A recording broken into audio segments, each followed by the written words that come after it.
need to know. This is Tech Early Birds. This is the first way to kick off your day here for the next 3 days of VivaTech, and we're going to be bringing you inside all the exhibits, all the panels, and be bringing you some of the biggest VIP guests. I'm talking about CEOs, I'm talking about some of the coolest, most innovative startups coming right here to set to join us at VivaTech News over the next 9 hours that we'll be with you live.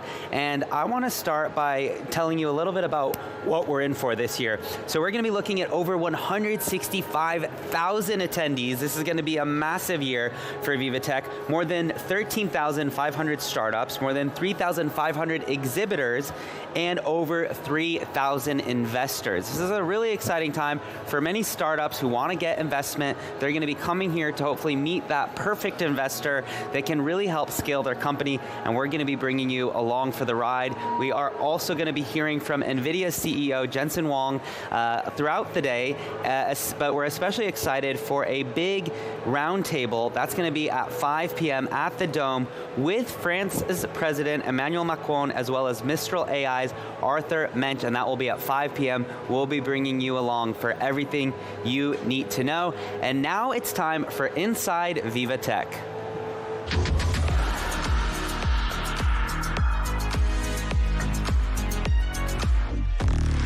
I'm excited to now be joined by Luke Brown, who is at the entrance, at the gates. I'm already seeing a crowd kind of coming in, trickling in behind you as we kick off the 9th edition of VivaTech. Luke, what are you seeing? Good morning to you, Upton. It's good to hear from you. Again this year, it is that time of year again. The temperature is rising here in Paris. That means it is time for VivaTech 2025. After months of preparation, the doors are finally opened for the latest edition of Europe's biggest tech and startup extravaganza. The first thing to catch the eye is, of course, the famous colourful logo has been revamped. Just as colourful as in the past, but perhaps bigger and better than in the past. Of course, last year, 165,000 attendees came through these doors as the attendees are arriving just now to over the course of the 4 days of the event last year. What are they going to see this year? Well, it's AI applications, it's green tech wonders, it is the tech innovations that will really drive the business of the future. Now, as we move away from the logo itself, we can take a closer look at the whole, the rest of the space here. We've got 55,000 square meters. That's 3,000 plus exhibitors covering every field from quantum computing, tech solutions to the environmental crisis that the world is going through, and of course how AI, artificial intelligence, innovations can be harnessed for business. Really a pride of place here at the very entrance is the AI Avenue. That is because VivaTech is all about responsible AI, putting AI at the heart of the solutions that they want to propose to the businesses. To speak to a bit more about that, we're here with one of the attendees, Felix Lorenzen. You are the CEO of AI Health Solutions. Can you tell us a bit more about the product it is that you're proposing here at VivaTech? Of course. Thanks a lot. So yes, we have here the AI Health Companion. It's our new product we launched today. So we bring medical-grade diagnostics to everyone's home. So you don't have to go anymore to see a doctor or a clinic to do your preventive tests. And this is part of our bigger ecosystem for AI-enabled preventive health. And tell us a bit more about why it's important for you to be here at VivaTech in 2025. VivaTech became one of the central and most important tech conferences in Europe. To be here now today at the AI Avenue, launching our new product is a no-brainer and also kind of a privilege. So thanks a lot. And what do you hope will represent AI here at VivaTech 2025, and what do you think you can contribute to the AI debate here in Europe? So after software ate the world, AI is now eating everything, right? So it's changing everything we do and how we interact and what we can create. AI has a massive impact in health. We can finally have an impact into changing the healthcare system. It was always reactive, which doesn't make much sense. With AI, we are now finally able to make a change. Is that kind of evolution that you're seeing? Is that something that you hope can capitalize on here with your product here at VivaTech and build the connections that you're hoping for? Yes, because we're building an ecosystem for preventive health, AI-enabled preventive health. So we have a lot of components left and right to build the big vision of a digital twin, so to say. And we can't do it alone. We are partnering with different companies and many companies, and this is the perfect spot to be here today. So VivaTech is really very much the objective for you is to come out of this in 4 days' time with a great deal of development for your product. Voila, exactly. Awesome. So, of course, now, VivaTech, as you mentioned there, Upton is in its 9th edition. Of course, it's not just a tech show, it is the place where business meets innovation. There's 13,500 startups, just like that one we've seen, 3,200 investors. They're all here to make the right connections. Just to give you an idea of the situation that we've got here, all the people are arriving, and throughout the next 3 days, there is a whole host of tech giants that are really rubbing shoulders with national governments and all the movers and shakers. There's the startup founders pitching their concepts in the exec lounges, and of course all that with the background, as you can see here, of all of this innovation that is on display. Really, the tech giants and the startups demonstrating what they see will be the future, both for business but also for a great deal of the societies in which we live. Of course, Upton, as you well know, not everybody can be here in person. That is unfortunate, but they can of course follow all of the most important speeches and all of the biggest innovations here on VivaTech TV. That's with you, of course, in the studio, Upton, with all the latest updates. Absolutely. We're here covering for those who can't be with us, and then for those who can, we're excited to meet them here in Paris at Porte de Versailles. And now it's time for our first interview of VivaTech News for 2025.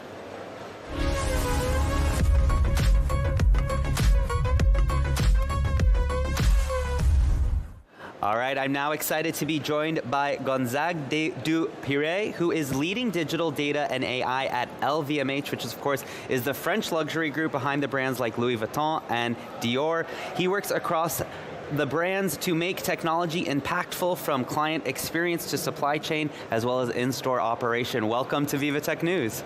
Thank you very much, Upton. I'm very happy to be with you today, back to VivaTech. Yes. What are your first impressions as you walked in this morning? A lot of excitement, a lot of expectations, and to see all these beautiful booths and this program, which is totally outstanding, with the incredible keynote, incredible program. I mean, a lot of excitement and expectations. It's going to be a good year. So you're rolling out AI across very different brands. How do you make sure that it works for each brand in your portfolio without losing your unique Maison identity? Yeah, it's a very good question, because as you know, LVMH is a very large group that counts 75 maisons, as we call them, playing in various and diverse business sectors, like fashion and leather goods, watch and jewelries, wine and spirits, beauty, selective retails. I mean, so big differences and diverse businesses. So we pay a very specific attention to ensure that all our AI solutions really increase the brand desirability, that are truly anchored into the Maison identity. So how do we do that? Of course, we develop tailored solution. We train our algorithm, our model on the Maison data to ensure that we can nurture the Maison culture. And but of course, we leverage as well to be a group to be able to share knowledge, best practices, to ensure faster development and faster adoptions of the solutions. Absolutely. And when it comes to AI solution, do you identify a need or do you respond to a request? Well, now AI is quite popular, and I have to say that we have, I would say, a lot of requests coming from the group. So that's why we are playing, I would say, on two fields. The first one is to have a generalist tool available for all employees in the group. We call it Maya. It's kind of our internal ChatGPT or Gemini, but that is totally secured for our employees, and that everyone can use. And as soon as someone would like to have a specific need, we can direct him to this generalist tool. And then we are developing a tailored solution for specific work positions that are very specific and that are truly making a competitive advantage for our Maison. And in which area have you set the most concrete business impact from AI so far? Well, quite a few fields now we are covering, but I would say as an example I can give you that across LVMH we have 90,000 client advisors, being in the stores and advising the customer and to help them in their buying process. All of them are now equipped with clienteling tools on their apps. They have these kind of apps, and all of them now are powered with AI and Gen AI that help them to be more effective, to be more productive, and then they can, I would say, save time and quiet mind to be able to be 100% with the customer, emotionally connected with the customer while the customers are visiting the stores. So more quantity of time and more qualitative time as well. It's a good differentiator. What are the key elements of a successful AI and data transformation, especially at a group level? Yeah, actually we believe that we need to have very strong three foundations to be successful. The first one, of course, is a tech foundation, ensuring that we have the right infrastructure, secured infrastructure, etc. It is super important. Second foundation is a principle. We are super committed to responsible AI. We have a charter for responsible AI. We have a governance around responsible AI. It is extremely important. And we're also part of the Stanford University Human-Centered AI program that is a true commitment for us dedicated to human-centered AI. And the third one is a governance, a very specific governance AI to say at the group level, across Maison, we have a collective effort to do this transformation, because we believe at the end of the day that AI is not an innovation as such, it's a true transformation for our group. And to do so, we would like to focus our AI developments on the core business topics. We are not in the mode of testing and learning on side topics to ensure that we are not taking too much risk, etc., which could be understandable, but we have made the opposite choice to use AI and develop solutions on the core business topics. Finally, how do you strike the right balance between the human touch and technology and technological innovation? And why is responsible AI so important in luxury, where traditionally craftsmanship and creativity have been the core? I mean, it is a very, very good question, because as everyone knows, luxury is all about human. It's about artistic creation. It's about craftsmanship. It's about the selling ceremonies that happen in the store with client advisor, human being, with emotions, etc., etc. So our goal is not to replace all of that. It's to put all the technology and the AI at the service of those values. It means we don't want to be or to become a technological company. We don't want to sell technology. We would like to develop the concept of quiet tech. It means that the tech should be present absolutely everywhere, but invisible, to keep the magic of luxury, which is based on human. Absolutely, that human experience. Well, thank you so much for joining us first thing this morning at VivaTech News. We're excited to go visit your exhibit, and we'll see you throughout the week. Thank you very much, Aptin. Thank you. All right, you're watching VivaTech News. And speaking of AI, from scaling AI to new approaches to efficiency and security, leadership in the AI era poses a number of new challenges to tech leaders, CEOs, and digital decision makers. One element remains clear throughout these transformations, and as we were just talking about, that is the human touch. It's more necessary than ever in the coming era of intelligent machines and quantum computing. Take a look. Three challenges facing tech leaders which are likely to reshape the next decade of business: digital sovereignty, scaling AI, and redefining tech efficiency. The question of who owns which data has become even more critical in a time of decentralized AI, cloud infrastructure, and blockchain. True digital sovereignty now means the ability to act with autonomy across borders, systems, and standards. Control over data depends on using interdependent systems and navigating regulation at a local as well as global level, all while staying agile and compliant. AI adoption has surged, but most initiatives face growth challenges. Companies like Palo Alto and Volvo have faced this by integrating AI into their core operations in a bid to move beyond experimentation.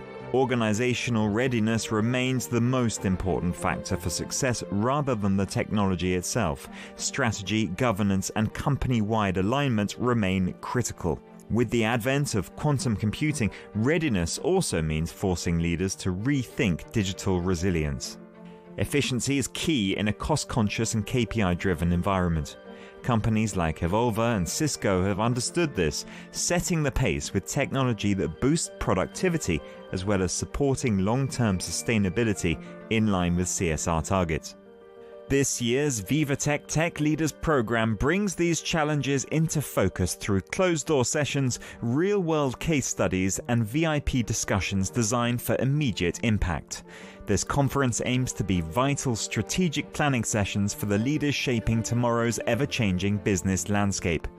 VivaTech also empowers marketing decision-makers with its dedicated CMO Summit.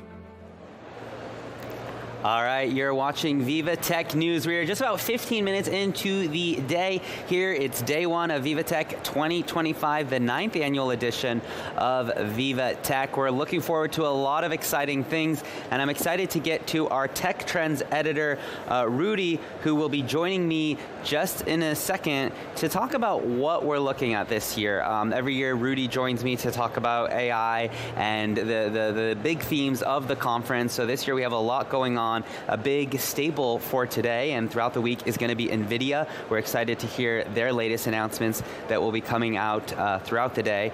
And so it's going to be a lot to look forward to, a lot to discuss. We also have French President Emmanuel Macron joining NVIDIA's CEO and co-founder Jensen Huang, which will be at the Dome at 5 p.m. So if you are joining us here on site, be sure to attend that. And if you're not able to join us here in Paris, no worries, we've got you covered here at VivaTech News. And now let's bring in Rudy, our Tech Trends editor. Rudy, welcome to VivaTech, the 9th annual edition. Good morning, Upton. Excited to be here. Yeah, I was just thinking, I think 2 years ago, you and I were talking a lot about AI. That was the first year that was like, ooh, AI. We were kind of optimistic, but a little bit left in the dark. Like, what is this actually going to mean? What is this actually, how is this going to actually impact companies? Last year, we saw a little bit more tangible impact of artificial intelligence. It's year 3 of AI being a big theme. Where do we stand now? We're starting to see more implementation indeed. Still lots of uncertainty about what AI can do. Obviously the potential is humongous, but we still need to see a lot of that. Iterating technologies, big focus recently on the energy consumption of AI, so that is something that the companies really need to be aware of, and I think that any of the big AI companies that you're going to be hearing from at this VivaTech, they're basically going to have to touch on that because it's one of the big issues that, the potential is enormous. Unfortunately, there is also an impact right now, and that needs to be mitigated.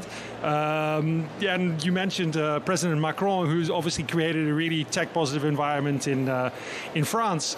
I'll be very interested to see whether, because he'll be on podium, as you say, with Jensen Huang of NVIDIA, but also with Arthur Mensch, the CEO of Mistral, which is one of the French unicorns, the AI company. Macron likes to talk a lot. I wonder if he'll listen a little bit as well. Yeah. How do you see the France's ecosystem currently within AI? I mean, the French ecosystem has been strong. I believe within Europe, it's the strongest or the second strongest after the UK. It would be nice if some of the companies that have sought their financing in the United States, I'm thinking of Hugging Face, for example, a French founder team, but they're based in New York because that's where they could get the money. Yeah. So there is the question: can you still get the kind of valuations that you can get in the United States? Can you get those in Europe? Because that is still a hurdle. I think that just the fact that NVIDIA's GTC is taking place alongside VivaTech, I think it's a big statement. It's a big deal to see NVIDIA CEO, which is the world's most valuable, or second, depending on the day right now between NVIDIA and Apple. It's a really big deal that they've chosen Paris and Europe and here to be announcing a lot of their latest projects. What do you make of that? Well, it's very interesting also that after the keynote, he's also coming back for the meeting with Macron. So I don't know. I mean, I don't know what NVIDIA's plans are exactly in France, but it's definitely a sign that VivaTech, is recognized as an event to be at in Europe. Absolutely. Which is nice to see. I mean, we're almost at the 10th edition. I believe it's the 9th edition this year. Yeah. So going strong and. interestingly enough, reinforces the tech ecosystem in France. One of the things that you mentioned, a very large AI company, obviously NVIDIA. Who knew that GPUs were going to be so? NVIDIA used to be a company that you'd buy a GPU for your gaming computer, and all of a sudden it turned out that they were so useful for these large language models, and even if we're going to tensor processing units for large language models in some cases, but as we move into video and images generated by AI, the role of NVIDIA is going to continue to be primordial. But what I also find interesting is that we have a company like Aramco, which is one of the biggest companies in the world outside of technology. Yep. But they're actually using technology a lot, and they're going to be talking, for example, about how they're using AI within their company to actually create those efficiencies that we're hoping to see that will also create some sustainability. AI aside, what else are what other trends or talks are you looking forward to? I must say it's a lot of AI this year. It's a foundational shift, so it can be avoided. If we're stepping away a little bit from the pure AI technology and the developments in AI, something that's going to be treated today is AI in healthcare, and that's just really exciting because, again, this is one of the areas where, for all the potential downsides or the fact that, we have questions about the energy consumption, this is where AI could make a really positive change. And if you look at some of the numbers, I was looking at an ARK Invest report. I think the costs of, so for a budget of $450,000, in 2001 you could decode one genome. And in 2025, you can decode 1.4 billion genomes for that same amount of money. And that just tells you something about how exponentially, we're beating Moore's Law here, and that's really interesting. Yeah, absolutely. Last year obviously was a big theme around sports with the Paris Olympics. It seems this year, we have a lot of new countries, that are saying, hey, come invest in us. A lot of new regions, cities. I even saw Miami is here for the first time. What do you make of that amidst everything happening within the global economy and within kind of tech migration, going to places with good tax incentives or good infrastructure, or a place like Paris with Station F, things like that? Right. I think first of all that everyone realizes that AI is a must-have technology. You need to invest or risk being left behind, which creates some interesting questions around equability, because there's always going to be some AI winners and some AI losers. I think energy mentioned already, but it's going to be a big deal as well, because some of the new data centers are popping up in places where there's still grid capacity and where there's still where there's still electricity. And France, in that sense, if you look at the actual carbon cost per compute, is actually very well positioned because it's so strong in nuclear power. And you're seeing some of the large technology companies now also looking towards nuclear power to keep it all going. Rudy, thank you so much for joining us. We will catch up with you throughout the day. Looking forward to it, Upton. Thank you. All right, you're watching VivaTech. Let's head out back to the main floor.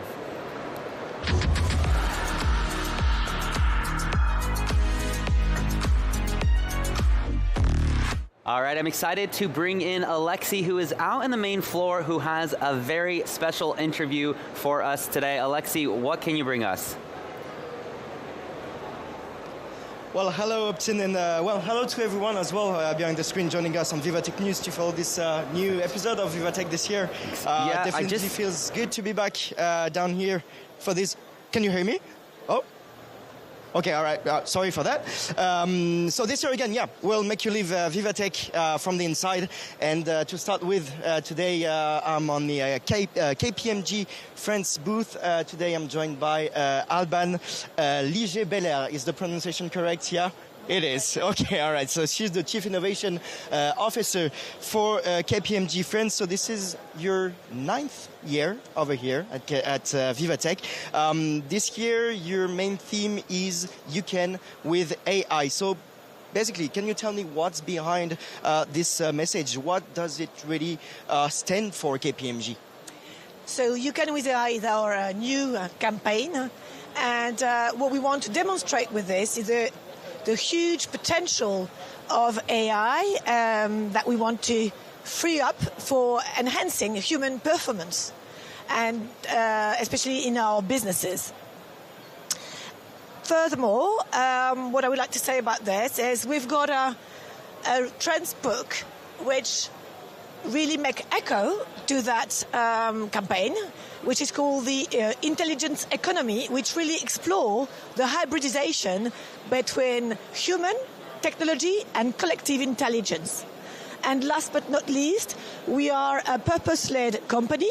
So the way we want to explore AI and the you can with AI needs to be made with ethical, responsible and trusted approach. And that's the way we help our clients transform and use the full potential of AI. Okay. Yes, of course, that makes sense. So can you basically tell me what's new for KPMG as well? And I guess we're going to make a little tour of the booth together, starting this way. Is that it? Or that way? Let's move that way. Let's move that way. Okay, all right. And so, yeah, tell me a little bit. What's new for KPMG this year? So we've got a huge range of content and great experts. We've got our keynote space, which is absolutely fabulous this year, bigger than last year. And we will welcome more than 20 keynotes on the Friday. On every day, sorry. But I encourage you to come, especially on the Friday, because we will have a great keynote on the Friday morning. I think it's around 10 o'clock with QTI CEO, Patrick Perez, with Grégoire Geneste, who's the lead and founder of Albert School, and with Gilles Moïse, who's the lead and founder of Recital, and we will explore the new frontiers of intelligence. So that's going to be on the keynote space on Friday. We've got there startup, and we're hosting this year 8 really very innovative startups with great solution, covering different sectors and activities. But maybe I can sort of highlight 2 of them. I think Sweep is a great one. I mean, they're all great, but I need to choose some. So Sweep is really a platform that help hosting sustainable data, plus helping clients build some transitional plans to go through a more ESG behaviors. And the other one I wanted to highlight is Adaptive ALM. Adaptive ALM is really a platform that allows companies to implement some AI large language models in a very secure and efficient way, because this platform allows you not to use your customer data, providing the same results with the solutions that are having your customer data. And last but not least, we've got Micofito, which raised lots of interest. Just behind you. And Micofito is generating lots of interest because it's in the biological agriculture.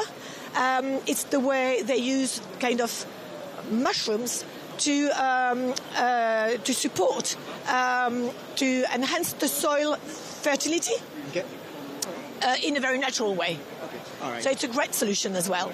Beautiful. Okay, so many.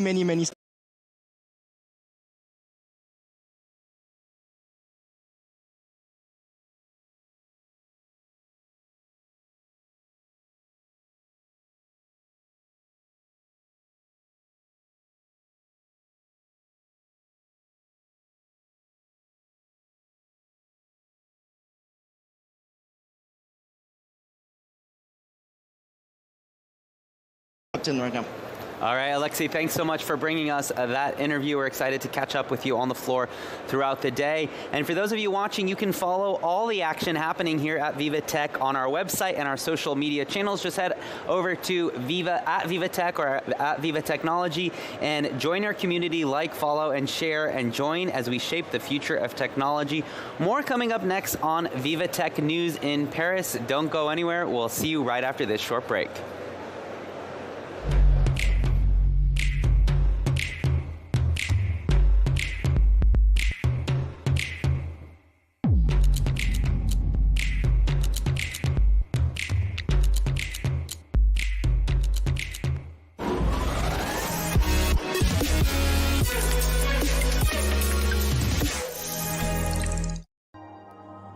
Scan badges, network, and do business.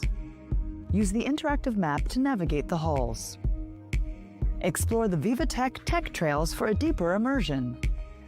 Consult the program in real time and catch top sessions. Use the AI-powered navigator to create your personal experience.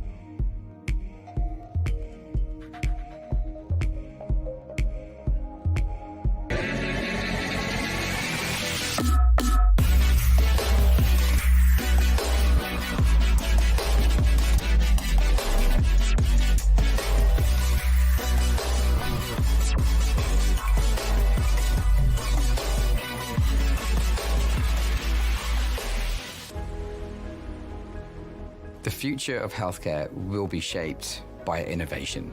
We see a very big potential future growth of this company, and we are trying to help them to make this potential come true. Our ambition for Contura's hydrogels is to be the leading treatment in osteoarthritis over the next 5 years, and we rely on BNP Paribas to help us along this journey.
Welcome back to VivaTech News. If you're just joining us, you are watching VivaTech News inside the 9th annual edition of VivaTech, Europe's largest startup and tech event.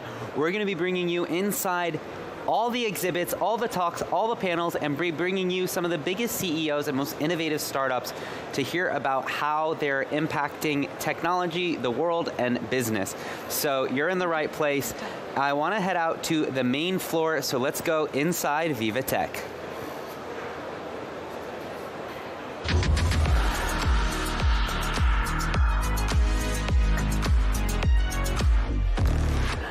Let's bring in Allison now, one of our correspondents this year who is kind of finding some of the most innovative and unique countries. We have a lot of different countries represented this year. Allison, what can you tell us?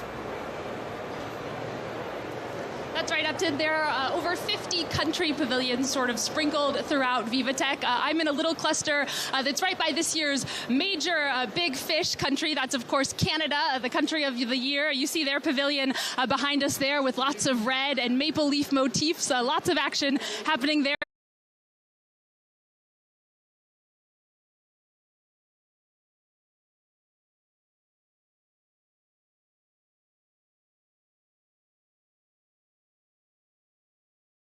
Those countries all here for the first time. There are also a lot of countries here, returning players such as Senegal and Ivory Coast. We're going to talk to one of the people who's here from Ivory Coast. This is Maimouna Touré. She's the managing director at Quantech. Maimouna, this is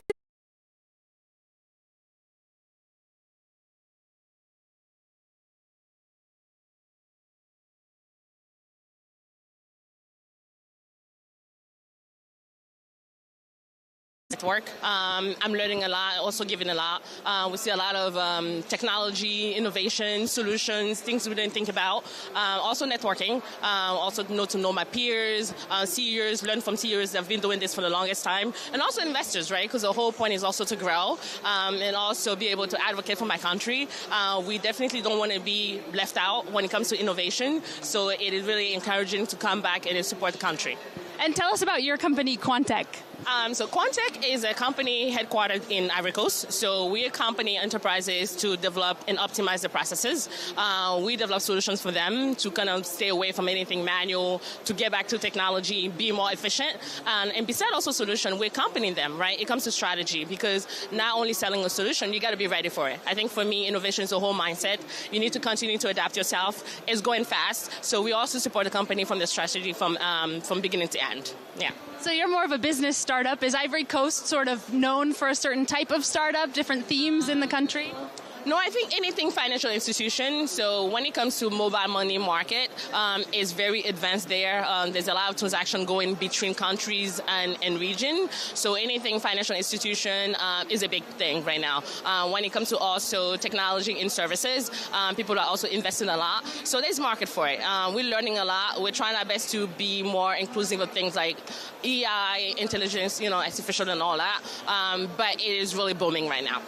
And what are your goals for VivaTech for the next couple of days? Have fun. I think we forget as company managing directors, we don't have fun. So for me, it is important to have fun, to network as much as I can, be able to improve my solutions, make sure it's up to par, right? And it's also up to the level here, because it is a level up. So for me, it's a good opportunity to learn, come back more ready for next year, and come back with more innovations. And are you looking for investors? Absolutely, because at the end of the day, you cannot grow without it. We've been doing it without so far, but it will be an amazing opportunity to collaborate and partner with somebody. So next time, Quantech will not only be here, but it will be known globally. So that's really the goal. Maimouna, thank you so much. Again, that's Maimouna Touré, the Managing Director at Quantech. A reminder that VivaTech, of course, is all about doing business, something that's particularly important for smaller startups such as this one, and for startups from countries like Ivory Coast, smaller countries maybe less represented in other tech and startup events. A reminder that VivaTech really is a very global place that emphasizes the fact that innovation comes from all over the world. It's not just in Silicon Valley. Upton, back to you. All right, thanks so much for bringing us inside around the world. You're watching VivaTech. Let's head out to another part of the VivaTech floor.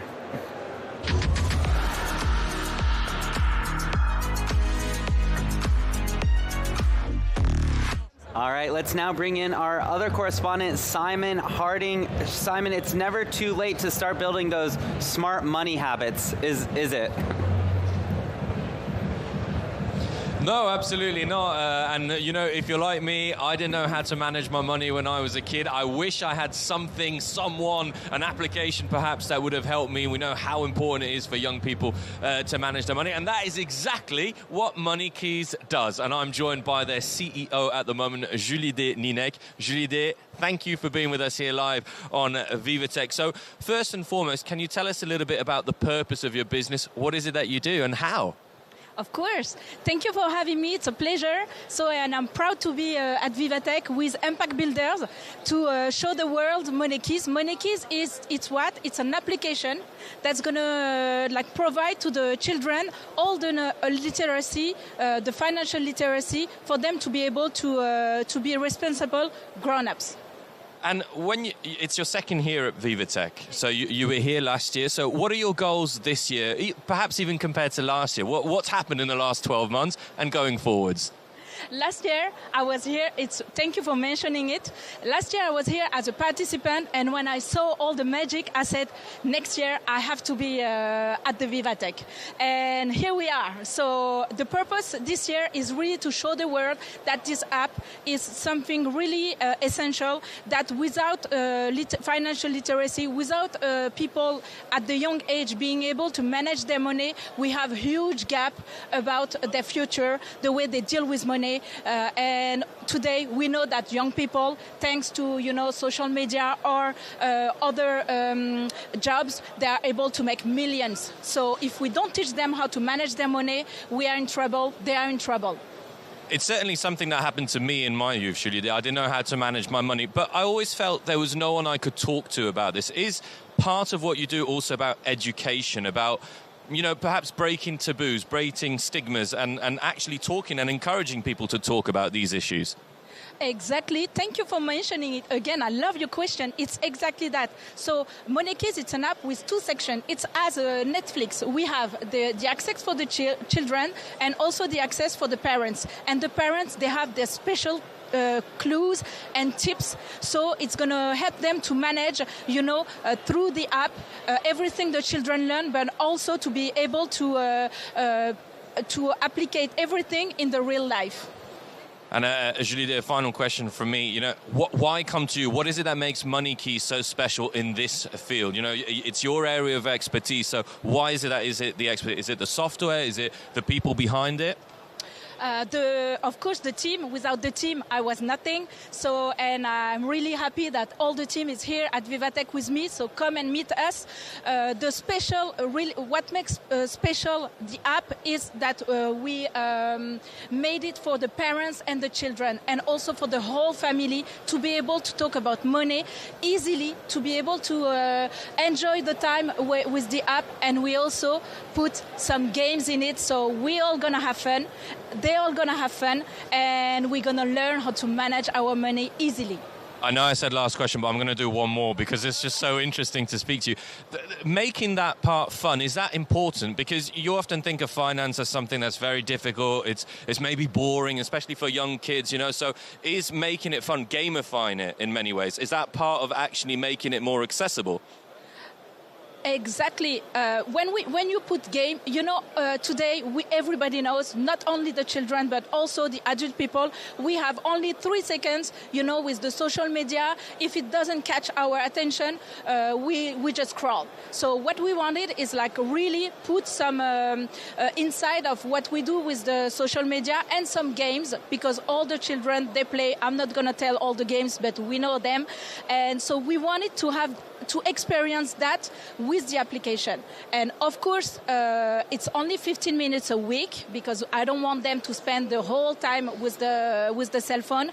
But it's really for them to have access to those words, to those topics, and to those techniques easily with their own words. And we're going to try to, as soon as we can, put AI. So we're going to also be able to have them do their own subjects. Julie Deninec, thank you very much for speaking with us, the CEO of Money Keys. Well, there you go. A better way of managing your money, sustainability as well, and also dealing with that social media part of it and gamifying, making topics that sometimes perhaps can sound overwhelming, more fun to deal with, and a great way to learn.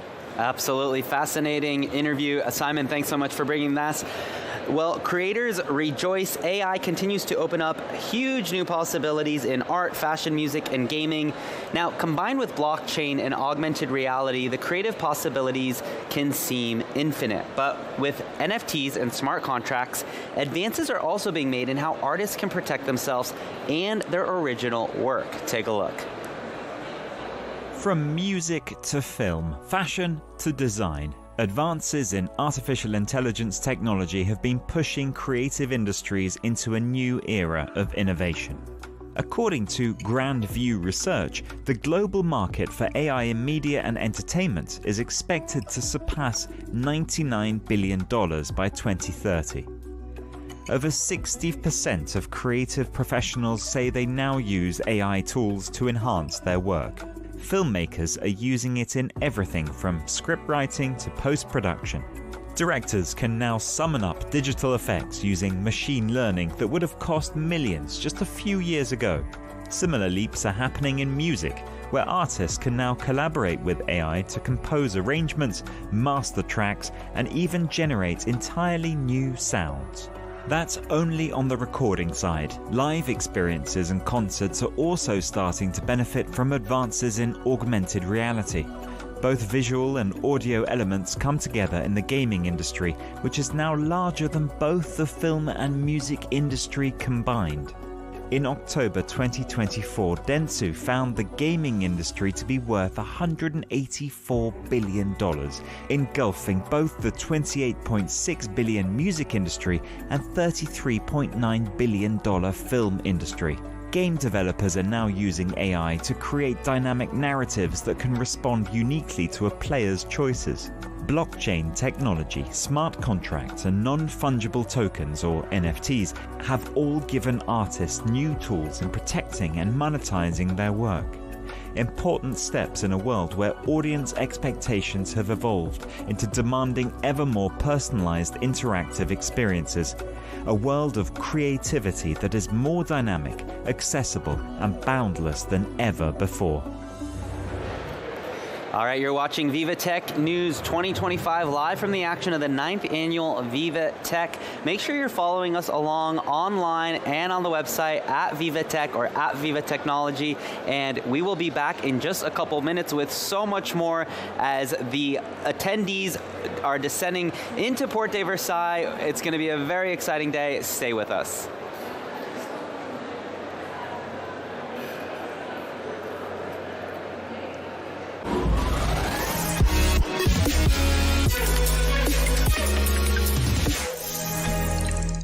If you're sitting here, you're curious. Good news, Explore Media was made for you. Join a community of 10 million subscribers. We help brands create relevant and viral content. We call it edutainment. Contact us to learn more.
Bonjour, de margarita une pepperoni. Merci, mais est-ce que vous pourriez revenir nous livrer demain en fait?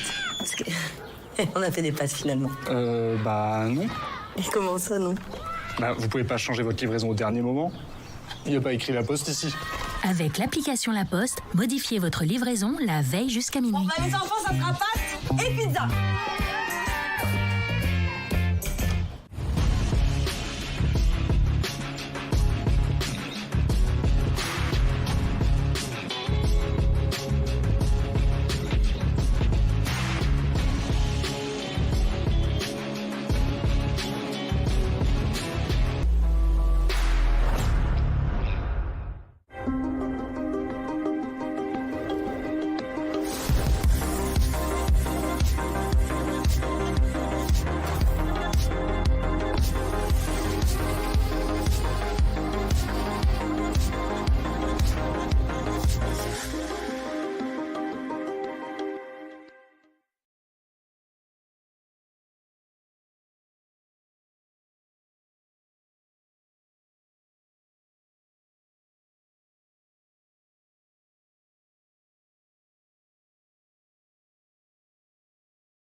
not getting the results you expect? Don't use AI trained on any old data when you can use AI trained on your data. The AI built for business, IBM.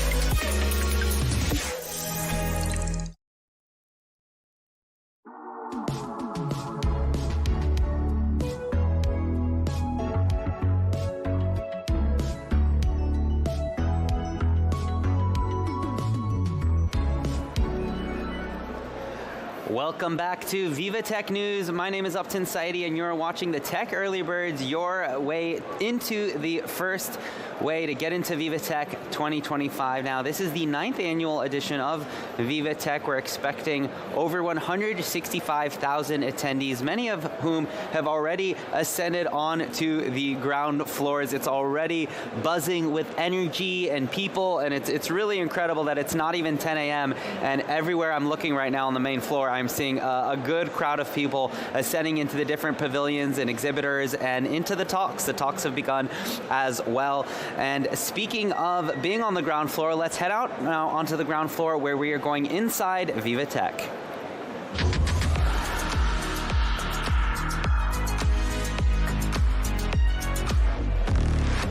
All right, let's bring in one of our correspondents, Karen, who is standing by with an interview. Karen, what can you tell us? Yeah, thanks, Upton. I'm on the bridge, actually, and I'm going to join Christelle Malbé-Tran, one CEO and co-founder of Square Miles, and we're going to know what she is working on these days. Hello, Christelle. Hello. So, what is Square Miles, and what are you presenting this year at VivaTech? So Square Miles is a digital company, and we are focused on urban logistics issues. What we propose with Square Miles is a digital twin that enables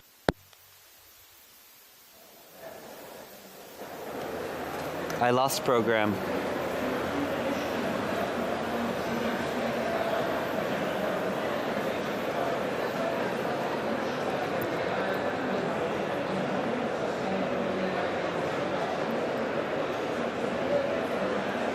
All right, thanks so much. We are going to bring in another guest now. Let's go to the guest.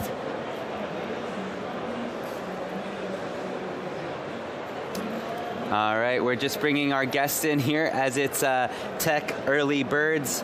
And, we're really excited because it's going to be a huge year with over 165,000 attendees. And also lots of excitement coming up with us now. And now we are going to VivaTech on set.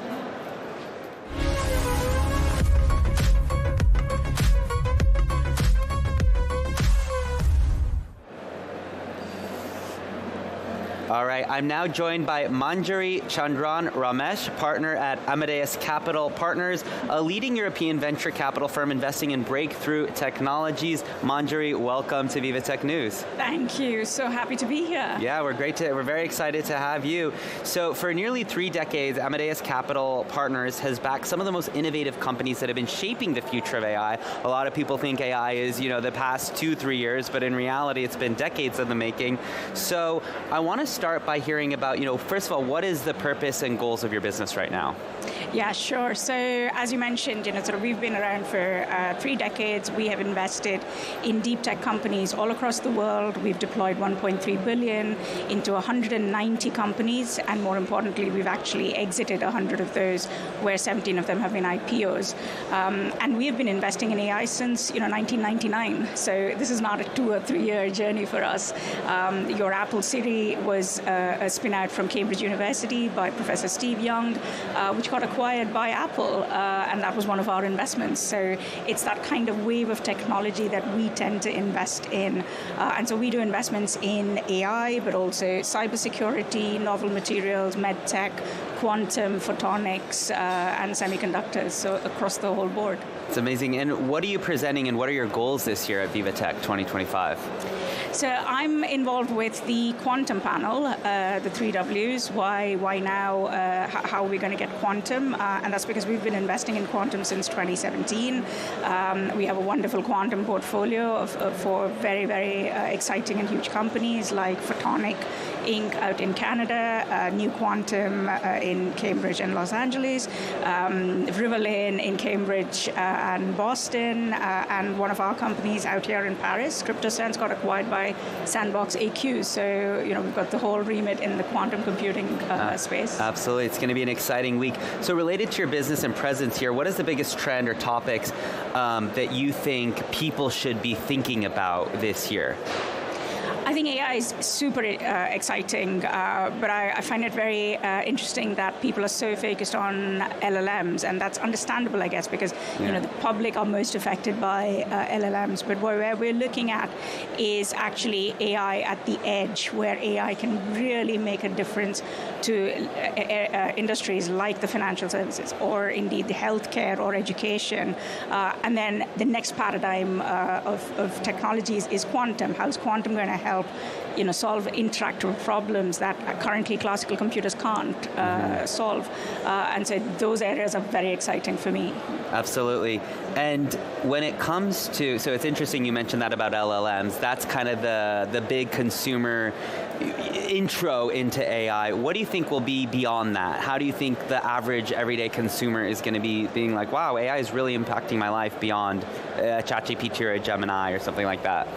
So I think sort of the Joe blogs in the public perhaps doesn't quite grasp that even if they apply for a loan at a bank, AI is being instrumental in giving that or deciding that loan, or sort of helping planes land, for instance. That has a little bit of AI. Or your doctor, you go for your healthcare checkup. AI is assisting in that. So for me, that's really going to be the key of how pervasive AI is, in that it's so seamless that the public doesn't even realize how much help AI is giving to these particular sectors and helping with personalized medicine, with your personalized credit loans and your personalized travel. That just makes it so much more powerful. What are some of the big trends you're seeing within travel and as it pertains to how we're going to be, kind of shifting our habits as a result of AI? So one of the things that, I think the LLMs have brought about is we started using LLMs for a little too many things, shall we say. Right? What's the weather forecast like? Yeah. That does not need ChatGPT to tell you, right? So I think that swung the pendulum a little too far. So I think I'm really looking forward to a time when, the public is really aware that ChatGPT or other LLMs are used for the right kind of purposes, where you really want to understand the subject and that is possible to be explained, but very well aware that there are hallucinations from there. And the rest of the AI is really going into areas like healthcare, like the financial services, where it's going to make a real difference to our quality of life. Absolutely.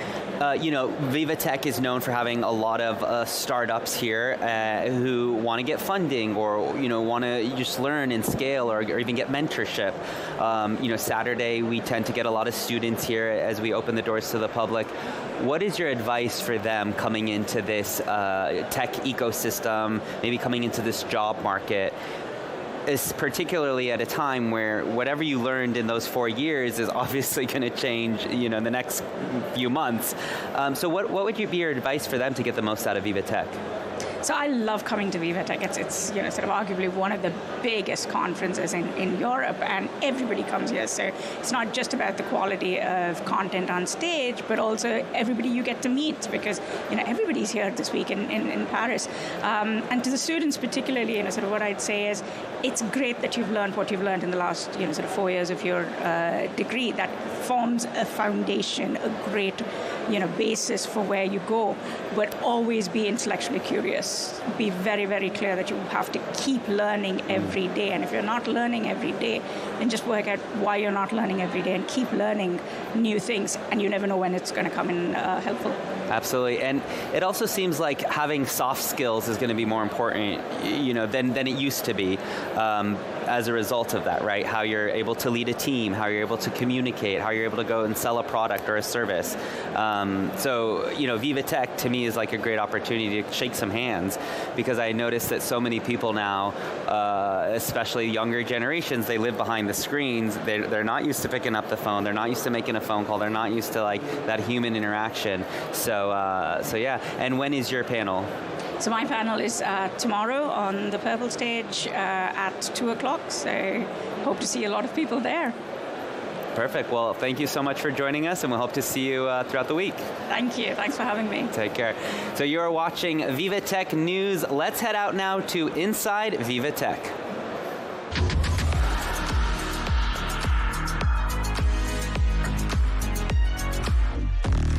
Let's now bring Karen back in. Karen, what can you tell us? We're excited to have you with us again. I'm still at the bridge, and you see there's so many people here. And we're going to meet Christelle Malbetran at the Climate Village.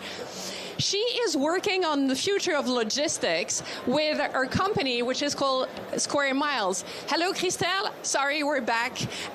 So for those discovering your company, what is the future of logistics, according to you?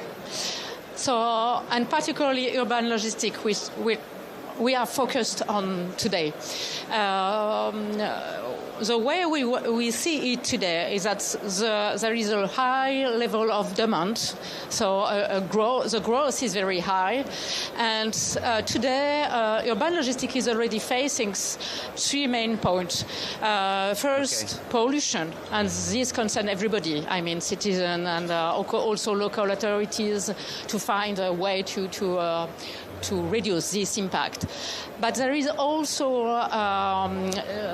traffic saturation. It's very difficult. It becomes very difficult to travel in the city, and as soon as you are blocked in the traffic jam, you have more pollution, and you are less efficient to deliver. So you need more time to deliver, and so on. And so this is a third point, which a big issue for urban logistics is profitability for actors. To what extent is your the solution of Square Miles, which is a digital twin, to what extent is it, enabling a complete change in urban logistics these days? What we can do with a digital twin is to represent reality today in real time, and then we can explore new way to do. So no need to spend 6 months and 1 year of physical experimentation to see if the choice we have done is worth or not.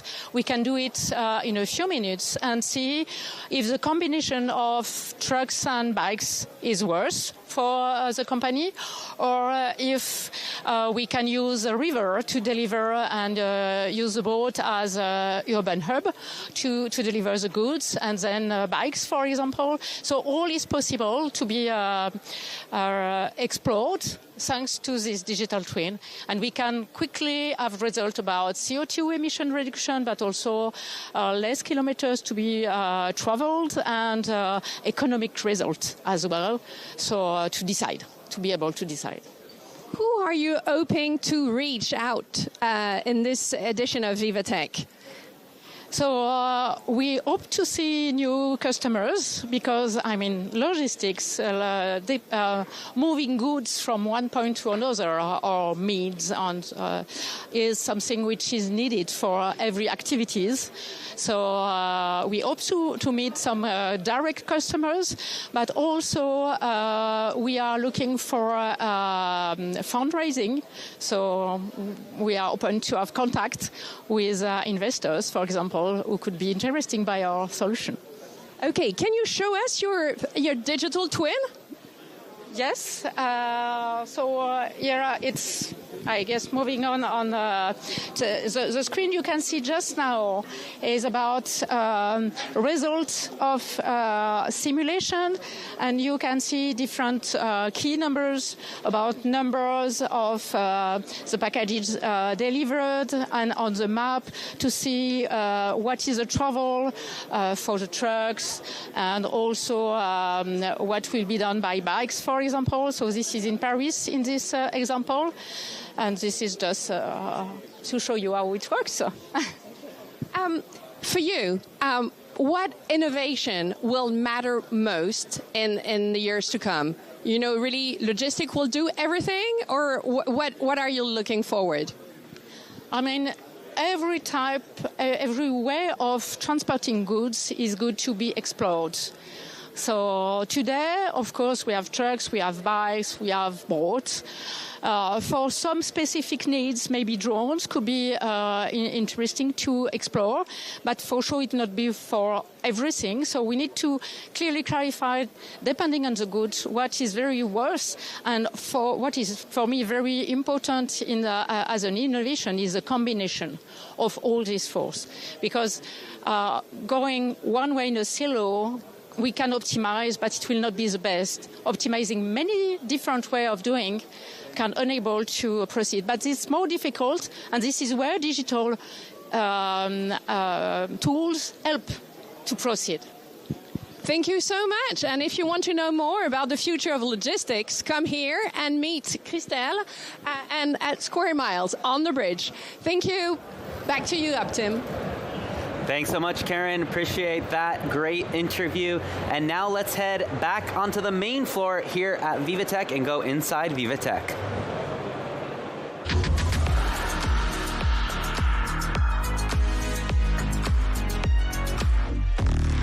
All right, one of my favorite exhibitors every year, of course, is LVMH. They always have a lot to see, so make sure you give yourself plenty of time. And let's bring in Will, who is our correspondent, who's giving us a little sneak preview of what to expect this year. That's right, Upton. You're exactly right to say LVMH is one of your favorite exhibitors. We're here at the Dreamscape. It's a lovely pavilion.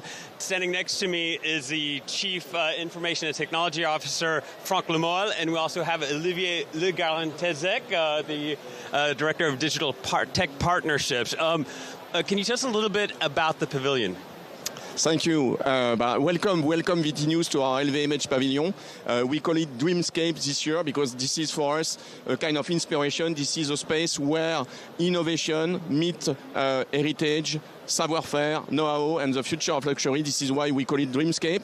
And you will see just behind me, fantastic innovation. Most of, let's say, 11 of our maisons are showcasing great innovation with big tech partner, with a startup. So it's really, I think, a fantastic pavilion we are having this year. And you will also discover what we call now the concept of quiet tech, because in fact, at LVMH, we are not a tech company, but we are using and investing more and more on tech, but we want to make sure that this tech is really more and more invisible and supporting absolutely fantastic luxury customer experience and customer services. So this is the purpose of Dreamscape. So I hope you will enjoy the visit with us this year. Right, they call it quiet tech, but I got to say there's a buzz going on right here. Olivier, tell us a little bit about some of the startups here. Yep. Welcome once again in our LVMH pavilion. So this year we have actually 11 maisons which are presenting successful collaboration with 13 startups. And by the way, those startups are competing to our famous LVMH Innovation Award. The ceremony will take place tomorrow morning at 9 with the presence of Bernard Arnault. And this year we're going to have 3 awards: the Business Award, the most promising award, and the most impactful award. So maybe we can start a quick tour, beginning with Dior Couture. Yeah, Dior is one of the brands you think of most when you think of LVMH. We're going to try to navigate through our way here at VivaTech. Again, this is where business meets innovation. This is one of the most beautiful parts of the pavilion. We have these 2 lovely giraffes. Tell us a little bit more about what's here. So here you have a full journey at Dior Couture, starting online until a visit in the real store. So first, Dior Couture today is able to personalize the full experience online, even if the user is not logged in. So it's thanks to a startup called Kauna, and they've built an AI real-time profiling solution. And then the user, when he is in the store, he's going to have a smarter and faster experience, especially because the sales associates will be able to find easily the right product or the right size of a pair of sneakers, for example, thanks to Scandit, which is a solution embedded in an iPhone where you can scan at once hundreds of barcodes. So maybe you can jump to Loro Piana. Loro Piana, Italian luxury textile brand. Let's go that way. We've got to go through this pavilion again. It's very busy, a lot of buzz. And I can also tell you, this is one of the best smelling pavilions you can visit. They have the symphonies of the olfactories. It's about fragrance extraction, jasmine, rose, and vanilla, and other elements that you have there. And we're going to just follow Olivier this way. It's over here. We've got to get through the pavilion. And there are so many different brands that are on hand here, so many different things. We have video games. Here's the olfactory symphonies. And now we're going to go look at Loro Piana. Loro Piana? Loro Piana, right here. We got lost on the way. So what can you tell us about Loro Piana? You know, Laurent Piana, so one of the fantastic maisons of LVMH. I think, voilà, it's a fantastic use case. We call this journey from ship to shop. Laurent Piana illustrates the journey of Mongolian cashmere from the gut to the creation of finished garment with the support of optical quality control of cashmere through the whole supply chain. So you know that Laurent Piana is investing a lot on supply chain transparency to reinforce product authenticity and raw material authenticity. So you will see a fantastic use case explaining how with an innovative startup called Machine Zero, Loro Piana is tracing the journey of the cashmere from Mongolia to the store, to the final customer. A fantastic use case, really a perfect example of what we call quiet tech for the best, let's say, quiet luxury brand in LVMH, Loro Piana. And so much of those concerns are something that's new, that the consumers are demanding, that we want to have traceability, we want to have sustainability, and we want to know about where these elements are from. We're also going to go look at Tiffany, one of the best known brands within the LVMH empire. And this is one of the most beautiful things. I think we can look at a trophy up here. Olivier, tell us a little bit about the LVMH Innovation Awards trophy. Talk us through this. Fantastic. You know, Tiffany this year, the trophy is doing the trophy of our LVMH Innovation Award. So it has been created by Tiffany. And here at the booth, Tiffany is really showcasing, as you can see, his artisanal savoir-faire and exceptional capability of engraving. They are also introducing, and this is also, let's say, the perspective of our innovation and our innovation at VivaTech, how we mix, let's say, innovation and savoir-faire. So this year, Tiffany is introducing a new AI tool which allows us to get inspiration and of course, with a fantastic summary of 2 centuries of history and archive at Tiffany. So beautiful booth and beautiful savoir-faire, mixing innovation and our tradition. It certainly is, but there's also a bit of sports here. First of all, I want to say I'm very happy I see American football represented here. That's not often in France. We also have Formula One. Formula One, not something we would expect, but it's very interesting. Tell us about that, Olivier. Yes, so last but not least, we are super proud to present you our new and exciting partnerships with Formula One, especially because we are the unique luxury partner of Formula One. So we have 3 maisons which are leading the game. First, Louis Vuitton with the famous stunk for every single Grand Prix. We also have Tag Heuer on your left, which is the official timekeeper, and we also have Moët & Chandon with the official champagne partner. So please come and join the LVMH Pavilion, where innovation meets savoir-faire and heritage. I'll tell you what, the LVMH Pavilion is certainly buzzing. It's a dreamscape, and they're making dreams come true. I want to thank you so much, our guests, Olivier and Franck. Thank you very much. Upton. And come to see us, huh? Absolutely. Upton, back to you. Wow, I cannot wait to come check it out for myself. Thanks so much for giving us that sneak peek preview. And I want to head out to another correspondent. We have Luke, who is going to bring us inside VivaTech to another section here at VivaTech.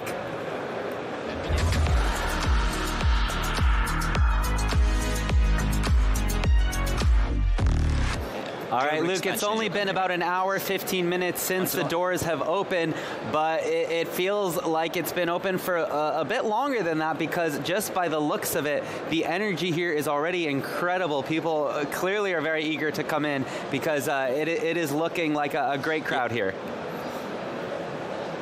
Yeah, you're quite right. Last year it was 165,000 people came through these doors. You may assume that I haven't moved since earlier because I'm back at the main entrance, the main sign, of course, of VivaTech, really introducing the first site for all of the people that are coming through these doors. 165,000 people last year, from my experience, are already having a busier first day than in those past days. And one of the first participants that we've come across here and taking part, one of the attendees of VivaTech 2025, is James Peters of Global Expansion. Very many thanks for joining us today. You've come over from the UK. Yes. Tell us a bit more about your first impressions since you've just arrived through the door. Well, there's a lot of people here, but there's a lot of space, which is really good. Pretty much every single global technology client that I can think of is here. I think it's something like 3,500, so my feet are going to be hurting by the end of the week trying to get around all those stands to come and meet all these different people. But yeah, it's absolutely brilliant, and it's beautiful. What a beautiful weather to come here to Paris to this event. So yeah, it's lovely. Tell us a bit more about exactly the reasons that have brought you here. What's the product that you're presenting today? So about 5 years ago, I launched a company called Global Expansion, and what we do is we help companies go international through what we call an employer record solution. And now what that means is essentially we can employ anybody anywhere on the planet without them having to set up a local entity, because we have companies in pretty much every country in the world. And so we take on the employment of that person. We take on their payroll, their taxes, their benefits, their pension, their equity, everything, and we centralize it all through our technology platform. So for us, we're here to demonstrate that platform, demonstrate our technology to some of our existing clients, but also hopefully some new clients as well. And you mentioned earlier that it's your first time here at VivaTech for you and your company. What are your expectations from the next 4 days here? Well, it's interesting you asked that. I mean, just because you're asking me this question, I'm not saying we've exceeded expectations, but very rarely do we get a return on investment when we come to an event like this. And even before we've arrived, we've set up 25 meetings with potential new clients, even before we walk through the door. So it's been a real success, even only after the first 2 hours where we're rocking and rolling. So yeah, I'm very happy to be here. And you were telling us also that the app has been a success from your point of view as well. How is it working out for you concretely? Do you know, it's we've been to a lot of events, and they got this great app. 9 times out of 10, it's pretty atrocious. This app's been really good. People who want to connect with me have been able to send me messages, tell me a bit about what they do. And it's been really fluid in being able to get people to reach out to us, and we reach out to them with, it's pretty seamless. So it's almost like dare I say, like a WhatsApp event app. It's pretty easy, pretty straightforward, and and it's proved 25 meetings before we even walked through the doors. Tell us a bit more about that. That's the innovation from the VivaTech perspective. Tell us a bit more about the innovations that you're providing too. You were telling me earlier that you've brought your own podcast crew to kind of demonstrate what it is you're doing here. What's the value for you of bringing a podcast team with you today? Well, I think, in this day and age, people want to see people. They want to read long articles. They want to be able to hear the person discuss those interesting topics. And what we found is that having a face to the business, somebody who they could trust, and they go, oh, I recognize that individual, or they could become subject matter experts. One of the great things about having a podcast for us is that it's not all about just listening to me. We've actually flown in some clients from America. We've flown some of our colleagues in from around the world, and they all have a place to have a voice. And so when a client goes online, they say, oh, I read that, or I saw that podcast of you talking about AI and permanent establishment risks, and et cetera, you feel like you already know them. And I think that's what we're trying to do, humanize the whole experience, I think is probably the best way of doing it. Yeah. Humanizing the tech experience. Okay, One final question before we go, and I pass you back to the studio. Tell us a bit more, what are you expecting to be a successful VivaTech 2025 for you? At the end of the day, what are you hoping for? Well, there's two things for us, really. We are a distributed workforce as far as on my own company, so we've got people in 10 different countries. We use this as a base, really. So we were flying people in from South Africa, we've flown people in from America, we've brought people from the UK and across Europe. So we're actually using this as a base for us to actually build camaraderie and relationships with my own staff, which is one of the reasons why we're here as well. But I think for me, it's going to be just a fantastic opportunity to develop new clients and new opportunities for my business going forward into the rest of the year. James Peters of Global Expansion, that was a really interesting look at really, as he mentioned there, putting a human face on a lot of the perhaps anonymous tech that goes on behind the scenes here at VivaTech 2025. And really one of the advantages for all of the participants and the exhibitors here is really ensuring that they can make the contact between their company, their startup companies, and the investors that they're looking for. So back over to you, Upton, in the studio. Absolutely fascinating stuff, Luke Brown. Thank you so much for bringing us that interview. And now let's do an interview here with VivaTech on set.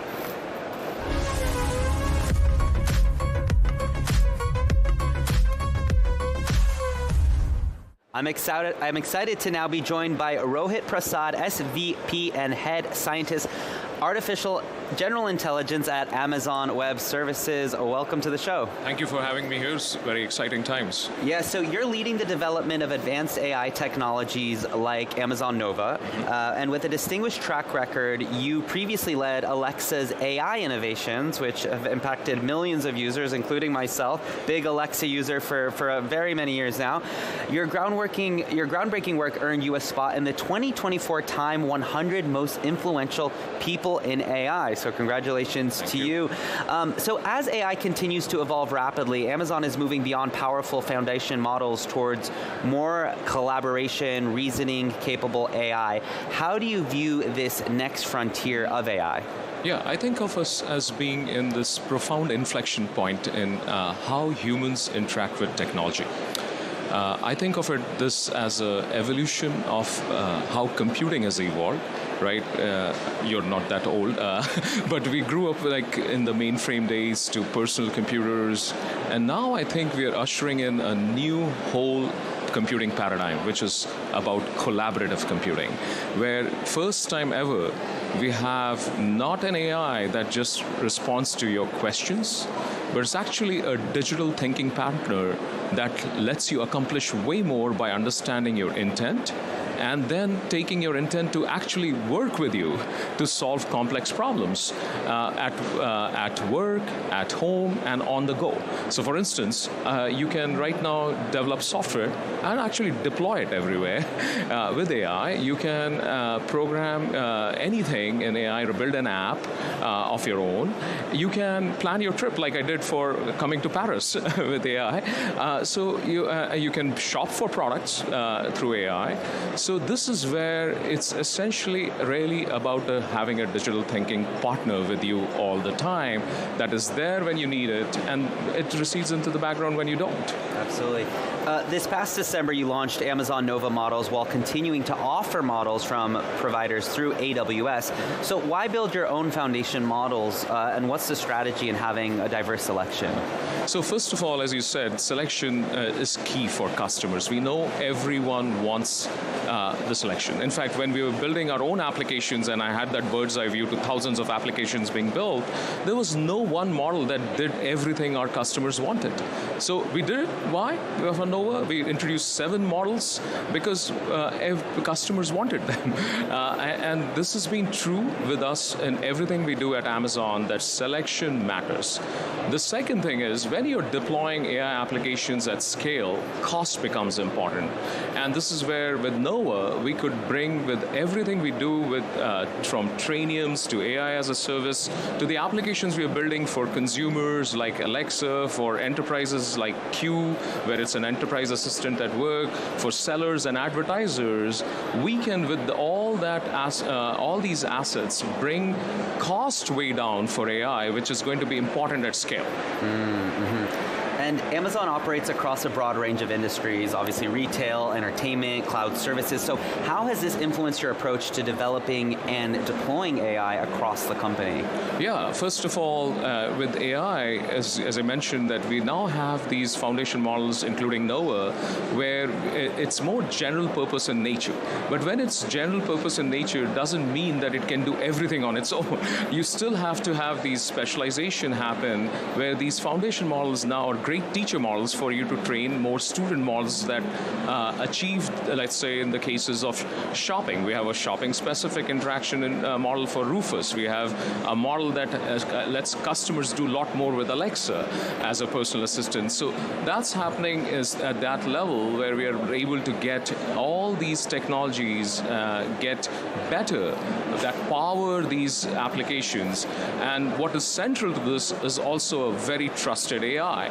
So this is where we are actually working very hard to bring hallucinations down, because you finally have an AI that has so much to do that it can do like you and I can do with humans, that it has to be held at the same bar as we hold humans. In terms of the bar for trust is the same as we apply to humans. Yeah, that's a great point. What are the key factors involved in creating AI solutions that are actually effective, reliable, and scalable, especially in such diverse industries? Yeah, so this is where, again, going to you mentioned the term reliable, and this is where we have to make the model way more reliable at everything it does. And this we do through many technological aspects, like you may have heard retrieval augmented generation, or how the AI calls tools.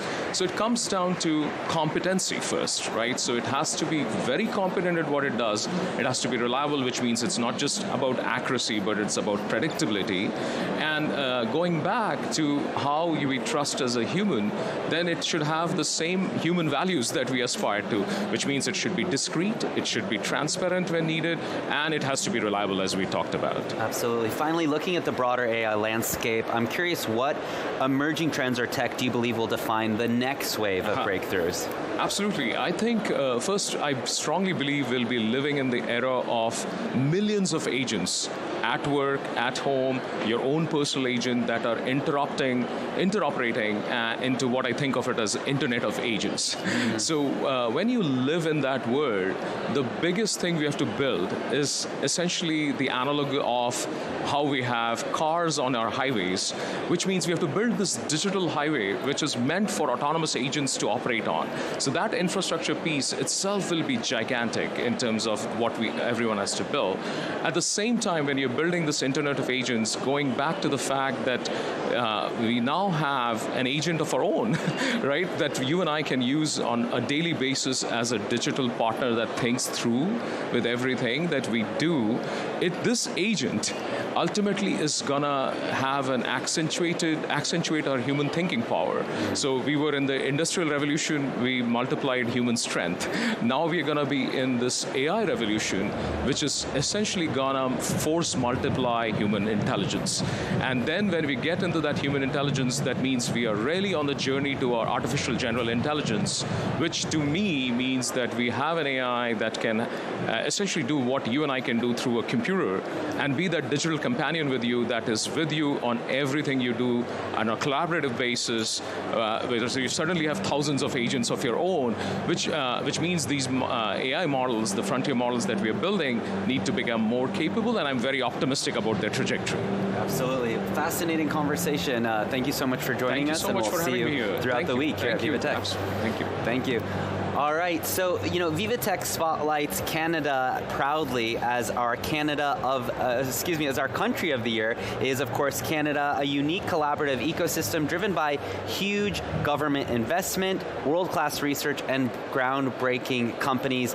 Canada boasts a high concentration of top-tier AI talent and a robust environment for innovation. So let's learn more about that. Today, artificial intelligence holds a central place not only as a driver of economic transformation, but also as a lever for societal progress. It is in this spirit that I have the great pleasure of leading an unprecedented Canadian delegation, 600 tech leaders, including some of the most prominent figures in our AI ecosystem, making this the largest international delegation at VivaTech 2025. Our startups, large companies, research centers, investors, and public institutions are here in Paris to showcase Canada tech excellence and to build strategic bridges with France, Europe, and the global stage. Just steps from here, the Canada Pavilion features more than 230 organizations ready to do business. We are here to listen, to learn, to share, and above all, to show you the very best of Canadian AI, useful, responsible, inclusive, and deeply committed to the common good. All right, let's bring in our next interview with VivaTech on set.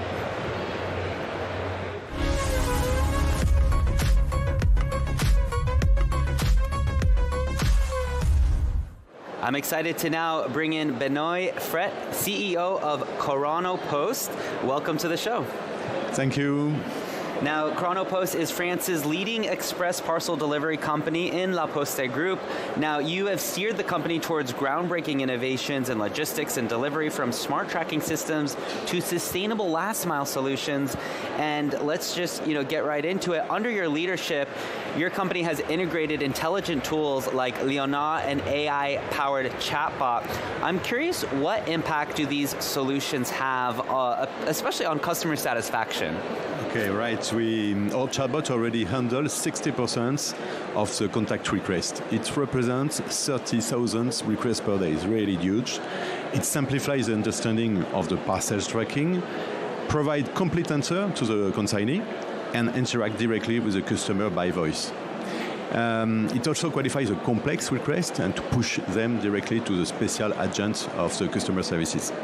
These solutions improve customer satisfaction in terms of quicker answer and more comprehensive responses. Mm-hmm. What are the most significant ways innovation has improved operational efficiency across your network? First, Chronopost use classic data science for the strategic decisions. Two examples. First one to EA, thanks to EA, we have developed our activity forecasting tool. It's very important. This tool allows us to significantly improve the forecast of the number of parcels per day. And like this, we adjust perfectly our human organization to the strong variation of the market. Another example with GeoPost, we have created a digital twin for our line-haul network. And thanks to this digital twin, we are not also able to have a global vision of in real time of network line-haul, but we can adjust our different line-haul. If the line-haul is not completely full, we can suppress some line-haul and maintain, of course, the quality, and like this make a lot of cost saving, in fact. Another example, thanks to the data science, we use tools like OCR or Google Lens to improve our ability to handle parcels which might have lost their label. And thanks to these tools, we are able to manage the double percentage of labelless shipment, and like this, identify them and send back to the shipper. Okay, great. Chronopost has invested in temperature-controlled logistics. How are you leveraging innovation to meet demands of sectors like healthcare and especially like food delivery, which can go bad quite fast? Yes, right. In fact, 10 years ago, we created ChronoFresh. It's the first parcel company able to handle parcel under controlled shipment in the next day delivery. And this offer disrupts completely the market and change the customer behavior. That's very important. And 10 years after, we are alone to do this offer. And when we create this offer and the IT solutions, we create to be scalable. And thanks to these solutions, that we use the same technology to create temperature control offer for healthcare products and support GeoPost to implement the food under control temperature offer all over Europe. Fascinating. And what emerging technologies are you most enthusiastic about for enhancing the delivery experience and maintaining Chronopost's leadership in the future? Yes, by the end of this year, our customer services agent will benefit from generative AI to bring more value for the customer. Generative AI already knows how to interpret our sometimes complex parcels tracking. And based on the intelligence, we will use other generative AI building blocks to communicate in natural language with our customer, and the result is really stunning, both in terms of quality of the answer and in terms of quality of the language, in all language with better accent than mine. And this solution is just the first steps, because we would like to transform our customer services in more proactive customer services thanks to this ability of generative AI to manage a lot of data. Absolutely. Well, thank you so much for joining us. Thank and we're you. excited to see you out throughout the week. Thank you very much. Take care. Thank you. All right, you're watching VivaTech News. We're about halfway through the first show of Tech Early Birds. It's 10:34 now here at Porte de Versailles. Many people have already ascended on to VivaTech. So if you're just joining us, welcome. We're excited to see you, and make sure you're following along online on social media, as well as the website vivatechnology.com, and we will be back in 2 minutes.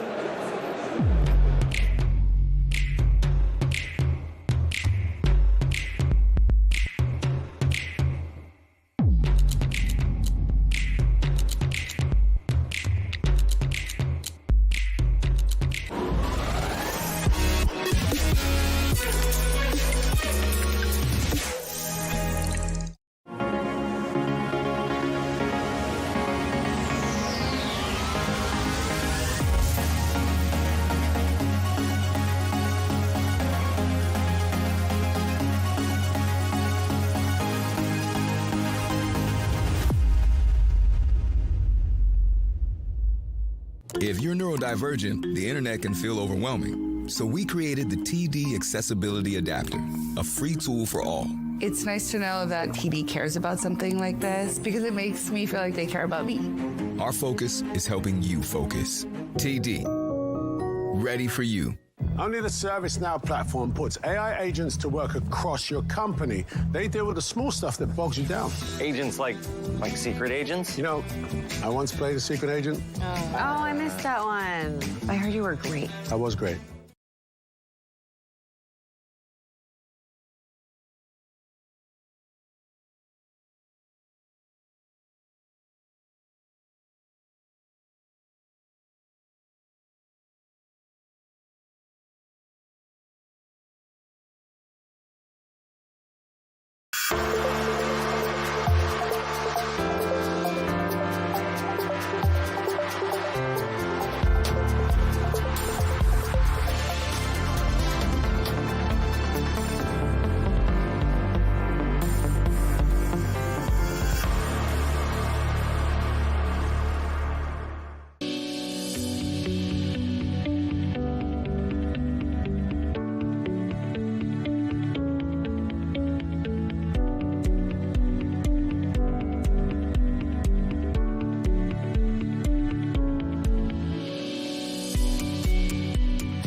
Explore the new frontiers of innovation at VivaTech. Witness the tech breakthroughs redefining what's possible. Scale faster, partner smarter, and see what's next for your business. Explore the innovations reshaping global politics. And champion sustainability, ethics, and inclusion. All at VivaTech 2025.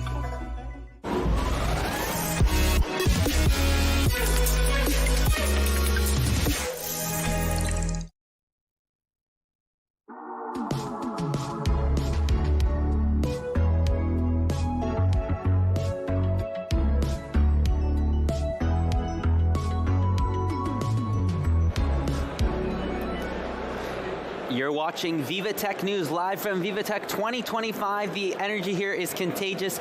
Welcome to Tech Early Birds. We're bringing you inside everything you need to know to set you up for the day ahead, whether you're joining us here in Paris at Porte de Versailles or anywhere around the world. We're excited to have you. We are expecting over 165,000 attendees this year. It's going to be an absolutely massive, exciting event, and I want to head out onto the main floor to check in on the energy. So let's go inside VivaTech.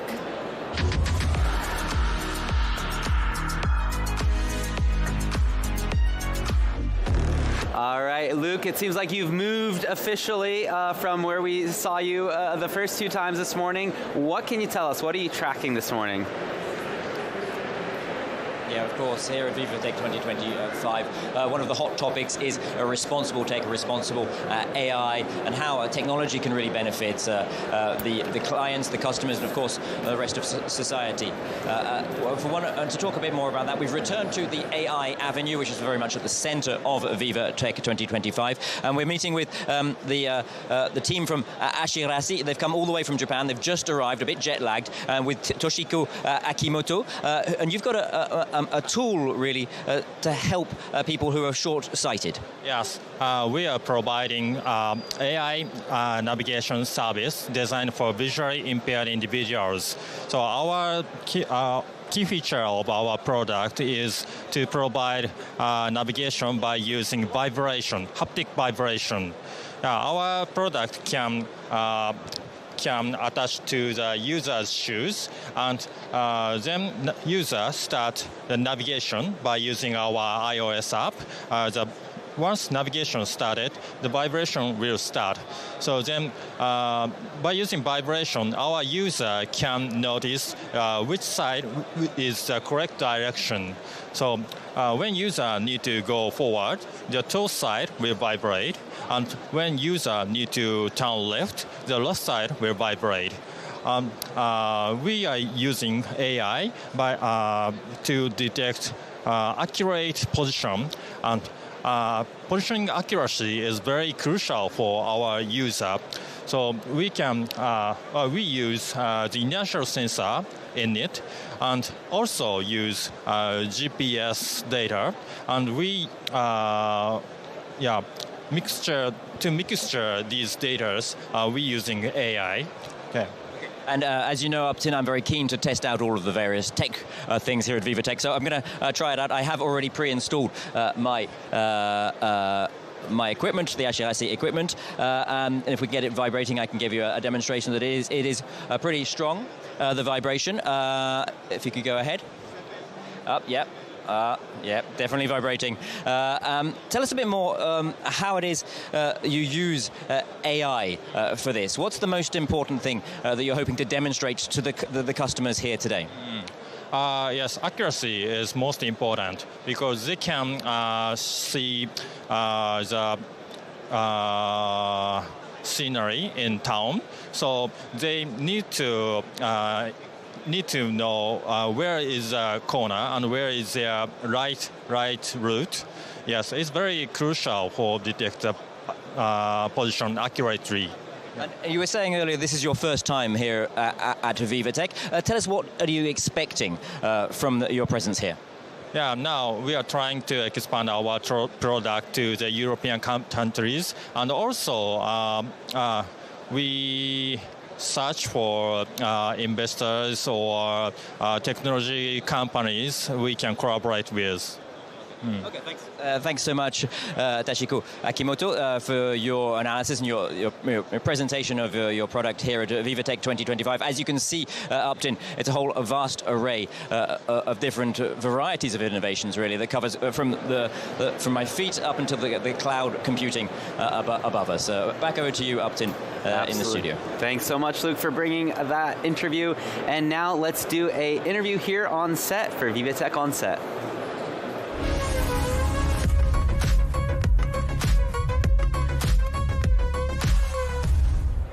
I'm excited to now bring in Corinne Del Bilbao, who is president of Microsoft France since 2021, with over 30 years of experience in the tech industry.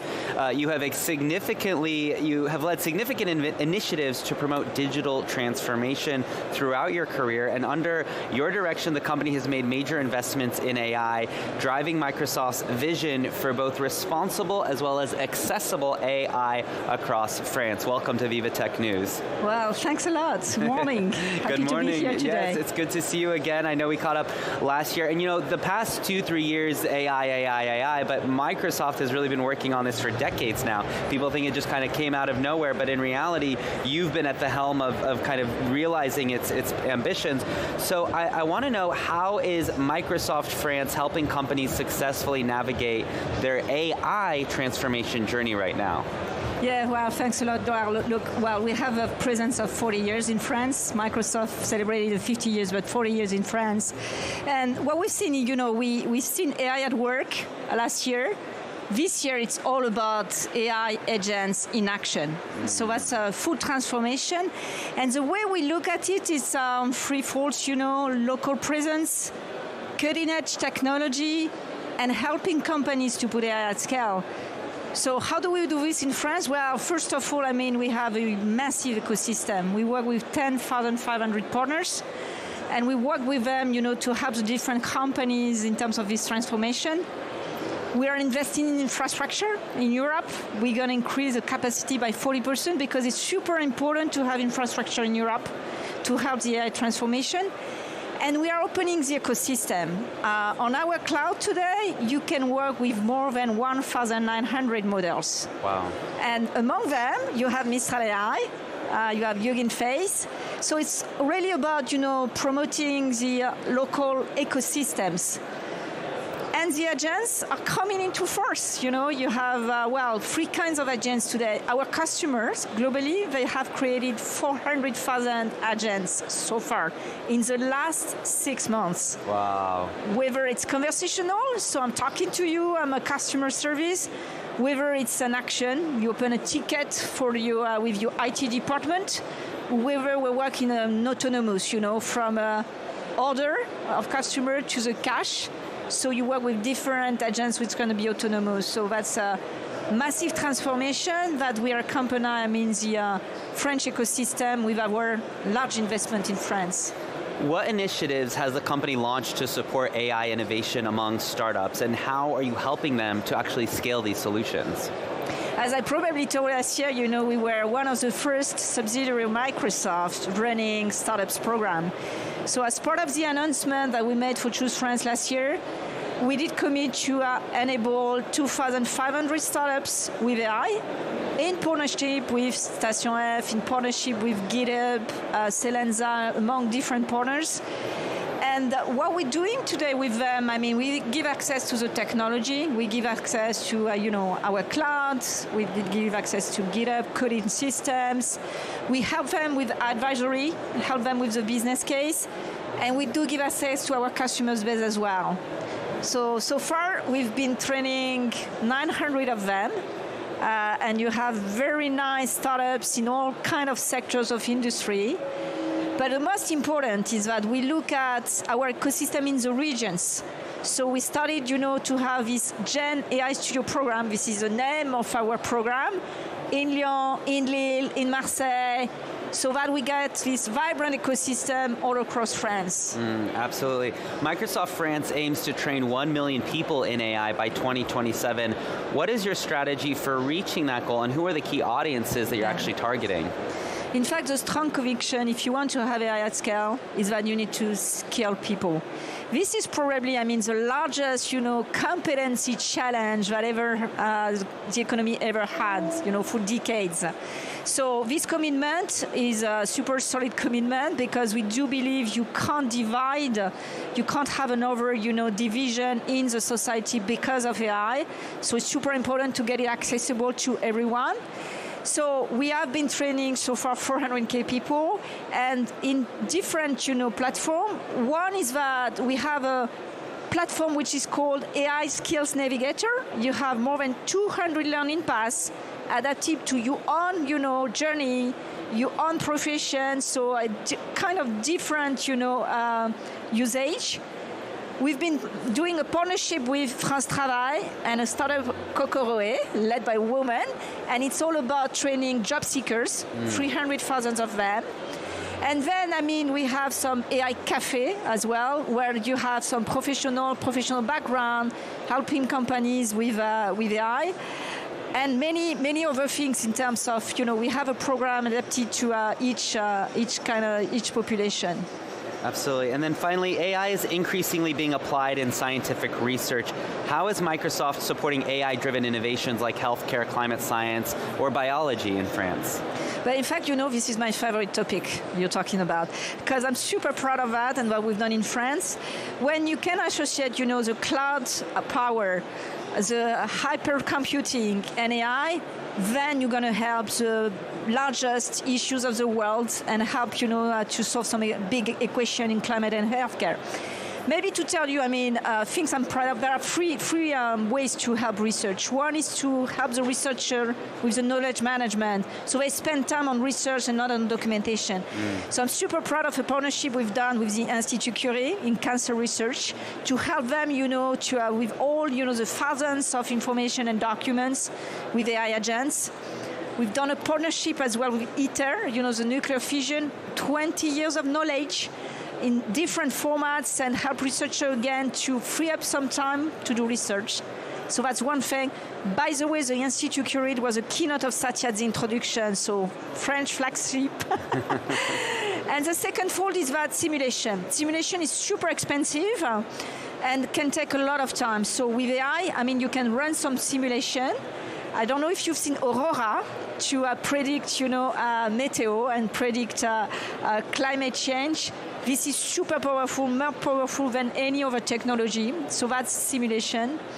And the third, last but not least, is about discovery of new material, molecules, new material which are more sustainable. One example, we've been working with the National Pacific Laboratory to, find material to replace lithium, part of the lithium, which is, a rare material and which is spent a lot in terms of, technology. So those are the key. This is super exciting because you can open new frontiers and in fact impact you can impact society and the life of everyone. Yeah, absolutely. We're almost out of time, but I want to ask one more question. Microsoft has been an advocate for responsible AI for many years. What does responsible AI mean for the company? I can talk for hours, but I'm going to be very, very short here. It is at the core of what we do, responsible AI and inclusive AI, because again, if you don't do this, you're not going to have technology adoption. There are 6 principles. One is fairness, that everybody can access to AI, and that it's equal in terms of opportunity. Accessibility. Responsibility means that, we're making sure, we run a responsible AI and security, data privacy. But it's as well, to make sure, you have traceability and transparency. And last year, we published our first transparency report because it's super important to understand how AI has been built, how you can track it, and what is the output. So that's a commitment. Let's read the first transparency report. It's super interesting, and it tells you how we tackle AI and how much we think it's super important to be responsible and transparent. Absolutely. Thank you so much for joining us. We're excited to see you throughout the week. Take care. Have a nice VivaTech. Thank you. Yes, you as well. All right, you're watching VivaTech News. Now let's head out to the main floor and go inside VivaTech.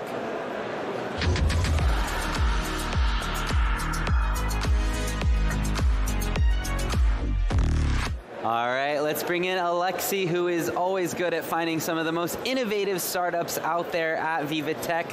Alexi, we're only a couple hours in, but what can you tell us? Well, yeah, Upton, we are now in the Impact Bridge area, so that makes the connection between Hall 1 and Hall 2 of VivaTech this year, and we are going to focus a little bit more on tech specialized for women. And for that, I am right now with Marilyn Rolfe. Is that the correct pronunciation? Exactly. Yes, we are. Okay, beautiful. So she is the co-founder of FemNov. This is an AI-powered health tech startup transforming gynecological care. So this is building a comprehensive digital assistant to help healthcare professionals improve the diagnosis and follow-up as well of the gynecological conditions. First of all, one quick question for you. What is the main purpose of your business? What is happening with you right here? Hi everyone, thank you so much for your asking this question. So with FemNov, we are a health tech startup dedicated to support gynecologic and midwife and everything, developing AI tools. We have a solution with a different modular solution. The first one, it's a pre-consulter symptoms questionnaire, so you can see here. So this one, it's help professionals better understand and try patient health. And the second one, it's AI assistant ultrasound tools to support detection and characterization of pathologies such as endometriosis or adenomyosis. It's our first study case with transvaginal images. So why is it important for you guys to specialize yourself on women healthcare over here? I know it's a very we're focusing a little bit more every year on this. Why was that important for you, and why is it important for you as well to be here at VivaTech? It's very important for you, for us, because we don't talk a lot about the woman care and everything. And also, if I just talk about endometriosis, for example, this disease concerns more than 2 million women only in France, and moreover, yes, exactly. And moreover, we spend more than 10 years to have the final diagnosis associated to this disease.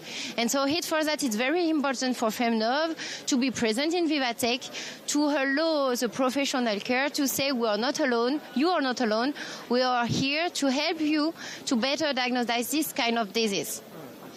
And so what can VivaTech as well bring you to your company? Because I know you're still looking for fundings, for example. What is it important for you to present your innovation to everyone down here at VivaTech? We are a young startup, so for a moment we don't want to have money or everything. We focus to have a connection with some medical industry like hospital or gynecology center to organize some real connection to co-developing this kind of tools and to better understand the main purpose and some difficulties on the stage. And so for that, we want to connect with this kind of people and also to obtain more and more database dedicated of the ultrasound images. And I'm pretty sure that will help a lot women touched by endometriosis and all these kind of medical problems. So thank you, Marilyn, for presenting your innovation to us today. And to everyone coming to VivaTech, just do not hesitate to stop by over here on the Impact Bridge that makes the connection between Hall 1 and 2. There are plenty of innovations to show to everyone, so have a stop and have a chat with Marilyn. Exactly. All right, thank you so much. We're back to you, Upton. Thanks so much for that great interview, Alexi. And now I want to move on into another interview here at VivaTech on set.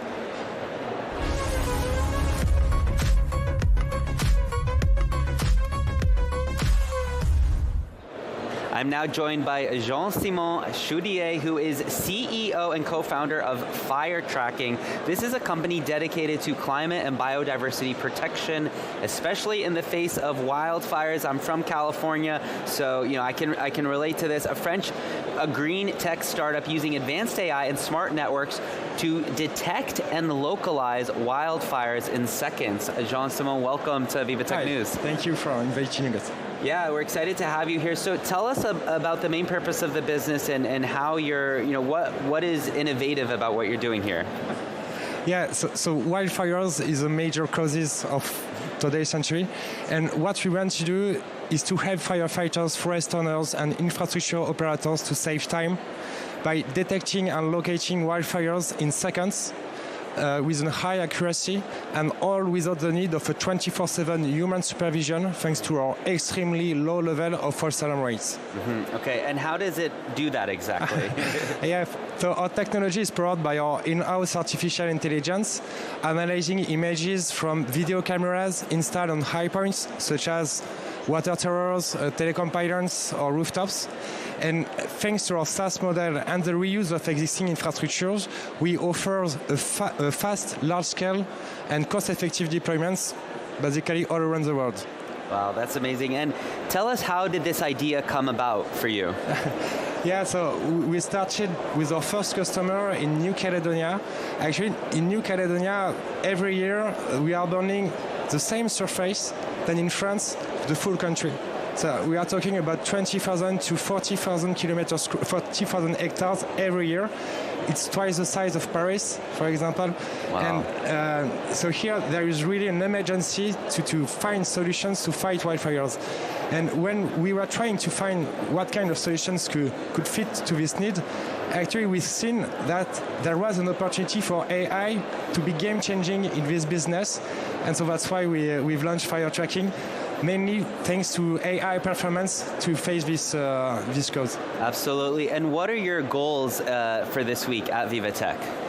Yeah, our first goal is obviously to meet potential customers, but also to accelerate our roadshow, because we are currently in the middle of fundraising in order to accelerate our development, mainly in Europe, in North America as well, California, of course, yes. And also to provide additional services to our customers, because our cameras can detect wildfires. We can also detect zones impacted by floods, for example, by storms. Or we can also replicate our technology to other use cases, such as the protection of critical infrastructures in urban or industrial context. Yeah, it's such an interesting topic, because when you think about, there's actually been a lot of mobility now around environment. So a lot of people in Florida saying, we don't want to deal with hurricanes, we're going to move to maybe Chicago. And, people not being able to get fire insurance at all anymore, because, what company wants to insure homes that are so susceptible to fires after what's been happening in California the last couple of years. But you are kind of coming here with this solution to say, hurricanes, who knows what we can do about that, but actually fires. I mean, if you were to come and tell a government that you can actually detect a fire so that it can be put out within maybe an hour or so rather than let it spread, it's a huge value proposition. Exactly, and our main goal is really to become the global standard for detecting and preventing tomorrow's environmental crisis. We started with wildfires, but as I said, we really want to expand to early warning of natural disaster risks and asset protection in urban and industrial context. So, yeah, we are a solution, but we are also a climate resilience infrastructure, which is scalable, investable, and really essential for the future. Okay, great. How can people find you this week? You can find us on our booth on D48004, and also reach us directly on VivaTech app, all app of VivaTech. Perfect. Thank you so much for joining us. We'll see you this week. Thank you very much. Best of luck. Thank you. All right, you're watching VivaTech News. Make sure you're following us online at VivaTech on Instagram, on TikTok, on Facebook, as well as the website. You can watch us live on the website, as well as multiple different stages as well. Just head over to vivatechnology.com, and we will be back in 2 minutes.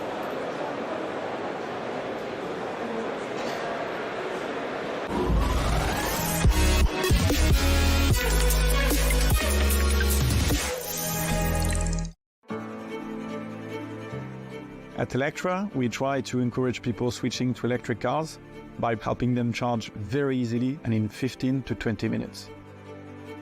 We recently advised Electra on a new fundraising with 304 million euros. It's a major milestone for Electra for the future years.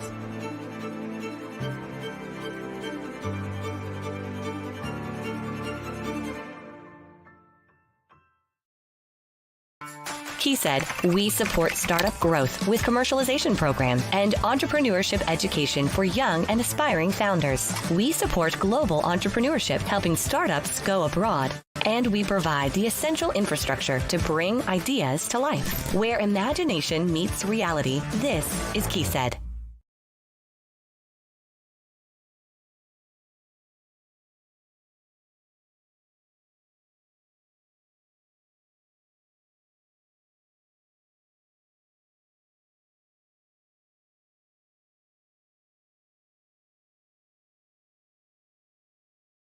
Discover the new frontiers of innovation with VivaTech News. Jumpstart your day with Upton Saidi on Tech Early Birds. Stay ahead of the curve with Marjorie Payan on Breaking Tech. And gain insights with Molly Hall on Tech Newsroom. This is where business meets innovation. This is VivaTech News.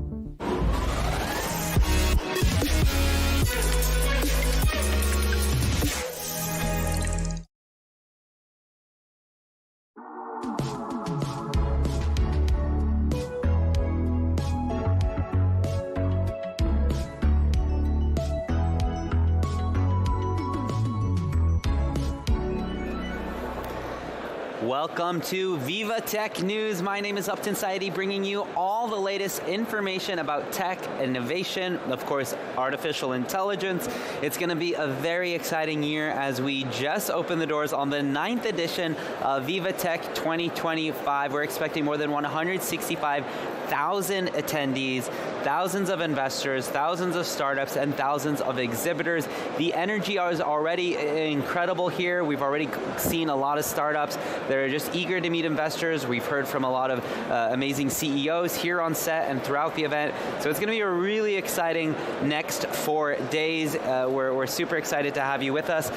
Our country of the year this year is Canada. We just heard some interesting quotes from son Evan Solomon. Let's take a listen in case you missed it. If Europe and Canada, if France and Canada do not work closely together, the fear is that there are other states that will leapfrog ahead of us on a competitive advantage. So one, we need to work together. That's my biggest fear, is that everyone tries to do something alone. Two, obviously unconstrained development without any ethics and values. We can't create value without values, and we share values here. And sharing values makes investment stable.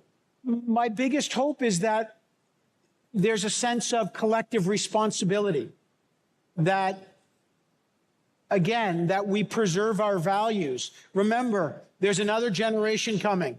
The technology is galloping. This is the first time in history, the internet made information abundant for the first time, and that changed everything. AI is making intelligence abundant. That will change our value system. And that will mean that the most important value as human beings we have is judgment. And we need to preserve our judgment to use these awesome tools in a productive way. Some inspiring words from the executive from Canada. I'm excited to check out their pavilion, which is supposed to be very interesting this year and very exciting. That is from our country of the year. Now let's head out to VivaTech on let's head out to the VivaTech on the grounds where we have one of our correspondents standing by.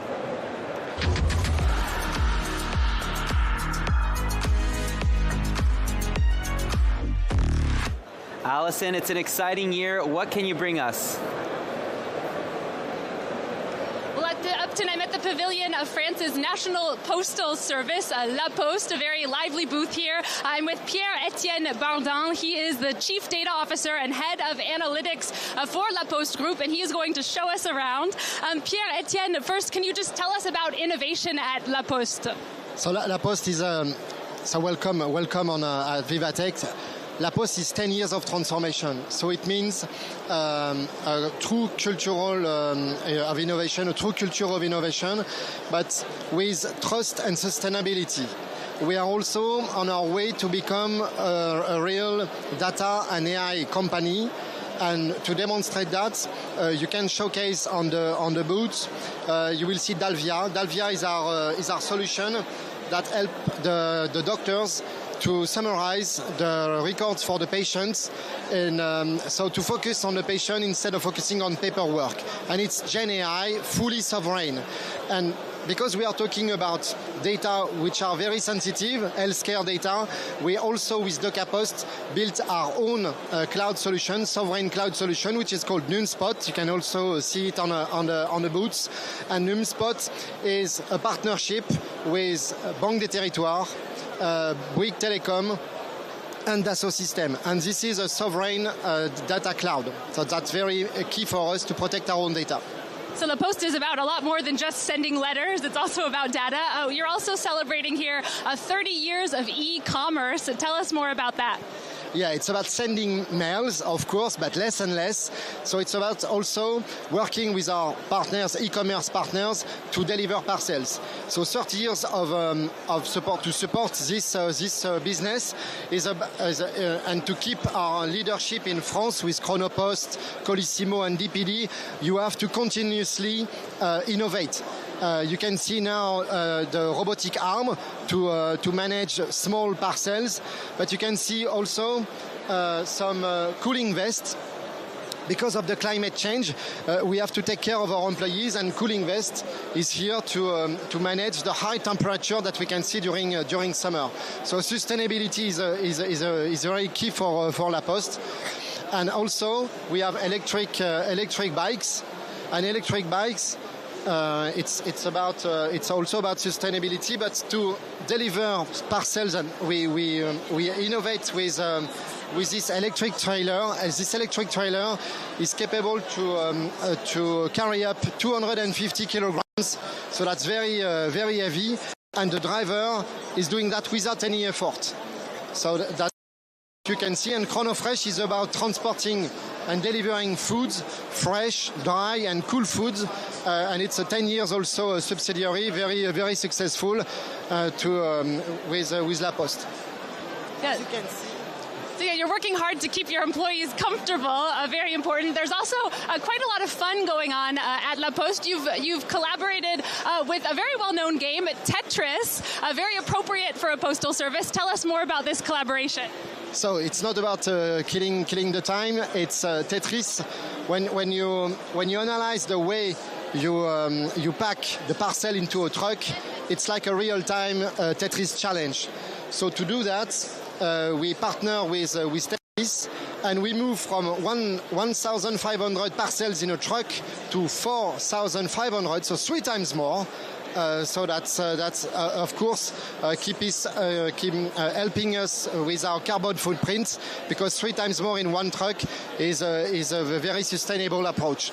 And to learn more about this partnership, Maya Rogers, the CEO of Tetris, and Philippe Val, the CEO of La Poste, will be on stage at VivaTech to give you more information about this amazing and inspiring partnership. All right, thank you so much. That's Pierre-Etienne Bardin, the Chief Data Officer and Head of Analytics at La Poste, France's National Postal Service, which you can see is much more than just sending letters. Feel free to come on down to their stand. You'll find it with lots of iconic yellow, and you can play a game of Tetris. Awesome. Thank you so much. I'll definitely be checking that out as soon as Inside my show finishes. I'll be heading over to play some Tetris over there. So we're gonna now bring in our first debate of VivaTech News 2025. We're gonna talk about how tech is driving innovation and climate sustainability. But before we do that, let's watch this video.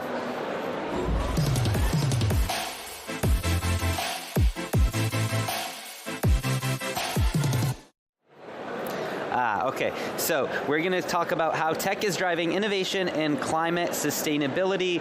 As problems caused by climate change become more pronounced across the world, investment in innovation has been rising up to face them. So we're talking about deep sea to field of crops. The rise of AI has brought with it a fresh boost of climate efforts. This year also marks the inaugural Tech for Change Award at VivaTech, which of course recognizes risk takers, the innovative responses from some of the most promising minds of the tech world. Let's take a look.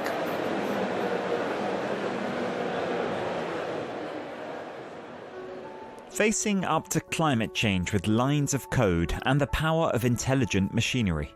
From ocean preservation to energy management, technology is increasingly playing a greater role in our push for sustainability. Japanese startup Ocean Eyes uses AI to model marine ecosystems in real time. Their platform can track fish populations, predict overfishing risks, and help conservation efforts with increased accuracy. When it comes to maximizing energy efficiency, companies like Tinentel have developed tech that can radically reduce energy consumption using self-regulating systems. The aim is that this in turn will bring down sustainable energy costs and usher in unprecedented efficiency. Meanwhile, green tech has also transformed some methods of agriculture. AI drone systems can now monitor crop health, optimize irrigation, and crucially, reduce precious water consumption in drought-stricken areas. Urban environments are also benefiting from technological progress.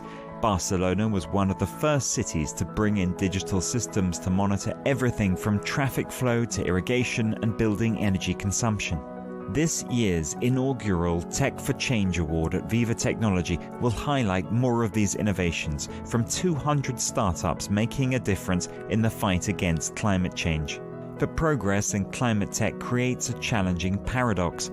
AI systems themselves consume considerable energy, with data centers leaving massive carbon footprints.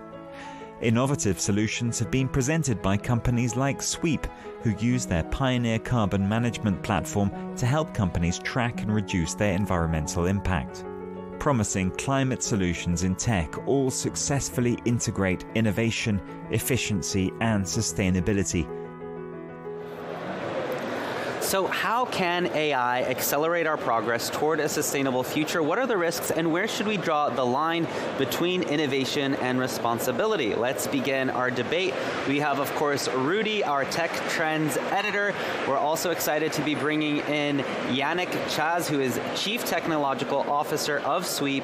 Yannick leads tech and product innovation at Sweep, which of course is the global sustainability data solution company that empowers businesses to track, reduce, and report on their carbon emissions and ESG performance, as well as Marie Ekeland, who is CEO of 2050, a pioneering French entrepreneur and investor CEO of 2050, an organization dedicated to funding and building the next gen of sustainable startups. Welcome to the debate. Thank you. We're excited to have you guys. So let's just start with some questions and then kind of we'll get into it. But Yannick, how is Sweep leveraging AI to help organizations ultimately achieve their sustainability goals? Yes, so we believe in Sweep that we should use AI responsibly. So we are adding features, very specific features to accelerate the collection, the transformation, and the management of data required to be used into the regulation of ESG regulation, as well as climate goals, for example, reporting in carbon accounting and so on. So we have features like this where AI is really helping, like collecting data, transforming the data, accelerating also the compliance with the regulation like the CSRD, where you have a lot of indicators and qualitative indicators. And this is where AI can streamline the answers to the regulation KPIs. In the end, it's important to have very specific features and not deploy AI everywhere for everything. The goal, also what we believe at Sweep, is when we integrate these features, the user should be in control at the end of what is pushing to the regulation. It's on one side helping to accelerate, but on the other side, it's validated and the user remain in control of what is in the end committed into the system to the regulation. Absolutely. And Marie, and as an investor, what criteria are you using to evaluate whether an AI-driven startup is actually advancing sustainability? Yeah, so we have a 2050 mission of shaping a fertile future. That actually means we're funding companies that are solving 5 of the more essential challenges that we believe we're facing right now. So the first one is we want everyone to eat enough, eat healthily. Second one is to inhabit this earth and produce in a sustainable manner. The third one is to take care of body and mind, so physical and mental health on a daily basis. The fourth one is actually to empower people to change through the learning and education system to be contributing to that fertile future. And the last one is to put trust back into the economy with insurance model covering asset new risk and banking system allowing transition to happen and media industry allowing democracy to function.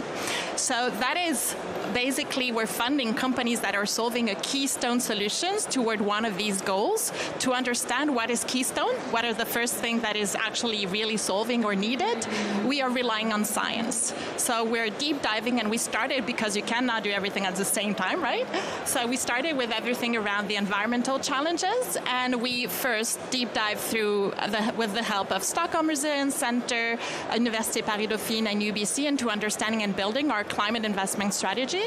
And then that is the first thing. We are looking for companies that actually are solving the things science has told us that should be solved. Mm-hmm. So it's a different way. We're not waiting behind our desk into having deal flow in and looking and assessing. We are actually deliberately looking into things that are keystone. Absolutely. And how do we assess then that AI powered, because AI is energy consuming, water consuming, all you want. So how do we ensure the net overall impact is positive? We are relying on platforms like the Upright platform, who is assessing overall holistically both the negative impact and the positive impact to ensure, even if you're on your way to solving a keystone mission and bringing keystone solution, that you're not, without knowing it, breaking other things elsewhere to have an overall net negative impact. Interesting, interesting.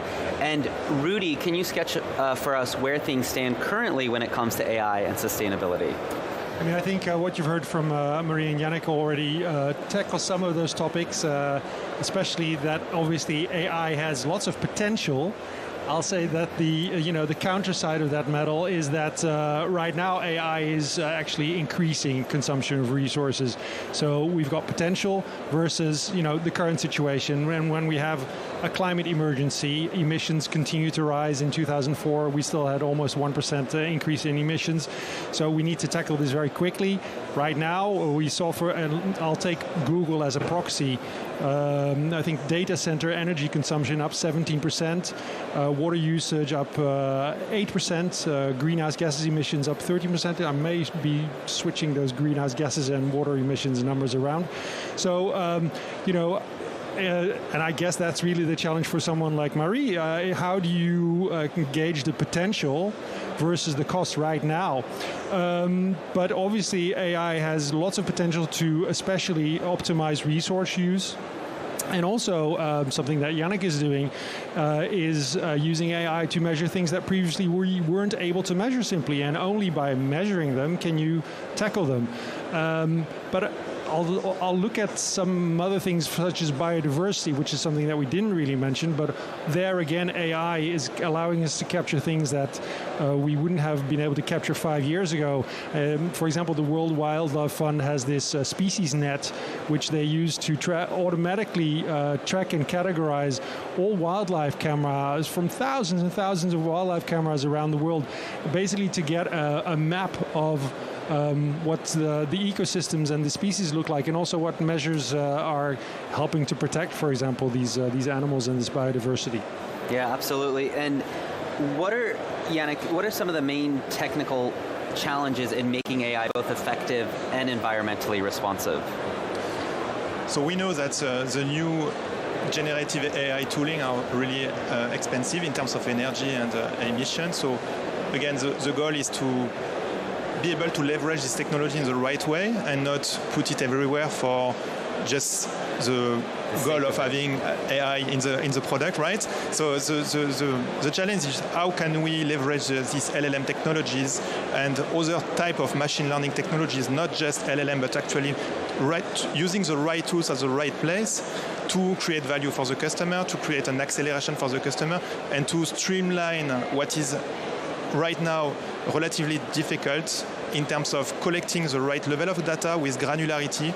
We are talking about hundreds of million, billion of lines to be able to be precise in our carbon footprint and be able to take action.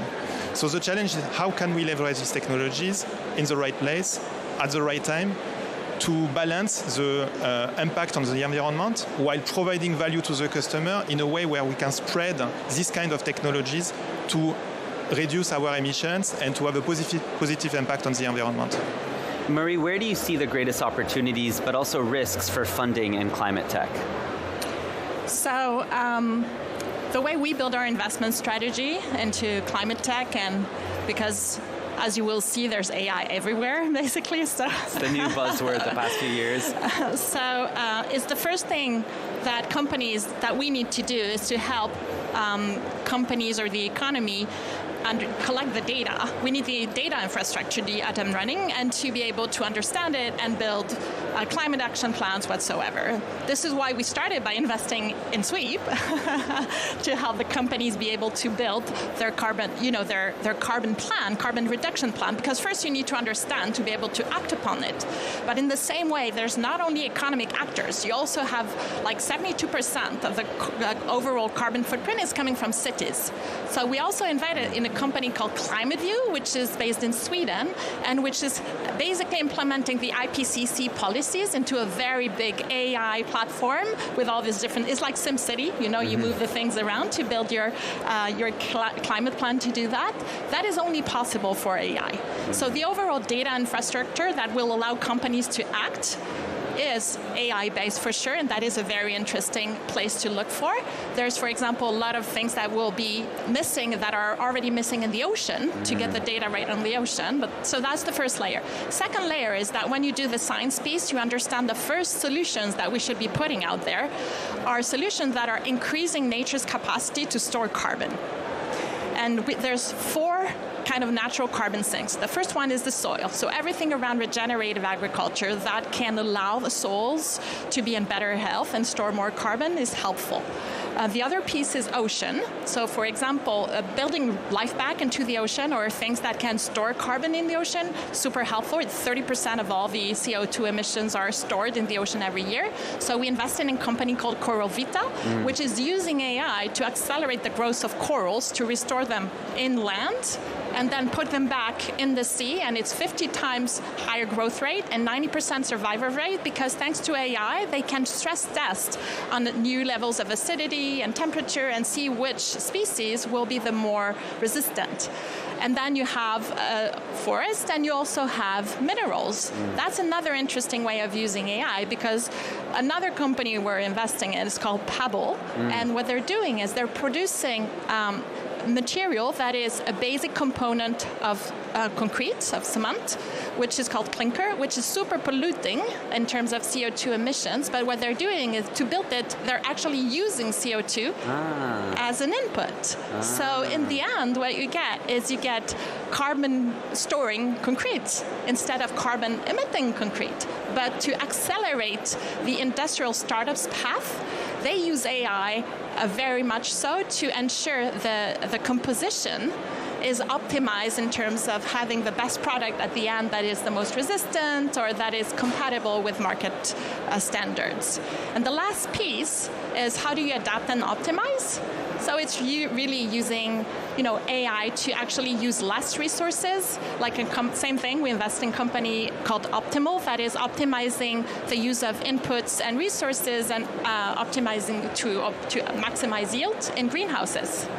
And so after, it's about how you can be more frugal in terms of natural resource input, and how can you optimize all the kind of supply chain pathway to be able to build circular economy as well. So that's what we do.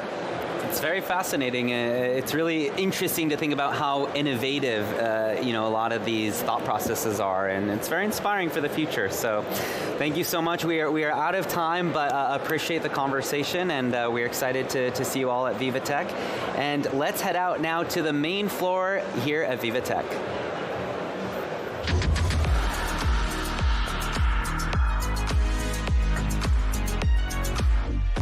All right, let's bring in Simon now, who has found some unique art here on the main floor. Simon, what can you tell us? Hi, Upton. Yeah, well, you know me. I'm always on the hunt to find some quirky things out there, very interesting things. And, for anyone who thinks that technology and art doesn't go hand in hand, well, then very mistaken. And to tell us exactly why we're mistaken, I'm joined here by Vienna Kim, who's the artistic manager of ArtPoint. Vienna, thank you very much for being with us. Tell us a little bit about the company and what it is exactly that you do. Yeah, thanks for visiting. So we're ArtPoint. We're a digital art agency based here in Paris. We curate digital art onto existing screens in public spaces. And today on our stand, we also have 2 interactive installations. So I'll show you one of the interactive installations and also some of the artists in our gallery, if that sounds good to you.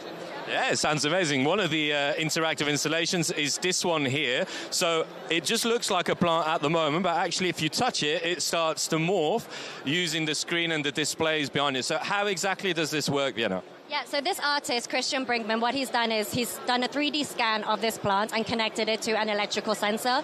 So when you approach the plant, it's going to sense the kind of static electricity from your skin and will start to react and transform on the screen in relation to how close you are to the artwork. It ends up becoming a really poetic and beautiful commentary on our impact, our relationship with nature and the environment, and just kind of as a reminder to us to be a little bit more mindful about how we interact with nature. Well, let's take a little walk because there's something else in your stand that you wanted to show us as well. We can have a look at some of the other pieces that are out here, including this one. Tell us what's going on here. Yeah, so this is just to show kind of the diversity of the artists in our gallery. So here we have 5 3D sculptures, each of which, when placed upon this stand, will reveal a new triptych from one of our artists. So they all represent different techniques. For example, this artist right now, Saris, an Argentinian artist, uses generative art, which is code and algorithms, AI, and 3D. But when you remove the sculpture and we'll put on another one, what ends up happening is that the triptych will transform. So this is just kind of a fun way to activate and pique curiosity of the artists in our catalog. What are these sculptures here for? What are they going to reveal? So yeah, it's just a great way to kind of show the diversity of artists that we work with. And very quickly, Vienna, because ArtPoint was here 2 years ago, I actually had the pleasure of speaking to you then. So how would you say everything's changed in these last 2 years for you? What's the interest of coming back here to VivaTech and being at the heart of it all, of course?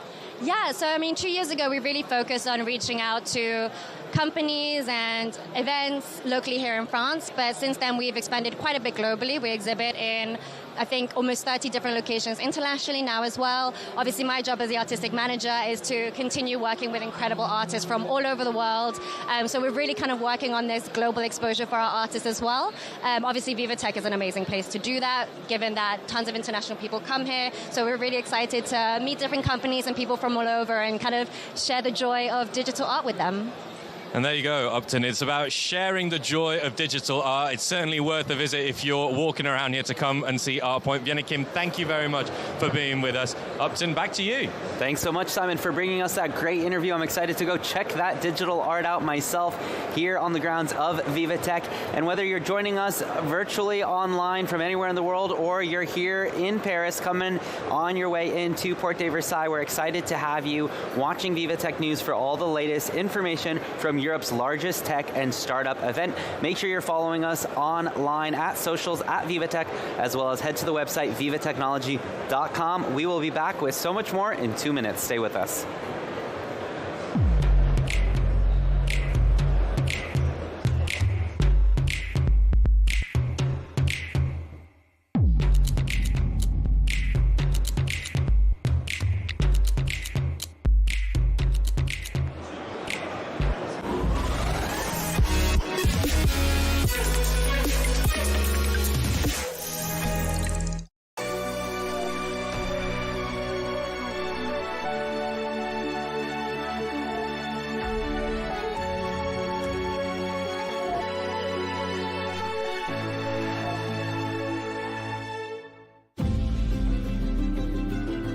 The automotive industry is going through an unprecedented period of change. We have been searching for a strategic partnership with a bank which would also support us in new projects. We've assembled people from both organizations, and we've worked with a true joint venture spirit, and that across 9 countries.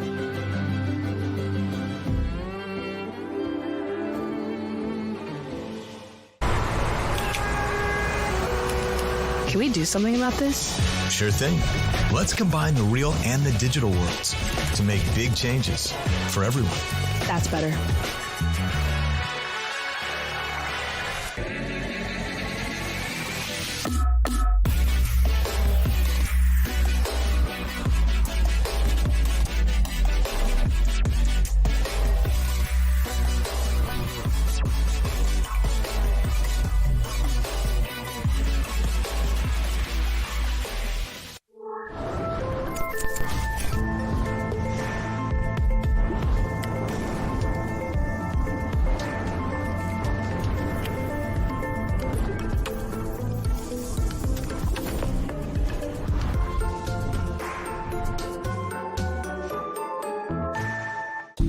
Japan boasts numerous companies with global potential in sectors of deep tech, such as bio-research, clean tech, and robotics. Jetro endorses these outstanding businesses and supports their collaborations with international partners. Talk to Jetro first.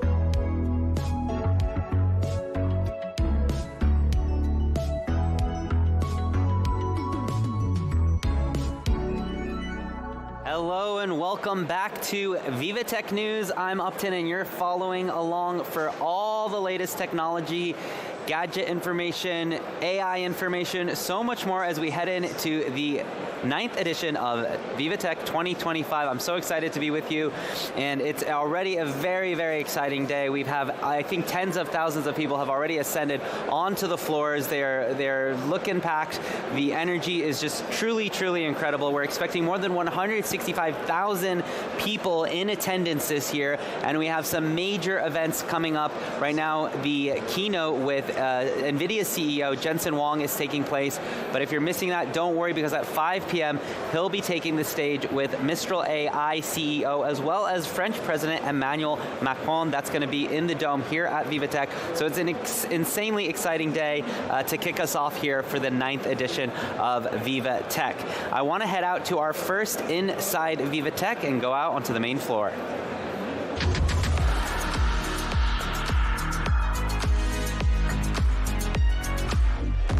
So one thing that, always challenging here, Will, at VivaTech is sometimes you get a little bit lost. It's a massive event. Sometimes a little bit of an indoor map can help. So what do you have for us?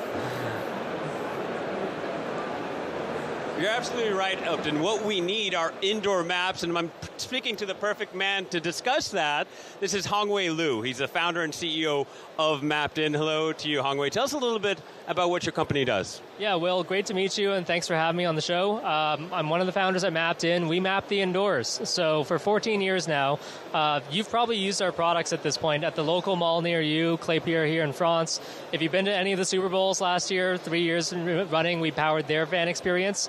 We're in major airports, Fortune 500 offices, trying to make the indoors as discoverable as the outdoors. And these sorts of applications, are they for consumers or are they more for industry specialists? Yeah, it's a great question. It's for both.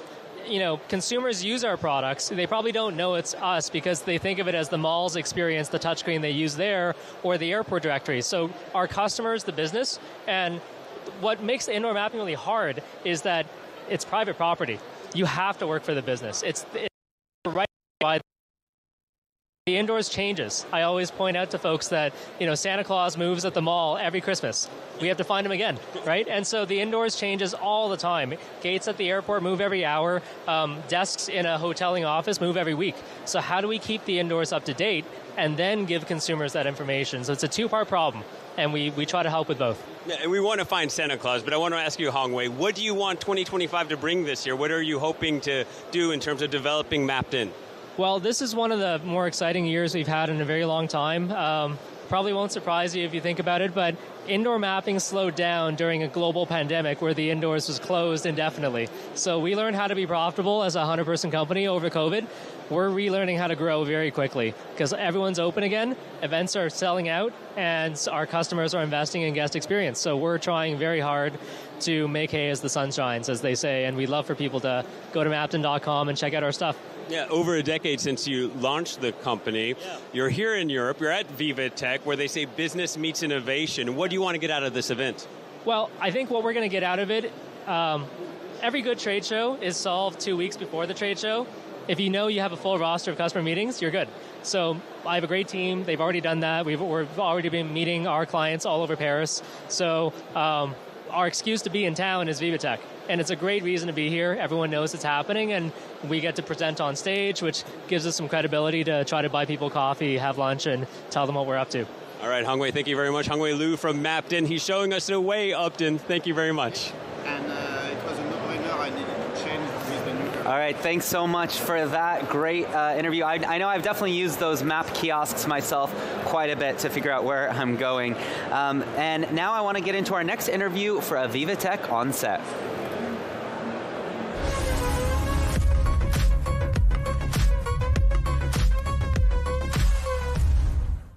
Escartin is my next guest. He is the VP of Innovations and Technology for View Vision. How are you today? Welcome to VivaTech. I'm not too bad. I mean, it's pretty crowded, but no, it's always a pleasure to be in such an environment.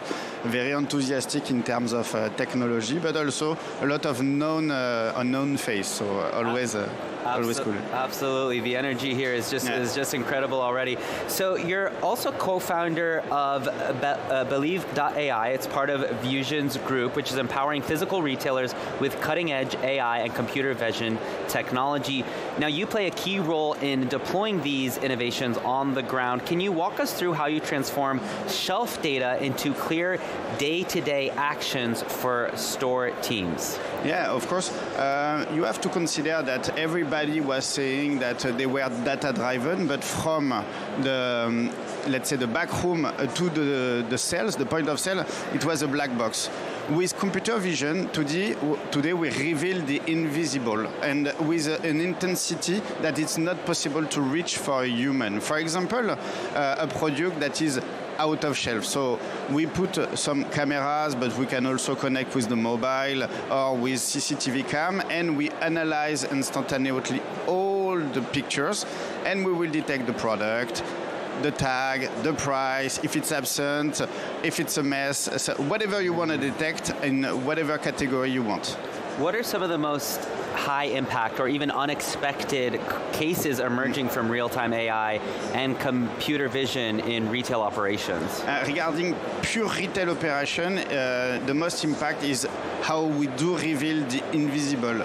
Yesterday, with the traditional technology, they were only focusing with the gap. I don't have the product. Here, we are able to detect the presence, and we can detect if it's moving picture after picture. So we have a new manner of giving the data for e-commerce prep, for the customer that is looking for a product. So we really reveal the invisible with an intensity that has never been reached in the past. And one aspect of tech is that AI doesn't replace employees, it empowers them. So how does automation boost both staff productivity and service quality? The idea is we are able to combine all of this information in a task manager, and this task is adapted to human.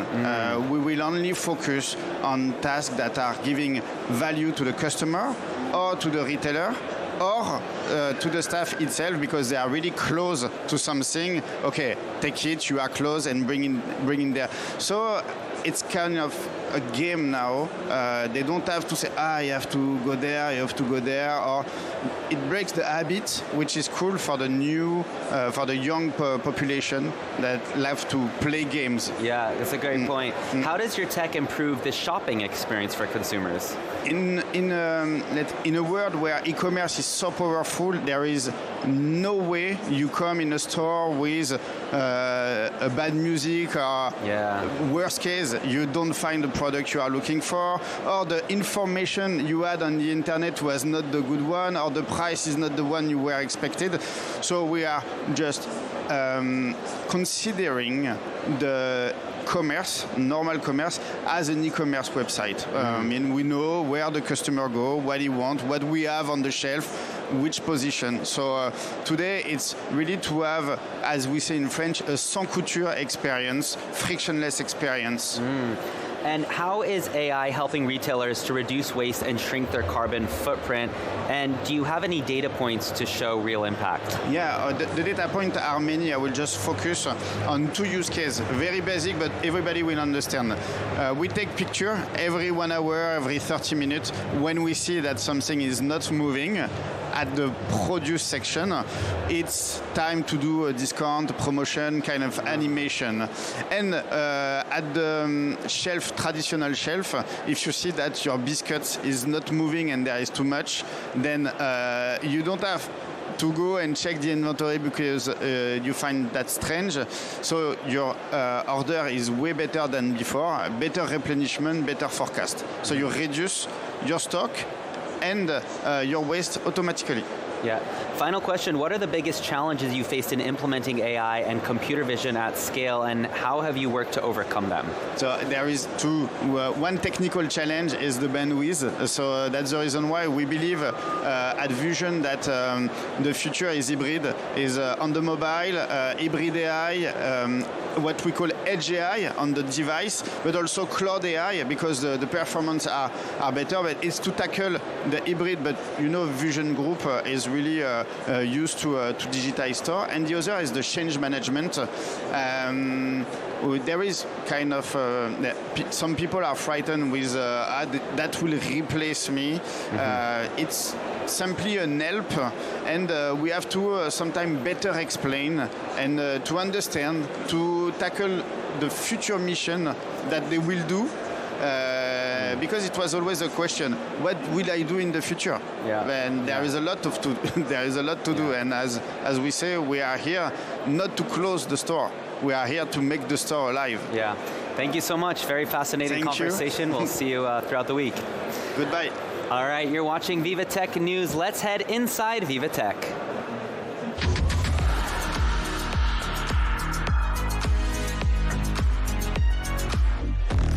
All right, let's head to our reporter, Karine, who is going to bring us an interview. Karine, what can you tell us?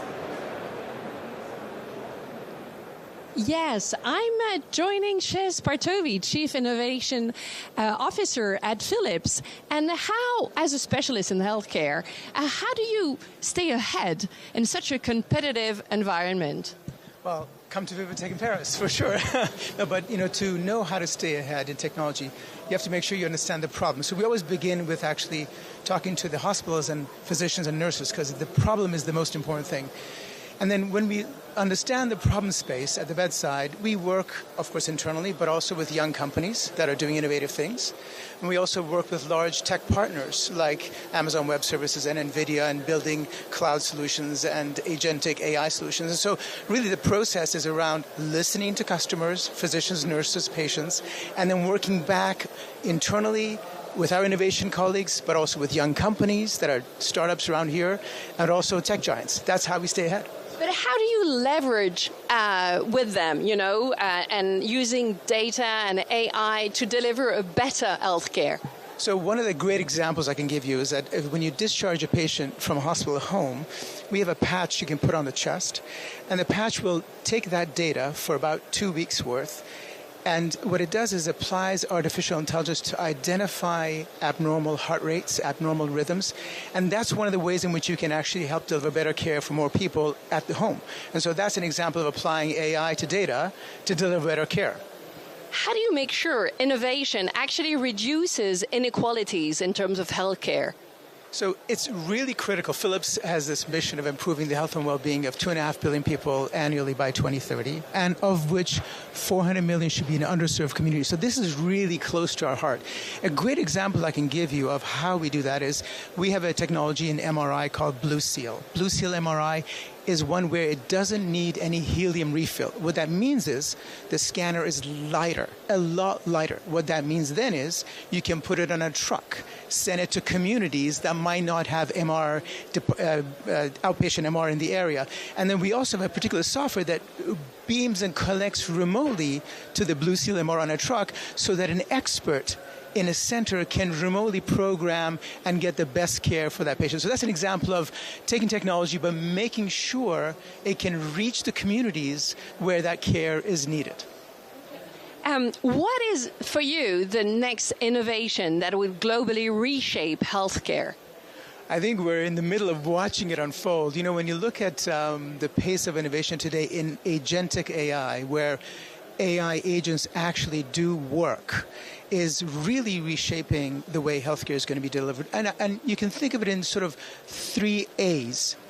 AI is going to automate things that no physician or nurse should do because it's just administrative. So automation is a big part of reshaping the way care is delivered. That's first A.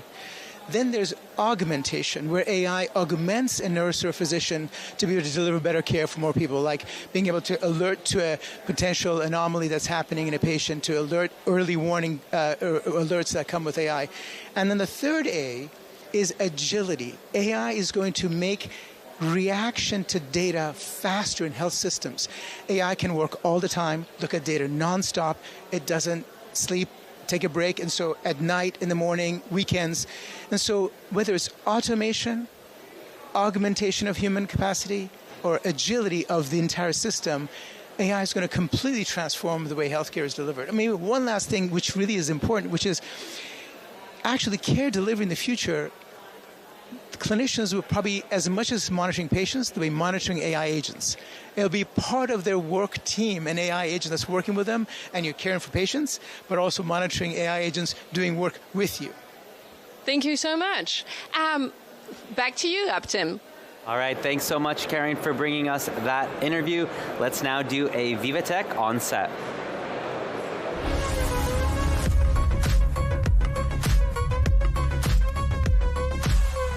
I'm excited to now be joined by Louis Conray, who is CEO of Pascal, a French startup that has become a global leader in neutral atom quantum computing. Louis, welcome to the show.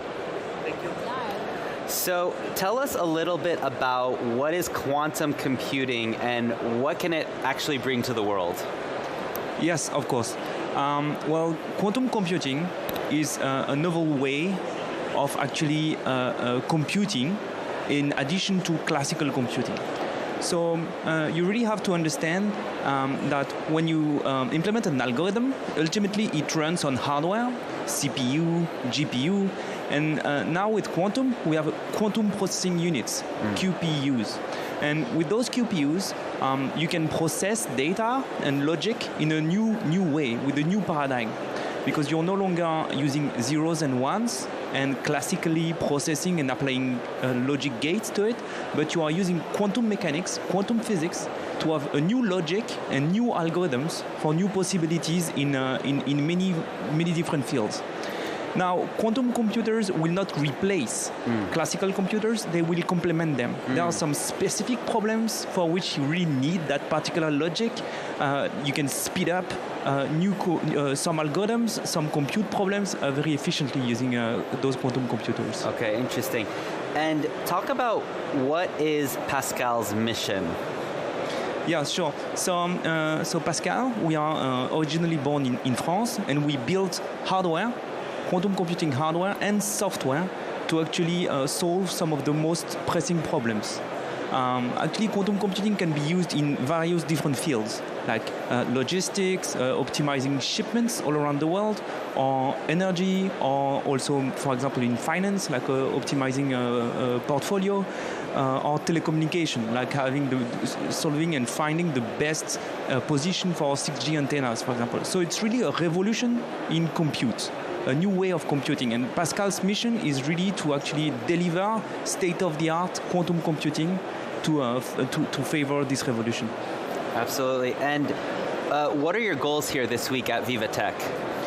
Yeah, so our goal here at VivaTech is to engage with the partners, customers, clients, to actually make them understand what is the potential of quantum. Because I would say that quantum is now where AI was 5 years ago. And if you think about that, with that perspective, you need to understand that you need to invest and understand how to best leverage quantum computing right now. So it's important to actually spread the word about quantum computing, and this is one of our objectives here at VivaTech. Absolutely. And talk to us about your latest milestones. Yes. So we were able 2 weeks ago to run an application, a use case, on a machine, a quantum computer, that is in an HPC center. So it's no longer in our own lab, it's in an HPC center. So we've transitioned from a technology which was like lab-based, operated by PhDs, experts, to something that is actually operated in an HPC environment, in a data center, like standard compute infrastructure. So this is really a strong milestone for us to really be able to put that technology and to bring it out of the lab and into the field. And it's a world premiere actually to be able to do that with our technology, so we're quite proud about that. Okay, well thank you so much for joining us. We're excited to see you throughout the week. Thank you. Thank you. All right, you're watching VivaTech News. This has been the first show of the day, Tech Early Birds. It's been a privilege to join you to kick off the 9th edition of VivaTech 2025. It's been a very exciting first day. Just looking around, I see tens of thousands of people have already ascended into panels, talking to exhibitors. We have a lot of different countries that are here representing themselves and their tech ecosystems this year. So it's going to be quite exciting 4 days here of VivaTech. We're very excited. We also have French President Emmanuel Macron, who will be joining NVIDIA's CEO, Jensen Huang, for a massive keynote. That's going to be today at the Dome at 5 p.m. And they'll also be joined by Mistral AI's CEO as well. I'm very excited to be attending that and joining that. We're also looking forward to seeing exhibits from LVMH and L'Oreal. They're always some of the biggest, most innovative, unique things that you can see when it comes to luxury, tech, and fashion. And finally, our country of the year this year is Canada. We've already had a report from inside their pavilion. I'm excited to be checking that out as well. So all in all, this is to all say that it's going to be a massive year of VivaTech 2025, the 9th edition. We're so excited to have you, whether virtually somewhere in the world or here with us in Paris. Stay with us because in just a couple minutes, we'll be going into our next show with the amazing Marjorie, who will be posting the next 3 hours. And welcome to VivaTech News. We'll be right back.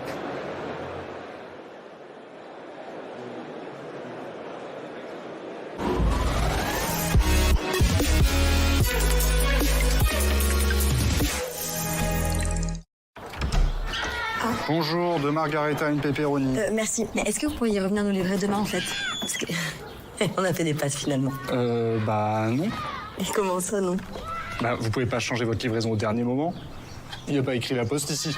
Avec l'application La Poste, modifiez votre livraison la veille jusqu'à minuit. Bon bah les enfants, ça sera pâtes et pizza.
The future of healthcare will be shaped by innovation. We see a very big potential future growth of this company, and we are trying to help them to make this potential come true. Our ambition for Contura's hydrogels is to be the leading treatment in osteoarthritis over the next 5 years, and we rely on BNP Paribas to help us along this journey.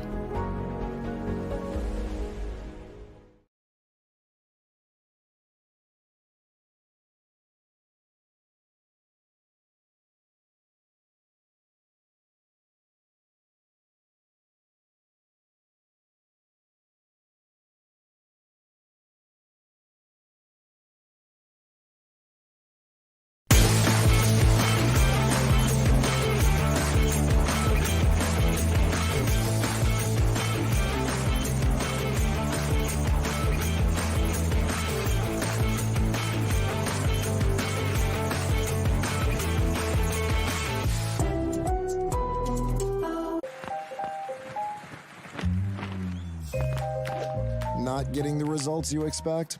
Don't use AI trained on any old data when you can use AI trained on your data. The AI built for business, IBM.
Elevate your leadership with VivaTech's Exec program. Discover cutting-edge startups, attend inspiring talks, network in exclusive lounges. CMOs, tech leaders, join the program and turn disruptive technologies into competitive advantages.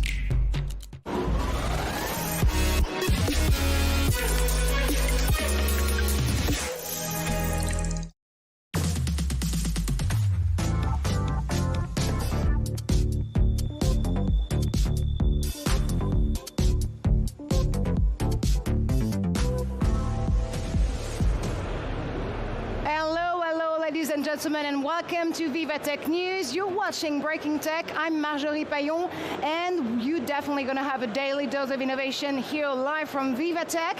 If you're looking for the place to B2B, well, stay put, because our reporter, our guests, of course, and experts are in the starting blocks. They're going to give you a glimpse at this 2025 edition, and you know that VivaTech this year is actually celebrating 9 years of innovation in tech and business. Coming up, turning code into cash. We'll hear from an AI coding startup paving the way to growth. And let's play games. We'll learn how to bet on the best IPs in the gaming industry.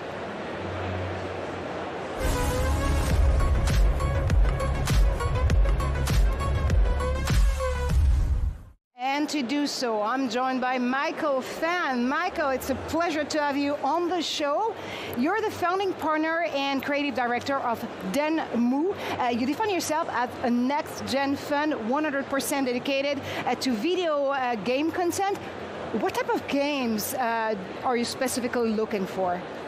The way we like to define ourselves is we are looking for iconic games.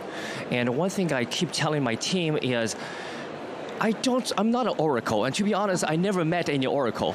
So it's really hard to guess what is going to be the next, big hit.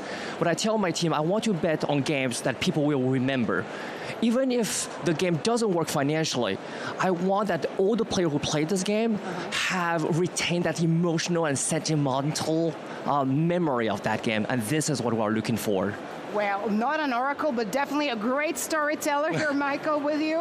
When you're investing in a game per se, you're investing first on an IP, right? So what is the best bet from your perspective? Investing on an international, global IP established out there in the world, or launching new ones?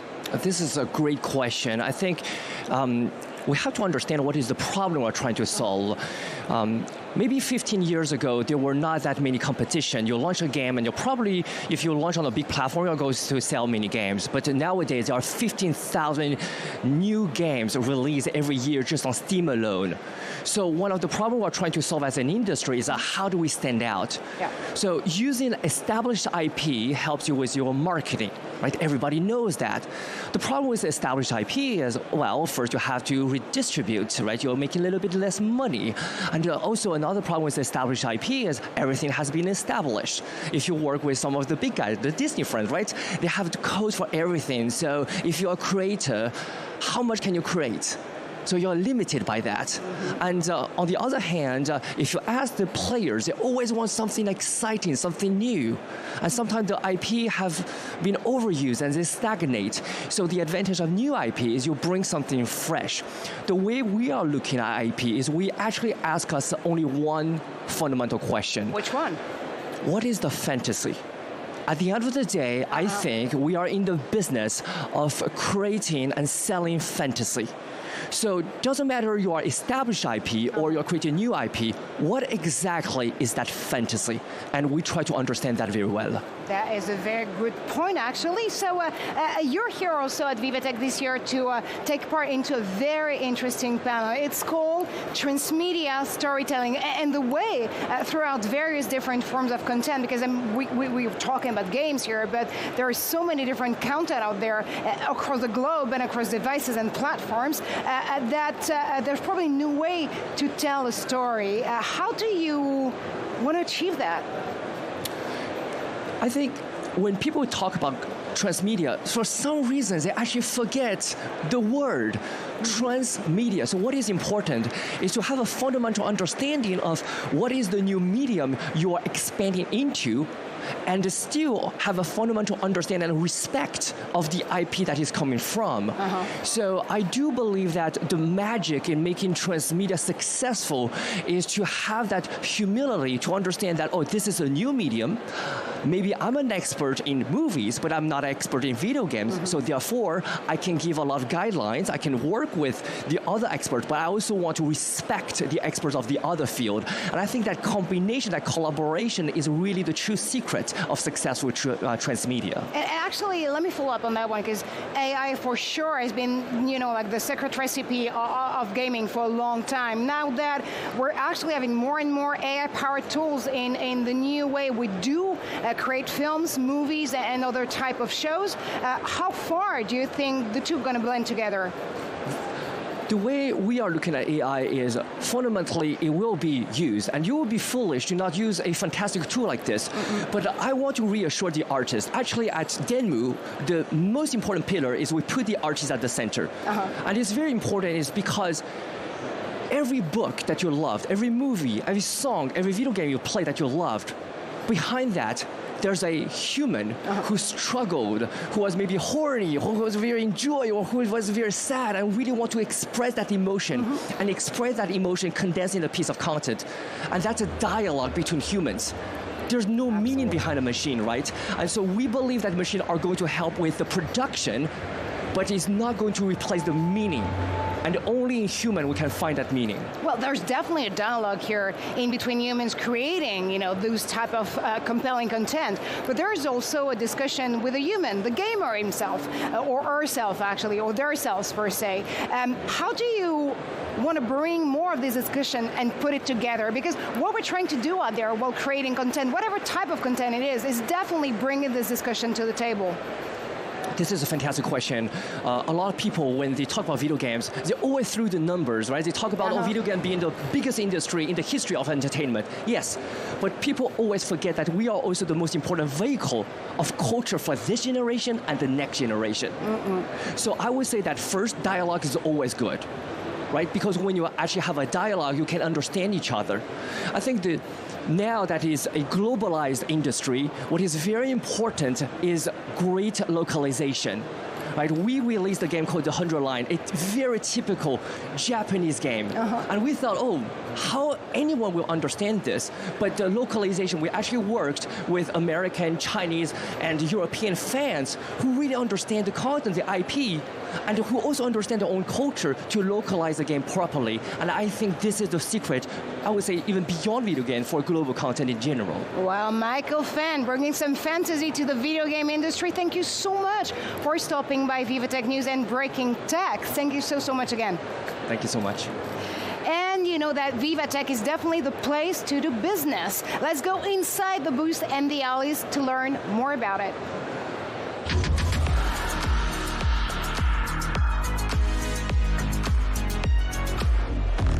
And I understand reporter Luke Brown joins us live, and just as now live actually. B is for Brown for sure, but B is for Bull too. What do you have in store, Luke? Hi, Marjorie. It's good to hear from you again this year at VivaTech 2025. Well, we're on one of the regions of France, the Région Centre-Val de Loire, because it may be in the middle of France, but they do have a lot going for them when it comes to the startup ecosystem. But they're also at the heart of a number of the key topics here at VivaTech 2025. They've got a lot of AI solutions, a lot talking about the environment, a lot talking a lot of their startups about health issues. To start off, we're going to talk to one of the guests here, Nicolas Frolov of MS for All. Now, there's been a lot of talk here in France about the issue of eternal pollutants, the so-called PFAS. Your company, your startup, has a solution to that. Can you outline exactly what it is you're aiming to do? Yes. So my company is molecular simulation for all. Basically, we are simulating chemical reactions, and we are quite engaged in the climate and environment issues because we are tackling the eternal pollutants problem, helping companies such as Suez, for example, to understand how they could degrade these eternal pollutants, such as to make water drinkable, to certify again drinkable water for the population. So this is very important because these eternal pollutants are everywhere. They are produced massively. They are now in drinkable water. And with a molecular simulation, we can give how these molecules can be degraded, and if they can be degraded into harmless byproducts. What kind of benefits are you hoping to provide to the big customers here in France and around the world that could be interested in your product? Well, the benefits is that they can understand better how to degrade these molecules with cheaper treatments, but efficient treatments. And also to complement what they do experimentally. Experiments are very expensive, so doing molecular simulation, doing AI, and trying and understand these huge amount of data, we can help them understand how to certify facilities to make drinkable water. Okay. Thank you so much, Nicolas Frolov. I'm just going to continue giving a bit of an outline of the stand here. As I mentioned, this is all about one of the typical regions, the emblematic regions of France, the middle of France, and their logo this year is Take Care of Humanity, Tech Care of Humanity. They'll be focusing on climate, health, beauty, and heritage over the next 4 days. And speaking of one of those topics, that topic is that of health. We can speak to Michael Harrison of Axe Life. Tell us a bit more about the product that you're presenting here at VivaTech. Absolutely. So what we do here is that we are actually building a medical device that helps prevention in the cardiovascular field. More specifically, what we do is that we measure the risk in the arteries. We're looking if there's any stiffness within the arteries, and we go much further. That's what's being done today in cardiovascular risk, which is looking at the risk of hypertension or either diagnosis of cardiovascular illness. So we're in a sort of gray area, and we do it with an approach that's very quick and very easy to do as well. Tell us a bit more about the reasons that you are here at VivaTech. What's the advantages for you for being here? Yeah, for us as a medtech company, it's very important to have eyes on the innovations of medical and healthcare. Especially for us, we're showing something that's very different and that hasn't existed really before in the terms of the medical field on a day-to-day basis. So we want to make sure people are aware of what's being done in the medical field. And when it comes to cardiovascular prevention, when it comes to measuring arterial stiffness, what we can provide in a very easy and manageable way for a lot of doctors and hospitals today. Very quickly, just for one last final question, your product has won the Galleon Prize for innovation in for medical devices. Can we just have a quick look, perhaps if Pierre can zoom in? Yeah, absolutely. So our device has been rewarded for one of the most innovative companies in 2024, which is very important for us for all the hard work we've put behind. Today, the way we work is that we have these two sensors that we put on someone lying down. We have the software that does the measurement in 14 seconds, and that's why we can insert those protocol of measuring cardiovascular risk in a very easy way without burdening professionals today, because it's non-operator dependent, so we can give it to an assistant, a nurse, for example, and they can measure as many people as possible and make sure that we sort of filter the people with higher risk and have the right care before their illnesses get worse as they get older. Michael Harrison of AxLife, thank you so much. As you can see here, these kind of products are coming from the heartlands of France. Of course, here at VivaTech, it's not just France, but it is stands and exhibitors from all around the world. But here, of course, a demonstration that there's innovation right here in the heartlands of France too. Back over to you in the studio, Marjorie. Well, my friend Luke, tech care. That is definitely going to be the tagline today and for the next 2 days here at VivaTech. Green is good, but can AI and IoT make it even greener? Let's find out with our next guest.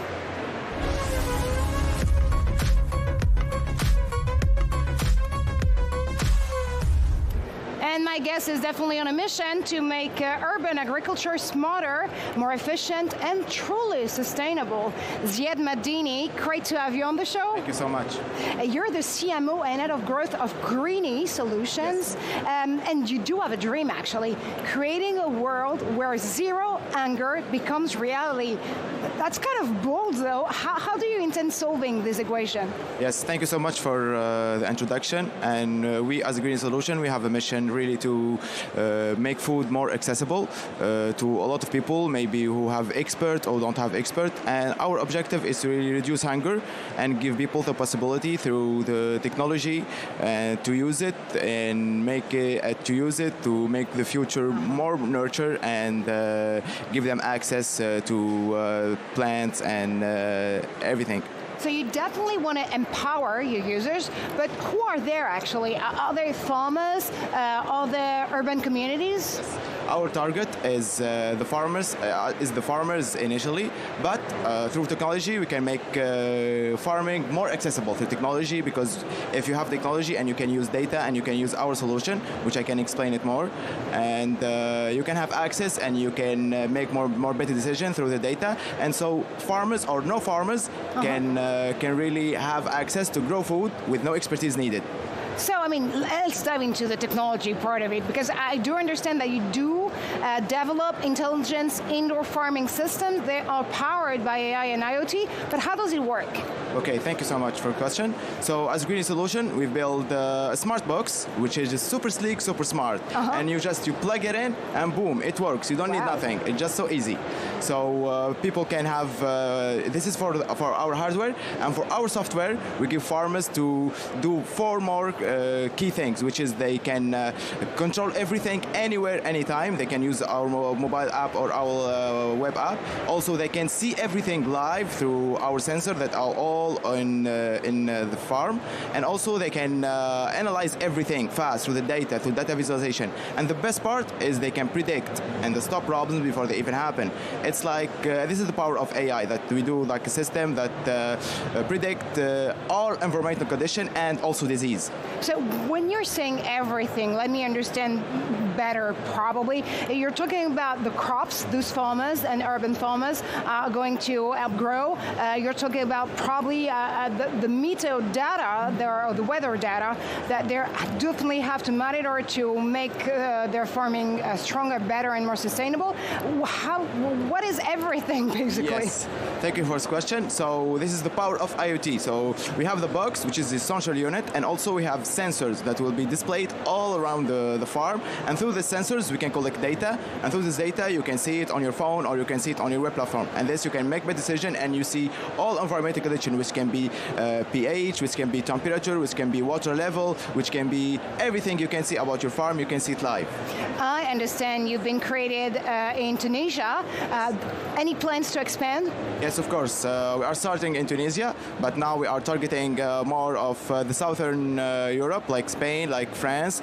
Here we are in France and Italy and Southern Europe. And our next target will be the MENA region, where there is Saudi Arabia, where there will be Dubai, where there is a lot of people.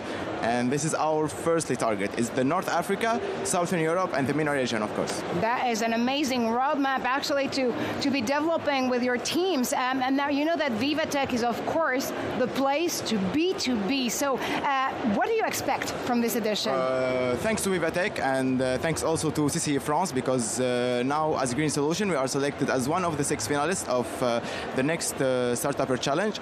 And now we're pitching in front of investors and in front of people from the ecosystem. And our objective here is really to connect with people and to have access and to share our vision with people and to meet clients and of course investors. What type of investors specifically are you looking for?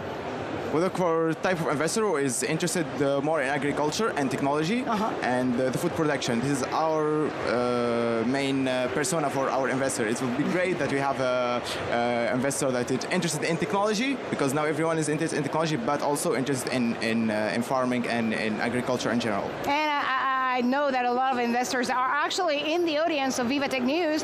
Where can they find you actually here on the ground? You can find me in 2 hours here. We are live in 2 hours. You will find me in the stage, near to stage 1. I will be pitching at 14:30. I'll be pitching there for the next Startupper Challenge. And you will find me there. And also you can find us in our Instagram, on our social media. You can see us, Greeny Solutions. Well, we definitely know where to find you right now. Thank you so much, Ziad, for stopping by Breaking Tech. Thank you so much. And now, as you understood with Ziad, you know that a lot of things are happening here at nearby stages, but also on stage as well. Guess what? Dezen Wang, the CEO of NVIDIA, of course, is here today at VivaTech. He was earlier ago on stage 1, and he actually was giving his first GTC Paris keynote at VivaTech to introduce the next NVIDIA's innovation in AI. Of course, you guessed it. It disclosed NVIDIA's brand new Pro Server, the only one in the world that runs everything the world has ever developed. Take a listen. One of the most important systems, and it's taken us the longest to build because the software and the architecture is so complicated, is how to bring the AI native architecture and infuse it into the traditional enterprise IT system. This is our brand new RTX Pro server. This is an incredible system. This motherboard looks so simple. And yet, on top of this motherboard are 8 Super NIC switches that connect 8 GPUs across a 200 gigabits per second state-of-the-art networking chip that then connects 8 of these GPUs and these Blackwell RTX Pro 6000 GPUs. Brand new, just entered into production. 8 of these go into a server. Now, what makes it special? This server is the only server in the world that runs everything the world has ever written and everything NVIDIA has ever developed. It runs AI, Omniverse, RTX for video games, it runs Windows, it runs Linux, it runs Kubernetes in VMware. It runs basically everything. If you want to stream Windows desktop from a computer to your remote device, no problem. If you want to stream Omniverse, no problem. If you want to run your robotic stack, no problem. Just the QA of this particular machine is insane. The applications that it runs, basically universal. That was Jason Yang, the CEO and founder of NVIDIA, of course, and you know that it will be live with President Emmanuel Macron later on today at the Dome, also alongside with the Mistral CEO, Mr. Mensch. But now we're back here on set for our next guest. Head in the cloud, feet on the ground. That's the perfect definition of Elias Schneider. We're going to be joined live by him just now.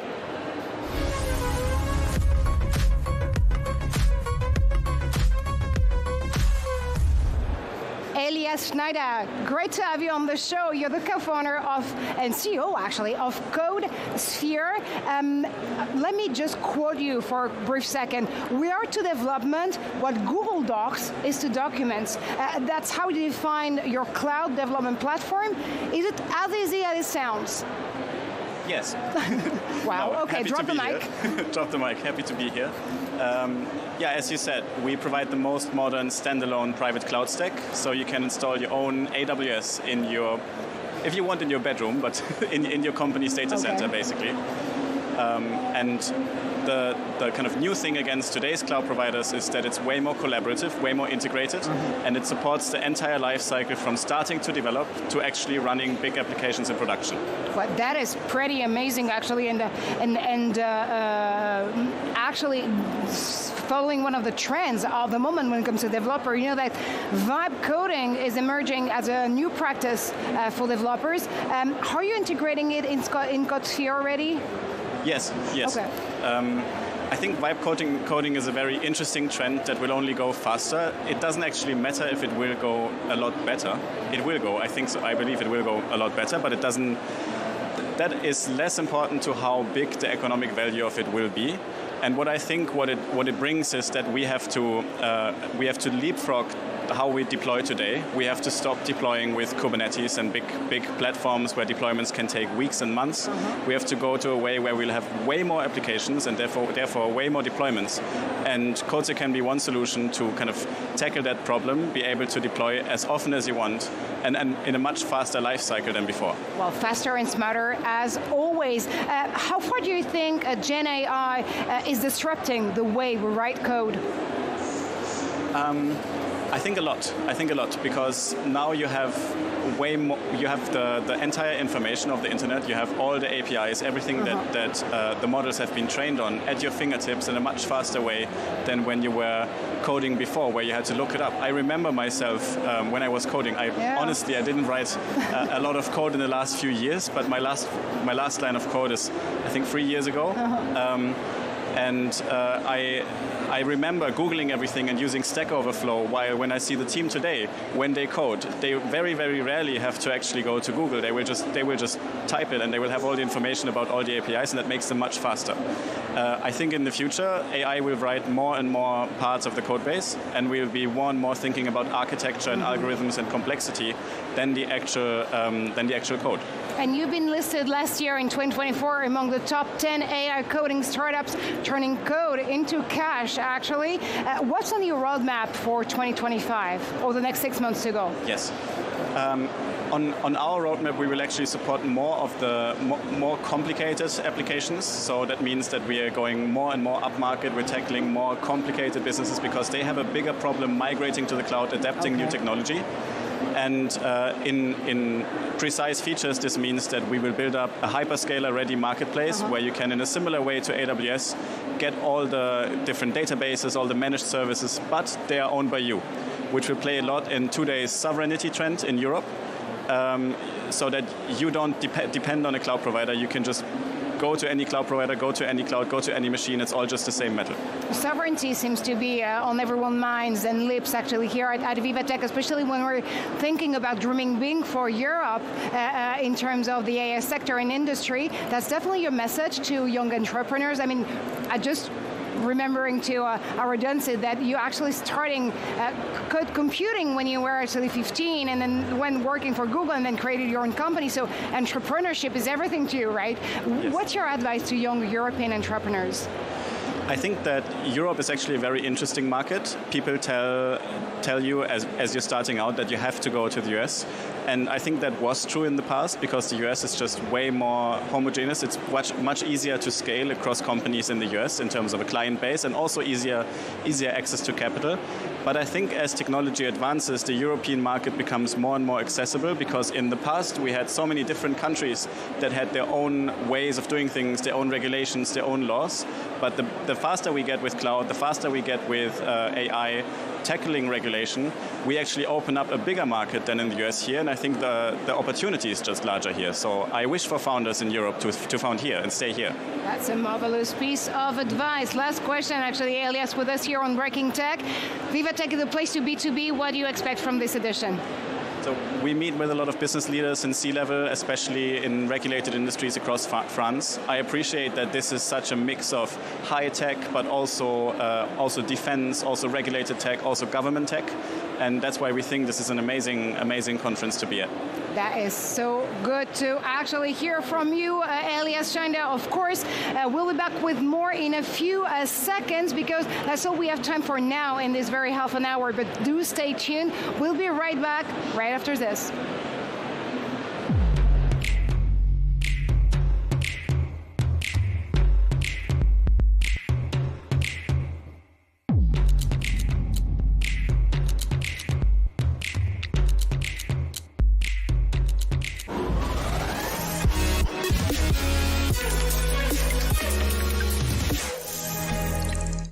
If you're sitting here, you're curious. Good news, Explore Media was made for you. Join a community of 10 million subscribers. We help brands create relevant and viral content. We call it edutainment. Contact us to learn more.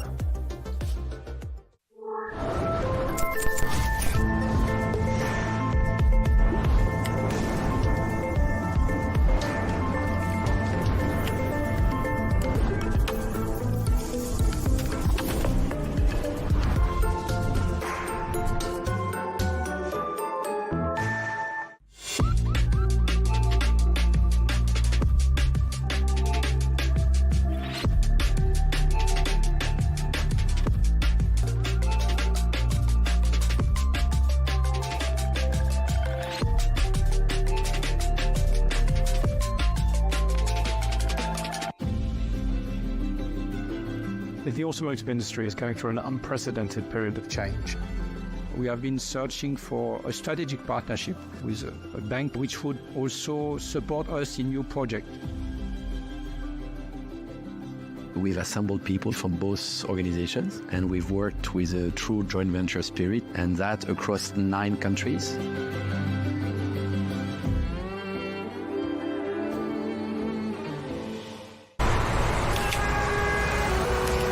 Can we do something about this? Sure thing.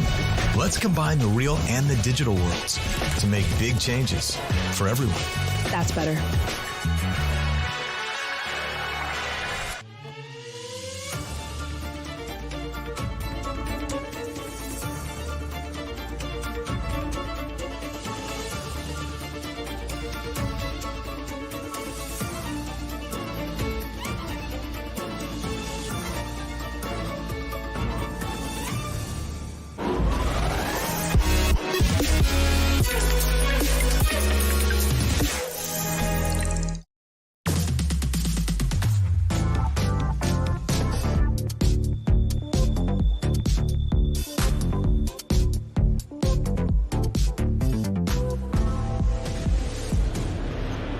Welcome back, ladies and gentlemen, to VivaTech News. You're watching Breaking Tech. I'm Marjorie Payon. Coming up in the next half an hour, the next frontiers of tech. You know, this is the theme of VivaTech this year. Well, our favorite in-house expert, Rudy Brutenberg, will be with us to comment on the trends upcoming. And from Nollywood to Africa's Silicon Valley, we'll learn how Nigeria is fostering one of the most vibrant startup ecosystems. But for now, 100 million times faster than the computers we use today, that's definitely the promise of computer, or quantum actually, computing. But with great powers come great risks. Notably in security, it's definitely a leap forward in tech that will transform the world. Take a look. An incoming technical revolution unlocked by the power of quantum physics. Quantum computers process information using quantum bits, or qubits. IBM researchers say their calculations can be 100 million times faster than classical systems. Capabilities that seemed impossible only a few years ago are now finding real-world applications. Quantum computers can power new drug discovery, optimize AI, and break new horizons in material science. ZeroKey has used quantum power to develop a real-time location system for use in industry, offering unprecedented operational visibility of warehousing, automotive, and supply chain logistics. But this new computational power brings unprecedented security challenges. Without quantum-safe measures, current encryption protocols could be overrun by 2030. This scenario would threaten the global banking system, sensitive communications, and critical networks. Startups like Quanticore are already providing quantum-safe solutions against sophisticated cyber attacks, a critical area of innovation to keep an eye on. Increasing government investment reflects the high stakes. The European Union has so far committed €1 billion to quantum research. In March, China announced a vast government-backed fund into emerging technologies like quantum computing worth around $138 billion. In the US, the National Quantum Initiative Act allocated $1.2 billion of public funding towards this new technology. Companies like Alice & Bob, aiming to build the world's first universal quantum computer, could reshape our digital future. Quantum computing will transform our world, and the preparations are already in place for when it does. And now it's time for a tech trend update with my favorite ever in-house expert, the great Rudy Württemberg.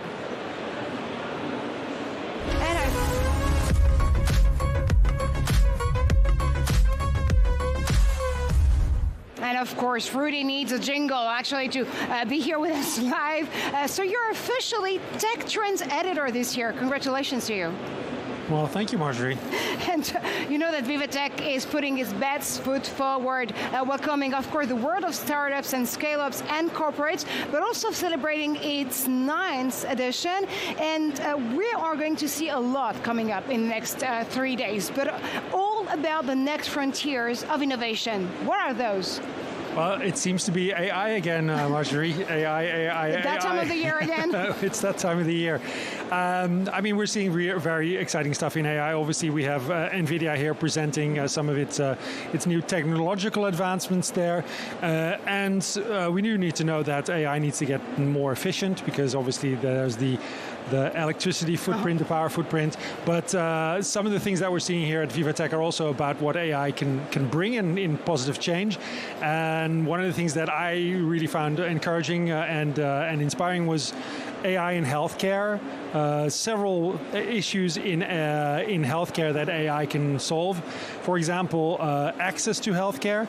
For example, in places where you might not have access to a doctor, AI might be able to consult or see basically anomalies, cancers that might otherwise go undetected that can be detected with AI technologies. And also previously or before, they actually can be detected by other methods. Exactly. That's what I understand, right? But also preventive, right? Because AI might be able to give you some tips on what you might do to live healthier.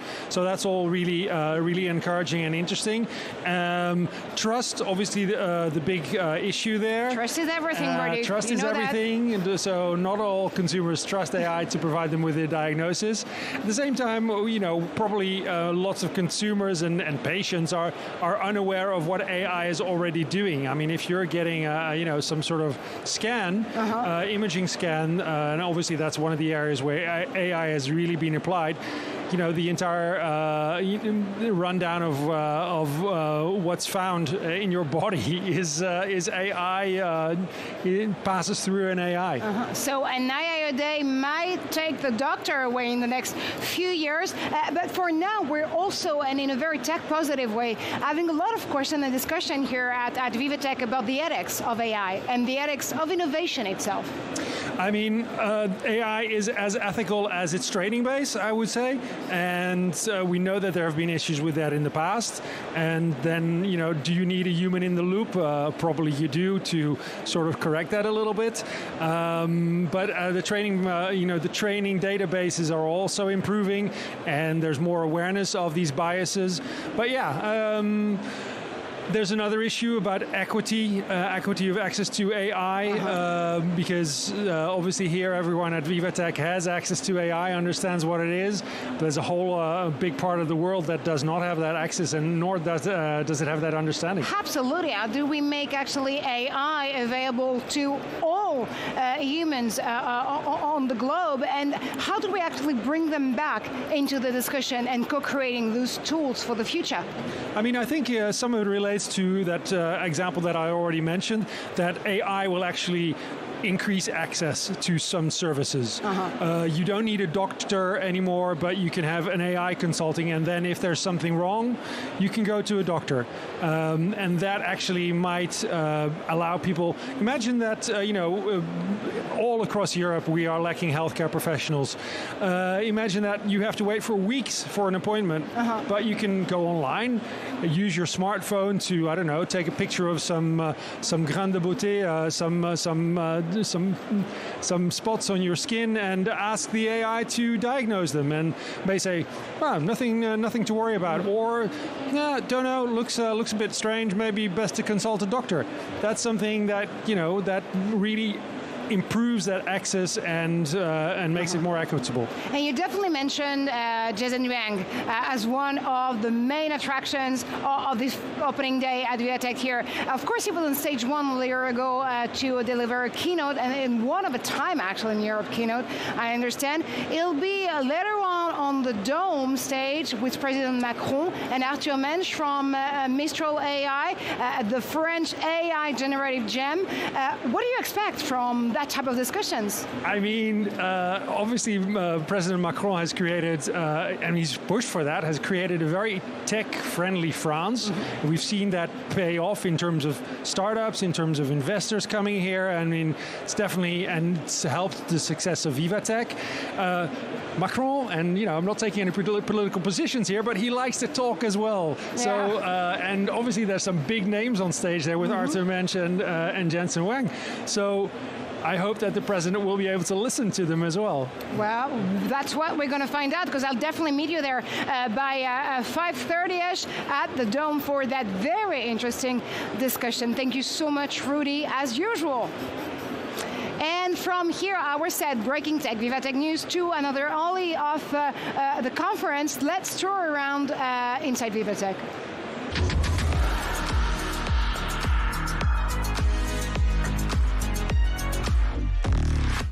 And Alison Sergent, we're joining you live now because you're sitting with a very interesting guest. His name is Alexandre Lagrange. He's the CEO and co-founder of AI Motion. What is it all about? Yeah, Marjorie, I'm here with Alexandre Lagrange. He's the CEO and co-founder of A-Motion. He's going to show us this interesting and rather incredible vehicle that you see behind us. It's basically a cross between a motorcycle and a car. Alexandre, why make such a mix? Paris made it because, as you know, the traffic is hell. And we have decided to bring together the agility of a motorbike with the safety of a car. So here we are with A-Motion vehicle. So it's, as you see, a cross between two, so 4 wheels, but it's tilting and leaning in the corners, very fast, like more than 115 kilometers per hour. So it can go on highways, okay? So it's really made for urban cities and outskirts too, okay?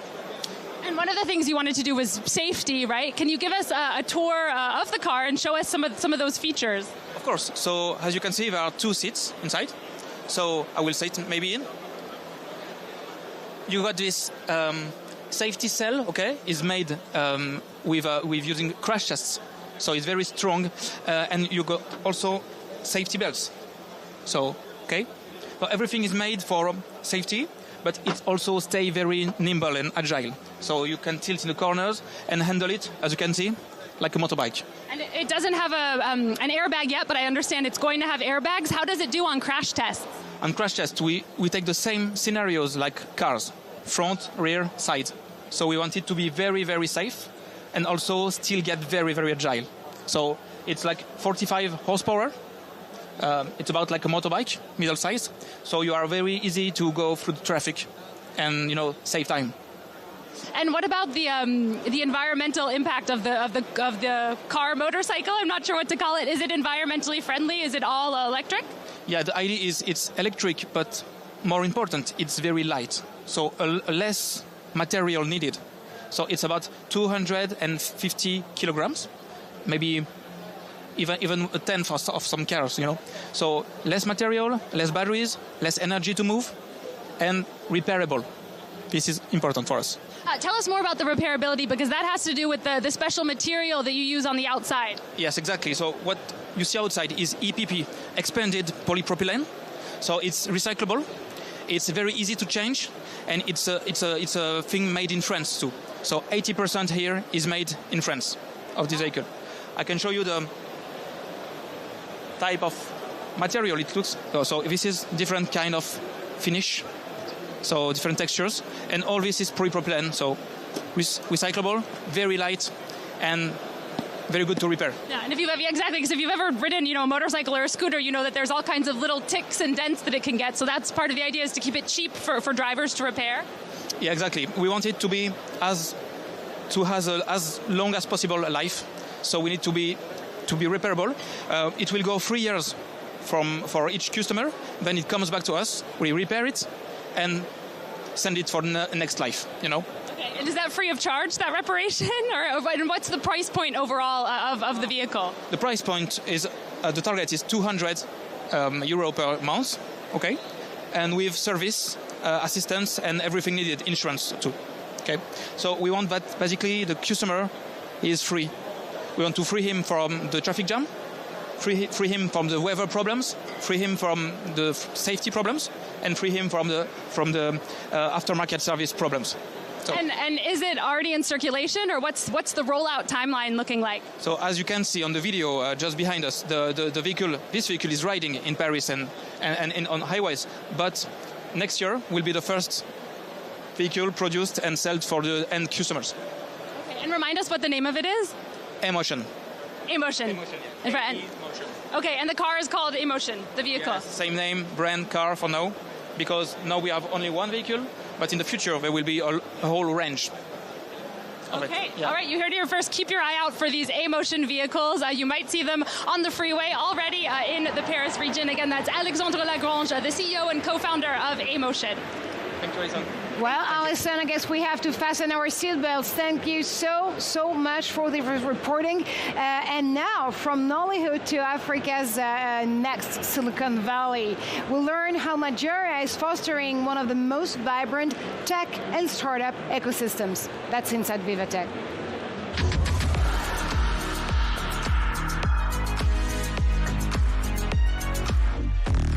And it's my understanding that Alexis Lelmont is live from the Nigeria pavilion here at VivaTech. Alexis, your guests do have the secret recipe to African innovation. Yes, I do, Marjorie. Well, first of all, just let me say I'm glad to be back with you at VivaTech. I just wanted to say that. From now on, we're going to speak, yes, indeed, with Bosun. That's why I'm going to call you today. You said me that it was better to call you this way, so I'll go on the easy way today. Thank you so much for taking a little bit of time with us. We are live on the Nigeria Pavilion. I got 3 basic questions for you. First of all, could you tell me a little bit more about the presence of Nigeria at VivaTech this year, and maybe tell me what are the highlights that we could have during those 3 days on the Nigeria Pavilion down here? Thank you very much. The Nigerian Pavilion is bringing together our rich array of startups to really showcase what is happening in the country in terms of innovation and startup development. Recently, according to a deal room, Lagos, which is a city in Nigeria, got the #1 emerging tech city in the world. It beat places like Nairobi, Cape Town, even places in Asia. So that is a testament to the growing number of startups and tech-enabled startups in the country. And so we are showcasing that today at VivaTech and over the next couple of days to show the ingenuity of our entrepreneurs and to show that Nigeria has solutions for the world in terms of healthcare, in the area of AI, for low resource languages, in hardware manufacturing as well, in power and electricity, in areas such as free trade zones and incorporation of digital companies, digital free zones as well. So along the value chain of many industries, Nigerian startups are helping power larger companies and are also delivering services to customers, to citizens as well. And the government is also here to also show how we are empowering startups by creating an enabling environment. And so Nigeria is a good place to build solutions for Africa and for the world. So this is a political message as well to say that Nigeria today is leading the path and is opening the path for that. Could you tell me more about the message that Nigeria wants to send to the global VivaTech, to the global tech industry over here? #1, Nigeria is open for partnerships. We have an array of companies that are solving problems, both locally and nationally. So we're open for partnerships across multiple value chains. #2 is that we want the world to see Africa as a talent hub. Because there is a program that is being run by the Federal Ministry of Innovation, Communication and Digital Economy. It's called the 3MTT program. That's 3 million technical talent, training 3 million young people in the areas of cybersecurity, in the areas of artificial intelligence, in software development, cloud computing, so that there's a rich array of talent for global companies to leverage on. And so these talent can also build their own companies to solve problems across Nigeria and across Africa. Also, the government is doing a massive project called 90,000 kilometers of fiber optic cable, connecting every local government in Nigeria to fiber optic connections. And so being able to deliver government services to remote locations, opening up educational opportunities for remote areas and villages so that young people can also participate in online classes to improve their knowledge base. We're also building AI capabilities in the area of data centers and as well as LLMs, large language models, for Nigeria and for African languages as well. So really, it's that Nigeria is open for partnerships across the technology value chain. And that is why we're here at VivaTech. Well, beautiful. I guess the message has been spread to everyone watching us on VivaTech News today. Thank you so much, Bosun. And good luck for those 4 next days. I'm guessing there's going to be so many people coming to the Nigeria Pavilion. And you'll be here to explain everything to the many spectators that we will have today over here. Thank you so much. Have a good one. Oh, man. Say it again. Merci beaucoup. Oh, there you go. Beautiful. Thank you so much. All right. Well, back to you, Marjorie. Well, Alexis, I know where to find you next. You're definitely going to be flying to Nigeria. I do understand that. Thank you so much for this piece of reporting. Now, Clara Chapaz, France's Minister in charge of AI and Digital Affairs, was interviewed about AI, of course, but the AI Code of Conduct. You know, it's going to be one part of the AI pieces of regulation here in the EU. For her, the first point isn't trust and security, but innovation and entrepreneurship. Take a listen. The very first rule, if I may say, as a minister of AI is how do we actually innovate? Yeah. And that's probably going to be a surprise that when we talk about AI code of conduct, I talk first about innovation. But because if we don't have the tools, if we don't build the tools to not rely on a few handful players, then there's no way we can actually shape this technology. And so that's why France has been very focused. Since 2018, we've had a national AI strategy to say, okay, we have all the ingredients. We have talents, we have nuclear energy, we have an amazing entrepreneurial ecosystem, research. How do we bring everyone together? How do we reinvest into what makes us a great place for AI so that we can have some national champions? Because that's the only solid way we can actually then define the rules and have a say in how we want this technology to be built. Safety is obviously important. I'll come back to that, I'm sure, because if you're not creating the condition of trust, and safety is part of this trust, then no one's going to adopt AI and you're not going to get any progress out of it.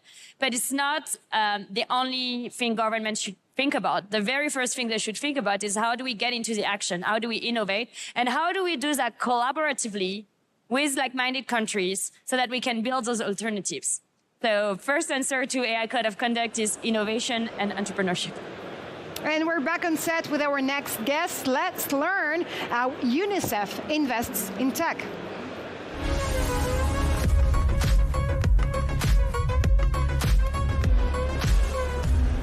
And to learn more about it, I am joined by Sana Betty from UNICEF Office of Innovation. I appreciate you being here, Sana, of course. You're an innovation specialist with the UNICEF Venture Fund, and you've also been leading the fund's investment strategy. Now, I also understand UNICEF goes crypto, and you're with the crypto fund, you're managing it in the meantime. So I'm kind of curious, what do you invest in? Thank you. Thank you for having me here. UNICEF's Office of Innovation launched its first of its kind venture fund back in 2014. We've been around for 10 years, and we make investments in early stage open source frontier technology startups, exclusively in emerging markets. We make these investments through a possibilities-led approach to innovation, where we look to invest at a 2 to 5 year horizon to say, where's technology moving? How can we innovate with technology? And how can we challenge technology to deliver for children through our investments? That is quite an amazing mission, actually, for you here, Sana. What's the model of the fund? So we provide our startups with $100,000 in equity-free funding. Okay. So these startups receive this investment from us. They have to be building their solution in an emerging market. They should have a prototype when they apply to us. Okay. And they should be willing to work with us to build open source tech, because we believe open source is more accessible, adaptable, and scalable. And so we invest in these companies along with very tailored hands-on mentorship across 9 different streams. So we help them all the way from their business strategy, how do they open source, their software and front-end development, data privacy, trust, diversity, equity, inclusion, really ensuring we're helping them where they need us and where we can make a difference. So I do understand you want them fired up and ready to go, basically, but you're also going to be there to co-create and pave the way with them. Exactly. That's exactly our mission. And we are able to do this in both fiat and in cryptocurrency. So they can apply to us for funding.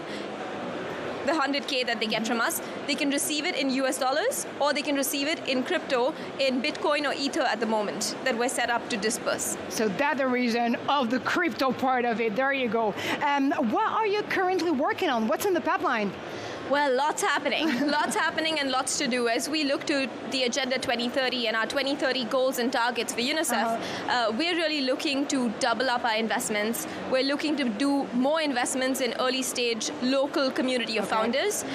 We're investing in 3 streams, I would say, in the next few months, going into 2026 and beyond. The first is Femtech. So we're looking to drive resources and capital to female-led and founded solutions, also male-led founded solutions, but primarily looking at solutions that are improving women's health outcomes, that are addressing solutions that are designed to create at social and economic empowerment for women.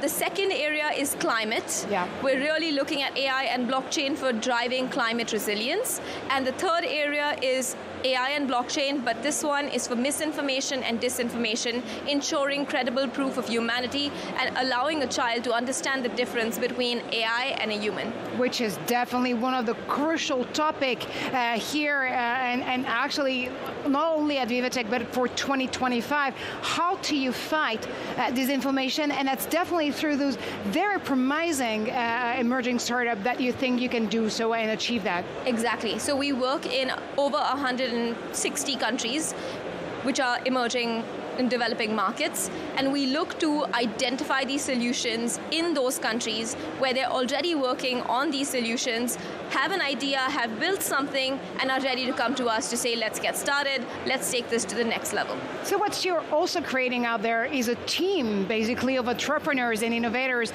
that want to make them work better. Exactly. I think that's exactly it. It's really about building a holistic team that is building tech the right way for the right purpose, and they have the right sort of skill sets. It should be a diverse team. They should understand tech standards, how to build a product that is accessible to all users and tested by all users, and that's really what we want to come in and help these companies do. So if you guys want to be on the A team, definitely reach out to Sana Betty here for the UNICEF Venture Fund. Thank you so much for stopping by. Thank you so much for having me. Tech. Thank you so much, Sana, again. And that's all we have time for. But do stay tuned. We're going to get back right after this.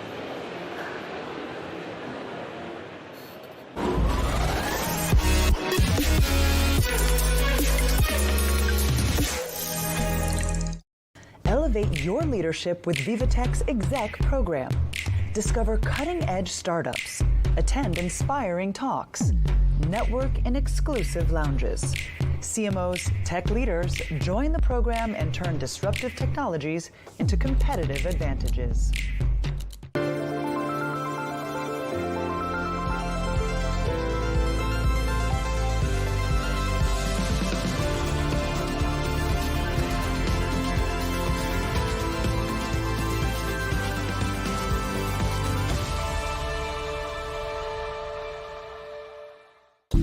Japan boasts numerous companies with global potential in sectors of deep tech, such as bioresearch, clean tech, and robotics.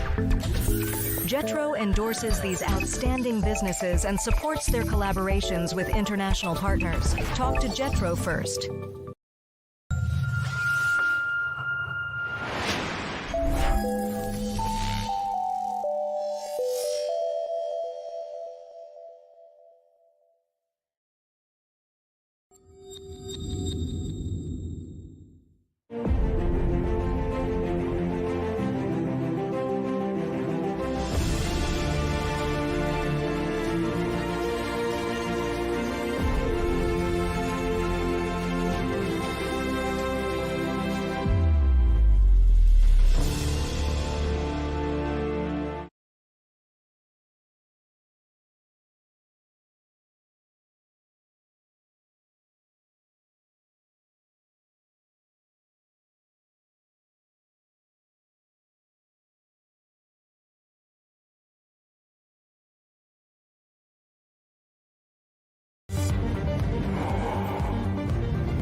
Explore the new frontiers of innovation at VivaTech. Witness the tech breakthroughs redefining what's possible. Scale faster, partner smarter, and see what's next for your business. Explore the innovations reshaping global politics. And champion sustainability, ethics, and inclusion. All at VivaTech 2025.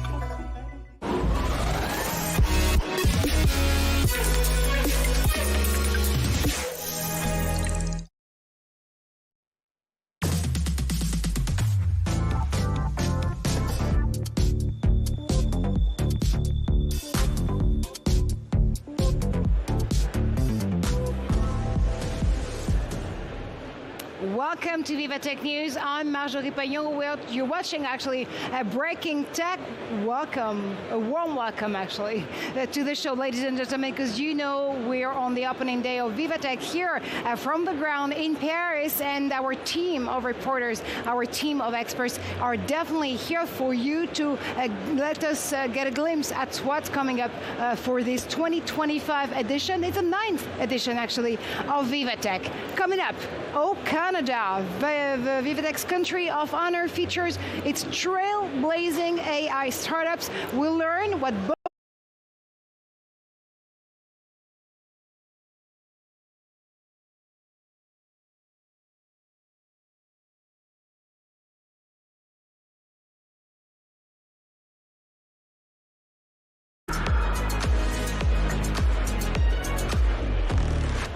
Simon Harding is actually live for us now on one of the pavilions here on the ground, and I definitely see that you're with some Bangladesh innovator. Hi, Marjorie. Yes, absolutely. As you know, one of the most exciting things at VivaTech is always discovering the very particular tech that embodies the different countries around them. We're always looking to discover what new countries are bringing to the tech innovation globally, really. And I'm here at the Bangladesh stand, which is one of the fastest growing digital economies in the world, heavily influenced on IT and tech, with close to 1 million professionals in that field. Digital market, which is worth billions at the moment, which is set to double by the close of 2025. And to talk to us a little bit about this all, I'm joined by Shahru Islam, who's going to talk to us about Bangladeshi tech as a whole. Shahru, thank you very much for being with us here live on VivaTech News. Tell us about your wonderful stand and why it's so important for Bangladesh to be represented here. Great, thank you. Thank you, Simon, for asking me these questions. It's been the second time that Bangladesh is here representing the country. This time we have around 14 companies from diverse background. We have companies from AI solutions to IoT solutions to semiconductors to design companies to IT services. There are 14 companies, as you can see from here all around. These companies together represent the Bangladeshi industry.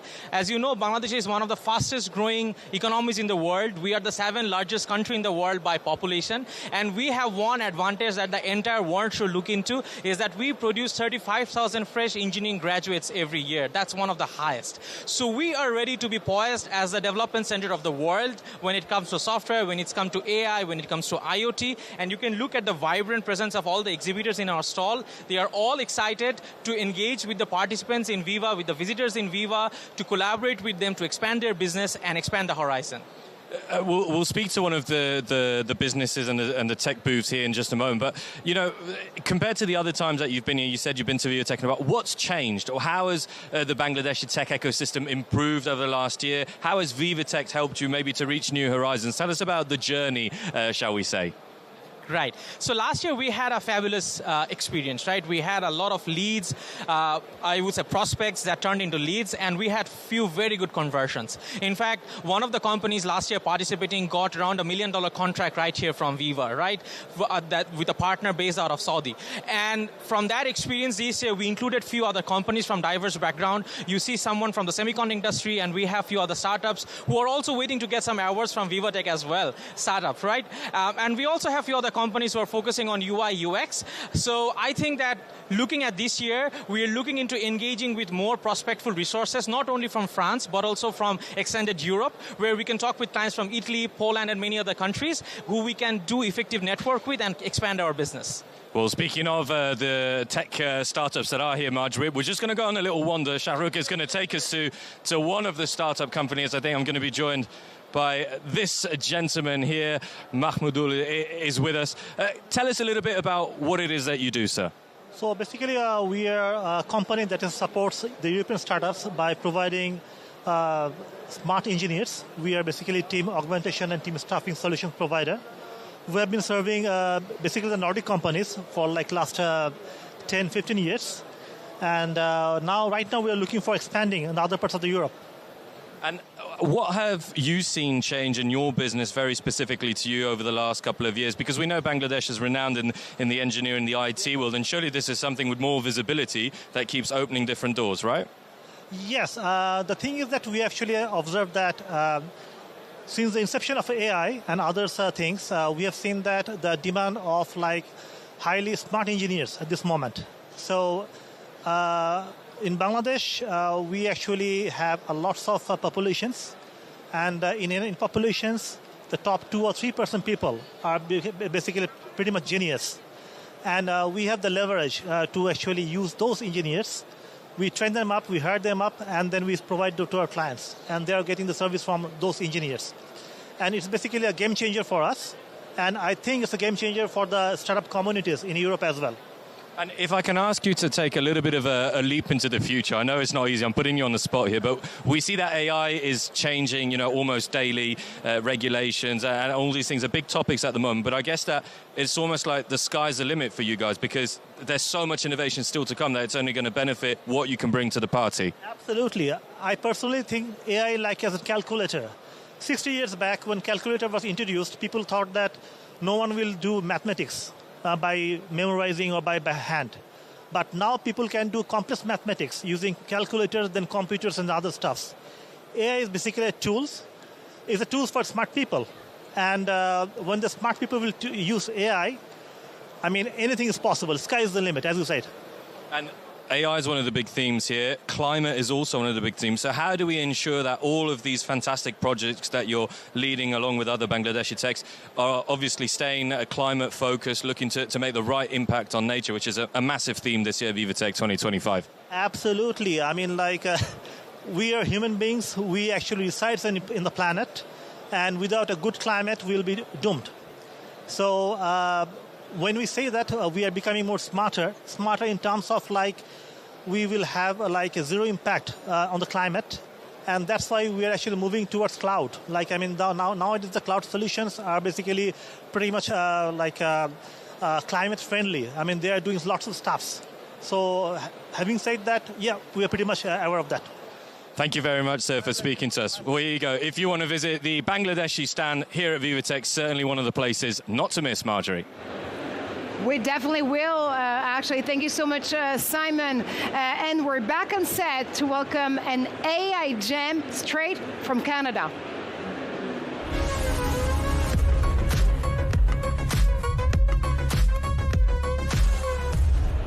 Elbows up. Joining me now, it's Olia Stasiuk, the CEO of Bonsai AI. It's a Canadian company transforming employee training with AI-powered tools that actually cut learning cost and time by 99%. That's quite amazing out there. You do combine visionary leadership with a deep understanding of how AI can be applied on marketing, advanced tech, accessible across industries. Can you actually walk us through what Bonsai AI is achieving here? It seems to be quite revolutionary, to be honest. Yes, absolutely. Happy to be here and share more about Bonsai, because really when we think about it, we're all growing and we're constantly learning. And we're learning at home, we're learning at school, and then we're learning at the workplaces. And so in the past decade, I've been taking care of employees in the workplaces. And it's such a needed piece that every employee needs, but it's also so difficult.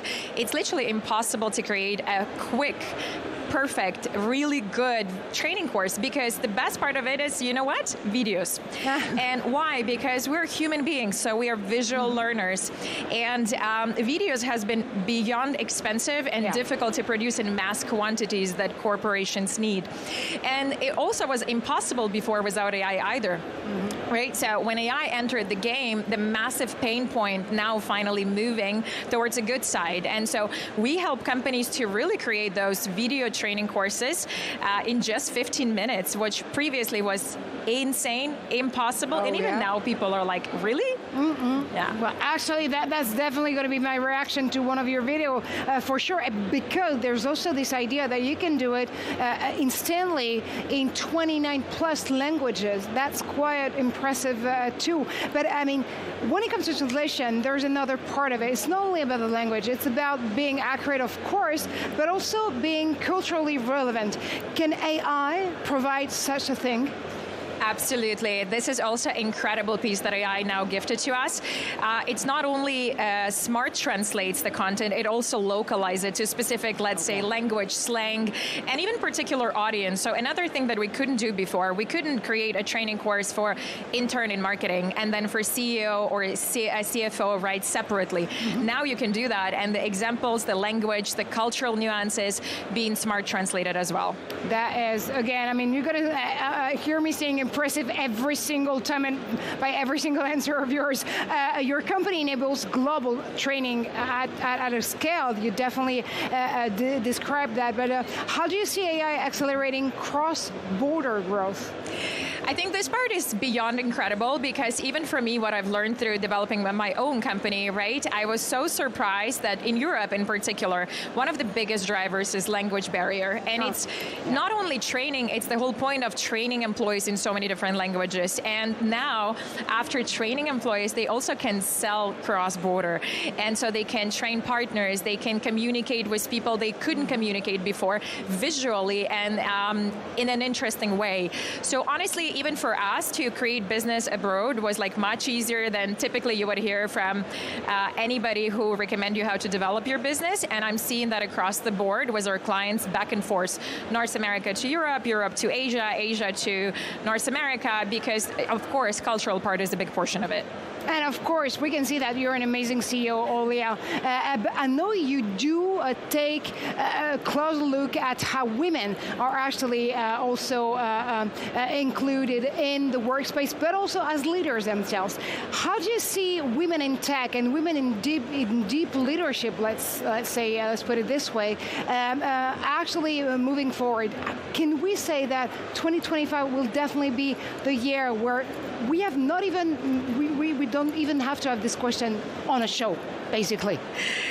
You know what, I wish, I don't know if 2025 would be the year, but hopefully 2035 will be the one, and hopefully AI will help that.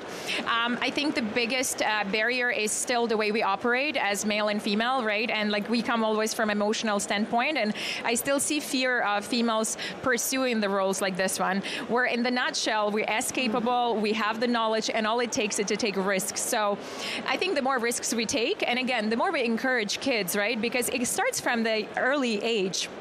It starts from growing our daughters, and it says like, you can be in tech, you can be a CEO, you can have a software company. It starts from there. And so the more we do that, the more I'm sure we're gonna we're not going to have this conversation. Absolutely. That's definitely my wish for our next encounter. Probably not only the next hour, but till 2035. So you're not going to wait until 2035 to add new features to Bonsai and the platform, of course. What are you currently working on?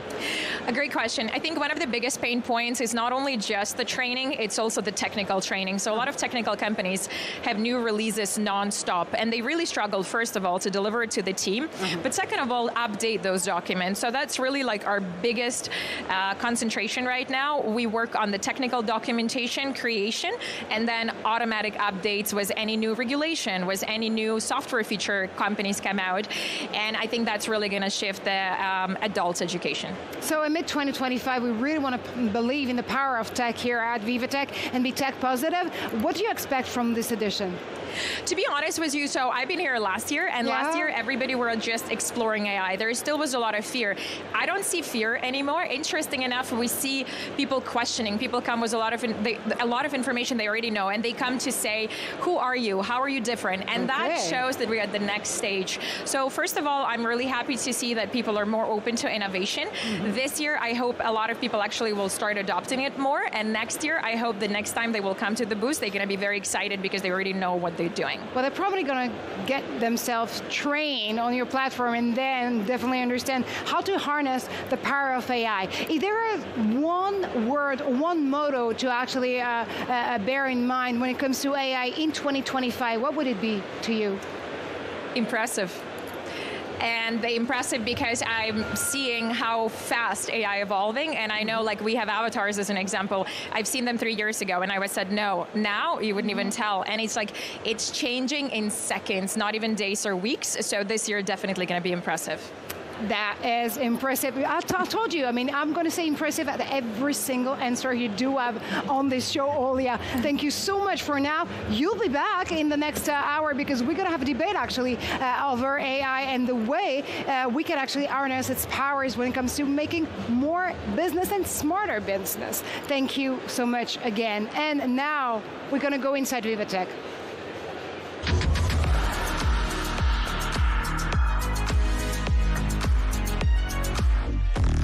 And this time, this is my great pleasure to welcome Will Hildebrand is waiting for you, and for us actually, he's waiting for us definitely, on the China pavilions with his guest.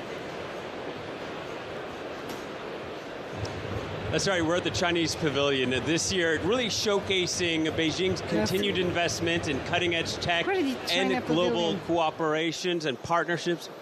For more about that, I am joined by Li Yuangu from the China Council for Promotion of International Trade. Hello to you, Mr. Li. Just curious if you could give us an overview of some of China's recent developments and achievements in science and tech. Okay, thank you very much, William. I'm very glad to have the opportunity to speak to you. Firstly, in recent years, you know that China has become the world leaders in scientific, science-tech innovation and made a great progress in this field. I could share a few examples, like China has made a great progress in space and deep sea exploration, such as Chang'e 5 returned back the lunar samples in 2020. Secondly, the quantum technology and artificial intelligence has made a great progress. Thirdly, the low altitude economy is kicking off and developed very fast. And we know that China's new energy vehicles put great impetus into the world auto industry. At the beginning of 2025, there are many great changes in China. I think we all of us have witnessed like DeepSeek, the large language model, shocked the world in the AI field. And China's robotics industries develops very fast. You know that the UNICEF, one of China's biggest companies in the field of robotics industry, shocked the world as well. And they showcase their world-leading robots in VivaTech. And you could see their robots in the exhibition center. That's the brief introduction, the overview of China's technology development. Very brief introduction with so many amazing accomplishments. When we look at the pavilion, it covers such a scope and range of different interests. I'm just wondering if you could take us through what the goals, the objectives are for China at VivaTech this year. Thank you. Actually, it's the first time for us to organize the China Pavilion in VivaTech. We do have lots of prospects, objectives. Firstly, you know that China remains firmly committed to advancing opening up, high-level opening up, and promoting the globalization and free trade with the aim to make win-win results. The philosophy of the China Pavilion is in alliance with this kind of policies, that is openness, cooperation, and sharing values. I think which is the same to the philosophy of VivaTech as well. Yes, that makes sense. There's a lot of people coming around to talk to you constantly. We're lucky to have this interview. I was wondering if you could tell us about some of the startups that are here. Yes, sure. We attach great importance upon the ecosystems. And there are nearly 20 startups showcasing in the China Pavilion, offline and online. And we launched the challenge project, and there are 6 companies attended our pavilion. One of them is the AI stroke. Stroke is very badly to humankind, and they have a small booth there, and we hope to bridge the SMEs and the startups to the large and medium companies. And Huawei, every year, Huawei will attend the VivaTech and organizing a few startups to attend VivaTech in their booth. They hope to foster a better open, creative atmosphere for the companies. Most of the startups are French companies. We hope to promote more communication and collaboration through our efforts.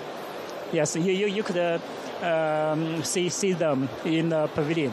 Right, and you mentioned this is a China Council for Promotion of International Trade. It's the first time to organize a pavilion here. You mentioned openness being very important for China. What opportunities do you see for collaboration in tech or science between China and Europe?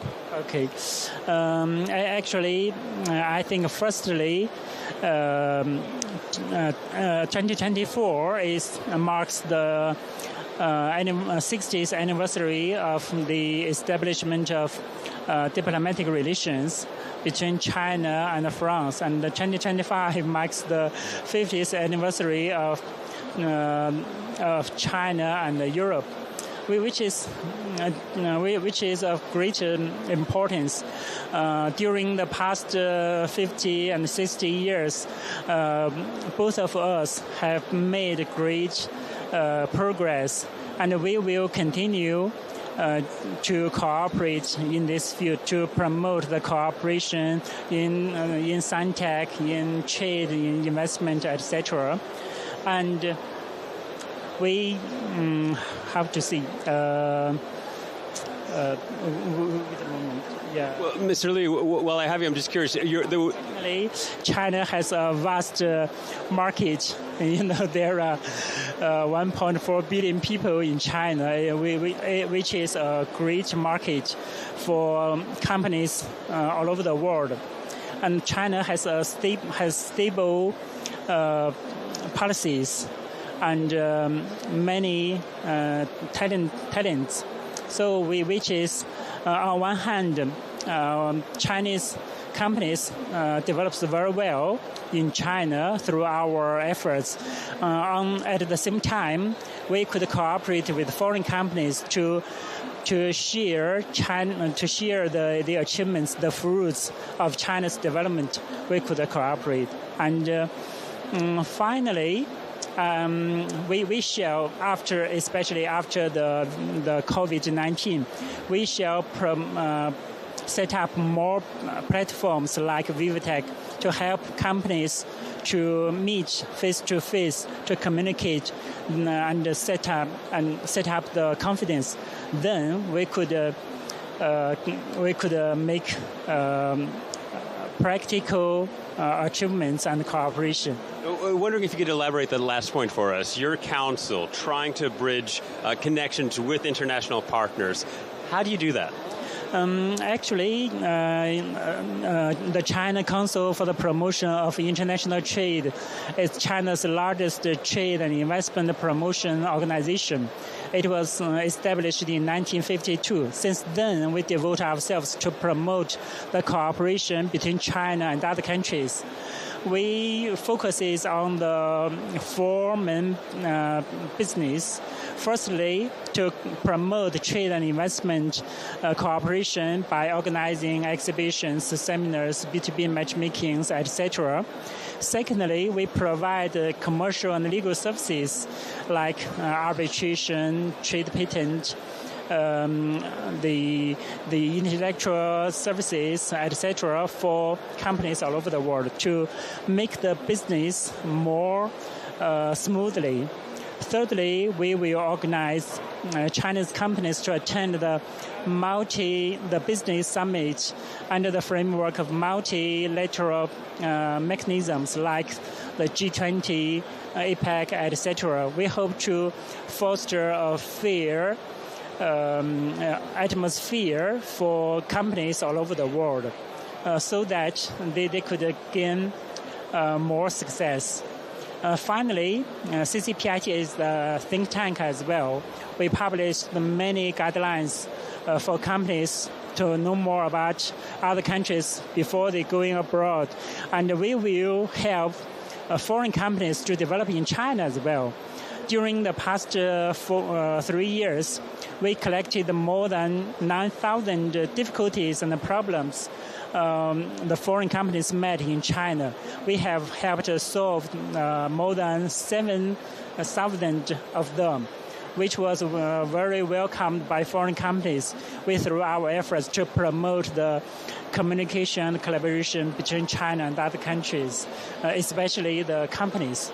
Yeah, I do believe through our efforts, together with CCE, Bahi, etc., our partners, we could make the trade and investment more fluently, more efficient, and we could contribute more to the people's awareness of the world. Thank you. Mr. Li, thank you so much for your time. Li Wanggu. We're out here at the China Pavilion. You heard that the message is openness and building partnerships. Back to you, Marjorie. Message heard, actually. Thank you so much, Will. We're back on set, of course, with our next guest.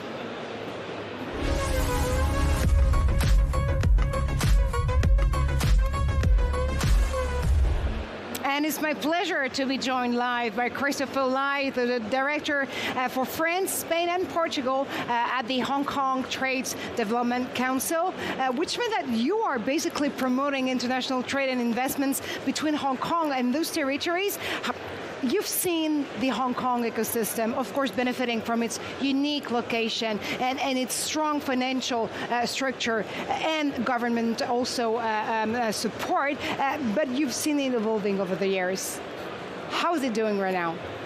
Well, thank you. I'm very, very happy to be here, of course. You've already mentioned the infrastructure of the ecosystem and the financing part of it. I think what's particularly impressive in terms of the evolution over the last decade or so is its emphasis and its deliverables in terms of innovation and R&D. Increasingly, whether it's local R&D supported by the government, as well as those from other, MNCs, international universities, R&D institutions, a lot of them are doing R&D and innovation work in Hong Kong to take advantage of not just what you mentioned, but of course, market access, etc. And what is quite unique, in my opinion, in Hong Kong, because I had the great luxury to be quite a lot on the island, is the fact that it's a truly global territory. When you're a European startup and you want to expand there, what would be the key advices you could actually give those entrepreneurs? Well, I think firstly, and I agree with you, it's a very global city. In fact, we have about 4,700 startups in Hong Kong last year, but 1/3 of the founders are actually from outside of Hong Kong. So Hong Kong is very equipped to help European founders to scale.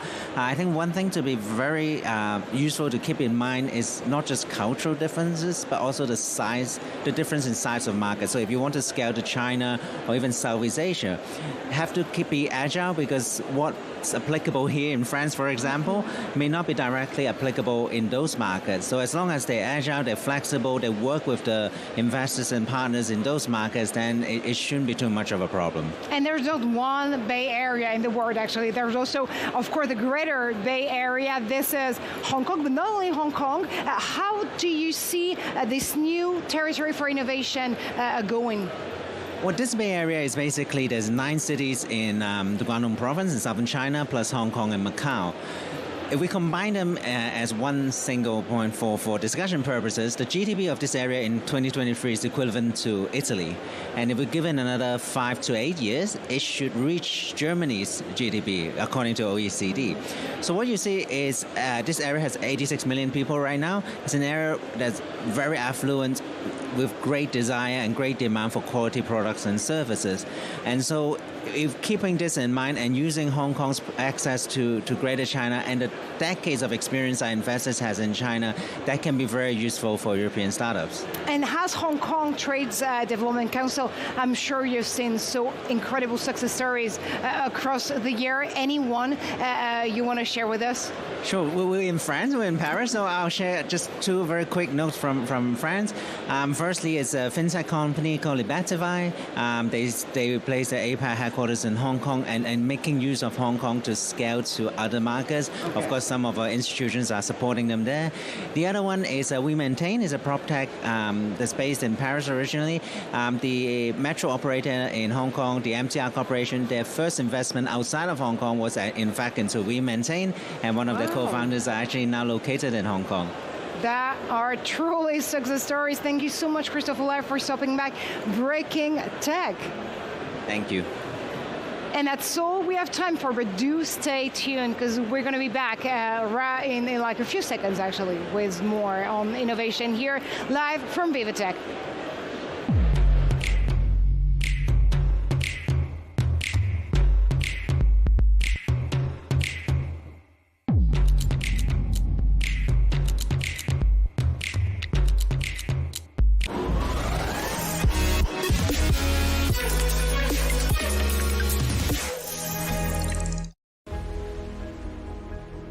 The future of healthcare will be shaped by innovation.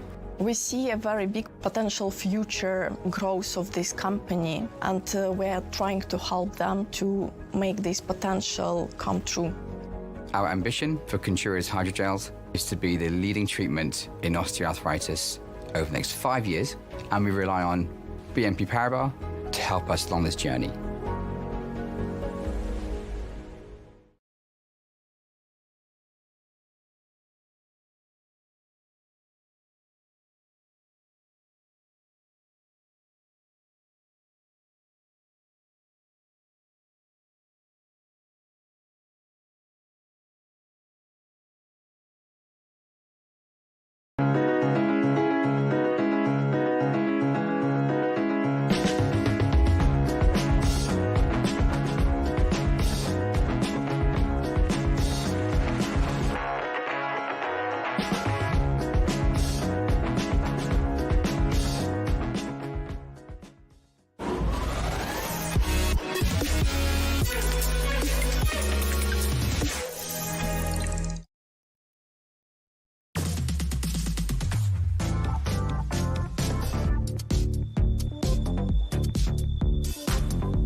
It's my great pleasure to welcome you back here on VivaTech News, and especially on the show Breaking Tech. I'm Marjorie Payon. Coming up, a journey to the center of the Earth. We'll learn how deep tech can help monitor more accurately underground movements.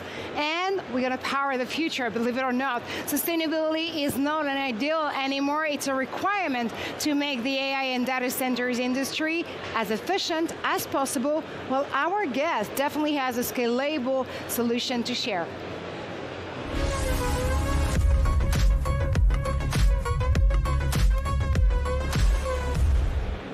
Pierre Sanson, great to have you on the show. You're the executive vice president, actually, at Q-Scale. You are based in Canada and are driving the next generation of sustainable data centers. And you do believe that AI infrastructure can be scaled responsibly, don't you? That's true. So Q-Scale is per se redefining AI data centers through a sustainability-first approach. What has sparked this vision?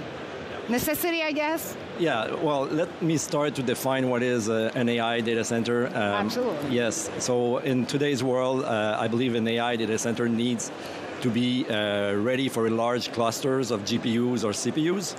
That means a lot of power, a lot of density of power, but also liquid cooling. So these are two of the main aspects. At Qscale, we have 142 megawatt of power, and we're all liquid cooled from the start.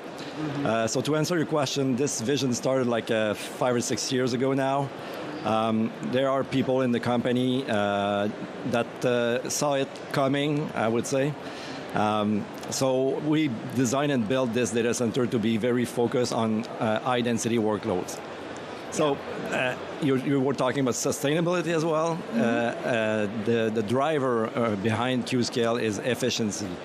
We're trying to make everything the most efficient as possible. And the byproduct of that is sustainability.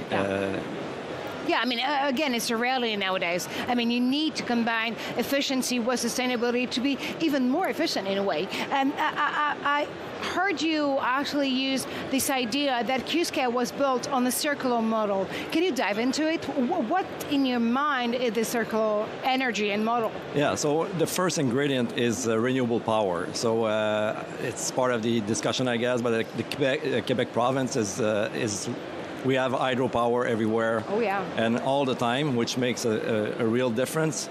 So the ingredient to be sustainable, because most of people hear that AI is not a good thing for the heart, you know, it pollutes. Well, if you do it the Qscale way, it could be good. So the way we do it is we are using renewable power, but because we are also liquid cooled, it's much easier for us to capture the heat from the servers. So let me give you an example. We let's use a 10 megawatt cluster that will generate 10 megawatt of heat technically. This is captured by water, so it's easy for us to bring that water to the greenhouses nearby. So these guys will extract the 10 megawatt of heat to heat their greenhouses. The water comes back to us colder, so we don't have to use the chillers that we should be using to cool the water otherwise. So this is like a full circle of benefits. And by doing this, we have a local producer that will grow smart fruit that we don't need to import from California with trucks on the cold winter that we have in Quebec. So this is like, there's no losers in that circle. It's definitely a 360 approach that I can hear of. And now, we talk about efficiency, we talked about sustainability and the fact that circular is the key here. But there's another word when it comes to AI and data centers industry coming back and back. This is definitely sovereignty. It's a growing concern. How is Qscale helping Quebec and Canada secure control over their digital future? Yeah, well, I mean, the basis of sovereignty is having your data on your soil, right? So I mean, data centers are the foundation of data sovereignty. We are based in Quebec, as you mentioned, in Canada, and we are also we will be expanding elsewhere as well. But the bottom line of this is, if you don't have a Canadian company that is on Canadian soil hosting your data, this concept it doesn't exist. And it's not circular anymore whatsoever, even in terms of sovereignty. What makes Quebec an ideal for even French AI infrastructures to actually lead their projects? We definitely understand about the source of electricity and the fact that it's super cold. So, I mean, you can store as many data centers as you want, but still, I mean, if a French AI infrastructure wanted to move to Quebec or Canada, what would be your advice? Yeah, well, to me, there's a new opportunity that didn't exist a few months ago, right? I mean, if I'm using... Elbows up. Yeah, elbows up, this is exactly what it is. But for a European company, I don't want to reduce it to only France. But the advantage for France is nous parlons français, right? Absolutely. But the other countries in Europe as well could be interested in Canada. I'm not just talking about Quebec, but Canada as a whole, because if you are serving customers or employees in the US right now, maybe you want to have your data center in Canada to be serving these guys. Lots of benefits. Of course, this is a friendly place for European countries. We now have a new bill in Quebec that is called Bill 25, which is pretty close to GDPR. Absolutely. So this is, it used to be something that was preventing some French companies to be deploying stuff in Quebec. I don't think it should be the case anymore. So with all this, we're free cooling most of the time. We have a lot of power, all the benefits of Q-Scale, but also this collateral benefit to be in North America without being in the US. Absolument, as I would say in French. Canada is, of course, the country of the year and honor here at VivaTech for this 9th edition. And you're bringing, guys, to the table so many beautiful and amazing AI startups, to be honest. What is, in your opinion, the uniqueness of the AI Canadian ecosystem? Well, I think there's very interesting clusters of researchers in Montreal, in Toronto, and elsewhere in Canada. Basically, AI was not invented, but almost in Canada and Quebec. And I mean, this is the foundation of all the startups and what's going on right now in Quebec and Canada. And as I mentioned, we have all the infrastructure needed to be able to deploy and scale up these companies, the Canadian companies, but also other companies from the rest of the world that could be benefiting from these infrastructures. Oh, Canada. Pierre Sanson, thank you so much for stopping by Breaking Tech and VivaTech News. And now I'm pretty sure that one of our reporters is ready for an Inside VivaTech. That's our time to take a tour on the alleys and booths of the conference.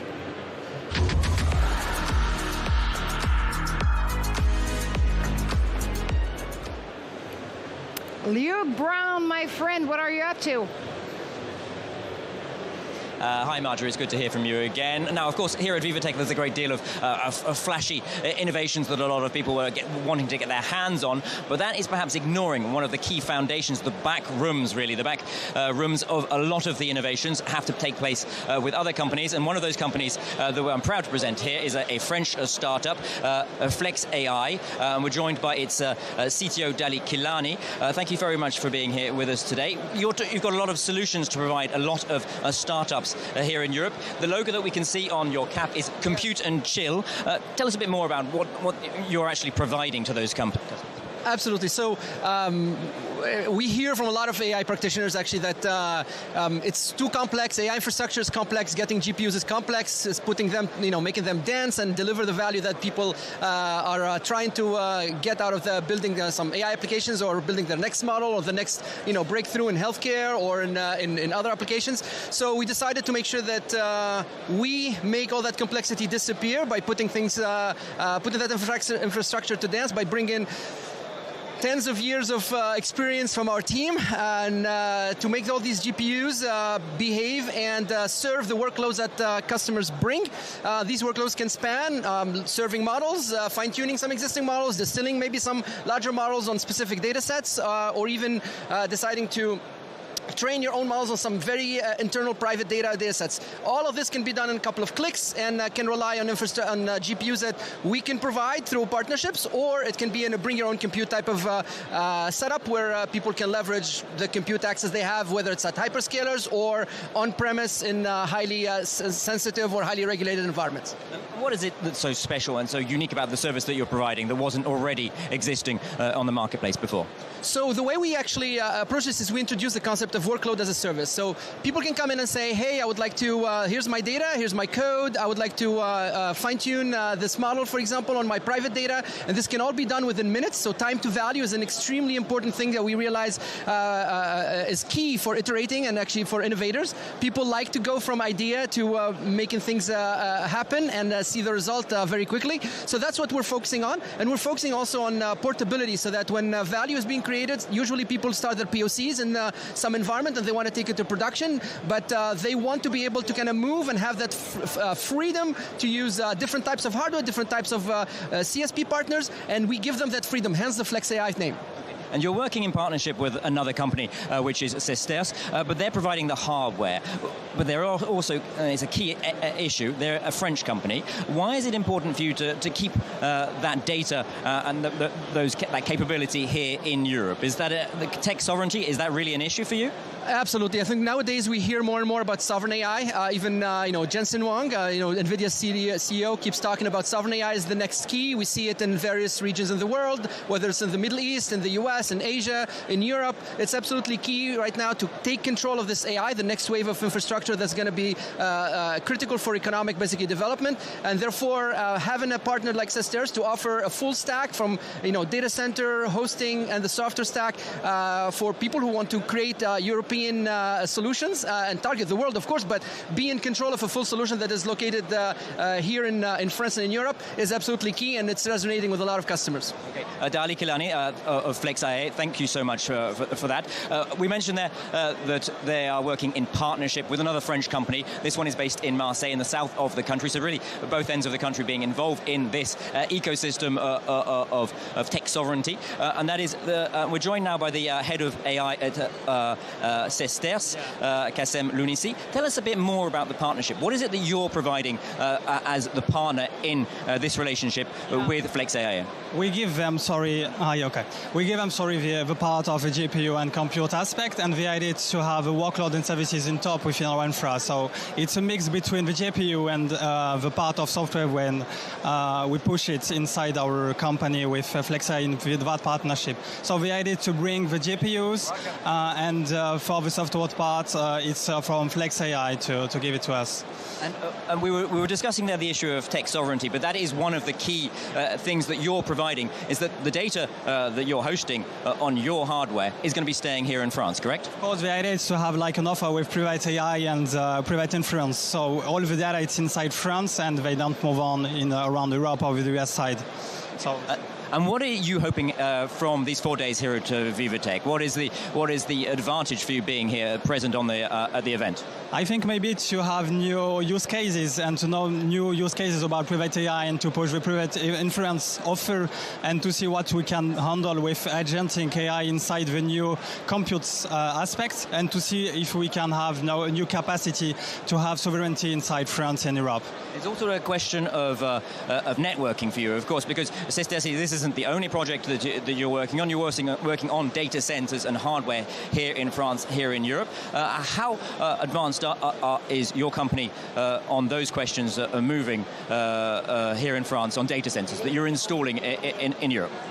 We have plenty of new capacity coming, I think. So we are looking for some capacity around France and Europe side, and the idea is to get like a sovereignty in this part and to have like a big AI factory all around France and Europe to serve all this company with a big sovereignty inside it. Kassem Lounici of Sesterce, thank you so much for taking the time to present your company. I'm going to hand back over to you, Marjorie, in the studio. But as you can see, the question of data sovereignty is really key for a lot of the companies here at VivaTech 2025. Back over to you in the studio, Marjorie. Thank you so much, Luke. As usual, Luke Brown, like before, bold and brilliant, and everything you can see here on the floor at VivaTech. We're going to take a journey to the center of the Earth, how deep tech can actually help monitoring more accurately underground movements. We're going to find out.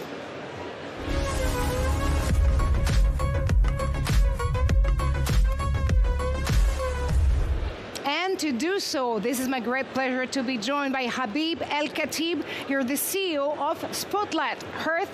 Your deep tech startup actually is providing real-time, non-invasive whatsoever detection of underground movements, which is crucial, I do understand, for environmental protection and infrastructure protection. So, first question here. Can you tell us more about the mission behind Spotlight Earth? Bonjour, and merci for inviting me. The mission of Spotlight Earth is to monitor the CO2 storage. So one of the biggest problems we face today in climate change is the concentration of CO2 into the atmosphere. Mm-hmm. The main problem is that we continue to create the CO2 molecules, which means that because we are drilling more for oil and gas, because humankind in general is not moving so fast or fast enough, to tackle the CO2 emission reductions, then we create too much CO2 molecules. So one of the ideas that we are following in Spotlight is to say, when you are producing the molecule, why not capturing them, transport them, and inject them into the underground where they were originally coming from, because the CO2 coming from coal, oil, or gas is coming from the subsurface. So we design a technology to monitor that and make sure they stay permanently into the ground. And carbon capture is, of course, part of the question nowadays. But your solution do rely on seismic imagery and AI. How do you turn complex Earth observation data into actionable insights for your clients? That's a very good question, because in fact, it's super complex for a simple reason. Nobody will ever see the subsurface. Okay. It's behind your feet, look down, you don't see it. I'm doing it, no. So you don't see it. So that's why we are doing a kind of acoustic measurement. That's what you call seismic. It's a kind of echographia of the subsurface. And with that, you get a first image of the underground. You use this image with complex algorithm to create a flow model that we call a digital twin when you are not a geologist like me. So these digital twins are used by the bigger operator of carbon capture and storage to make billion-dollar decisions to create a facility to capture, transport, and store CO2. The crazy idea we had in Spotlight is to take these flow models, the digital twin, and use it to predict where and when you should monitor to validate this model or trigger alarms. So we are the alarms of the subsurface for CO2 storage. Well, watch out, here comes the alarm. In which sector your platform actually is currently making the biggest impact? Because I understand there's many. Yeah, so today we focus on becoming the leader and one of the standards of CO2 monitoring underground. But obviously this strategy of detecting changes into the subsurface can have multiple applications, such as geothermal energy, that's one of them. It could be for methane gas storage, when you store it during the winter, the summer to produce it during the winter. It could be also for, I would say, aquifers or hazards. So that's why we work from the nuclear down to the CCS industry. So there are, numerous industries and sectors where you can empower the decision-making process of so many different industries again. Exactly.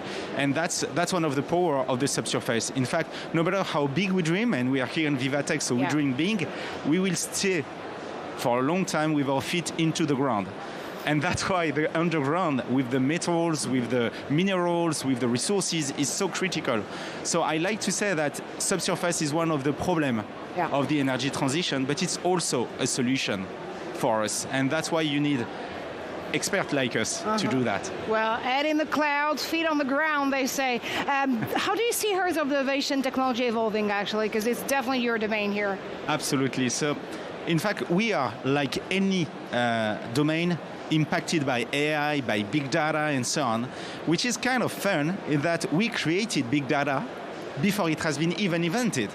The seismic industry in the past had been one of the biggest providers of supercomputers before the military and the meteorological institute. I'm talking that in the 90s. So that means we were, as an industry, I was not in this industry yet, but this industry were in the forefront of big data. And yet, today we see that we are, hit by the tsunami of that, and our whole industry has to rethink the way they think. I will give you a nice story about that. Let me tell me a story. So it's a story about, the seismic people, the geophysicists, so that's how we call them, we like to say all models are wrong, some are useful. Okay, and that's a sentence we say since the 90s. The point is, since the 90s, we invest so much, I'm talking about billions and billions of dollars, into building supercomputer to have accurate model, and yet we're still saying all models are wrong. That's crazy. No, I disagree. Now models are tend to be more and more correct. Digital twins are now a good representation of the truth, and we need to evolve. And that's why simple ideas like Spotlight are sparkling everywhere in our industry, because we bring simplicity by embracing the change. Well, so that's what we are doing. Seems you are born ready, actually. Thank you so much, Habib El-Khatib, for stepping back. Breaking Tech. You are definitely the CEO of Spotlight Earth. And now, what about talking about some beauty tech? Of course, with L'Oreal, firstly ranked by Fortune magazine as the most innovative company in Europe. Well, his CEO, Nicolas Hieronymus, introduced some of L'Oreal's group last creation that will make the future of beauty way easier, smoother, and of course smarter. Let's take a look. We have harnessed the power of tech to decode the root causes of biological aging at the cellular, molecular, and tissular level, with the will of longevity for beauty. This approach allows us to map skin health to anticipate, intercept, and reset the root causes of aging in a truly integrative way. Lancôme Cell Bioprint is like a small lab on a chip, which enables you to determine your own skin biological age and predict, and that's the most important part, potential skin issues in just 5 minutes.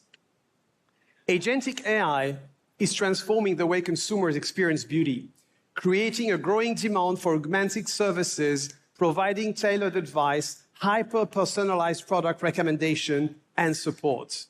Then there's another thing, Noli. It means no one like I. It's the first AI-powered multi-brand e-commerce startup. It's a startup that we founded, and it's reinvented how people discover and shop beauty products, allowing 85% of beauty users to shop with more confidence. How to build a more resilient future, actually, and more resilient urban future and urban ones. Let's see what the city of Amsterdam has to bring to the table.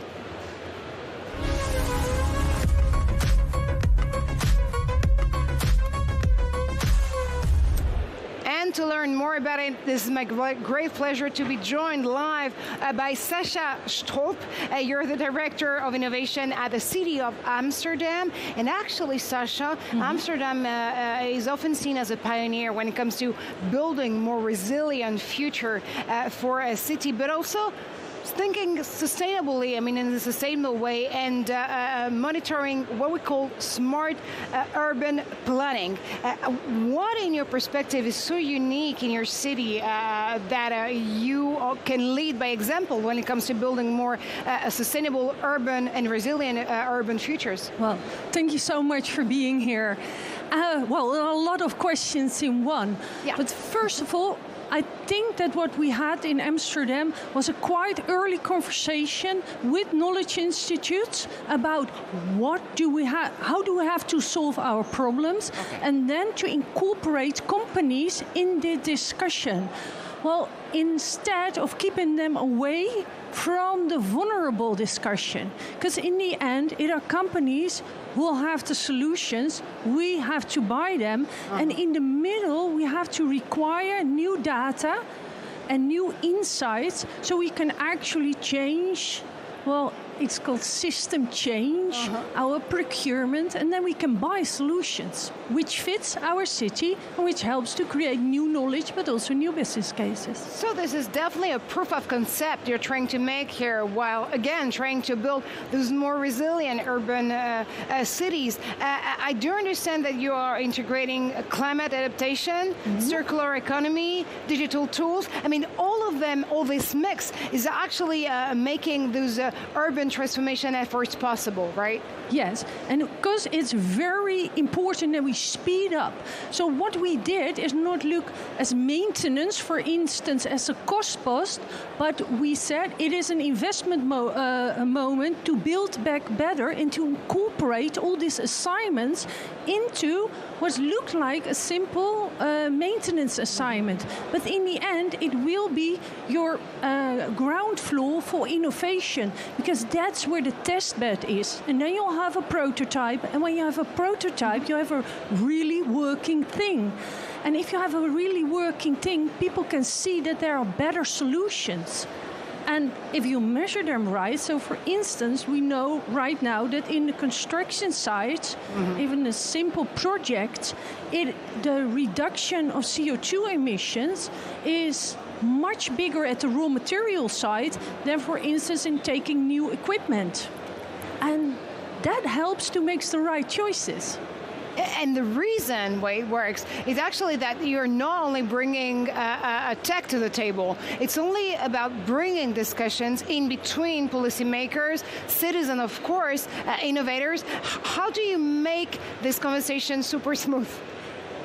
You make this conversation, indeed, it is about how do you provide what we say a common basis of trust.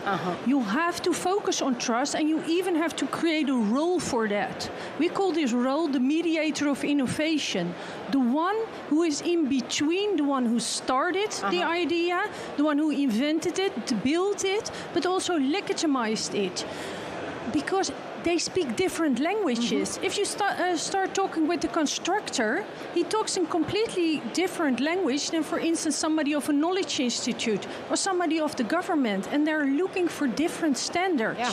So how do you bring this together? That's trust. Absolutely. Again, trust is everything in this world. So you know that this year at VivaTech, cities are exploring to reinvent themselves through technology. And again, it's not only about tech this time. Do you have one advice to a city that would go the Amsterdam way?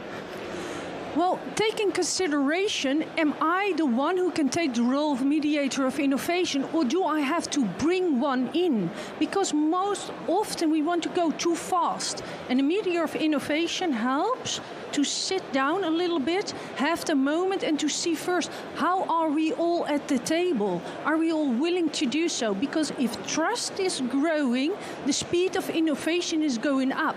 But you need to have this guardian of trust.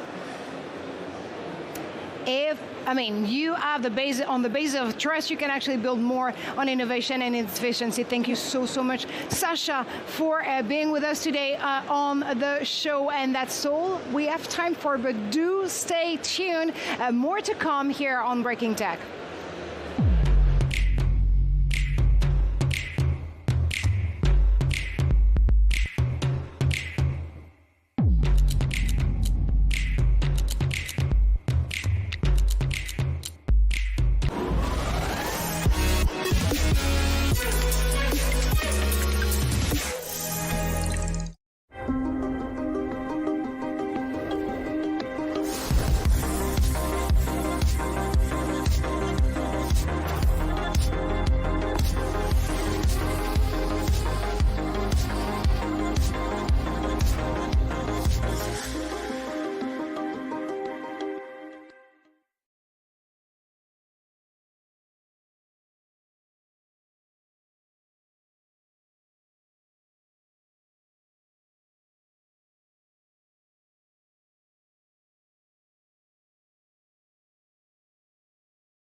Explore the new frontiers of innovation at VivaTech. Witness the tech breakthroughs redefining what's possible. Scale faster, partner smarter, and see what's next for your business. Explore the innovations reshaping global politics. And champion sustainability, ethics, and inclusion. All at VivaTech 2025.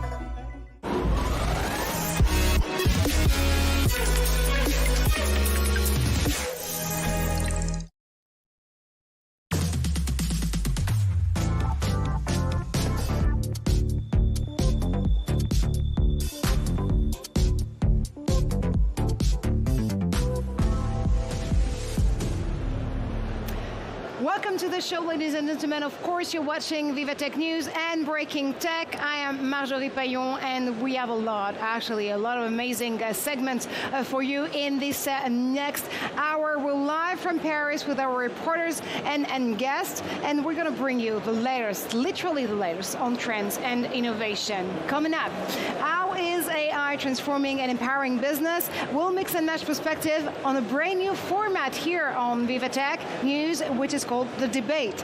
And we're going to shape Europe's digital future. How can leadership and analytics get the continent ready to take over its sovereignty in the AI race? Well, our guests are definitely betting on European cooperation to push the EU forward.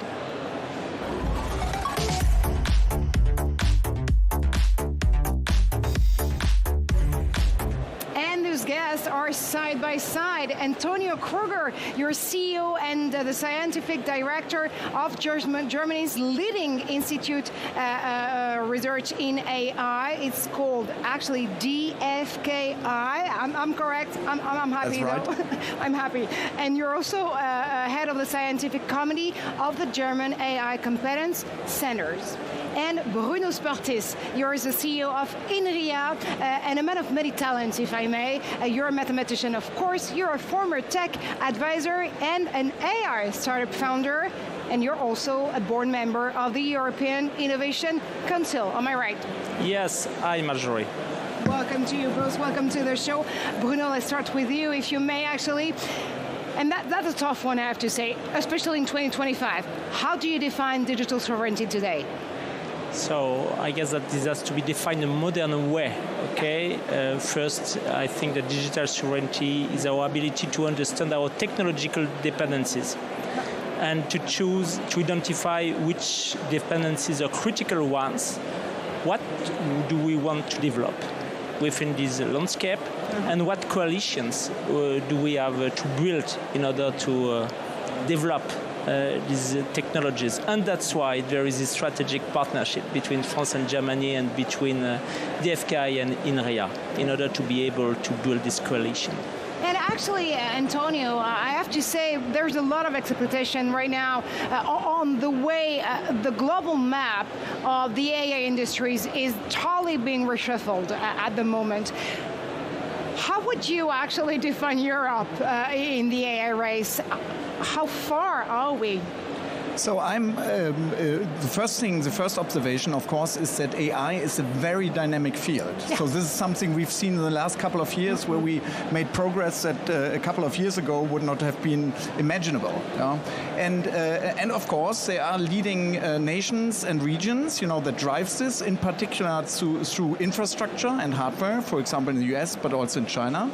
But in Europe, we are very strong in terms of talent, innovation capabilities, in particular at important intersections of AI, of different disciplines, And I've noticed also that with the more modern architectures, the importance of infrastructure is, I would not say completely reduced, but it's not the driving factor anymore. And I strongly believe we can catch up here, and we need to catch up to then build on top what I believe the operation system, of future societies that will have core at its center. And there we definitely have a chance if we act now, actually, in really this kind of small time window, that we have available, that we act now to basically build this infrastructure, and on top, actually, the ability of our talent to design this operation system of the future. So what you're saying here is that we're still at the right time and at the right place to be able to address those questions, right? Yeah, absolutely. I believe it's the right time now.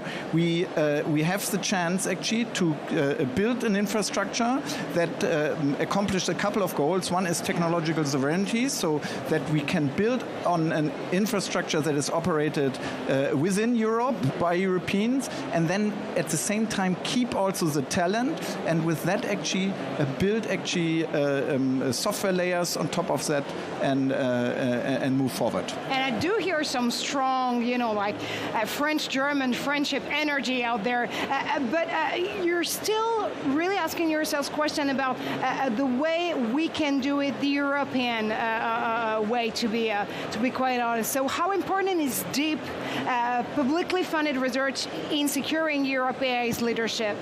Are we doing enough or no, to be honest? So do not forget that the table can always be changed in the battlefield of digital science and technology. And that's why it is so important to invest into research and innovation, to be able to be at the forefront of science and technology, because you don't know the technologies that will change the game tomorrow.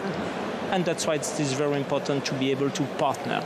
And in Europe, you have a lot of initiatives at the national level. For instance, in Germany, you have your AI strategy. In France, and you play a role within this strategy. In France, we have our AI strategy since 2018, and INRIA has a key role in order to coordinate the research part of this strategy.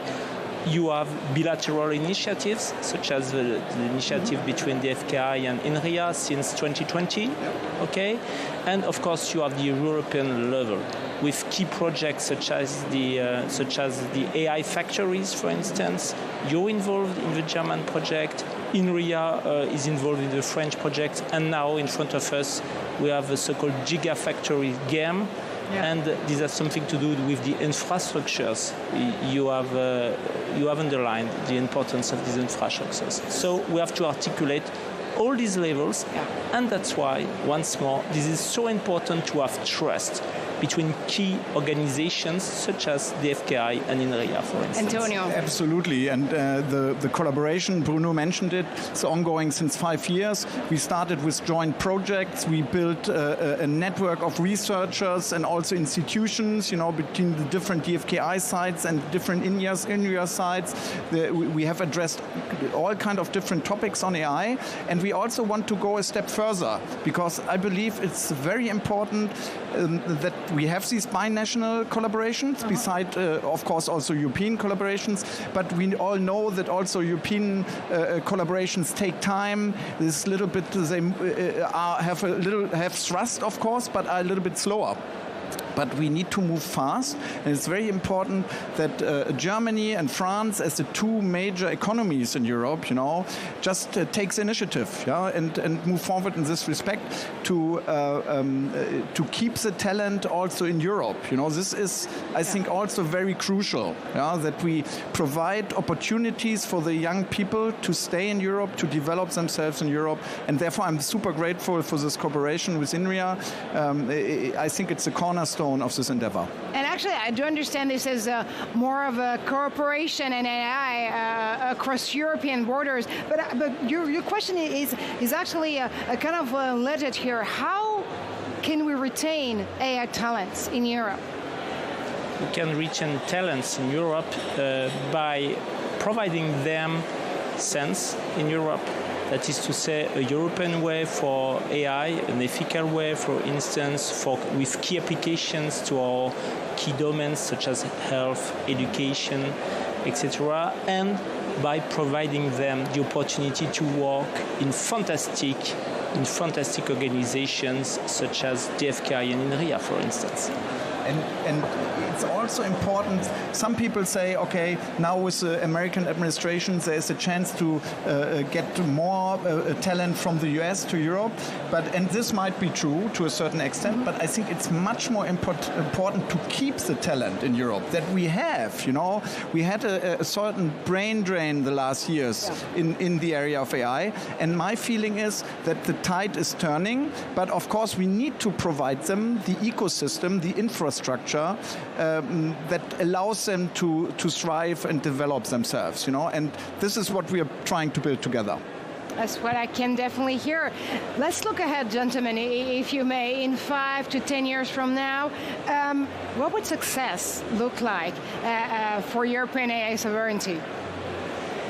To have an ecosystem at the same level as, for instance, the Silicon Valley ecosystem. That is to say, network of people able to work fluently between academia, startup companies, industrial companies, venture capital, and I guess that the big wealth of these ecosystems is the ability to be an ecosystem. And that's why partnership is so important. Absolutely. 5 to 10 years from now, what have we built? So I strongly believe, if we are successful, then we will have this ecosystem that Bruno described that provides a trustworthy infrastructure that's not only trustworthy for the young talent and the researcher, but also for industry. This is something I'm hearing more and more, that people are also, companies are even willing now to pay a price for a trustworthy and independent infrastructure and a software stack on top of that, and I think we need that, and when we will have this, this will lead to success, of keeping people here, having thriving business, having unicorns in Europe, at the same level as, for example, in Silicon Valley. Well, I guess the solution here is to dream big and dream European in a way. Thank you so much, Bruno Sportis and Antonio Kruger, for stopping by Breaking Tech. Thanks for having us. And now we do have a brand new segment for you this year, a debate that will definitely get the discussion going and how AI is transforming and empowering business. We're going to find out. But before we do dive into our conversation, we're going to see how LLMs and agentic AI are reshaping businesses. So large language models have already taken the business world by storm, of course. But do you know what agentic AI is up to? This is a kind of artificial intelligence with increased autonomy, holds a huge potential for almost every sector. Take a look. A profound shift is underway in the workplace, from offices to boardrooms to factory floors. Artificial intelligence is evolving from basic automation to active business partners. This new wave, called agentic AI, involves systems that can autonomously pursue goals and take independent action. It's already in use across sectors, cutting costs, speeding up development, and reshaping customer engagement. In e-commerce, AI agents manage dynamic pricing and inventory in real time, responding to demand with more personal interactions. In logistics, delivery routes are optimized step by step. In healthcare, companies like Insight Technology use AI to improve life-saving screenings for diseases like cancer. According to McKinsey's 2025 AI report, over 70% of companies use AI in at least one business function, up from 55% last year. And it's not just chatbots. AI now supports software engineering, product development, and supply chains. Generative AI is tied to big profit gains. Companies that restructure workflows around it see the highest earnings. AI agents assist humans in completing complex tasks in hours instead of thousands of hours. Taiwanese startup AI Plux uses AI to simplify patent processes, freeing teams for strategic work. With more agency, like Breezy AI overseeing company security, concerns over control and data privacy are rising. A 2024 MIT study found 78% of leaders worry about AI decisions made without oversight. Still, businesses that embrace agentic AI could gain major advantages in speed, innovation, and market edge. The question now isn't if AI will transform business, but how to make that transformation work for companies and society.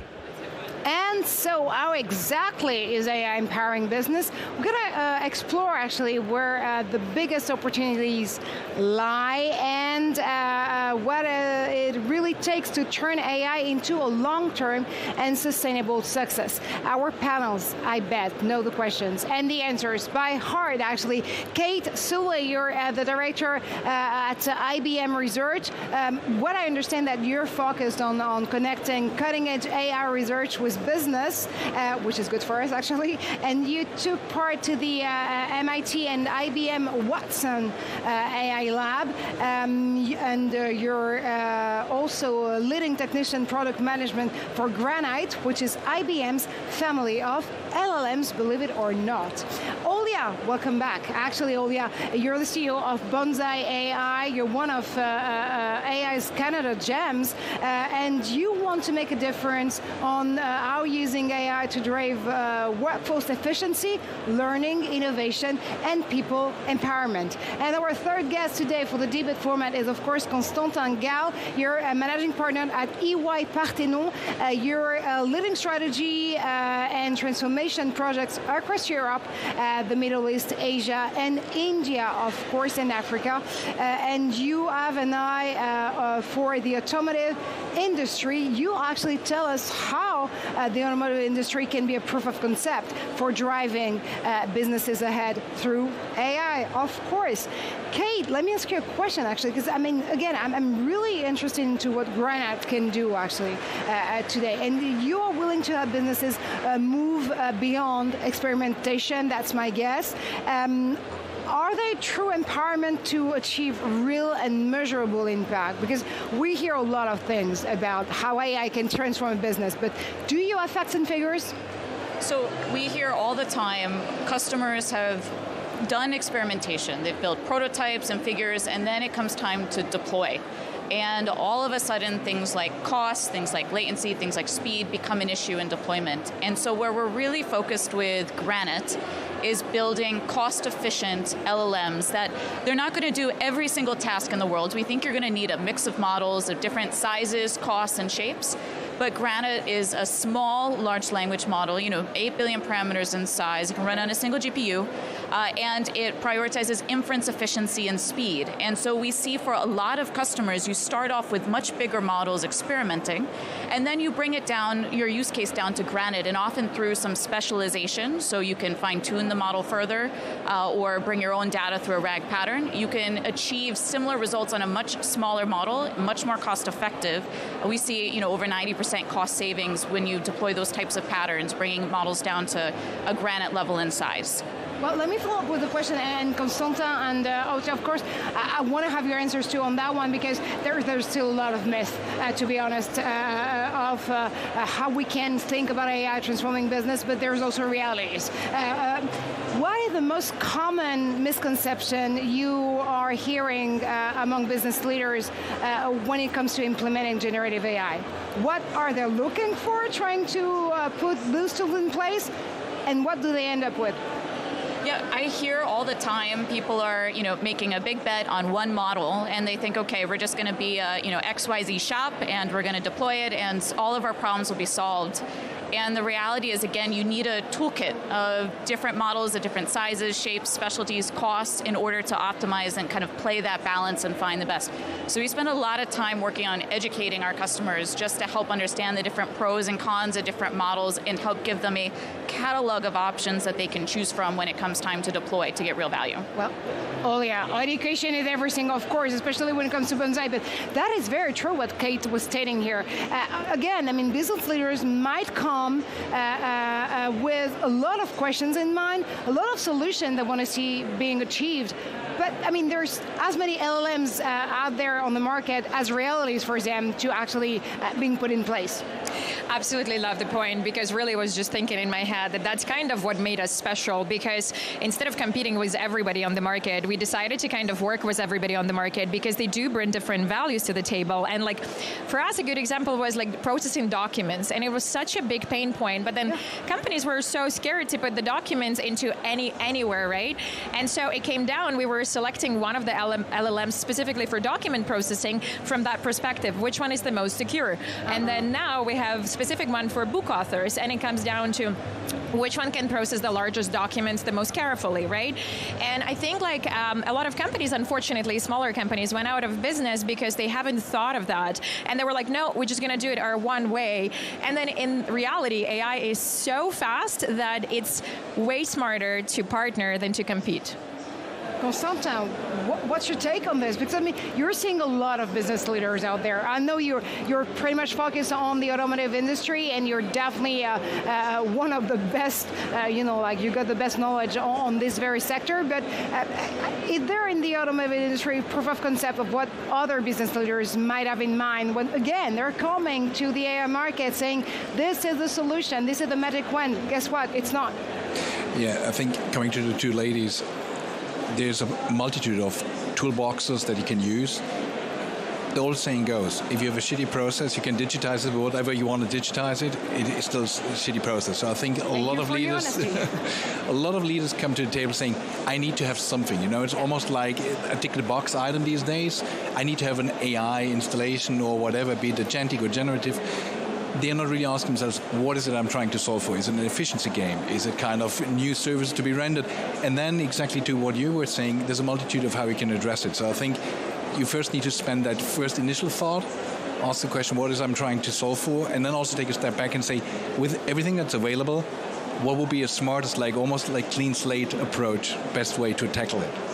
So it always comes back to the why. Why do I want to implement AI in my company? What problems do I want to solve? What business growth do I want to achieve? If I had one advice for those business leaders out there, what would it be? Again, come back to the reason why you're coming to the table. So I think a lot of folks are really focused on cost cutting right now. But one piece of advice I'd have is really think of how can you combine generative AI with whatever it is that is your true moat, your differentiating factor in your business, and think through how that can then evolve your entire business strategy around that. So I think companies that only focus on cost cutting are ultimately going to be left behind in 5 years out from now. Generative AI, to your earlier point, is changing so quickly that if you're not developing those muscles also on how to innovate and innovate around your core strategy with generative AI, it's going to be an entirely different industry in 5 years, and you might not be a player. Constantin, what trends do you see nowadays in 2025? Because it's been up there for a while now. I mean, November 2022, of course, generative AI has taken the world by storm, but we're 3 years in the process now. What kind of questions do those leaders come to you with? I think on Kate's point, there's currently two waves. Wave number one is the cost cutting, mainly around generative AI and digital workforces. So take out cost, so have more money to invest, as everybody needs to reinvent. But I totally agree with kind of the USP in the business model really needs to be challenged in light of what's down the road. So am I still a hardware provider or am I a service provider? Is it kind of something, and we've all heard the announcement of Microsoft, so is something as a service still relevant, or is it agents as a service? So do you offer entire solutions rather than just kind of supplementing parts? That's pretty much the core of what we are currently discussing in any industry. There's definitely this question and point out there, but there's also the question of being pretty much more critical of the solution we're trying to reach out there. Do we as business leaders need to come in mind finding a solution on the market with this idea that we have also to opt for the most ethical solution on the market? Yeah, I think we always have to think about ethics, so that never goes away, and now it's harder than ever because obviously the speed again comes to the game. So sometimes we do have to make a critical decisions. Will I go this all the way in, or will I stop here because that kind of the ethics or legal entry, right, like legal barrier? And I really much agree with exactly what Kate and Constantin said, because one of the things that I wanted to add to that point is I think we need to really move fast with AI, but we need to make decisions slow. And going back to that, what I would say, it's like, okay, you have all of these tools in front of you, but by the time you implement them in 2 years, they're not relevant anymore. So what exactly you want to have in 5 years? So I would say think 5 years. And my best example is I've been in education in the workplace forever, right? And so we used to give quizzes, ABC. We used to give open-ended questions, and people would never get a feedback. They would wait 3 months for the feedback. They don't even remember their answers. So now when you build the software, you build the feature, you need to think of how do I go all the way next level? And my next level is use the avatar that gives you immediate response feedback. I don't need those open-ended questions anymore. Absolutely. Nobody needs to grade that anymore, so why would you even develop that? So think of it exactly how my colleague said, think of it, how do you take your business still within your strategy, but to the way next level? Very demure. Thank you so much, guys, for crossing this perspective here on Breaking Tech. That's all we have time for, unfortunately, but stay put. We'll be back in a few seconds with more on innovation right here, live from VivaTech.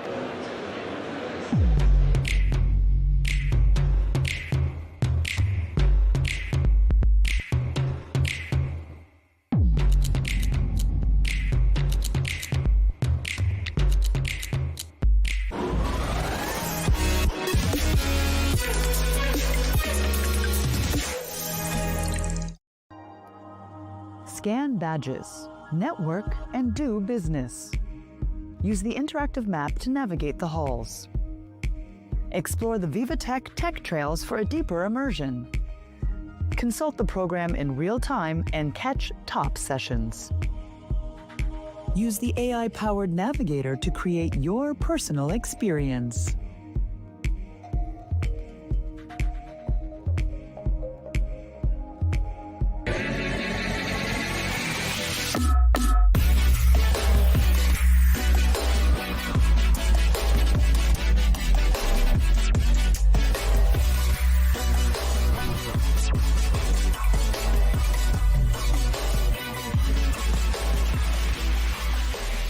Only the ServiceNow platform puts AI agents to work across your company. They deal with the small stuff that bogs you down.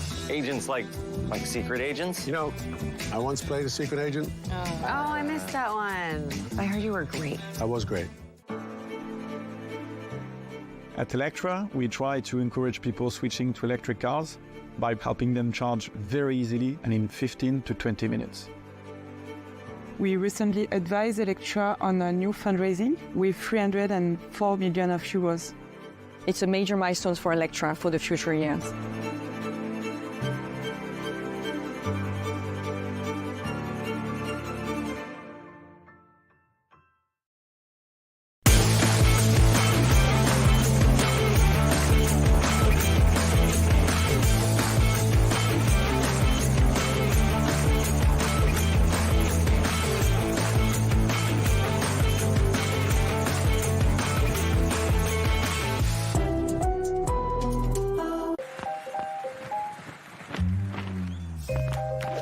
Not getting the results you expect? Don't use AI trained on any old data when you can use AI trained on your data. The AI built for business, IBM.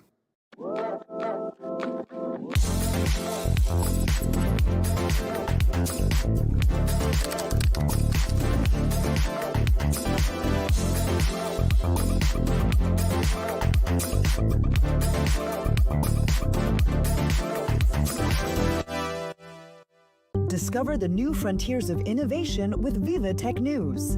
Jumpstart your day with Upton Saidi on Tech Early Birds. Stay ahead of the curve with Marjorie Payon on Breaking Tech. And gain insights with Molly Hall on Tech Newsroom. This is where business meets innovation. This is VivaTech News.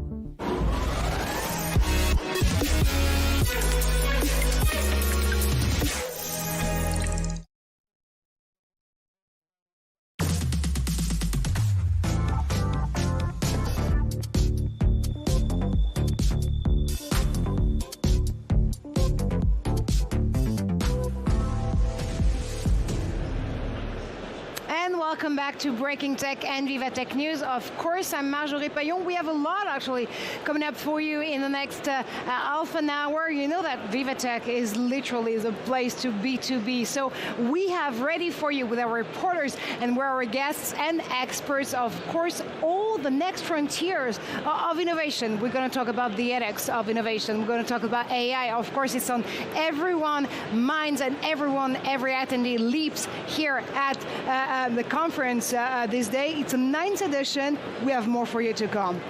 Cloud is the limit, my friend. How can AI infrastructure take the entire industry to the next level? We're going to ask our guest in a few segments, but first, you know, there's a lot of conferences happening out there and a lot of keynotes too. Well, actually, McLaren Sanofi was on stage earlier ago, and they were discussing and diving into the future of healthcare. How could it be shaped by the speed and precision of Formula One? Sanofi CEO Paul Hudson and McLaren Racing CEO Zach Brown explore a unique collaboration that's accelerating progress across both industries. Of course, you know, put yourself in the driver's seat, and we'll be back after that sound bite. On the shared values, you know, we're into data, we're into innovation, pioneering technology, huge operations, right? Factories around the world. Our factory is much smaller, but we're very nimble. So felt like in the business Paul is in, that we could help with that data, that operational expertise, some of the know-how that we go racing with, which is something that when people think of McLaren Formula One, they of course think of our racing team, as they should, but there's a lot of technologies that we develop within motor racing and ways that are of working that are applicable to other businesses such as Sanofi. For us in 2024, we did the calculation. One of the reasons why we talk a bit more publicly now is that we had more than a 300 million euro return on the investment, much more modest, with McLaren by adopting technology and ways of working that we've collaborated on with Zach's engineers in our manufacturing sites, doing things as simple as monitoring how we change over between lines and taking the pit stop mentality to try and shorten that downtime on a line from, say, 50 minutes to less than 20 minutes. The productivity gain is so significant. Can Europe dream bigger? This is definitely the new mission of our next guest.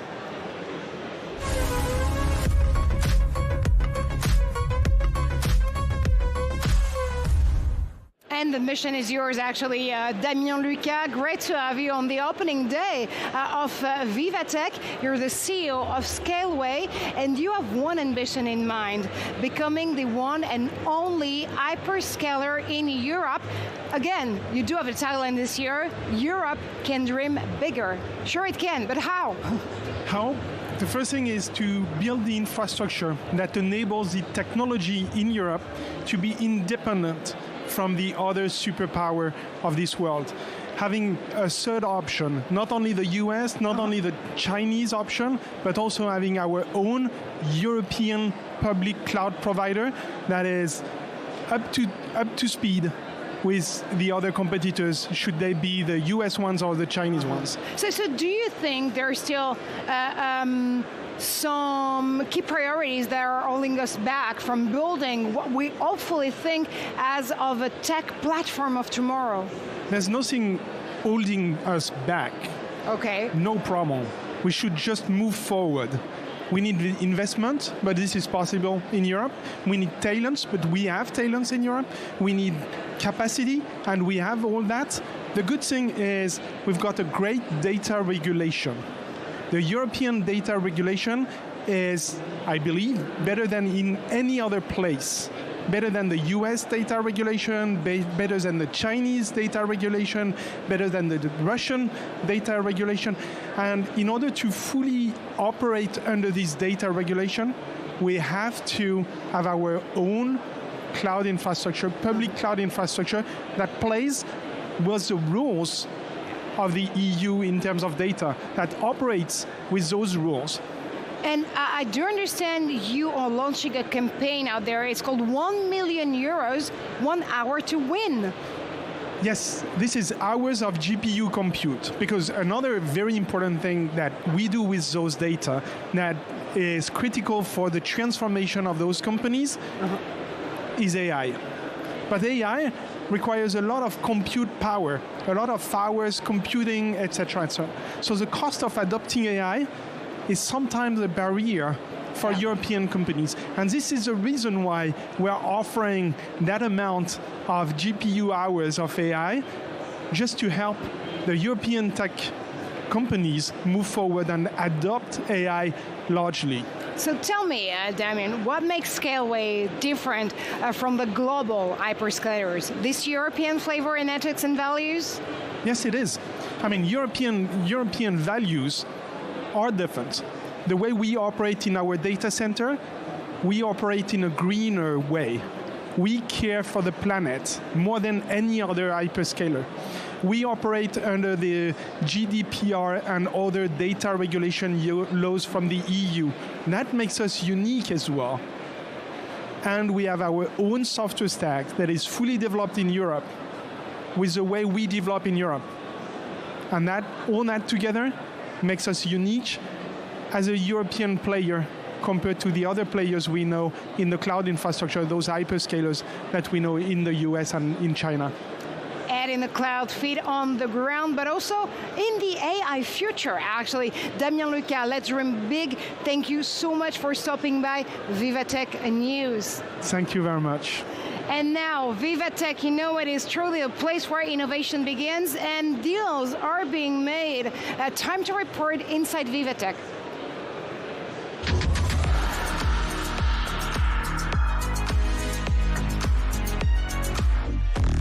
And Alison Sargent, I know you're joining us live with your next guest, and I'm hearing that Password have no secrets for you whatsoever anymore. That's right, Marjorie. This is incredible technology. I'm here with Thomas Semma, the CEO and founder of Y Neuro. They're developing something called Neuro ID, which is going to revolutionize passwords. You know, using a Face ID or a fingerprint, perhaps, to unlock your devices. Well, they use something called a neural signature. Thomas, explain what that is, how it works. So we have built the world's first neural authentication technology. No more password, no more facial recognition or fingerprints, just you. So we capture a neural signature, we call it Neuro ID, to replace all the traditional biometrics.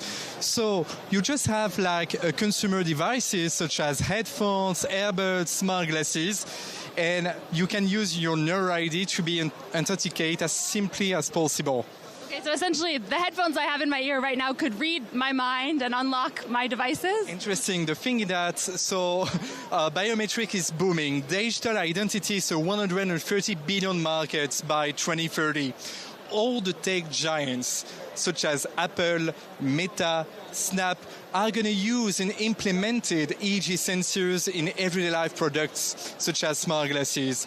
And it's like magic. You can use your Neuro ID to authenticate on everyday life basics. Okay, so you're saying this is something that's going to be in all of our devices. Can you show us how it works? That's right. It's better than any words. So here I've got like a headset, but it could be smart glasses or whatever. I just put it just like that, you know. It's stylish as well, this one? Yeah, totally. And you can see it on the screen. So right now, we're going to create my neural signature in a couple of seconds. So let me... What is it doing? Is it like scanning your brain? So the thing that we develop and implement our own AI software solution to transform all the brain waves into meaningful information. And we built a unique signature for any user. It's so much unique. It's so much private and secure than any other traditional biometrics. So let me try it. And it sounds like it does need some special placement on the head. You know, you have to get it in the right spot. Yes, totally. So in a couple of seconds, so it works perfectly. So I'm creating my profile in a couple of seconds, just right here, you know. And then, for instance, I want right now to have access to my Mac. Let's see what's happening right now. And this, I imagine, is kind of when you're getting started, but it would be faster once it starts to read your brain and it gets used to you? Yeah, totally. Right now, it's just a traditional demo. You know, we have many people, we are live with a headset, but with the smart glasses, it will work so much better, in a better way. So maybe better if I ask Apolline to try it. No, it's not. As we'll have someone else try. As we're waiting for it to work so we can get the real demo, can you talk about why it's so important that this is invisible? I mean, how secure is it? Yes, totally. So the neural signature is so much unique. It's private by design. And the thing is that today, for instance, if you use your facial recognition, you use your own face. Use your fingerprints is the same for your entire life. And for instance, 5.6 million Americans have been spoofed. We have many fraud and many problems if we look at the market right now. And so we need all kind of solution to really offer something better on the market. So right now, for instance, if you use your Neuro ID, you have access to your private space. It works beautiful. So right now, you can easily see the signature of Apolline, but when it will be your everyday life devices, and when you use the technology, this is just to illustrate what you're going to have. And you can easily see how you're different than other participants and other users. We try the technology over more 10,000 people over the world right now, and it works perfectly in many types of devices. Can you talk about some of the people that are already using this technology? Yeah, so the technology, we're a software solution. We do B2B partnership. And the NeuroID technology could be used on all the consumers' electronic devices, all the tech giants in the US, in Japan, in South Korea to implement our solution. Our solution is booming, and if we look at the market, we're going to have 2 billion devices using biometrics. So we are specific on these specific verticals to implement the neural signature for every day and for everyone on this planet. We have built a new norm, a new standard for the market. Yeah, it's truly magical, I have to say. This is one of the many reminders of the way that when technology meets magic here at VivaTech. Thomas Sema, thank you again so much for that interview. That's Thomas Sema from Y Neuro, developing that technology, NeuroID. Get ready, it's coming for all of our devices, Marjorie. Thank you so much, Alison, for this incredible reporting. Well, from an alley to another, we have more incredible reporting inside VivaTech, this time with Alexis Lallemand.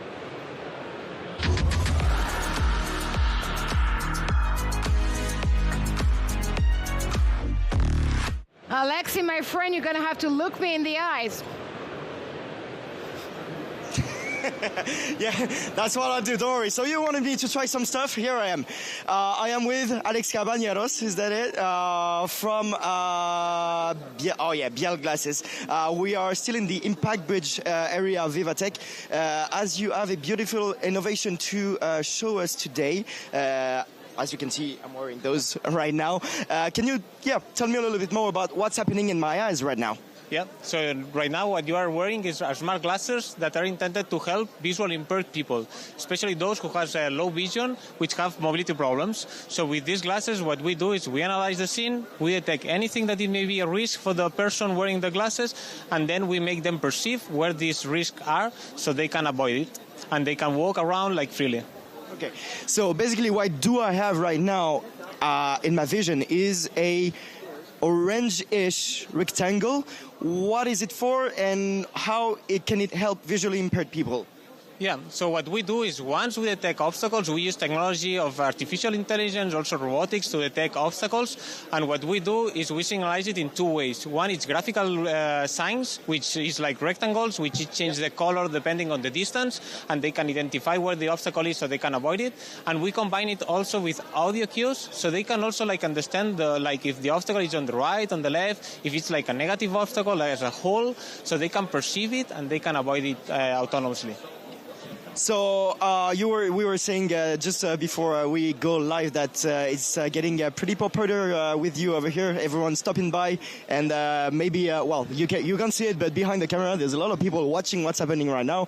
Can you tell me as well what are the next steps for you as a company? You are already being sold in Denmark, or you're gonna go onto the market? Is that it? Yeah, exactly. Actually, we are not in the market yet. We will go in the market on September, at the end of this year, okay, and we will start selling. And right now what we are looking is we are trying to make the glasses a bit lighter, more maybe a bit aesthetics, okay, and then after that we will go to the market. So you were telling me as well about maybe adding a new version at some point with haptic sensors in it? Yeah, exactly. Actually right now, as I said, we are combining graphical signs using augmented reality and also audio cues, but we will also add haptic vibration, so the user, the person, can better understand the position of the obstacles in order to avoid them better. So if we talk a little bit more about the future, the years ahead, what can we wish to you guys? What's going to be happening for you? Okay, that's a great question. For us, what we want is to allow visually impaired people, low vision people, to walk around freely. Okay, so what we are intending is to making the glasses a bit more smaller and available to everyone, so they can access to the glasses and they can move around freely without being afraid of falling, of having injuries. Yeah. Yes. All right, well, beautiful. Thank you so much, Alex. Thank you so much for the explanations. Let me take those off. As you want to see my face still? I don't know. But thank you. It was pretty clear. And so just here, you can have a look on how everything is set up on me. Like a handbag, I would say. Wearing it on the shoulder. Yeah, it's perfect. Well, thank you so much, Alex. And yeah, I guess we'll back to you now, Marjorie. All eyes on you, Alexis. All eyes on you, ever. Like always. Thank you so much for those brilliant pieces of reporting. Well, you know that more than 13,000 startups and scale-ups are featured here at VivaTech. Our reporters have the key to this startup paradise. We're going to go inside VivaTech again with one of our other team, and this is actually going to be up to in a few seconds. First, we're going to stay on set, actually, with our next guest. We are all about the frontiers of tech, of innovation, and we're going to learn more about the trends investors should be looking at right here, right now.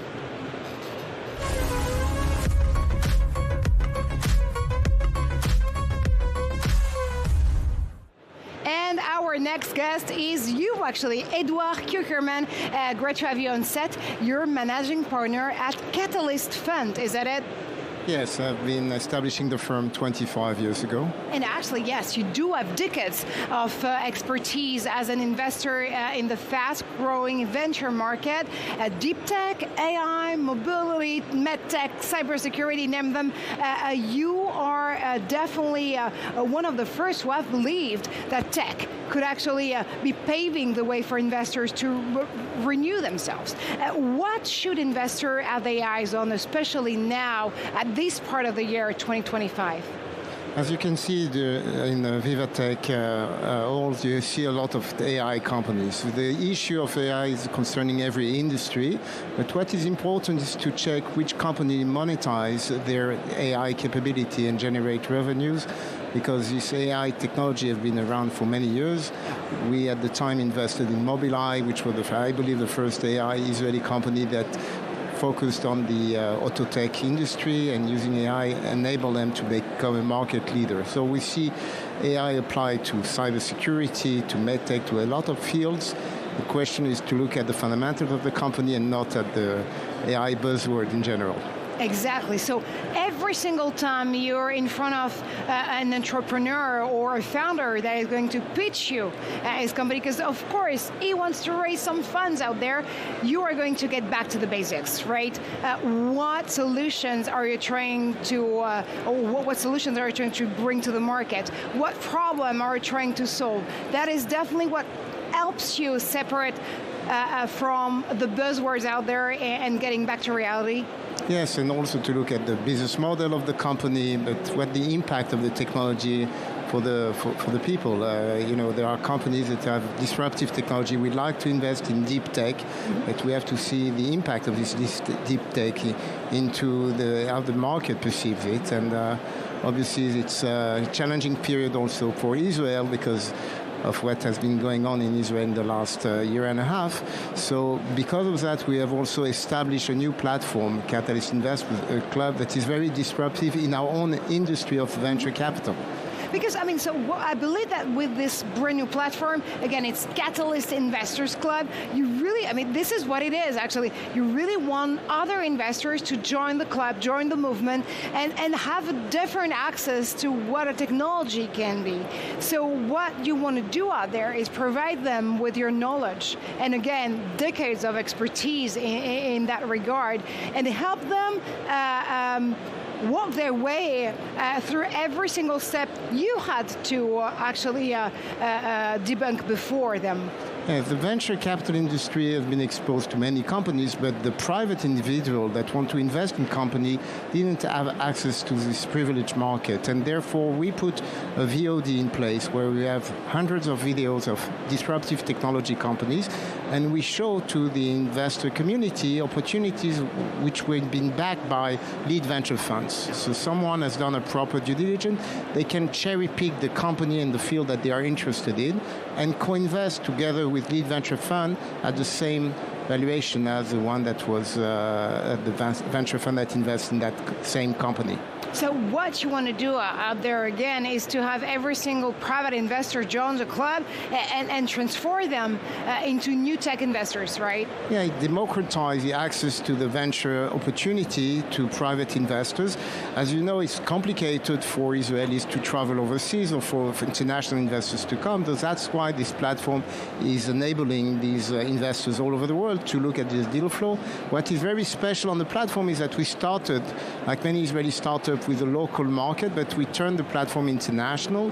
So we offer now American deal flow, European deal flow on the platform. So any entrepreneur that comes to VivaTech that wants to put their video on the platform is most welcome. So it works both ways, right? Either I'm an investor and I want to join the club again, either I'm an innovator or founder and I want to be featured on your platform. How can I do this? You know, you just join you register on the platform, catalyst-ic.com, and Catalyst Investors Club, and once you are on the platform, you can propose your video, and if the company was backed by a lead venture fund, we offer a private investor to just co-invest together with the lead venture fund. And you were, Edward, actually saying that we definitely have to go behind and beyond buzzwords, right? There's a lot of trends this year that also are here, you know, like in the alleys and booth of VivaTech. What should I have my eyes on as an investor? How should I invest more, I mean, in probably more wisely when it comes to tech? Just, you know, saying no to the buzzwords, which are AI, looking really at the reality of AI in every single product or solution out there. What are the trends? I think as a private investor, you have to be very cautious because one very interesting phenomenon that it takes more and more time for a company from the time they were established to the exit. On average, for Israeli companies, it takes 18 years from the day the company is established to the exit.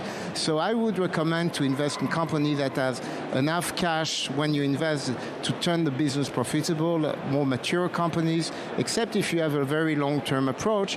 I would recommend to look at more mature company and also to follow company that were backed by lead venture funds. So it always gets back to this question, timing, right? I mean, timing in life is everything, but how much am I ready to invest for how long?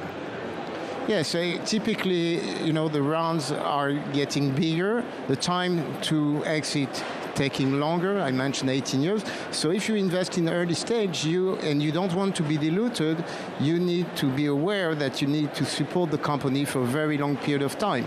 This is why, you know, if you have a decision to invest in private equity, you need to define the timeline you want to stay in the company, and accordingly, you choose the level of maturity of the firm. Well, Edouard, I think I'm ready to join the club. Thank you so much for stopping by Breaking Tech and VivaTech News. That's all we have for you guys on this very opening day of VivaTech, but stay put because we're going to have an exciting day 2 for you tomorrow. And what's more, that Tech Newsroom is next with our reporters, with our guests, with our experts. Stay tuned for the outstanding Molly Hall.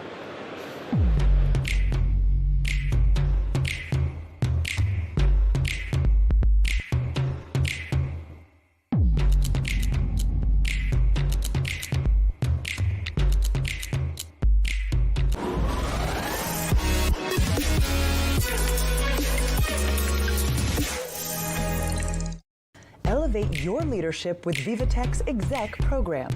Discover cutting-edge startups, attend inspiring talks, network in exclusive lounges. CMOs, tech leaders, join the program and turn disruptive technologies into competitive advantages.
KeySaid, we support startup growth with commercialization programs and entrepreneurship education for young and aspiring founders. We support global entrepreneurship, helping startups go abroad.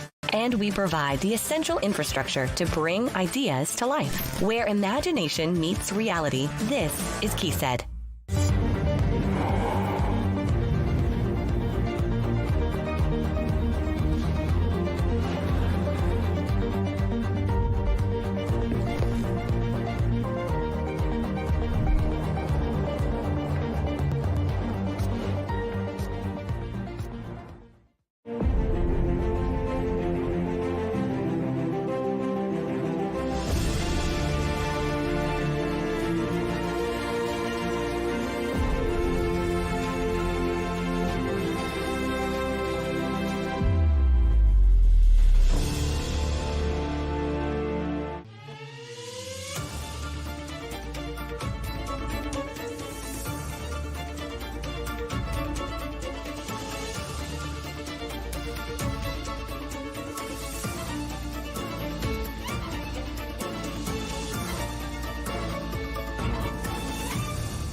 Scan badges, network, and do business.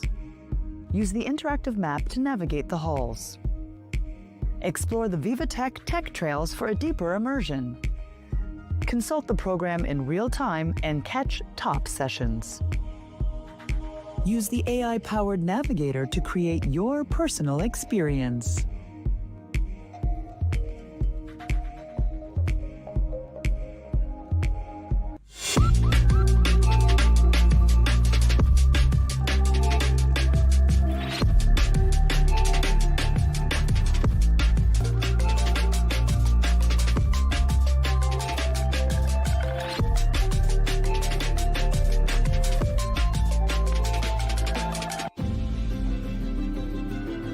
The automotive industry is going through an unprecedented period of change.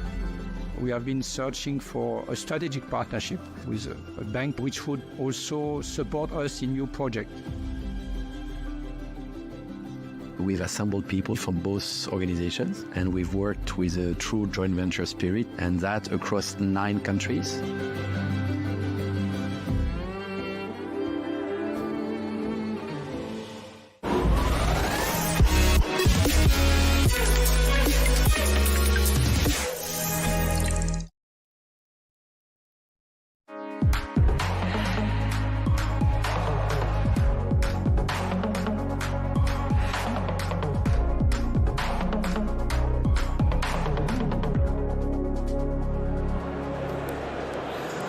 Welcome to VivaTech News. You're watching Tech Newsroom. I'm Molly Hall, and we're broadcasting to you live from Paris. This says we're coming, well, from the center of Europe's largest startup and tech event. And it is opening day, and what an opening day indeed. We're going to take a pulse of all the day's events. We'll be bringing you the latest announcements and the newest tech disruptions. This as we're exploring the new frontiers of innovation. Well, VivaTech is, after all, the place to be, and we're following every moment of it live. I'm Molly Hall. Thanks for joining us. Let's go ahead and kick things off with VivaTech on set.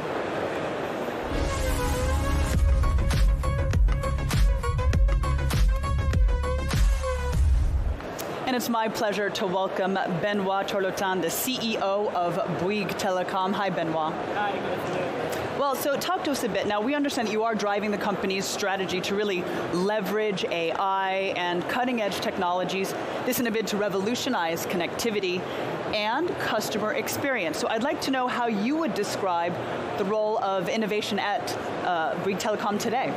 Well, you know, innovation for Bouygues Telecom has always been a central point of our strategy for 2 reasons. First, we have been, and we consider we still are challenger in some of our markets. And anyway, we want to keep a challenger spirit.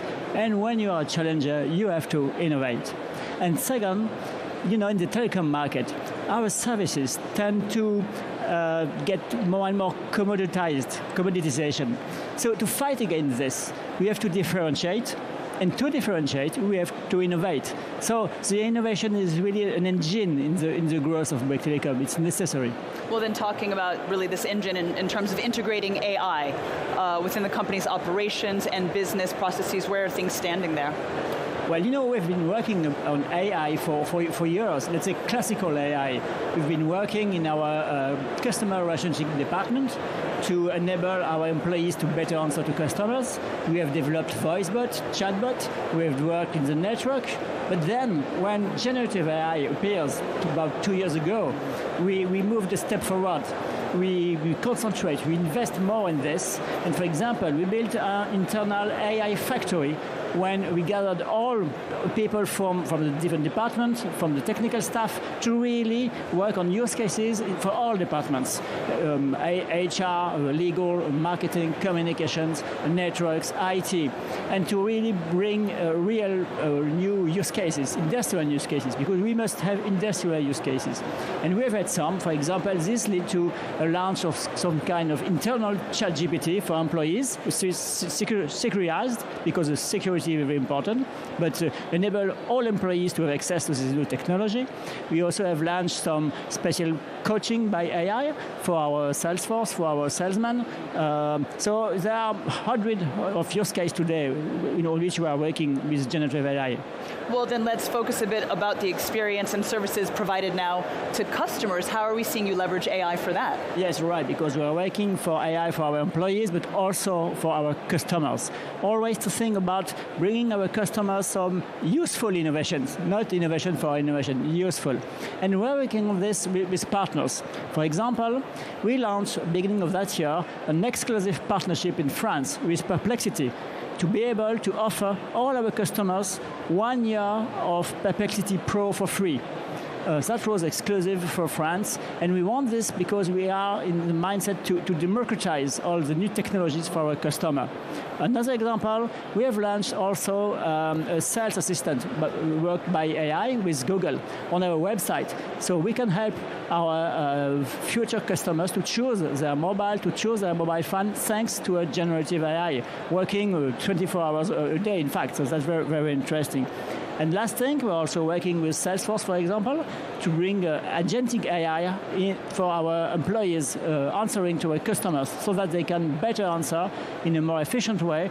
And the best way to have loyalty of the customers is really to give them the good answer at the right time. That's what we're doing thanks to AI and Salesforce. All right, well, now you're joining me here at VivaTech. I'd like to know a little bit about what you're unveiling. Tell us a bit about what we can expect from you. Yes, we're unveiling something very, very specific and very innovative today in VivaTech. It's a brand new solution based on AI for public companies, for public authorities. It's a kind of intelligent voice agent that can answer to the customers, to the people living in the town, bringing good information about the life in the town. When you need some information about what is the schedule of the swimming pool, how can I put my children to the school, all the questions you have about your town, this intelligent vocal agent that we are building with our partner Volubil can answer 24 hours a day, weekends, holidays, and we are beginning to put this with Meudon City, which is our partner also, to launch this really in July for all the people living in the town of Meudon. Excellent. And you can have the demonstration on our booth. Please come to our booth. We can demonstrate it. All right, wonderful. Do you actually know the booth number? Do you know the location exactly? E40. E40. All right, excellent. So for those of you here, perhaps on the exhibit floor, make sure you head across to Bouygues. Now, finally, just looking ahead, Benoit, I'd like to ask you in terms of the future AI innovations, like what can customers really expect then from Bouygues Telecom? That's our future secret, so we don't tell you. But anyway, be sure we will bring AI to our customers because we already think of two things for our customers: useful innovation and democratized innovation, accessibility. We are working really so that all our customers, consumer or B2B consumers, can access the new technology, which are useful for them. So we still have some ideas about this. Excellent. Well, Benoit Torlotin, CEO of Bouygues Telecom. Thank you very much for joining me here. I do appreciate it. Thank you, Molly. Thank you very much. All right, well, it's time now for Inside VivaTech.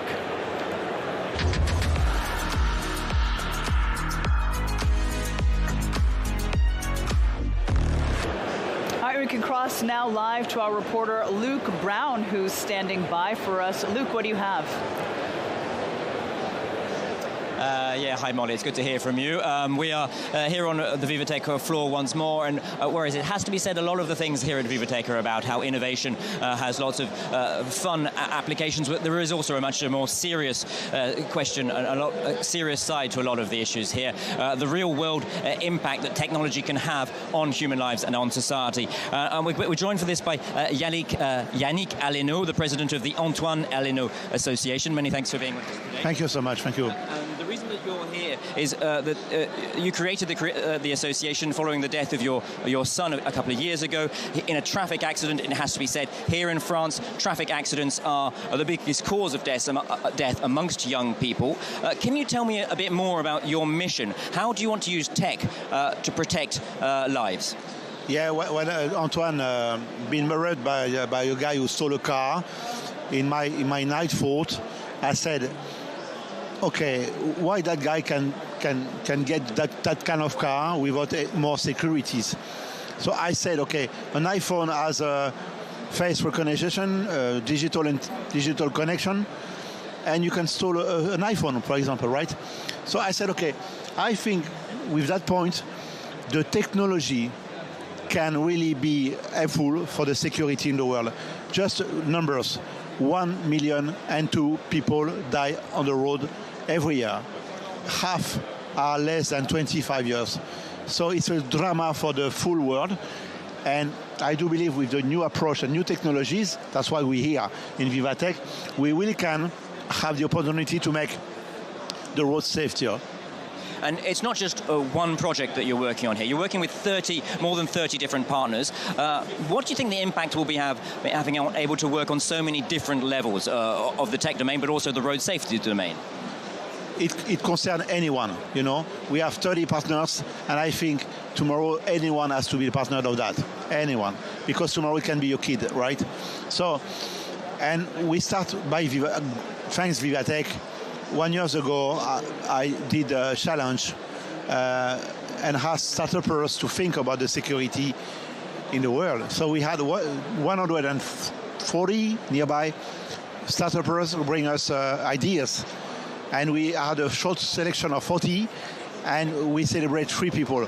But they all can be celebrated. That's the key, you know. So I think with that thinking, with that view, we really can have the opportunity to change the world and make the road more safety.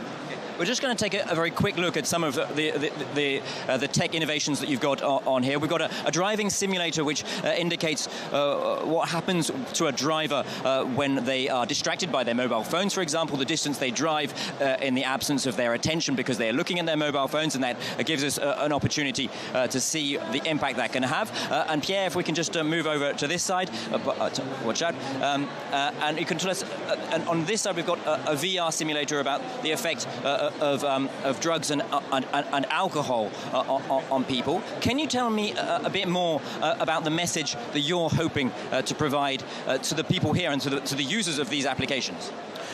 For the distractor, for example, they can understand that, you know, try to make a great analysis of what happened in the car and to find a way to give some instructions for the constructor to move a bit, to move the philosophy of what's inside in board, and that machine is done for that. So, because the distraction, like the phones in board, all the things we have in board today, can have very bad consequences, okay? And then we work with neurology, people who find a way to see the impact of alcohol and drugs in the brain. You know, what happened when you have a drink? What happened for your attention? So all those startups work on that, and to show what will be in your head if you have drug in your blood, you know what I mean? So And it's really today things we have to show and to make a new approach of communication instead. So this is the first step. This is the first day. I do believe they do will increase that. VivaTech gives you the opportunity also to meet people. That's very important. We meet someone from, and next year we will be in New Delhi to talk about that. So France here, VivaTech here is finally the light of the future of the safety road. And one final question. I forgot to mention that you're a Michelin-starred chef. You're internationally renowned. You've got 17 Michelin stars, 9 restaurants around the world, but very much that makes you a public figure. What kind of impact do you feel being a public figure and holding this discourse and showcasing this kind of technology can have? Your role in that? My job gives me a lot of things, a notoriety. And when Antoine left, I said, okay, that skill was so important for us and my family. And for me, I said, okay, I will put my name on and I will try to change the world. That's the food and the cuisine bring to me. We can change the world together. It's time for action. It's time for action.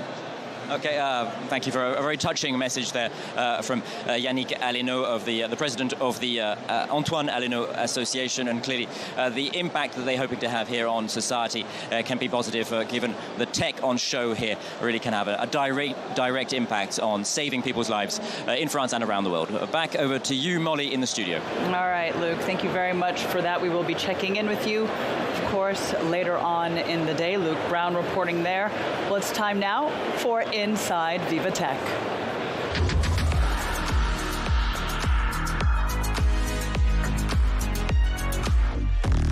And we can cross to Alexis Lallemand, who's standing by for us now. Alexis. Yes, Molly, we are still in the Impact Bridge area right now because this is sponsored by EDF. And so to talk about that, I am with Julien Villeray. Just a quick question with you because I know you got to go fast afterwards. So just tell me why. So this is the second year, I guess, you are sponsoring the Impact Bridge, yes. Yes, so this is the second year for you. Well, why is it important for EDF to sponsor this special place over here at VivaTech, and what are you guys doing over here? It's very important for us to showcase the fact that electricity means decarbonization. So if you want to decarbonize the world, you have to electrify everything. And that's what we show here. And we have an example just right behind you, that when you innovate and you try to electrify some processes or some businesses, you can decarbonize them. And that's what we want to show here. Okay, all right. So to speak a little bit more about the innovation I have behind me, so you're not the one who's going to talk about it, right? This is with Axel? Yeah. Okay, so I'm going to switch on to Axel. Thank you so much, Julien. Thank you. Have a good day. And then the inventor, the creator, or one of them. So, Axel, can you tell me a little bit more? What do I have behind me? This is something that if we go a little bit back in time, 2024, Olympics, I guess this is the keywords that we want to have. Unfortunately, just lit off. But tell me a little bit more, please. Yeah, actually, for us, creating a carbon-free flame for the Olympics and Paralympics, it's an ambition that goes way back to the London 2012 Games. And for Paris 2024, our team of designers and engineers spent 2 years working on this technology. So it's a combination of water mist, air and LED light to create a dynamic and poetic flame. And for us, it's a compelling statement toward desirable energy transition. Okay. So I guess, so how much time does it take just before it lights up again? Because I don't know, we just saw it. I don't know if you guys saw it on screen, but yeah, it just light up. Okay. Oh, there we go. Okay, beautiful. We've got it on screen. And so next we had to bring it up to scale to a 7 meters wide flame ring for the Olympic cauldron. We teamed up with 2 French companies, Atelier Blam, which specializes in the design of unique pieces for art and architecture, and Bel Environnement, who are leaders in hydraulics engineering. We made a lot of tests in every weather condition to check every technique technical aspects of this one-of-a-kind cauldron. Okay. And during the past few months, we made the engineering even better to bring back the cauldron for the next 3 summers. That's it. We're going to be able to see it in Paris. Yeah. It's being assembled as we speak, and you can all discover it in the Tuileries Garden from the 21st of June. Okay, all right. And until when? Until the 14th of September, and for the next 3 summers. So you've got time to see it. Okay, all right. I guess you're proud of this creation you did because we had like millions with an S of people going over there in the Jardin des Tuileries to see that flame.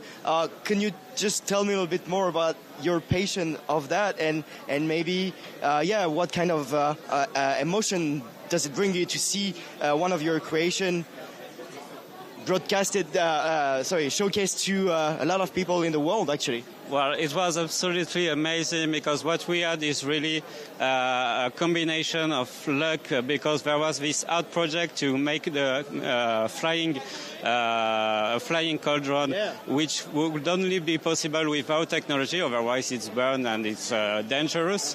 And so we were already passionate in developing this carbon-free flame, but when we discovered the art intention by Mathieu Lehanner, everything just made perfect sense, and then we all discovered, everyone in the team discovered the project on the opening night of the Olympics because it was a surprise for every one of them. Yeah, we couldn't make a test with everything before that because we were afraid. Confidentiality was the capital importance. So the first test was on the 26th of July last year, and we were all amazed. But we were also amazed by the reaction of people evening after evening coming to see it up in the sky. Pictures in the social networks and so on. Yeah, I think it's been photographed under every angle possible. Well, thank you so much, Axel. It was a perfect explanation, and thank you for bringing these lights on the 7-meter cauldron that we see every night. So, Jardin des Tuileries, huh? Am I right? Huh? Yeah, Same okay. place as last year. Same place as last year, and for the 3 next years. 3 next years. Yes. Beautiful. All right. Well, thank you so much, Axel. And I guess we are now back to you, Molly. All right, Alexi, thank you very much for that. Indeed, the Olympic cauldron, quite a sight it was here in the French capital. All right, well, let's bring things back on set. We're going to discuss generative AI, this when it comes to all of its challenges and opportunities. My next guest has over 30 years of experience in AI, Gen AI, and large-scale digital transformations. He's head of Quantum Black AI by McKinsey in France. It's my pleasure to welcome Stefan Boot. Hi, Stefan. Good afternoon. So thanks for joining me here. Firstly, I'd like to ask you, we know that, of course, ChatGPT launched back in 2022. Tell me a bit about where we stand some 2.5 years later when it comes to business adoption and financial impact. There is a paradox here. On one hand, more than 80% of companies have deployed generative AI in at least one business function. But on the other hand, most of them are not observing a concrete impact in their P&L. Why? This is what we call the Gen AI paradox. In fact, if we do a deep dive, we observe that most companies have deployed horizontal use cases, such as enterprise copilots or enterprise-wide chatbots. This is very powerful to improve individual productivity, but this is not reflected into the company P&L. On the other hand, the vertical use cases, the ones that are embedded into business functions, business processes, the ones that have the highest economic potential have not been scaled. Why? Horizontal ones are easier to deploy. They are off-the-shelf solution. Vertical ones requires, in most cases, to be built from scratch.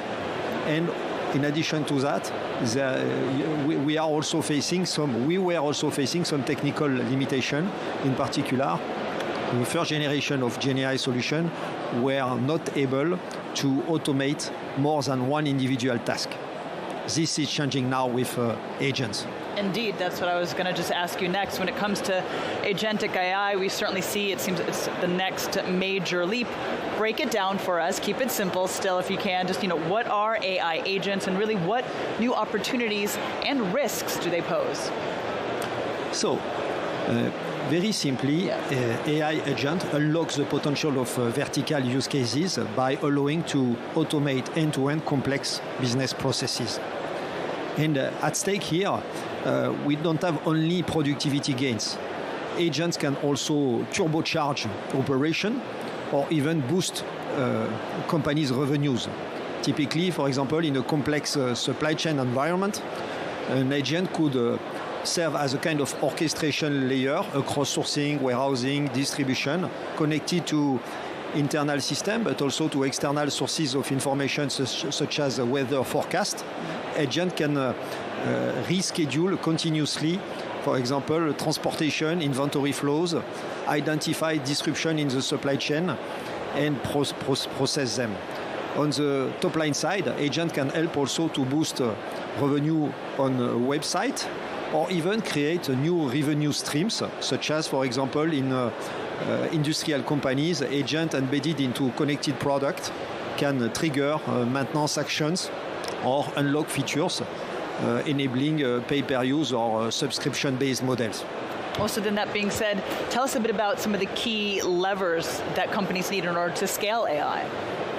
One very important element with agentic AI is that if you want to capture the full potential, it's not only a question of simply plugging agent into existing business workflows to automate tasks.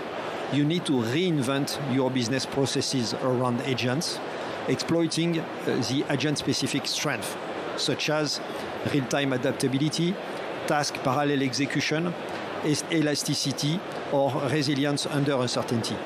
Some forward-looking companies have started to leverage this opportunity.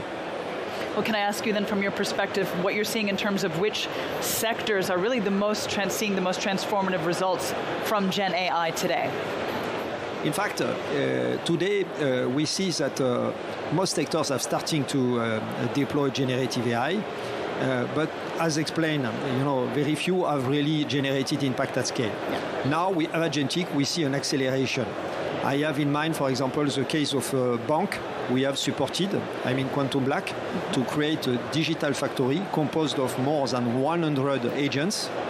The challenge here was to modernize a complex legacy application composed of more than 400 pieces of software, several millions of lines of code.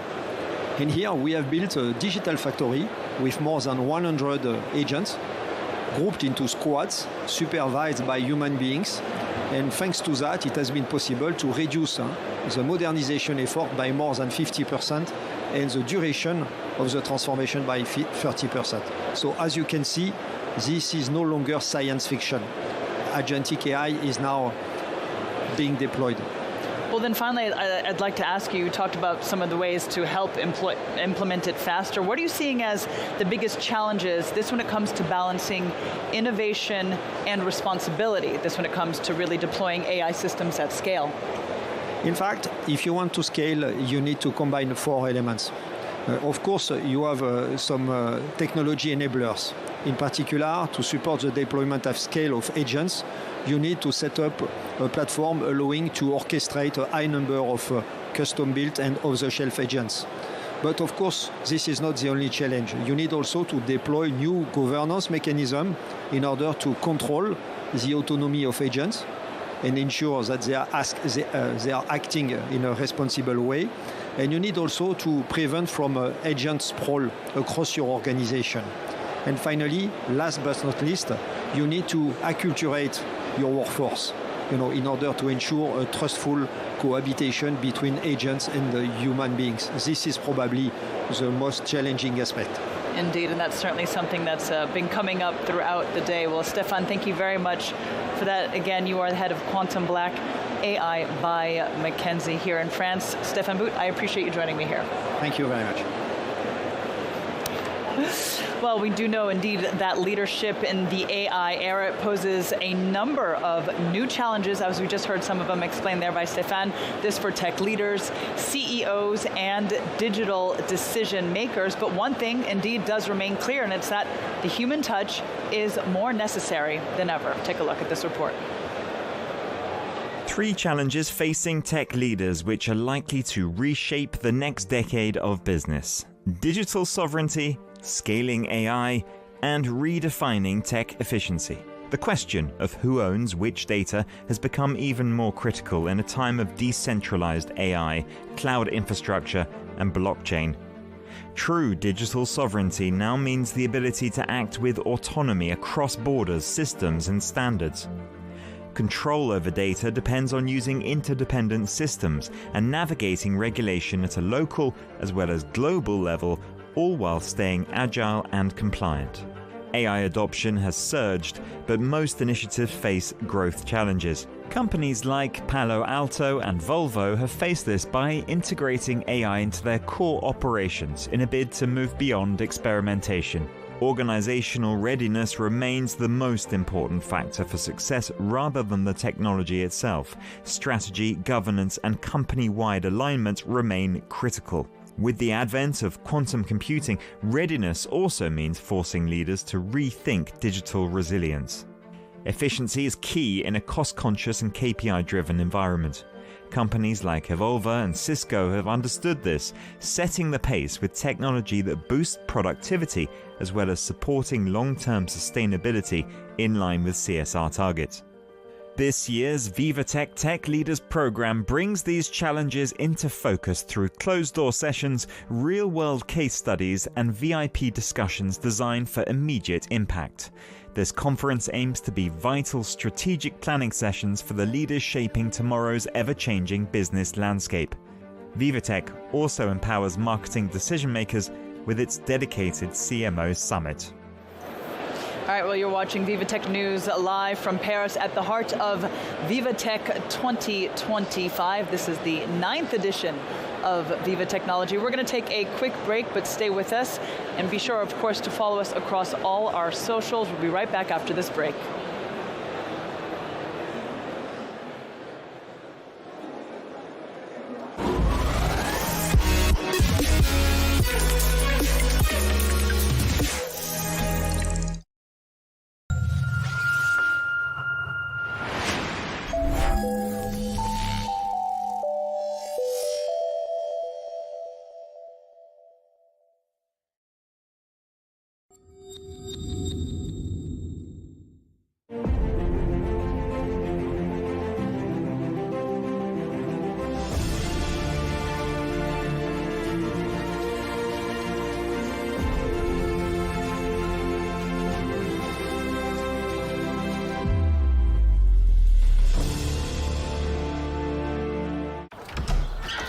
Bonjour, de margarita, une pepperoni. Merci, mais est-ce que vous pourriez revenir nous livrer demain en fait?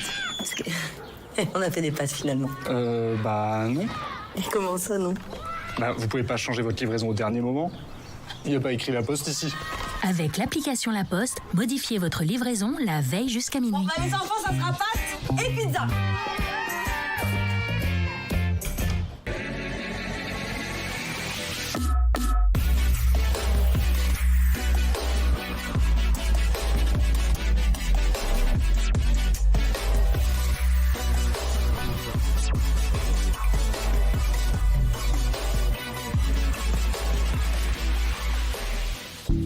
Japan boasts numerous companies with global potential in sectors of deep tech, such as bioresearch, clean tech, and robotics.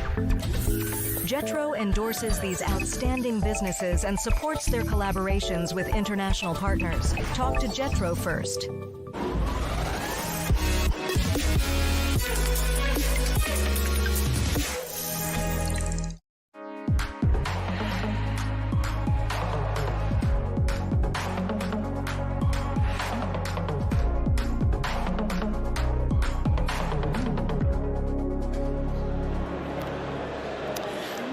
welcome back to Tech Newsroom. I'm Molly Hall, coming to you live from the 9th edition of Viva Technology, Europe's biggest startup and tech event. Well, it's been quite an opening day, and let me tell you, it's certainly not over here. This is because we got right in front of me. You can't see it yet, but I'm looking, in fact, at really a thriving ecosystem that's bringing together tech startups, investors, and corporate partners. There you go, they're all out there. They are connecting right here in the French capital. That's because VivaTech is indeed the place to be.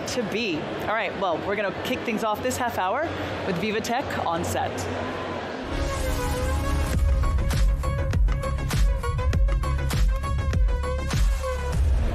And it's my pleasure to welcome Katrina Meehan, Director of Public Affairs at Omio. Now, this indeed is a travel tech unicorn that's reshaping how we move across Europe and beyond. So tell us a bit more about Omio then, Katrina. Indeed, thank you, and thanks for having me. So as you say, Omio is a tech platform. It's a European unicorn aiming to make travel more seamless for people, no matter which mode they're going. So you can take rail, air, bus, even ferry.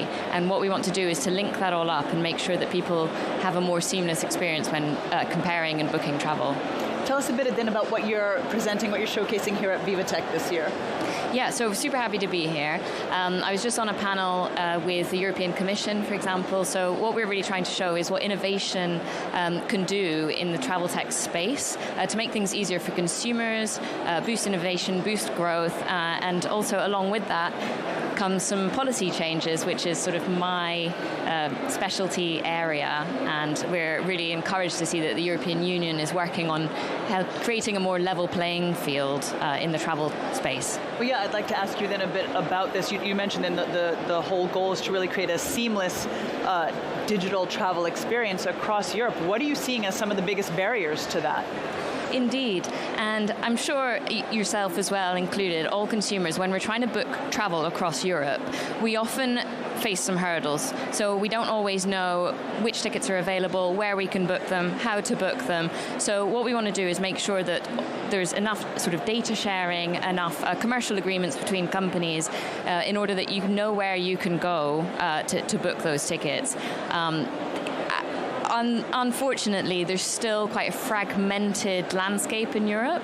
And so what we really need to see is a bit more of a unified approach, and making sure that independent distributors like Omio have a safe space to compete, which then in turn helps drive down prices for consumers, improves the offer, and also just boosts innovation. Can you tell us a bit really about how Omio it kind of excels in this area and really what it brings to the consumer? Yeah, sure. I mean, Omio sells about 80,000 tickets daily, right? And that's across all modes. We're present in 45 countries, 32 languages. In Europe, also outside Europe, really bringing together sort of global travel. And what we try and do is really break down these barriers and make sure that you can get from A to B without problem, right? So if you want to go from Copenhagen to Porto and you don't know how to book that or which modes to take, we want to be able to make that journey easy for you to find and book. Can I ask you a bit about kind of how we can see how things can really become a true engine for scale-ups and digital platforms? How are we seeing public affairs able to move beyond compliance, let's say, when it comes to that? Yeah, totally. And it might not seem like an issue that public affairs would be able to help with, but actually what we're seeing is in several markets, especially in rail, there's often a dominant operator, which is a historical operator, sort of in a position where they set the terms for independent independent distributors to work with them. And what we see is that the European Union now is taking an interest in this. There are two pieces of legislation, which I'm not going to bore you too much with. They're called MDMS and SDBTR. And the idea is that a European, or anyone in Europe trying to travel within Europe should be able to move from one side to the other seamlessly, much like we have with roaming, right? So when you go to one country or another, you can use your phone. It's easy. You don't have to worry about the costs. That's what they want to do, is to make sure that you have the availability of the tickets that you want to buy, that distributors can sell those tickets as well at a fair price, right? So we need fair remuneration for the cost of selling those tickets. There's these principles called FRAND, which is I'm also not going to bore you with, but it's fair, reasonable, and non-discriminatory. And so those are the principles that the EU is working on in these initiatives to really link up the whole system and create this seamless experience that we're also trying to build. Well, I'd like to ask you, Katrina, before I let you go, is really what do you see that the future of European travel looks like in about 5 years from now, or down the line, if you will? That's a great question, because if you ask me about technology, I have no idea what's happening in 5 years. Travel, because we know that the political landscape, the mandate's set for the next 5 years, we have a slight idea that it's going to be more seamless, it's going to be more linked up. Passengers are going to have more rights in whether it's multimodal or across rail as well. So those are the things that we want to make sure we also contribute to. Wonderful. Well, Katrina Meehan, thank you very much for joining me here, Director of Public Affairs at Omio. Thank you so much. Well, the coverage continues here at VivaTech 2025. We're going to cross now to our reporter, Will Hildebrandt, who's standing by for us. Will, tell me, where are you and what do you got going on? Hi, Molly. Well, picking up off that last discussion about how international some things are, I want to tell you about where I am. I'm at a crossroads here. It's sort of the epicenter of VivaTech. Behind my camera woman is Swiss Tech, China, and Normandy. Back behind me, we have Nigeria, Senegal, we have Canada, we have Africa Tech. It's an international event. We talk about 165,000 visitors, 13,000 startups, thousands of investors. This is what we mean when we say business meets innovation. But it's not just other countries, it's smaller time as well. French regions, the Paris region, the Occitanie region. We also have Normandy represented, and we're talking about all different kinds of things, from digital passports to robotics to AI. And you just walk through VivaTech and you can feel the energy behind me, to the left, to the right. There's business being done at every level. We have venture capitalists here looking to invest. We have startups. We have people looking to develop their businesses. And so much of this is about informal networking. What happens on the sidelines of these major discussions that we've been talking about? Who's coming to speak?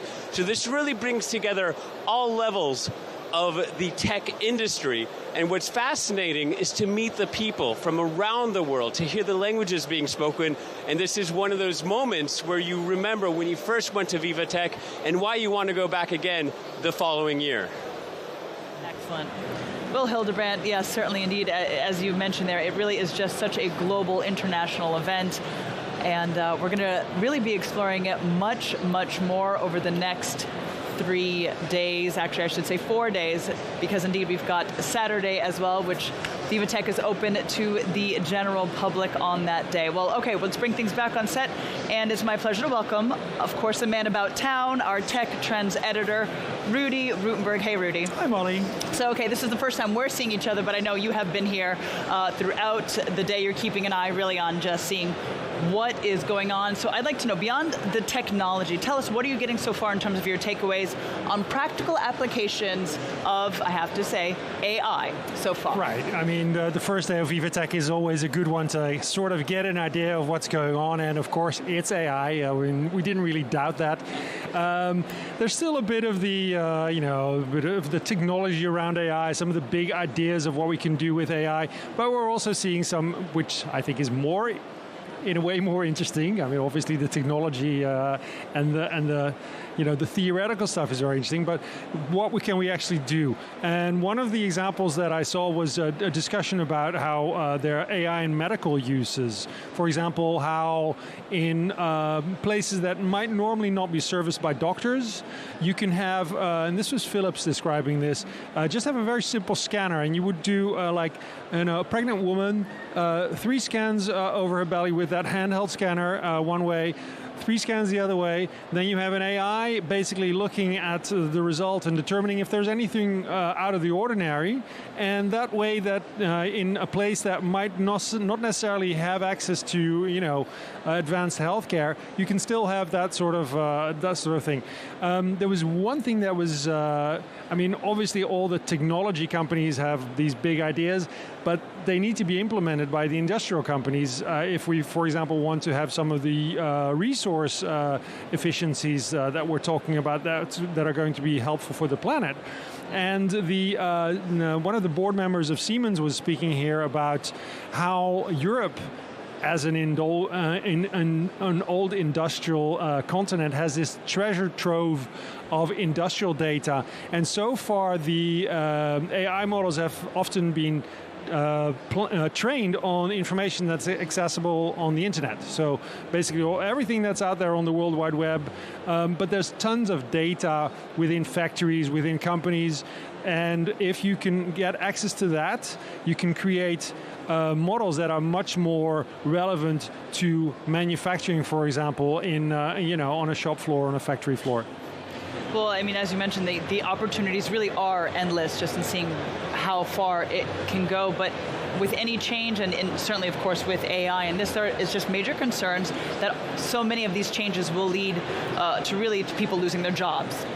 So, I mean, have you been hearing much commentary on that, or what are you picking up on? Obviously a concern, as with any new technology that arrives, but as was pointed out by several people, including the chairman of PwC, the internet was another concern, and it actually turned into tons of job creation. And AI is another one where people are concerned.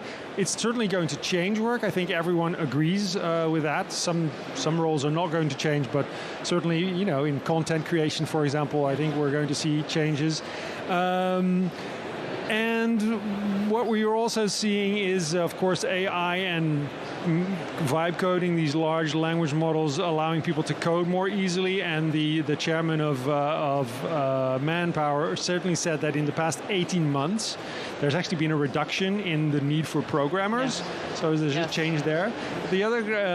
On the other side of the coin, Siemens says that AI is helping them have people do a better job. And if AI can replace mundane tasks such as writing an email or filing your expense reports, then the time that you have left might be used more fruitfully.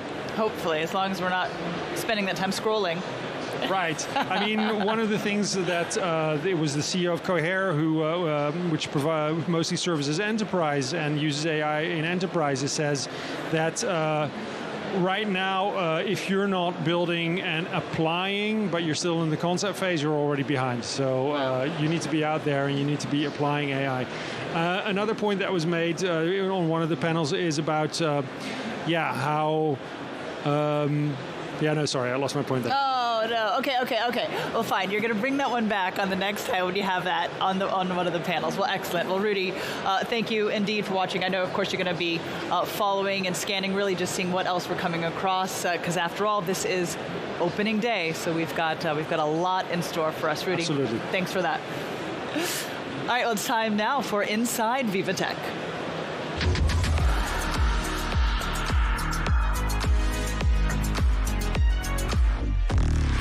Across to our reporter, Allison Sargent. Allison, good to see you. Tell us, what do you got?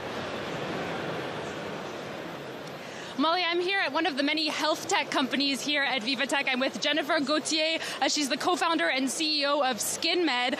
It's a company that's very, very important if you're like me and you need regular skin checks at the dermatologist. Jennifer, can you tell us about what you do and give us a demonstration?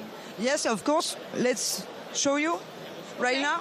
Okay, so Jennifer's going to take a photo of a close-up with a microscope you see there of one of my moles. It looks like we have a shadow. There we are. We're turning on the light. Up delicate reserves. There you see the close-up with the arm hair and everything, all the little details.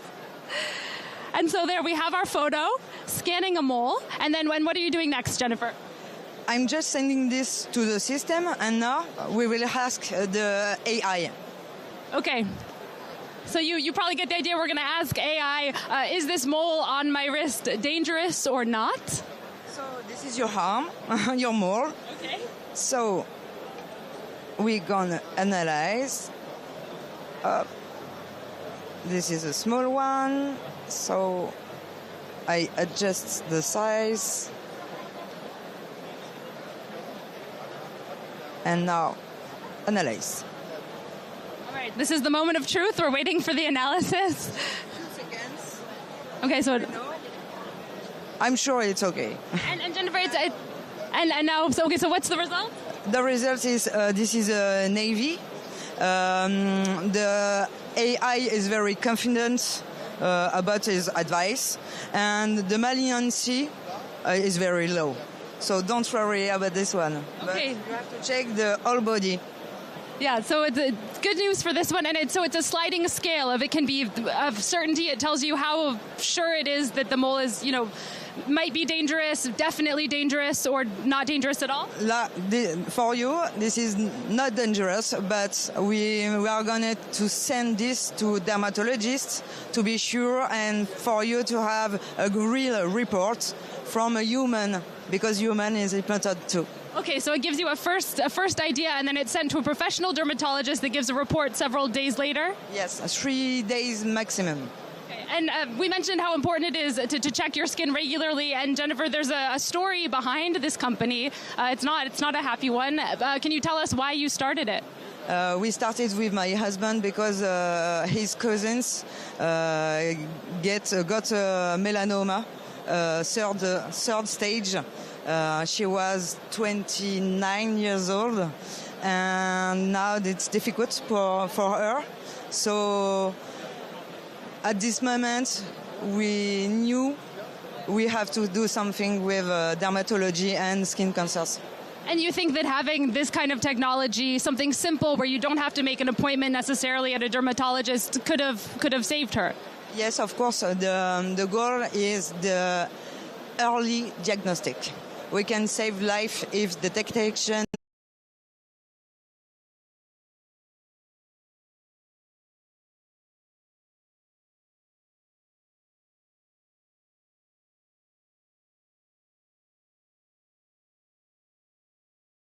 Yes, it's already in 500 pharmacies in France. So the people can go to the pharmacy, ask for a detection, and they will have an answer within several days. And this already exists in pharmacies. Do you have a sense of people that it's helped and how accurate the technology is? Yes, for the last 15 months, we detected about 471 cancer and 912 pre-cancer. So I think we can say we saved life. And it's available here in France. Are there any other countries where it's available, or you're hoping that it will be soon? I think it's available almost everywhere in Europe for the beginning, and we hope that at the end of this year we will go elsewhere. And is that one of your goals at VivaTech? What are you hoping to get out of the next few days? We are hoping maybe some investors. We have a lot of projects, more than just the pharmacy. We want to go all around the world, and we want to have our own clinics too. Jennifer Gauthier, thank you so much. Very important stuff. Again, that's Jennifer Gauthier, the co-founder and CEO of SkinMed, one of the many examples of health tech here at VivaTech that's really changing the world and even saving lives. Thank you very much for that. Allison Sargent reporting for us there from the exhibit floor. Well, you're watching Tech Newsroom, this on opening day of Viva Technology.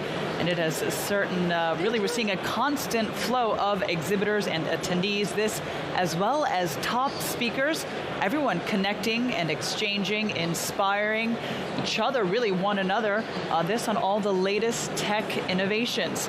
Well, now, VivaTech is spotlighting Canada this year as the country of the year.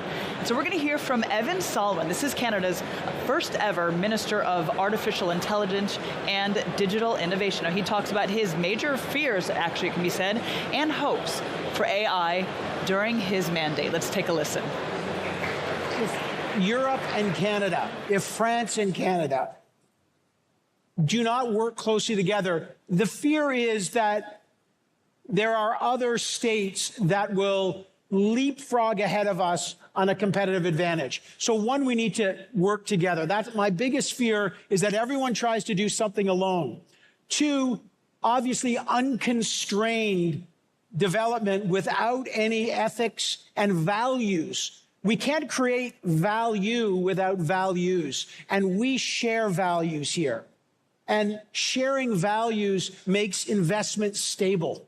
My biggest hope is that there's a sense of collective responsibility, that, again, that we preserve our values. Remember, there's another generation coming. The technology is galloping. This is the first time in history, the internet made information abundant for the first time, and that changed everything. AI is making intelligence abundant. That will change our value system. And that will mean that the most important value as human beings we have is judgment. And we need to preserve our judgment to use these awesome tools in a productive way. That there, Evan Solomon, Canada's first ever Minister of Artificial Intelligence and Digital Innovation. Now this, of course, we're going to be touching upon Canada's thriving tech ecosystem later on in the day. This and the VivaTech debate, we're going to really shine a spotlight and see about what is making Canada stand out, this when it comes to the latest innovation. And as we heard Evan Solomon speaking there, I mean, he was just one of over 400 world-renowned speakers that are speaking throughout the 4 days over our 4 stages across. We've got stage 1, blue stage, purple stage, and we're really hearing from visionary tech leaders as well as policymakers and groundbreaking founders. And these sessions, they're really aiming to dive deep into really today's most challenging and pressing topics. Well, now indeed, technology is advancing at lightning speed, and it is raising big questions about whether regulation can keep up. Now, luckily, global efforts are already underway to build strong AI frameworks. This making sure that innovation moves forward responsibly, not recklessly. Take a look at this report. How to serve humanity's best interests in a world where technology is advancing at such a blistering pace. It's one of the most pressing issues of our age, and political decision makers and regulators face extraordinary challenges in their response to it. So far, efforts have focused on attempts to balance tech progress with governance and regional innovation. The European Union's Digital Services Act represents a landmark moment in this approach. It establishes accountability for online platforms while attempting to preserve freedom of expression and innovation. Global innovation has also started to be reshaped by new regional champions. India's UPI payment system has revolutionized financial inclusion in the country and processed over 16 billion transactions in December 2024 alone. This government-backed platform has triggered the creation of hundreds of startups and has inspired other countries to follow suit. Kenya's M-Pesa mobile phone money service now connects over 70 million users across 140 countries, driving economic growth through digital financial services. In Latin America, financial inclusion has taken form in Nubank, a digital banking platform now worth almost $63 billion. This technology has brought banking services to millions previously excluded from financial services. Meanwhile, governance frameworks are being set up to address unique challenges posed by advancing artificial intelligence. The OECD's AI principles have been adopted by 46 countries, while the Global Partnership on AI brings together 29 nations collaborating on governance standards. Across the world, governance is playing a key role in shaping how technology develops. The challenge now is to turn effective strategies into action at scale.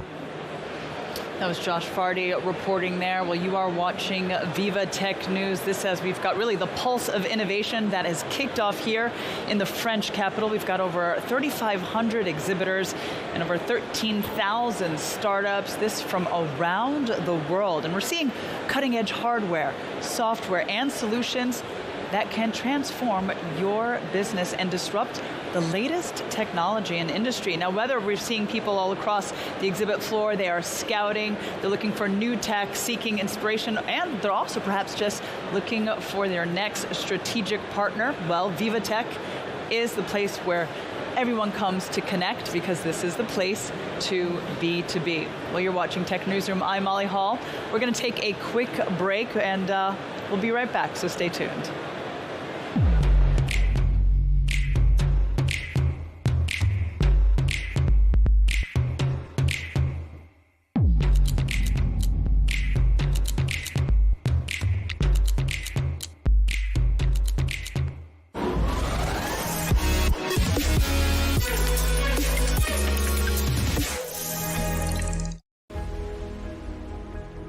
The future of healthcare will be shaped by innovation.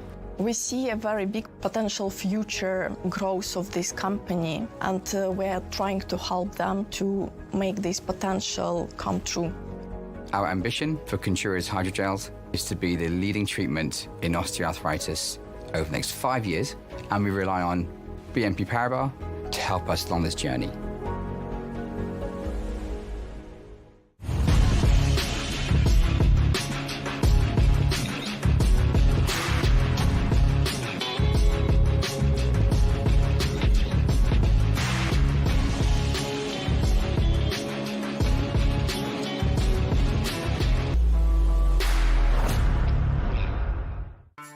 Said, we support startup growth with commercialization program and entrepreneurship education for young and aspiring founders. We support global entrepreneurship, helping startups go abroad. And we provide the essential infrastructure to bring ideas to life. Where imagination meets reality, this is KeySaid.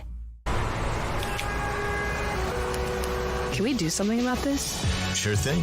Let's combine the real and the digital worlds to make big changes for everyone. That's better.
If you're sitting here, you're curious. Good news, Explore Media was made for you. Join a community of 10 million subscribers. We help brands create relevant and viral content. We call it edutainment.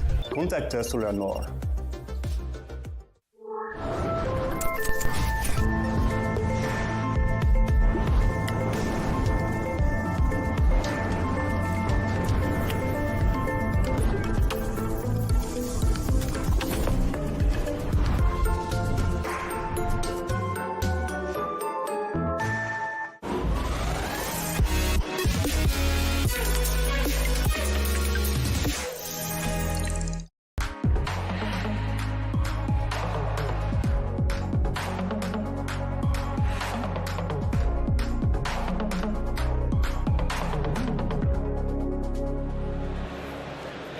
Hello, you're watching VivaTech News. We're coming to you live from Paris. This from the heart of VivaTech 2025, Europe's biggest technology and startup event. I'm Molly Hall, and you're watching Tech Newsroom. Thanks for joining us here. This as we're bringing you live interviews and highlights from across the exhibit floor, and indeed we can actually kick things off this hour by crossing to our reporter Simon Harding, who's been following French President Emmanuel Macron, who is going to be touring VivaTech this on opening day today. Simon, what do you got for us? Hi, Molly. Well, absolutely. President Macron is due to arrive in the next half hour or so. He'll be touring around VivaTech 2025. As so often is the case with these things, his presence here was only confirmed a few days ago. You remember when he was able to exchange with Elon Musk and one of the VivaTech events a couple of years ago. This time, once again, one of the main themes on the agenda is going to be artificial intelligence and how AI is changing the world. What the Élysée Palace are describing as an exceptional meeting alongside the founder and CEO of NVIDIA, Jensen Huang, but also of the CEO of Mistral AI, Arthur Mensch. It's going to be a very interesting conversation between all three businessmen as to how AI can be used on a various amount of subjects, how also France in particular and the French tech ecosystem can attract more investors. We know that France and Germany, for example, are two of the most rapidly expanding tech markets at the moment. However, the United Kingdom is one of the markets that still attracts the most VC investors around the world, with a lot of money coming in there. So President Macron wanting to address that as well. One of the other big themes, not only of VivaTech 2025, but also of President Macron's address and visit here, is going to be the climate, how we can use technology to address the climate change problems that the world is facing. We remember when President Macron said, let's make our planet great again. I think that's something that still holds very true at the moment. That's very close to his heart as well. And of course, the last thing is that competitive economy and with all the stakes that are in play. You know, how can France be at the real forefront of the economical landscape here? How can we repair sometimes what has been a fragmented landscape in terms of technology in Europe, promote collaboration between different European entities? That's true politically, socially, and it's also true in the tech world as well. So there's plenty to look forward to, plenty certainly to listen into as to what President Macron is going to say, and we'll be trying to keep tabs with him all throughout his visit here, VivaTech 2025. All right, Simon, great. Yeah, indeed, keeping tabs, it's not an easy task when the president visits here because, as we've mentioned, it really is quite a large crowd that gathers here. But Simon, I know you'll be covering it for us, so we will cross back to you later on in the day once he arrives. All right, well, it's time now for VivaTech on set.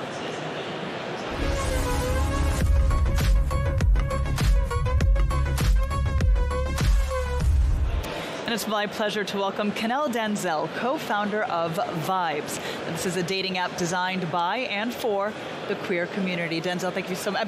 Kenel, thank you so much for joining me here. I appreciate it. Thank you so much for having me.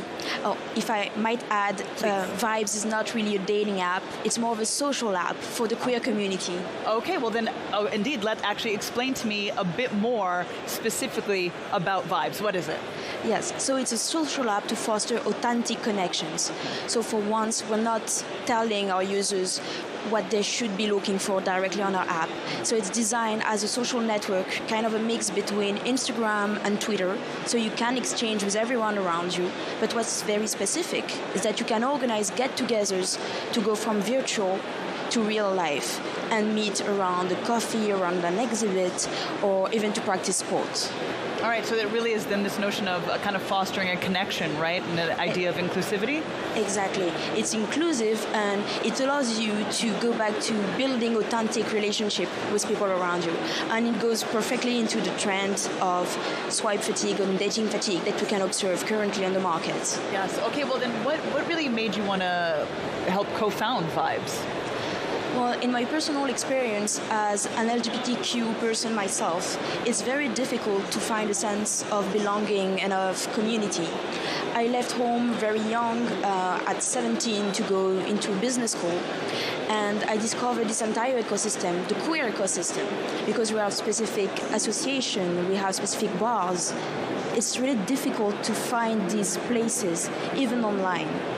And so with my co-founder, we realized that it was a common need, not just for us, but for 10% of the global population, and that it was not addressed. We had the ability to find some Facebook groups or to have dating apps, but just being friends or looking for networking, looking for answers, we did not have that. And so we created it. Excellent. So can you tell us a bit about where are you operational? How have things been going since the startup? Yes. Well, it's pretty amazing. We launched about 2 years ago, and we already have 170,000 members that have joined us, all across France, Switzerland, Belgium, and currently we're kicking off our European extension from VivaTech to the world. Excellent. Okay, so then, tell us, what indeed are you showcasing here at VivaTech? Well, we're showcasing this amazing milestone of reaching 150,000 users, and also it's during Pride Month, so it's quite symbolic for us to be here representing the queer community and also announcing this global expansion. Wonderful. So essentially, things have been going since the 2 years since you founded, and you are just looking to expand, and that's what you're bringing here at VivaTech, this notion of even more growth. Exactly. Wonderful. All right, well, Kenel, thank you very much for joining me. Kenel Denzel, co-founder of Vibes, which really is, as you said, a social site and a way to bring community and kind of just a new way of thinking how we meet and relate in this digital age, I can imagine, right? Exactly. There is also this sense of using the digital in order to recreate those connections that we've lost in real life, and to use it as a tool and not a tool of isolation, which we see a lot, because with the apps and all of the social networks, there is a will to keep us using our phones and to disconnect from other people. And that's what we're trying to break as a cycle with Vibes. We're trying to break that social isolation, and currently it's working. We have hundreds of testimonials from our community members saying, well, thanks to Vibes, I've met some new people, and I'm going out of my apartment for the first time in a long time. Wonderful. Kenel, thank you very much for joining us here. And again, you're the co-founder of Vibes. I appreciate it. Thank you so much. All right, well, now we're going to switch gears, and it's time for Inside VivaTech.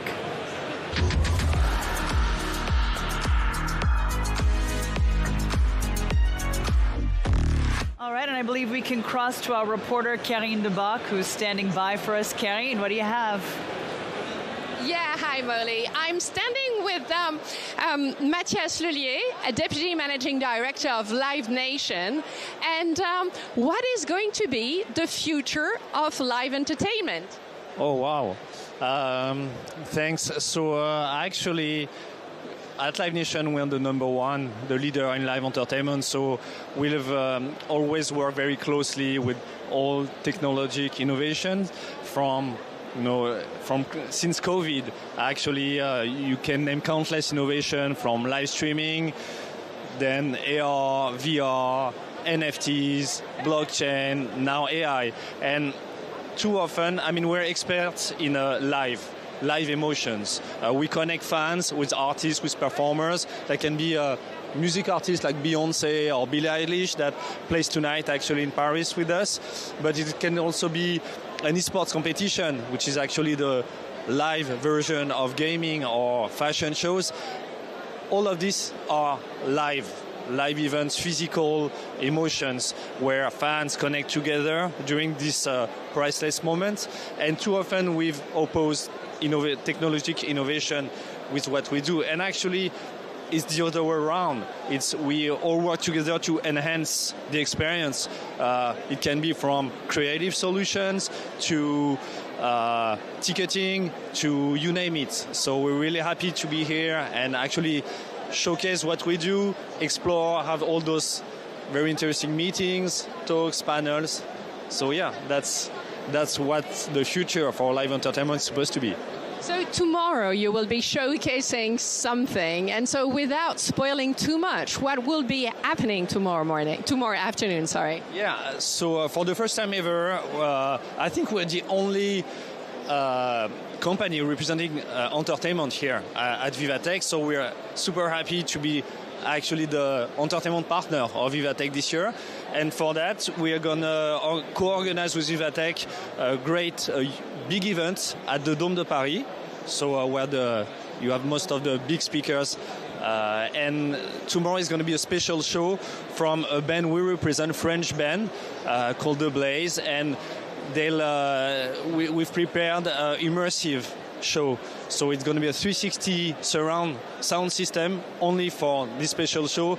And of course, with all the videos and crazy medias you can imagine on the huge screen that we've seen with the at the Dome. So expect something really crazy tomorrow. It's the first year you're an official partner of VivaTech. What motivated your team to do this partnership? Yeah, as I said, I mean, since we're the leader in live entertainment, we need to be aware of everything that's happening and also how to actually use and include in our business all the technological innovation. So, of course, and also face all the challenges we have, sustainability, diversity, all of this, and AI plays a really big role into this. I was talking about, of course, the fan experience, actually helping artists. I just had this very interesting meetings with a new company. We have a startup challenge here. So we had 100 plus people actually coming to talk about their initiatives. And I just met with a company who develops AI manager that's replaced, but for developing artists that can't actually afford to pay a manager, that can start using an AI manager. So all this, it's really interesting and how it's shaping the future of our business of the entertainment industry. And did you have time to stroll around a little bit and discover some things? Here it is just the beginning. What excites you most for now at VivaTech? So since because of the live entertainment, as I was saying, it goes from fashion shows. So we're very interested to see how LVMH is stepping in this world. We work with UNICEF for esports. So I think that the panel tomorrow. So we're connecting our business with so many entities here and companies. That's really interesting how we interact our own. Each respective ecosystem can interact together through technology. So to be honest, it's our first day here, and it's been packed and crazy with all those panels and meetings. But I'll make sure to go around and see, Canada. We have Canada facing us, so very exciting. Are you as excited by VivaTech as when you attend a festival or a concert? I think the entertainment is the new frontier of corporate events. I know, more and more corporate events take inspiration from the entertainment industry and what we do in festivals. And to be honest, we see the same kind of vibe here. Really happy to kind of see the same look and feel as music festivals. Thank you so much, and keeping my fingers crossed for tomorrow. Back to you, Molly. Thank you. Yeah, we'll certainly be looking forward to tomorrow, Karen. Thank you very much for that. We'll come back to you later on in the day. Well, now it's time for VivaTech on set.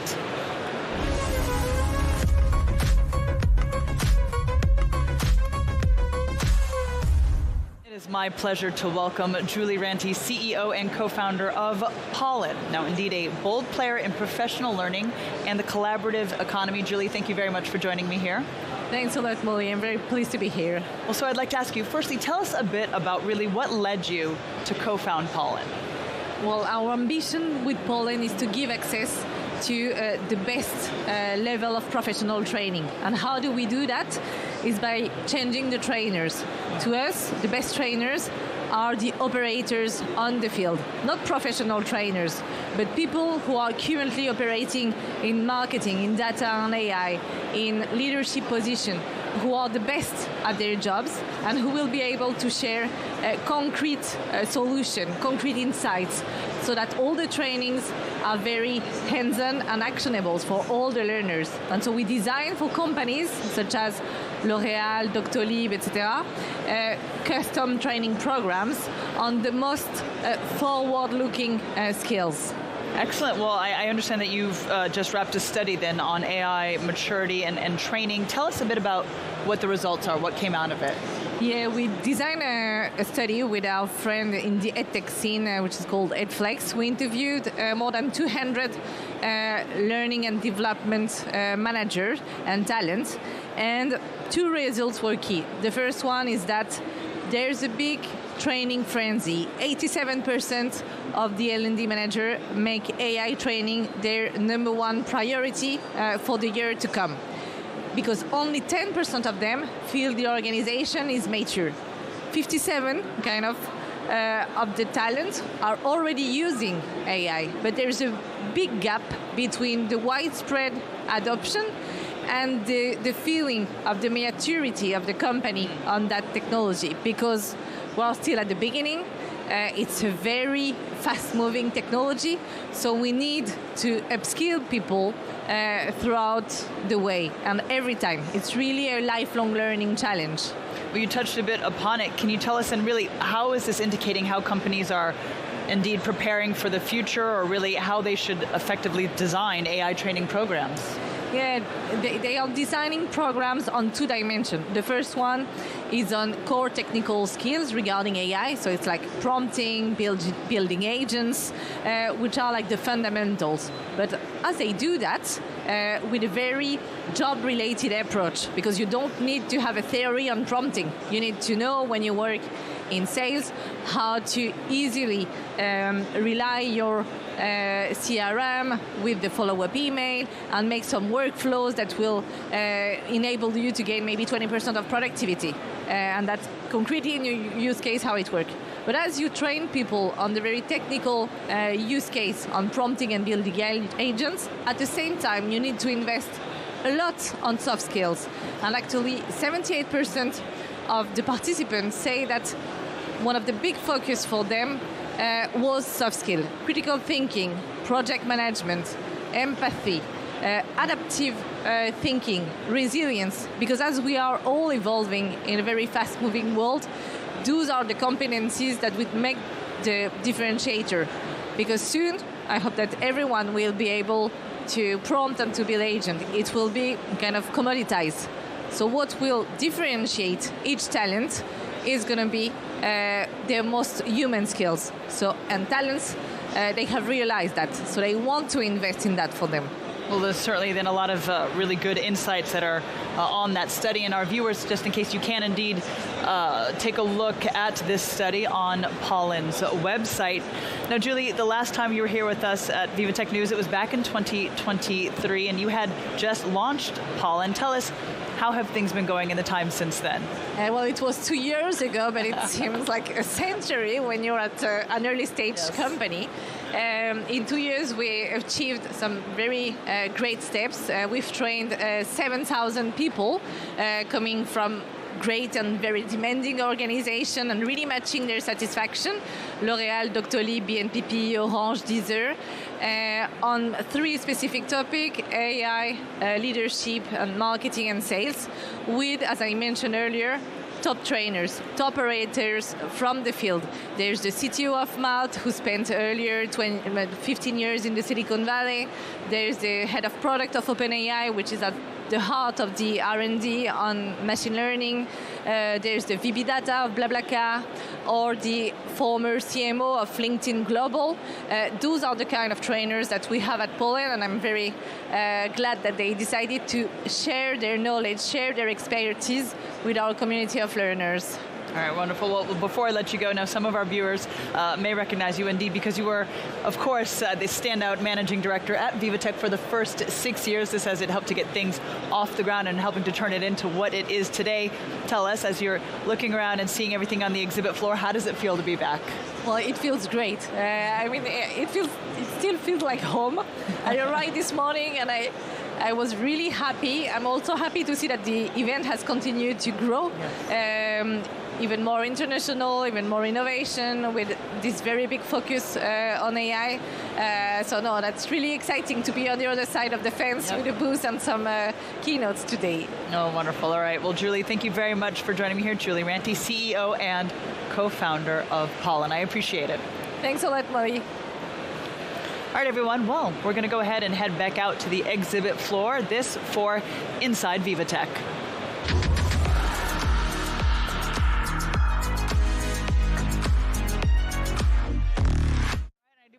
We can cross to Alexis Lanon, who's standing by for us with our next guest. Alexis. Yeah, Molly, we are now in a way more quiet place as compared as before.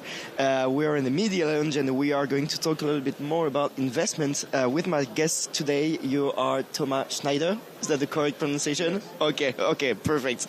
Yeah, we're going to talk about VCs and investment today. First of all, I wanted to know, because you are a partner at Isomer Capital, I wanted to ask you the question basically of what is the main purpose today of your presence at VivaTech? So, sorry.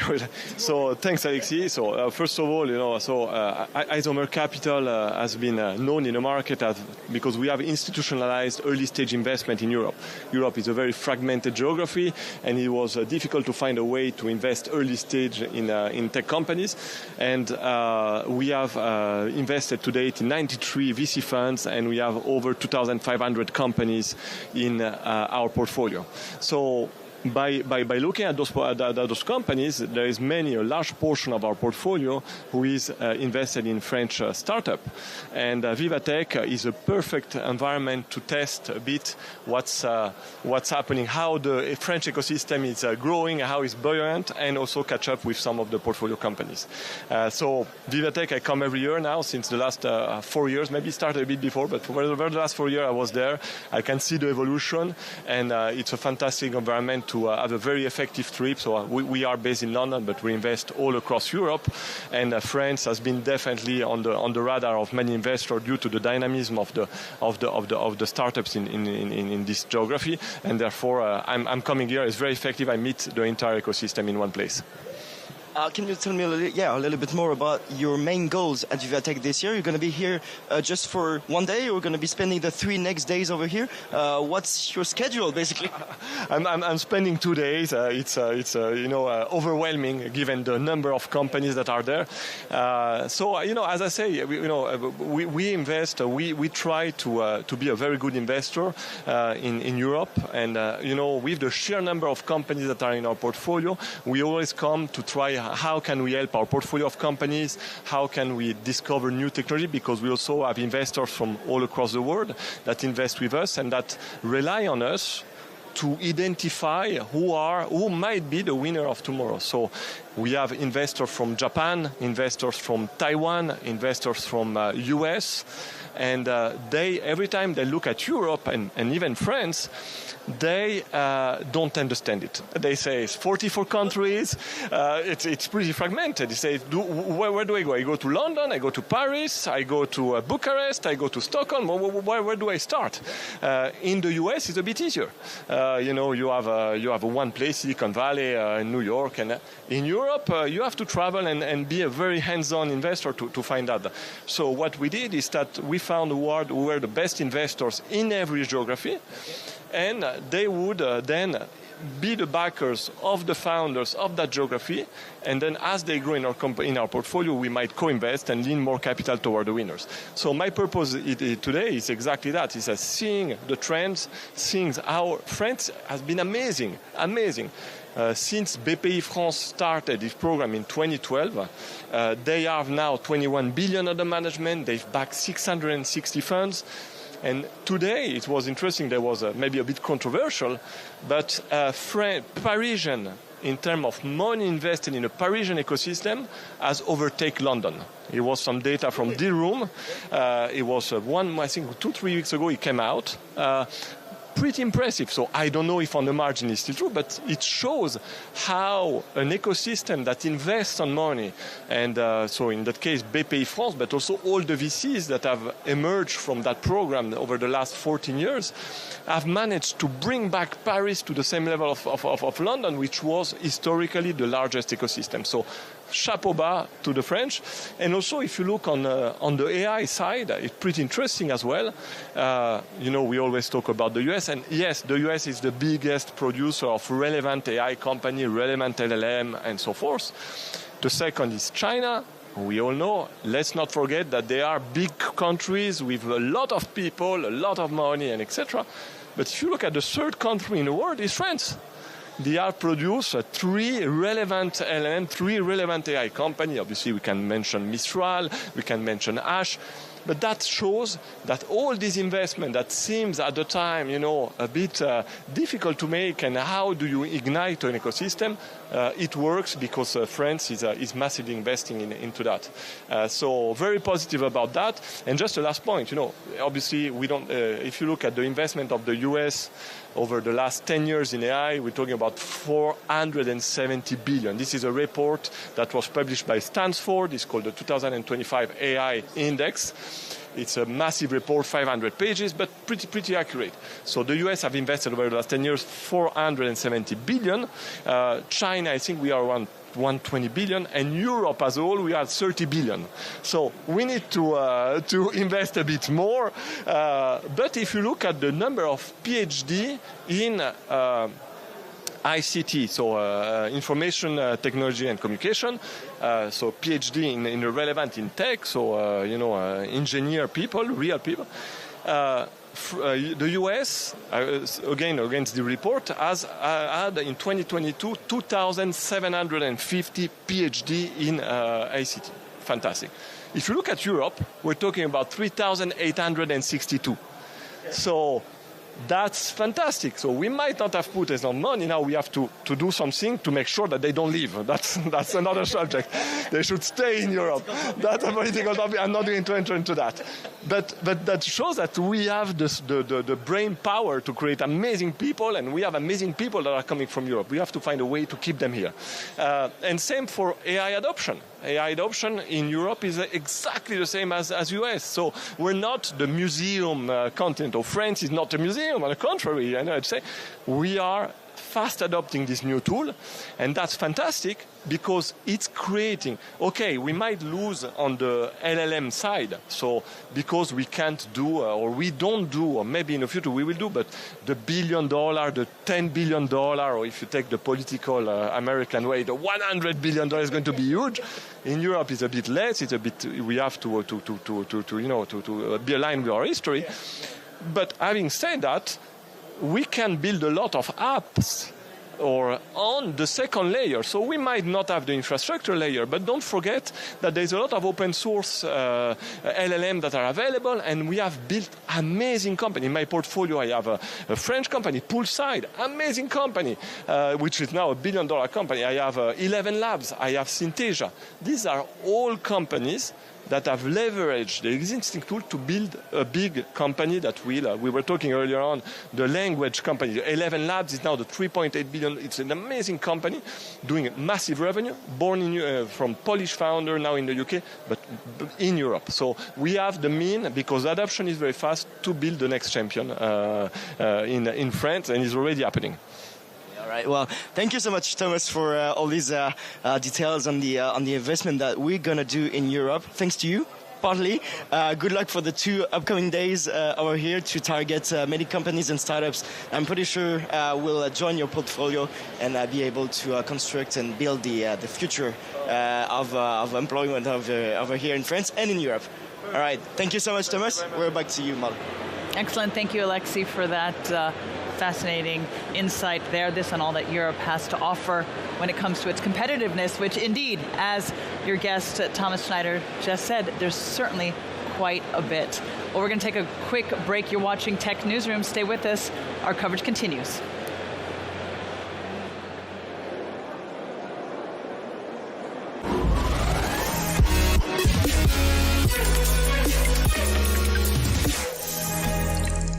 If you're neurodivergent, the internet can feel overwhelming. So we created the TD Accessibility Adapter, a free tool for all.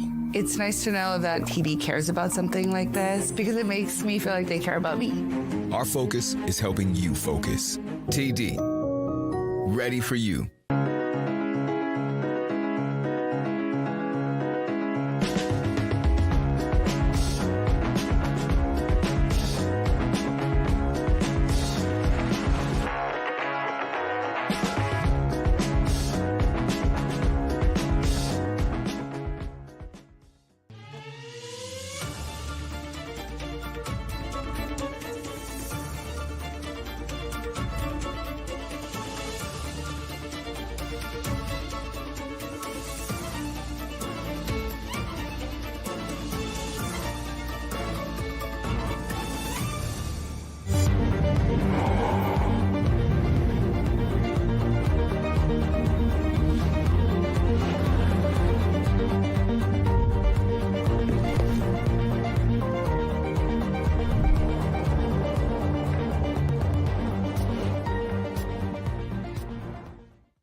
Elevate your leadership with VivaTech's Exec program.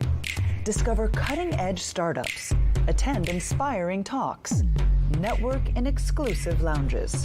CMOs, tech leaders join the program and turn disruptive technologies into competitive advantages.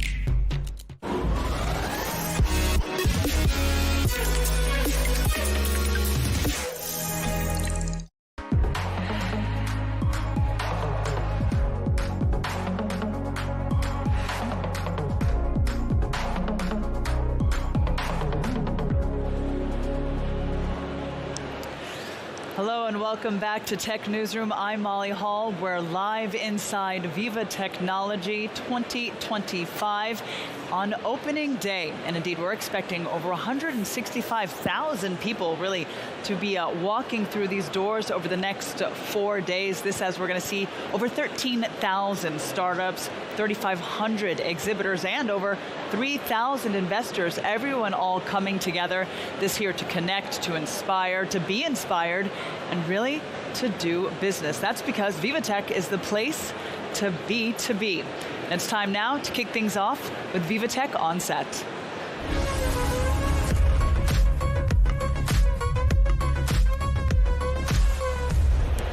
And it's my pleasure to welcome Andres Soit, the Minister of Energy and the Environment, this of the Republic of Estonia. Thank you very much for joining me here. Thank you for having me.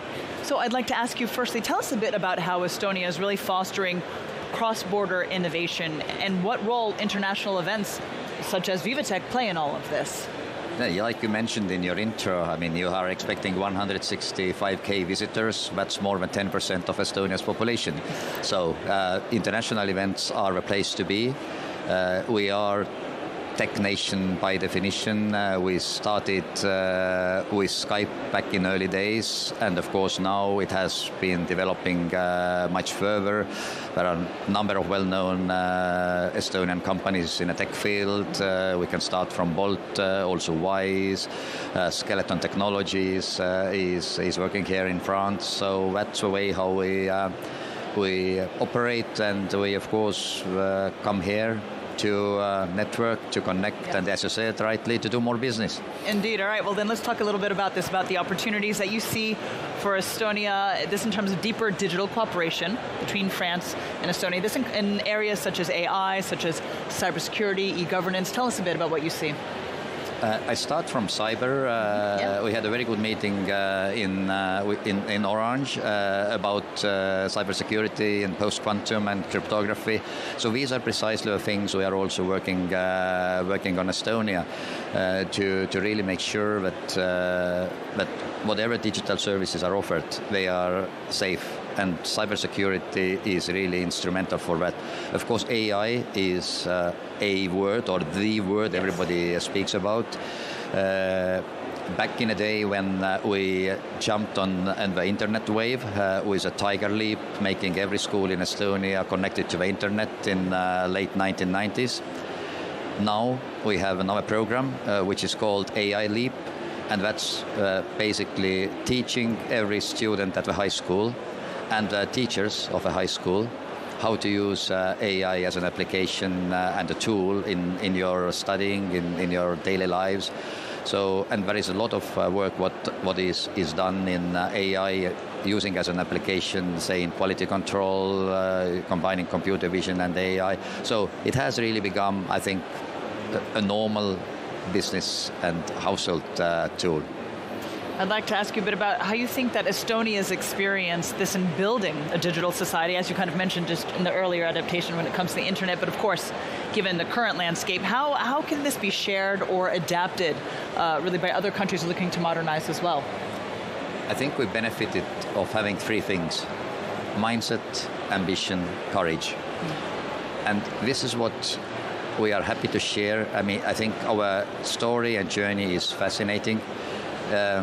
Every country is different, so you can't copy, but certainly you can learn and you can adapt whatever is better fitting to your circumstances. But it all starts from a very simple principle that you need to have a mindset to improve the things, making the world a better place. And maybe it's also a fact that because we are small, 1.4 million population. So you don't design any product or service for a market of 1.4. So what it means is that you always look at the world as your marketplace. And that gives you an ambition to really come up with something what is scalable. And lastly, it only happens if you have courage to test. To test, to fail, to succeed eventually. Indeed, of course, that whole process of testing and failing, which is so much a part of eventual success. Well, you mentioned the world and really opening out for it being successful. Tell us then a bit about what kind of international talent and really just investment that Estonia is looking this from their presence here at VivaTech this year. We started in Estonia pretty much on a software side in a startup ecosystem and in a tech field. We have now been increasingly moving to deep tech, also to physical assets, and we have a good number of companies here who are working in, for example, in sustainable packaging. There are partnerships of Estonian companies with LVMH. Then we have also good number of companies who are in the field of energy, on smart solutions, on EV charging combined with a PV or a solar power. A number of companies which are also working on energy efficient solutions. Also, one very interesting company who has developed a technology what actually helps a blind person to really orient much better and to feel and to help a deaf person to listen music and feel the noise. So everybody is welcome to visit our booth here in VivaTech and to learn these companies. And of course we are here really to share and to make business ties. And as you asked, so what we can we be copied? Well, maybe not copied, but we are very happy to share our journey with the rest of the world. Wonderful. All right. Well, Andres Slate, Minister of Energy and the Environment of the Republic of Estonia, I appreciate you taking the time. Thank you for inviting me. All right, well, certainly over the next 4 days, we're going to have hundreds of top speakers that are really sharing their insights. This when it comes to really just what is the latest in the tech ecosystem. And we've seen that in the past 25 years, Alibaba has become the leading e-commerce platform in China and one of the largest in the world. Well, its chairman and co-founder, Joe Tsai, spoke earlier today at a top session. Let's take a look at what he had to say. The Alibaba core business is all about data. We capture data, we cleanse data, we store data, we manage data, we analyze data. So very early on, the core development, technology development is on how to manage the massive amounts of data. I'm talking about tens of thousands of petabytes of data in our ecosystem. Every day, there's new users coming in, there's hundreds of millions of transactions every day coming in. So very early on, Alibaba has developed a distributed computing architecture we call Max Compute, which today is the core basis of our cloud computing business. What does Max Compute do? It's a data warehouse and data analytics platform. And that's what we were good at. And fast forward to around 2020, so this is before ChatGPT came out, our scientists have already started to develop using massive amounts of data because they saw the advantage of training a model using the transformer architecture, but with massive amounts of data that we have access to. And if you think about a model, it's just an expression, it's an abstraction of computing power and massive amounts of data. And that's how we got into the LLM sort of development. But of course, thanks to OpenAI, they have woken up the entire world about the power of this transformer architecture and the future of generative AI. And every large company jumped into it.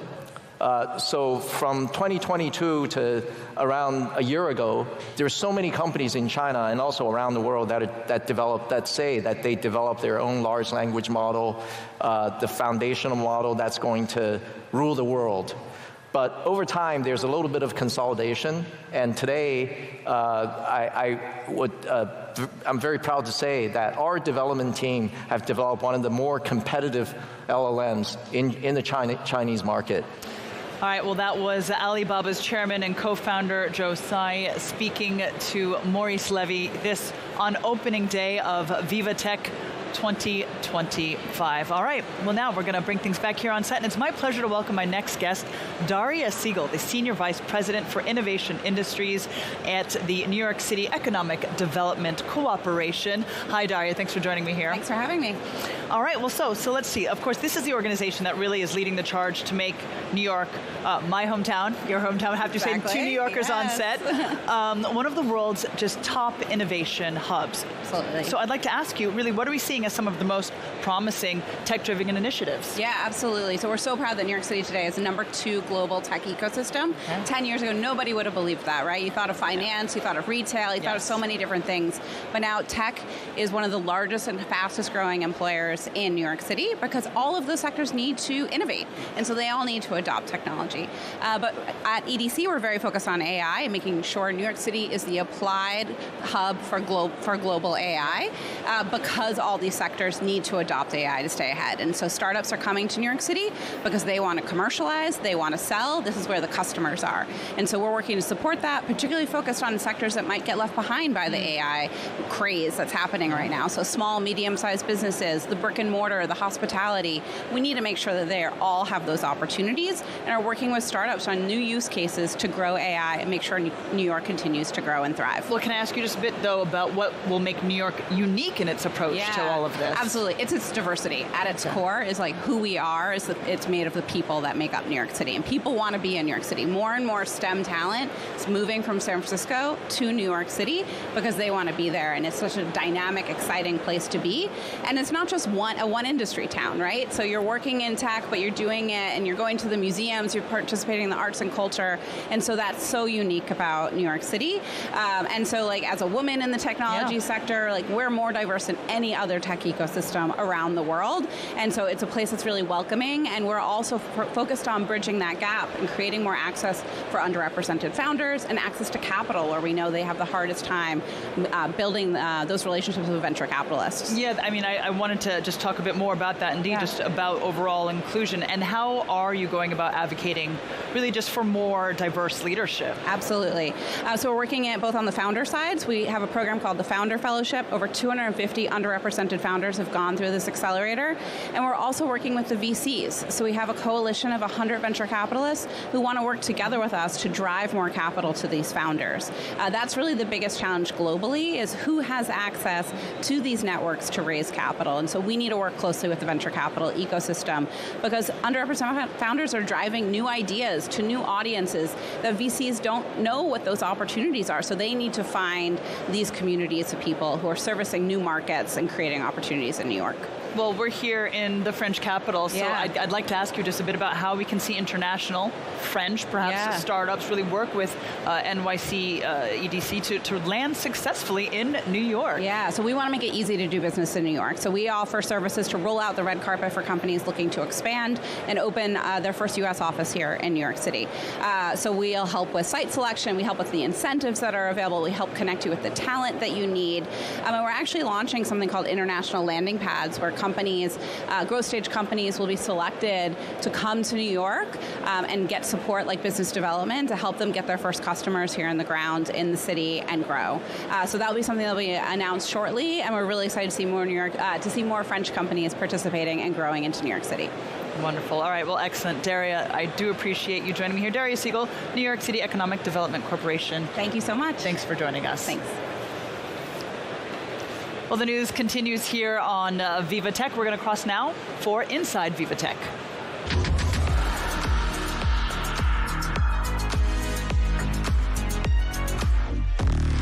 And it's my pleasure, as always, to hand things over to Luke Brown. Yes, indeed, Luke, it is a pleasure. So tell us, what do you got for us?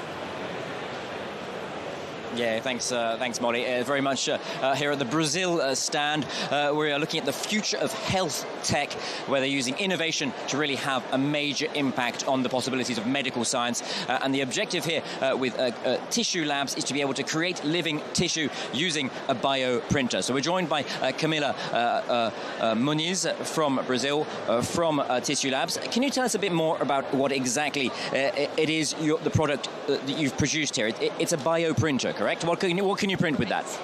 So basically here on Tissue Labs, we developed this tissue engineering platform that we have also the biomaterials as the bioprinters. The 3D bioprinter is the same of a 3D printer that prints with plastic, but instead you can actually print with cells. So hydrogels, extracellular matrix, and cells. And then you put here, for example, like a syringe with these hydrogels, the bio ink, and it will print right here a living tissue. And how is that unique? What else, how does that differentiate you from a normal printer? I mean, is this the first of its kind? Oh, it's not the first, but we have some patents. We have some tools that we just have in Tissue Labs. For example, we have this feature where we can actually mix two materials while you are printer. It's called mix chooser. It's a very, the bioprinter itself, it's very cost efficiency when you compare with other competitors and have a really precise accuracy. So it is a bioprinter. You're printing living cells, someday an organ, so it's actually pretty innovative. It's the future. Well, you mentioned there you're printing living cells. What is the motivation? It's not just any product, is it? There is really real-world use case scenarios for this that really does add value, correct? Yeah, sure. For example, today we are focusing a little bit on the drug development. 90% of drugs fail after the preclinical stage. That means after testing in animals, it's most likely that the drug failed, then it passed and attained to the market. So basically, if you can print a skin or a muscular tissue or any tissue with human cells, that will be a way more reliable data when you're comparing with animal testing.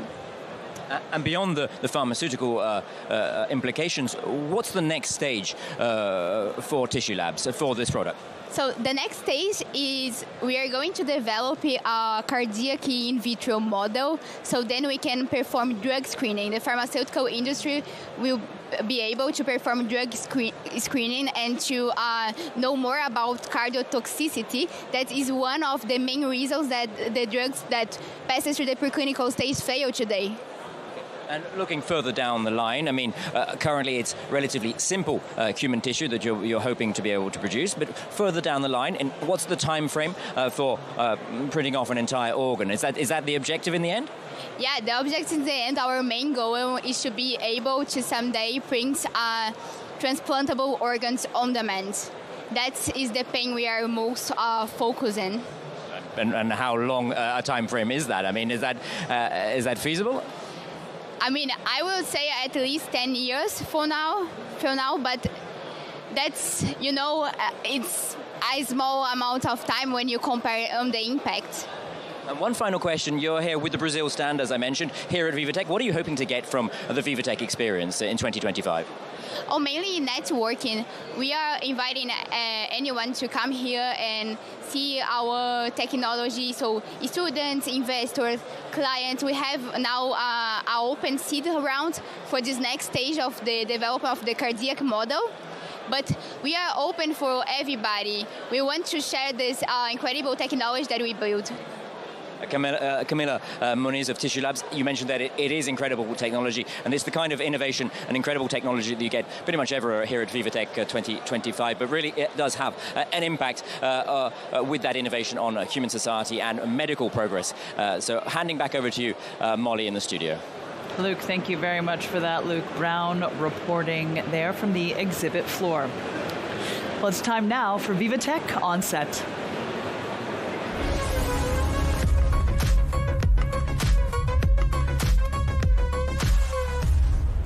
All right, well, let's talk marketing data and analytics. This as we explore how brands can win in the battle for attention, this in an AI-driven world. And for that, to discuss this further, I'm joined by Cécile Lejeune, the CEO of Kantar. Thank you very much for joining me, Cécile. Thank you very much. So I'd like to ask you, firstly, tell us more about Kantar. So at Kantar, we are managing consumer data, and we use that consumer data to help the brands to create more business with it, obviously. It's our main purpose, and we can do any kind of consumer data on the brand, on their communication, on their experience, on everything. Well, then that being said, tell us a bit about what you're hoping to showcase and present and really get done here at VivaTech. No, in fact, VivaTech has asked me to talk about the attention, which is obviously a main subject right now. And most of it, how AI will change, or let's say transform the war of the attention. And it's a key subject because what I said, it's true, is when you think about AI and attention, everybody think, yes, of course, AI will help attention because thanks to AI, you can target better, you can clearly even personalize all your communication, so you have the feeling that, yeah, AI will be really helpful with attention. But... yeah, exactly. We can hear there's a but, definitely. Yeah, there is a but because what happened now is we all see the entrance of the AI agent. You know the AI agent, like Operator from OpenAI, they will choose for you and buy for you. So if I take just an example, tomorrow with Operator, if you want to use Operator, you can ask Operator to order your taxi right now from VivaTech to the Champs-Élysées. Mm-hmm. Which brand and company Operator will choose? If you don't ask for any, he will choose for you. How he or it, I don't know even, how it will choose. That's the main question. So tomorrow, in terms of attention for the brands, they're going to have the human consumers and they're going to have the machine, the AI agent. So they're going to have to target, understand that each agent is different, will probably look at different kind of data, and different kind of, some will focus on price, others will focus on, I don't know, on the recommendation from other users. So that will change lots of things. Yeah, indeed, it's certainly fascinating. It seems as if it's just going to be exponential in terms of really where the attention needs to be placed. So then tell us, I mean, you're mentioning a bit about how AI, how is it then helping brands stand out? Or how can you help brands stand out? Or is it making things just look too similar? No, that's a main question also. It's true that, you know, everyone is starting to use AI to produce content. Yes. And there is clearly a fear of sameness, because if you use the same AI tool with the same kind of prompt, at the end you're going to have the same kind of advertising. Yes. And that is starting, and we can see it on, you know, let's say the simplest advertising, like the car dealers advertising. Yes. If you use the same AI tool and the same kind of prompt, you're going to have exactly the same kind, you know, car dealer outdoor. Yes, the same image on the lone road. Yes. The only difference will be the logo and the brand. Yes. And here it's clearly something that we have to be careful of. What? Continue. Sorry to interrupt. What we have seen also, because we've done a study about that, is we need to be careful because we already have 41% of the consumers who really bothers by AI-generated ads already. Meaning they're already annoyed by them. Is that what you're saying? Yes. Okay. Yeah, they're annoyed by the AI-generated ads, and it started already. It's only started, so we need to be careful. Well, then that being said, what would you say gives Kantar really kind of an edge in terms of answering this? You know, like clearly using AI to have an edge, but using it intelligently. First of all, we said, you know, the right combination is create with human and produce with AI, but always even the production, you should have a human touch in it, because the key element is the the emotion connection.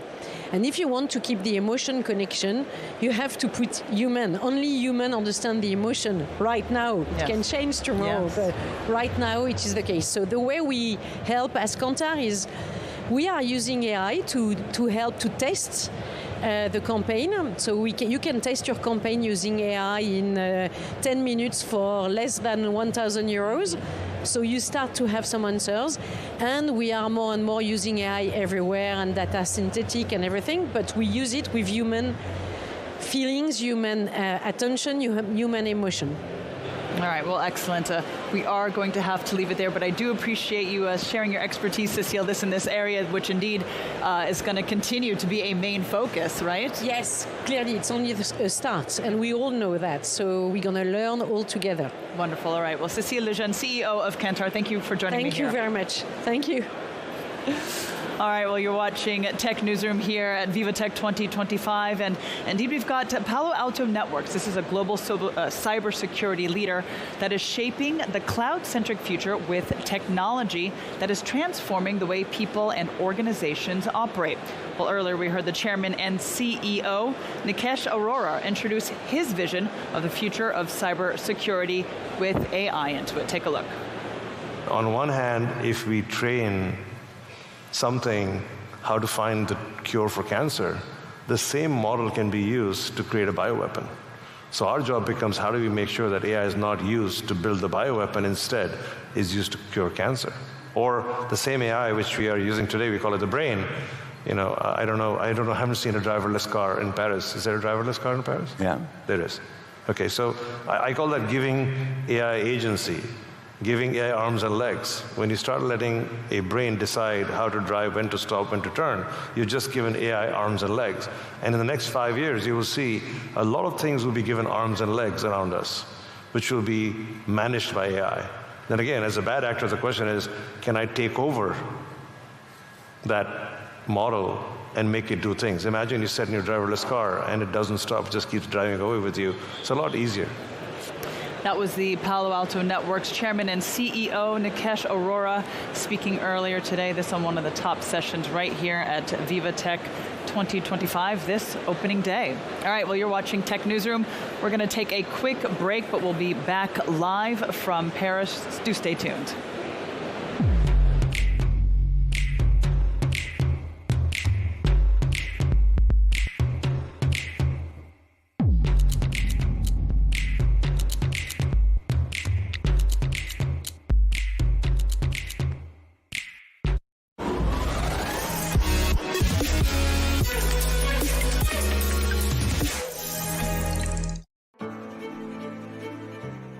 At Electra, we try to encourage people switching to electric cars by helping them charge very easily and in 15 to 20 minutes. We recently advised Electra on a new fundraising with 304 million euros. It's a major milestone for Electra for the future years.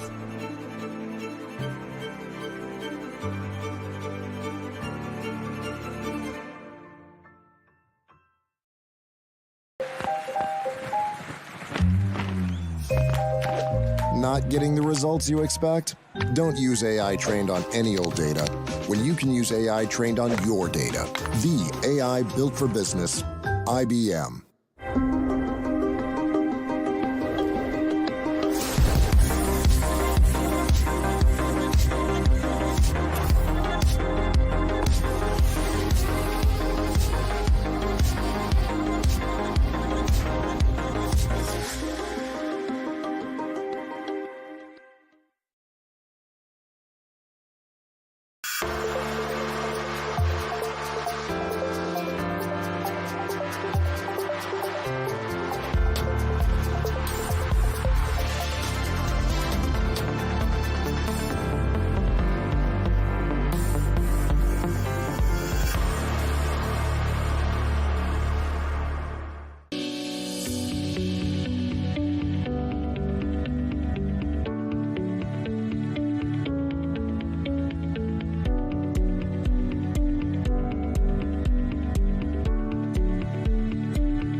Hello and welcome back to Tech Newsroom, this on opening day of Viva Technology. I'm Molly Hall. Thanks for joining us. It is certainly a pleasure to be here with you. This, as we're covering all of the action at Europe's largest startup and tech event. Well, coming up this half hour, we're going to shine a spotlight on Canada. This has its VivaTech's Country of the Year, showcasing its thriving tech ecosystem. We'll get down into all of that later on in our debate, but first it's time for Inside VivaTech.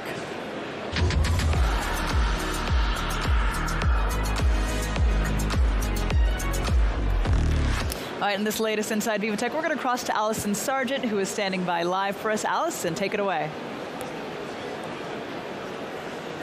Well, Molly, I have another health startup from all of you guys. This one is from South Korea. I'm here with Song-ho Yi. He's the CEO and founder of Manned Robotics. They make affordable prosthetics. Song-ho, you're going to give us a little demonstration with your robot. Yeah, sure, I do that. So we now have a humanoid robot here, so I'll provide the robot, and then I can show you a quick demonstration of the head and then arm. Okay. So first of all, this one is just following the movement of this my ear set. So what does it mean is we can see what robot sees. So we have now we have a cardboard VR goggle. Then what I can do is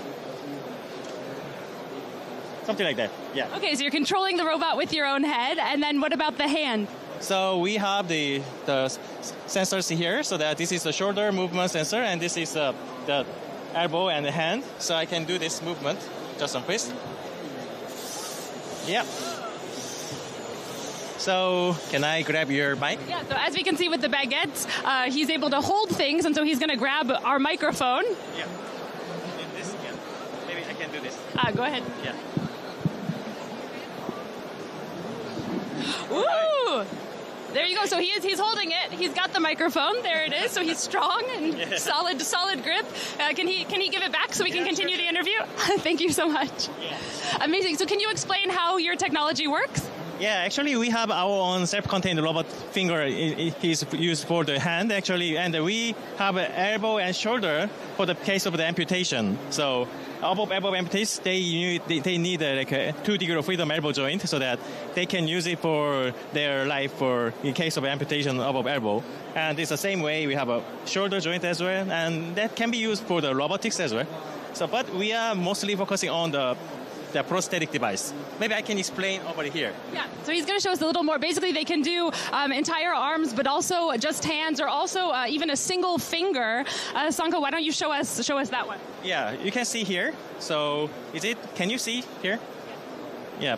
So the one finger has the motor inside, and then the most important thing is that making this affordable in many ways, so that for example, the motor in brushless DC motor is customizable in just a open request. So what's the difference thing is we have the self-contained robotic finger as a price of $500, and the legacy one in the market is $10,000.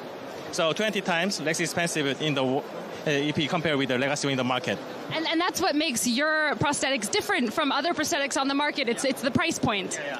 Something like that. And also we have the muscle sensor we developed by ourselves, so that this arm now I'm having an armband for 4-channel of EMG, so that it captures my muscle body movement, and then actually it is being used to control the hand is here. So if I do this again, release, and this is grasping. There's a little bit of AI on the development, and then we have the inference engine here on device, so that it understands my movement of this grasping, releasing, rotation, and then making fist. So with this kind of a classification, we can make the movement intuitively right away. Yeah. And how are you able to keep your prosthetics so cheap? So actually, we develop everything by ourselves. I can show you with this example. Can I do this? Yeah. So, yeah. So usually the hand itself was very expensive, but now we develop everything so that it's now cheaper, like $3,000. And then if we consider like sensors, muscle sensors here, the legacy in the market is more than 500 euros per sensor. Well, we develop by ourselves, and then we now have multiple versions of this. It is just like a $30 or $40 only. And then also even the kind of a small wrist unit is 650 pounds from the UK. We made it by ourselves, and this is like a 30, 40 US dollar only. Wow, so much cheaper, and everything is like 1/10 of price. And where are these prosthetics currently available, and where do you hope to expand to? Initially, we are started in South Korea, and then now we are expanding to Middle East and European Union. So in European Union and United States, this is considered as a medical device. So we are now doing the documentation and then preparing test report. So as soon as it is ready, then we will be in the market.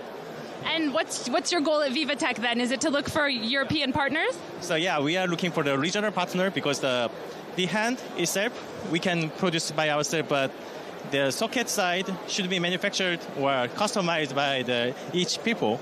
Then we require local regional partners. So that's the reason why we are here, to have a better collaboration and closer collaboration. Yeah. And even with the collaboration with European partners, would the price point stay quite low, or would it go up a bit? Yeah, we can provide a better way to make the custom socket as well, so that we 3D print the parts, we 3D print the kind of cases, so that we have more than 1,000 cases of coverage, so that we have,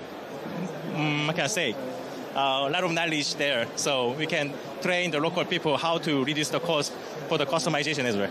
And what do users say about using your products? Do you have feedback? There are many feedbacks. There are many homeworks actually. Most of them asking about having more features on it, but we have a limitation, because this is a battery pack. If we put more features on there, then we require bigger battery packs. So, for example, we are now doing one by one. Some of them wants to have another feature, so that we provide that detachable wrist unit and put another hand. So this is kind of we are facing towards. Yeah. So constant evolution, adapting to your public. Wonderful service. Song-Ho Yi, thank you so much for sharing your prosthetics with us. Again, thank you so much. That's Song-Ho Yi.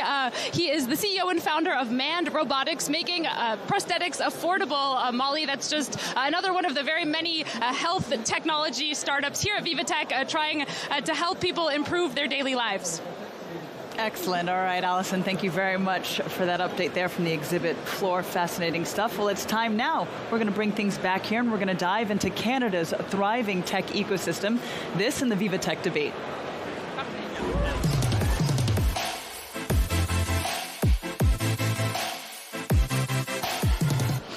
All right, well now it's VivaTech's Country of the Year, and for very good reason. Well, Canada has become a global leader in AI. This thanks to a unique combination of on-point regulation, government investment, and a wide range of innovative companies and developers. Take a look. AI powerhouse, and then we will home to 10% of the world's top-tier AI researchers and high concentration of tech talent, and also VivaTech's Country of the Year. Canadian venture capital investment hit $7.8 billion in 2024, up 10% from the previous year. This surge has produced 31 unicorns, or startups each valued at over $1 billion. In 2023, Canada ranked 5th in global AI research, development and economy, and 3rd in the G7 nations. The Pan-Canadian AI strategy has invested $125 million into retaining and attracting top AI researchers. The Vector Institute, Mila and AMI have formed a research triangle driving innovation across the country. Canada's world-class research institutes have been bolstered by strong government investment. The country's business-led AI global innovation cluster Scale AI acts as a central tech hub, offering funding, guidance, and a collaborative, like-minded community for small and medium-sized businesses. Canada's tech boom is producing global standards in areas like AI, cybersecurity, and digital finance. There are more than 1.4 million Canadian tech workers, with the digital economy contributing around 7.5% of the country's national GDP. The victories of Canada's tech ecosystem have proven that commercial success does not mean jettisoning ethical considerations, and has shown the world a model for technology that serves humanity's highest aspirations. Well, now joining me more to discuss this roundtable discussion about Canadian innovation, I'm joined by a panel of fabulous guests. I'd like to start with introducing Olivier Blais, co-founder and VP of AI at Montreal-based firm Move AI. Hi, Olivier. Hi, thanks for having me. Well, thanks for joining me here. I'd also like to introduce Marc Vaucher, Senior Director of Investments, this at Scale AI. Thanks for joining us, Marc. Many thanks for having me as well. And finally, Philip Valentine, Director of Commercial Success and Partnerships at Quebec Tech. Hello. Hi, it's a pleasure to be here. Well, great. Well, all of you, thank you very much for joining. And I'd like to firstly just ask, generally speaking, the report that we just heard touched upon it. Olivier, I'll open with you. Tell us, really, at this stage, what makes Canada such fertile ground for AI innovation? Yeah, I think that's a great question, and I'll start with something the Minister of AI, Evan Solomon, said this morning. It takes value to generate value with AI, and I think we have all the right values in place. We take care of startups, with the Quebec Tech, for instance. We also take care of business. Scale AI is a great example. We also have amazing talent internally, and we have the scientific advancement. So we started with a head start. Also, we were the first one to implement responsible AI measures with the Montreal, what's the name? Forget, the Treaty of Montreal. Anyway, I just have a blank, but we were the first one to talk about these vital responsible AI principles, and we built everything on top of that. So everything is responsible, everything is future-proof, and that's how we want to advance. Well, excellent. I'd like to bring you in, Marc, on this. Now, of course, you're with Scale AI, which, as we know, is really a driving force behind AI adoption in Canada. This thanks to its public investment model. So touch upon this idea, really, of how we're seeing Scale AI support startups and help to accelerate AI integration across industries. Yes. So Scale AI is the Canadian's AI innovation hub, and we help build a first-grade AI ecosystem, bringing together. So we are a business-led consortium, bringing together AI developers, investors, researchers, scientists, governments, and to date we've supported 130 AI projects, totaling $700 million of projects, contributing to the structuring and competitiveness of the Canadian economy. And in those projects, we bring together AI solution providers, service providers such as Move AI here, and many others that are in the Canadian pavilion, and adopters. So we help them grow and thrive through those projects, and we have adopters asking us, how could I solve this use case? Yeah. And we help them find the right partner to do that. So that's how we help the ecosystem shine, and we help them shine in Canada, but also with the All-In event upcoming in September 24-25, but also by bringing 600 Canadians here at VivaTech. Yes, indeed. I mean, it's really quite a large delegation. I believe the largest, I understand, to VivaTech ever, correct? Yeah, largest ever. And it was a great achievement to bring 600 delegates here in VivaTech, and we are very happy to help the ecosystem shine with companies like Move AI, Vuban, Erudi, Ivado Labs, Zetan, and many others that are at the Canadian Pavilion right now. Oh, wonderful. Well, Philip, I'd like to bring you in now, and we've got Quebec Tech, which plays really a central role in connecting innovators, companies, investors, right, all across the province. So how important is access to funding for scaling innovation in Quebec? Sure. Access to funding is very important. It's crucial for a company to basically develop and make sure that they can bring to market their innovations. What's unique about Quebec, beyond obviously the VC scene and the more traditional financial partners that exist in the market, what we like to promote in Quebec as an ecosystem is the fact that we have a lot of institutional funds. Basically, these are funds which have a public service mandate, meaning they want to make sure that we develop local companies that grow, and these are patient funds, so they're not necessarily ready to exit very fast within the process of financing. So this is a key stakeholder for the financing part of the funding scene in Montreal and in Quebec.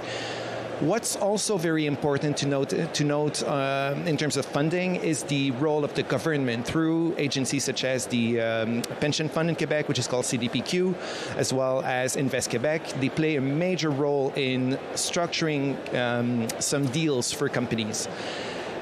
Combined with the fact that there are a lot of incentives focused on innovation and research and development, all these stakeholders and these options for companies make sure that there are options available to all types of business models within the industry and the ecosystem. Well, Olivier, I'd like to bring you back in now in the notion that Move AI, of course, it was recently acquired by Publicis, so I mean, really does show kind of, I could say, a major milestone that reflects essentially, we could say the global interest in Canadian startups. So tell us a bit about how Move AI positioned itself to really attract the attention. You know, what is it that allowed this to really come to fruition? Yeah, this is great, and we obviously are very happy about this transaction, especially the link between VivaTech and Publicis. I mean, it's a great timing. It's happened a few weeks ago, and so what happened is essentially marketing is transforming, business is transforming. Publicis realize every interaction counts between a brand and its consumers, its clients, and this is why they needed to implement AI solution. They needed to promote AI into these interactions to make them more optimal, to make sure that all the brands were able to benefit from AI. So they had in mind to grow and get a new agency, a new practice brand, and they were looking there. They already thought about Montreal because of the talent, because of the funds, because of the innovative mindset that we do have, and that's why they started to look in Montreal where there were any different type of business in this area, and Move AI was one of the contenders, definitely.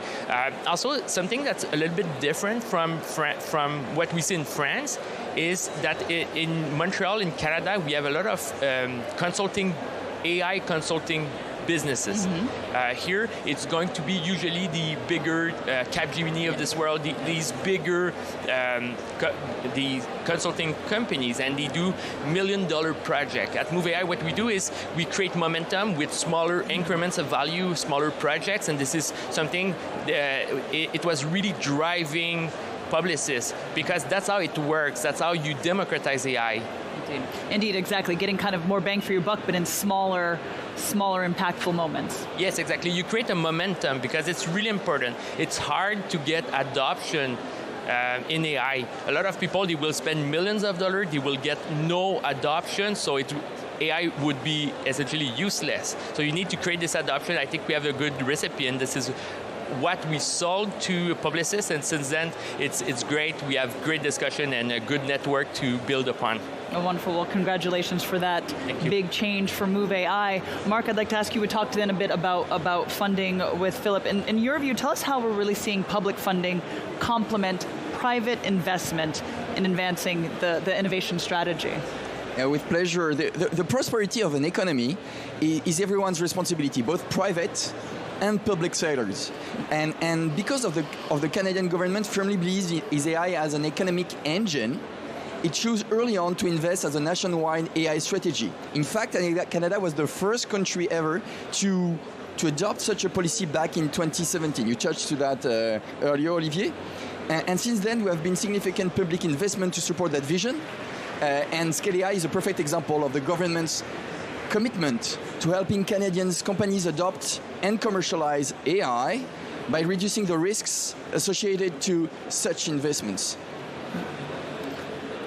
Philip, I want to ask you, bringing you in on this one, just in terms of what we're seeing about what sets Quebec's tech ecosystem apart, really. All right, so we're singing its praises. What are you going to say it's about that region, what we're saying that sets it apart from the overall broader Canadian and global landscape? So it's quite easy to say that we have amazing companies such as Move AI and the others that were mentioned by Scale AI. We all do, right? Yes. I think what makes Quebec a truly unique destination for companies or entrepreneurs interested into setting up their startups, their companies, especially in fields such as AI, there are two key aspects, in my opinion, that are worth mentioning. The first one is the collaborative spirit, which is quite unique. In Montreal, in Quebec overall, it's pretty much a place where people really are looking forward to collaborating. People will it's kind of like on what we're seeing. Sorry, exactly, I was looking, but I don't know for you. Can I sure, show? Absolutely. Yeah. Sorry, yeah. So this is just, if you can see what we have down here, both in French, Ensemble Propulsons l'IA au Canada, or indeed Let's Power Canadian AI together. So there we have that notion, right? So there's truly this feeling in Canada where we all want to collaborate on the same topics and the same issues. Yes. And I think I've been supporting a lot of foreign companies setting up in Montreal over time in my past career, and this is always something that comes up, how collaborative the environment is in Montreal, in Quebec in general. The same for Canada, but I have to say this is a specificity to Quebec. All right. This is the French-speaking part of the country. I want to mention as well the focus on research and innovation. There's a lot of incentives in Canada, especially in Quebec, which are dedicated to supporting companies developing new innovations, both from the universities and the private sector as well. And I think Montreal is a powerhouse when it comes to research, to innovation. There's a lot which is done already, a lot to support companies to commercialize and bring to market their solutions. That's where Quebec Tech comes into play, and other partners as well with whom we work. Loads of incubators and accelerators as well are in Montreal to support the entrepreneurs. So I would say that there's these two factors combined, the collaborative spirit as well as the incentives and the strength of the research and development ecosystem are key for startups to basically develop great technologies out of Montreal, of Quebec, of Canada. And if you let me chime in also, if I was a French person, I would like to, and I would be interested into touching what's the AI ecosystem in Quebec, in Canada. What I would do is go to All In next September, 24-25, because it's the biggest AI event in Canada. We are bringing together AI adopters, AI providers, AI solution and service providers, and we are expecting 6,000 people. 20 countries, so it's a great way to touch what is AI adopted by business and impacting productivity and efficiency all across the Canadian economy. Excellent. All right. Well, now we've got a little change of pace for you all here. I've got a series of questions, and if you could just respond relatively short and sweet. It could be one word, it could be a phrase, but it's just kind of your thoughts on generally what comes up. So firstly, Olivier, just tell us, what's the most underestimated advantage of the Canadian tech ecosystem, you would say? Underestimated. Really what's like under the radar right now? I don't want to steal from you, but I think it's a collaboration. Yeah. Collaboration is key. Nobody can create an AI solution in their backyard without talking to stakeholders. Being able to talk to business and end users and other type of stakeholders is critical to create something that's useful. I think this is our strength. And Olivier, I completely agree. And what we see compared to France is you have much more companies in France that have their own AI team. In Canada, they are much more relying on solution providers, service providers such as Move AI and others to get that knowledge, that experience, that skill set to adopt AI within the companies. Philip, do you have a chime in? Sure. I think something that's underestimated in Canada is the strength of the Canadian market as a market, right? Yes, we always see itself, Canada right? as a gateway to the United States. Indeed. Maybe not so much these days. Right. Let's not do politics here. Put a pin. But Canada is actually a market of 45 million people, right? It's not that small, and there's a key link with Europe. We have a trade agreement with Europe. There are a lot of connections with European partners. So there's a lot of opportunities for companies which want to do cross-border trade between our countries. So I think it's a great fact which is heavily underestimated. Yeah, indeed, just the market itself in of itself. All right, well now then, in one word, what's the key to scaling a startup?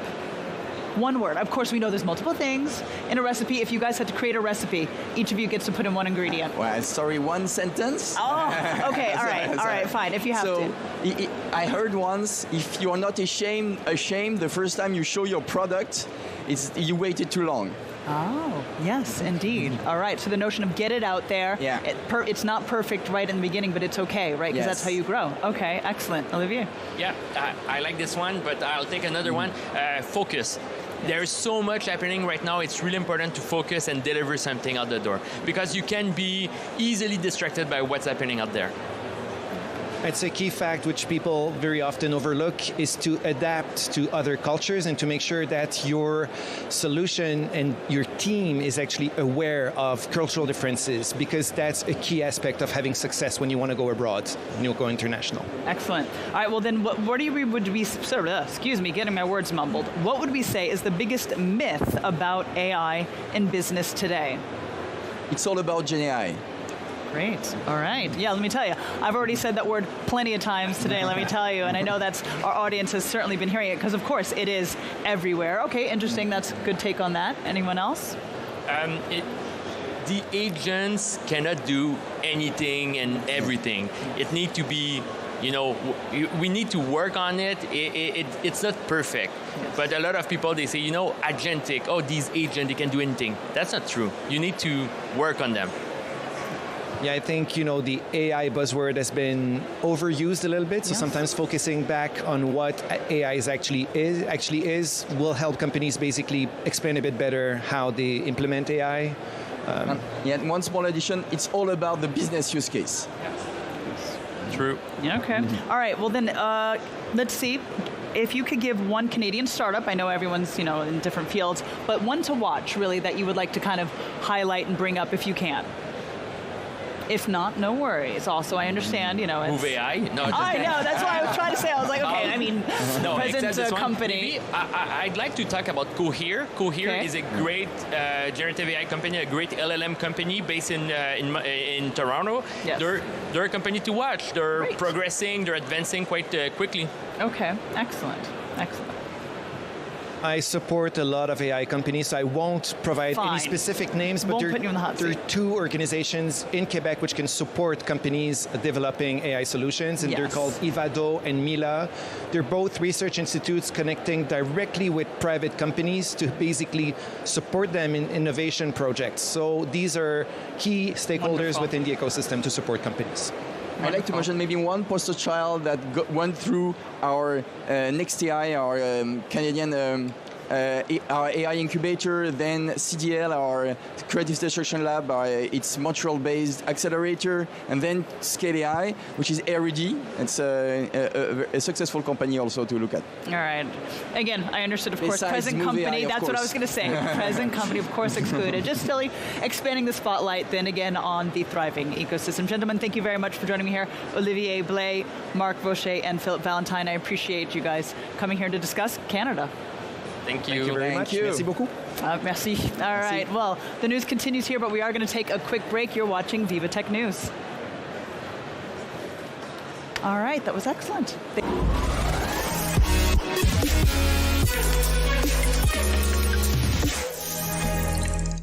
Only the ServiceNow platform puts AI agents to work across your company. They deal with the small stuff that bogs you down. Agents like secret agents? I once played a secret agent. Oh, I missed that one. I heard you were great. I was great.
He said, we support startup growth with commercialization programs and entrepreneurship education for young and aspiring founders. We support global entrepreneurship, helping startups go abroad And we provide the essential infrastructure to bring ideas to life. Where imagination meets reality, this is KeySaid.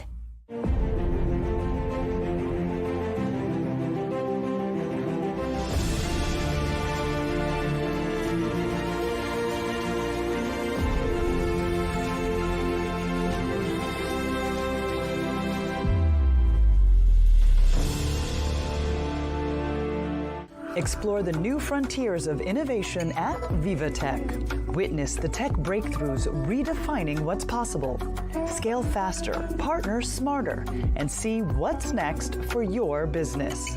Explore the innovations reshaping global politics. And champion sustainability, ethics, and inclusion.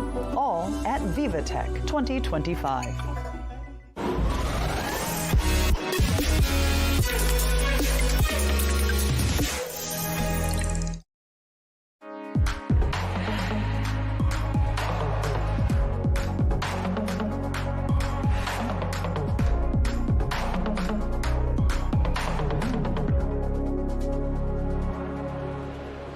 Hello and welcome back to Tech Newsroom, coming to you live from Paris. I'm Molly Hall. Thanks for joining us here. This is for our final half hour here in Tech Newsroom. Well, we have been exploring the new frontiers of innovation, as well as highlights and insights, all from day one at VivaTech 2025, Europe's largest startup and tech event. Because after all, this is indeed the place to be. And we're going to kick things off with Inside VivaTech.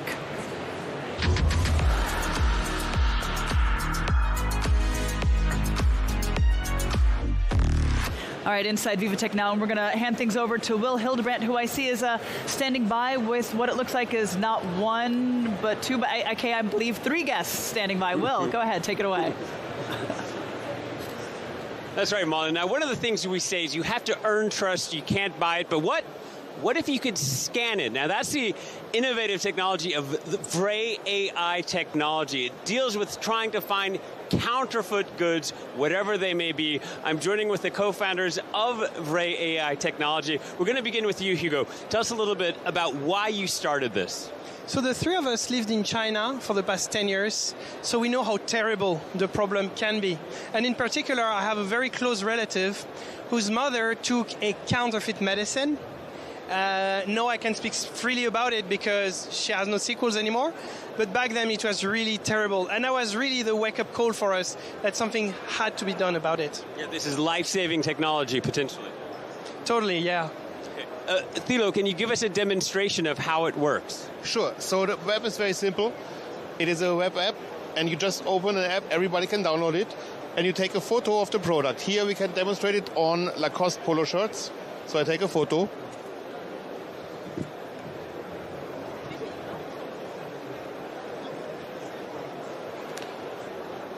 After this, I upload the photo to the server, and I have to wait a short moment, and the server compares the picture of the label with all the photos and all the pictures we have uploaded there. We have trained the set on 180,000 pictures with our data set from super fake products that we have collected worldwide over the last 6 years with the support of governments and people on the ground in all continents of the planet. And this would be very interesting for anyone buying luxury goods in particular. Yes, and you see now the picture, like the picture has been uploaded, our AI has compared it to the data set, and it has genuinely verified it, so this one is the genuine one. But you can see there's no visible differentiation for you with the human eye between these two, and one is fake and one is real. That's right, we have a real one and we have a fake one. Charles, I'm just wondering about this. When we're dealing with counterfeit medicine, counterfeit fashion, how widespread is the problem? It's incredibly widespread and exploding worldwide. Counterfeit products kill 1 million people worldwide every year. It's more than malaria, more than war. It's an absolutely horrible problem, mostly because of fake medicine. Counterfeit anti-malaria medicine itself kills over 100,000 people per year. This is a problem that we could solve overnight if we could deploy our solution, worldwide. So this is the Vray AI technology, counterfeit goods, counterfeit medicine. It's a way to change the way about the way we see things, because the chances are you and I have already been victims of it and maybe not even known it. Back to you, Molly. Bill, thank you very much for that insightful segment there. Will Hildebrandt joining us. We'll be crossing back to you.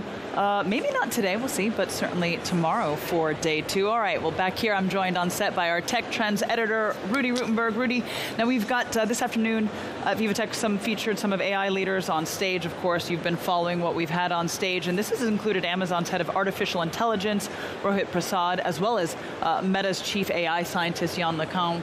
So who has been critical, really, if we could say, of LLM? So, what are some of the takeaways you got for us? Right, so this is going rather from very applied. We're taking a step back and looking a little bit at some more of the conceptual ideas around artificial intelligence.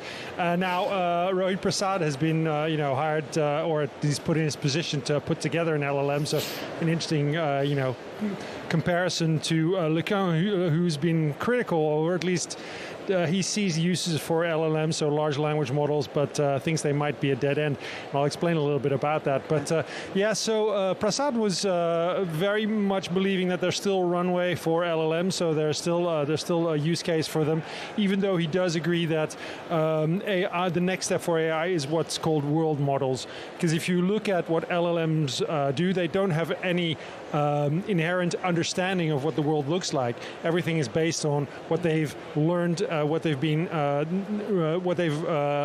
sort of absorbed in terms of learning material, and then what LeCun says, somewhat disrespectfully possibly, is they regurgitate it. So they cannot provide you an answer to what they haven't seen. They can't produce what they haven't seen. And the idea of what, for example, Meta is doing with what's called JEPA, that's their model, which is based on producing a model that actually understands what the world is like, rather than being told what the world is like. How does that understanding and comprehension come about? They train differently. So, for example, they say it's been trained on about 1 million videos, where they, for example, blank out a part of the video, or part of the video sequence has been removed, and then they leave it up to the AI to fill it in. And that's how the AI is learning. So very different. So the idea is, for example, that if rather than programming a robot arm to grab something in a factory, on a factory floor, the robot will understand what it means, what it is to grab something, and then without being specifically trained, will inherently understand how to grab something. So a very different model. He thinks that within about 3 years, Meta will know whether they're on the right track with this, and that within 5 years, if all goes well, if the planets align, we'll see the first tangible results of this very different world model AI, as it's called. Indeed. Well, I mean, as we see each time, it is shifting sands constantly with seeing how to advance in all of this sector. Definitely. I mean, spatial AI is AI that is placed within space rather than within just the text models. That's definitely a trend. We're seeing some of that this year. Excellent. All right, Rudy. Well, thank you very much for that. I appreciate that analysis there. All right, we're going to cross now to our reporter, Karine de Bach, who's standing by for us on the exhibit floor. Karine, go ahead, take things away. What do you got for us? Experiment, okay? And thanks to Otman Shihab from ABS. So what is ABS? One question, right? That was good. Okay, good. Specialized in decoding brainwave for 3 main industries: mobility, cybersecurity, and neuromarketing. See you tomorrow. And here at VivaTech, we are unveiling our neurocognitive AI called Sensora, making you decoding and measuring emotions in real time by unveiling what we call a neuromarkers. So stop talking. What I suggest you is to show you what it looks like to measure your emotion with this experience we have created in collaboration with La Durée. So what I suggest you is to have a seat and enjoy this moment. Okay, I give you the mic then. Let's do so. So now, what we will do, so you are sitting, and my colleague here will equip you with a Neoxa. So what is Neoxa? Is our brainwave sensor allowing you to collect your brainwave and also reveal some emotions that we have created on this. So the exercise, it's going to be something really hard to do for you.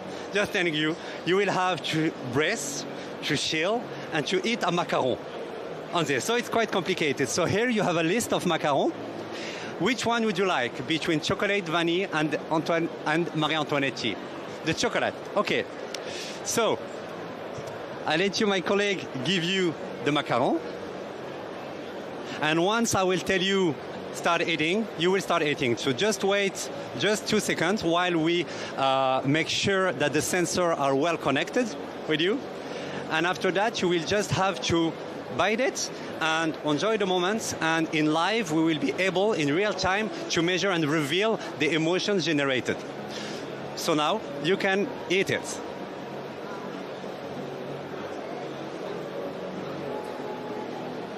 So what we see here live, we have here some neuromarker, what we call a neuromarker. So what is a neuromarker is a specific brain activity generated by a specific emotion or cognitive state. So here we have listed 6 different emotions that we are able to measure in real time and to reveal what its experience is generating, which emotion is generating by this experience.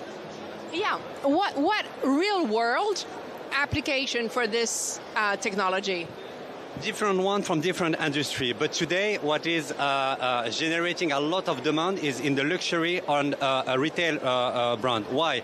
Any brand launching a product on the market, we need to do a beta testing, right? So you need to, and this beta testing, so you ask people to express what are they feeling when they have tested this product, this perfume or something else. But this testing can be I would say, filtered by memory, shaped by politeness, but also twisted by what people thought they should feel. So here is a solution that is complementary what is existing and revealing some emotion that you are not really able to express by yourself. So all the brands that are launching a product on the market have an interest to make sure that that the product that is generated is in line with the emotion that they wanted to generate. And because we all know that people don't buy products, they buy emotion, and here we have a tool able to measure this emotion. So this is our exclusive artwork representing your emotion. So we have linked the 6 emotions with 6 patterns of this generative artwork. For example, the color gradients of this arts is linked to the joy. So the more intensity you had on the joy, the more hot are the colors.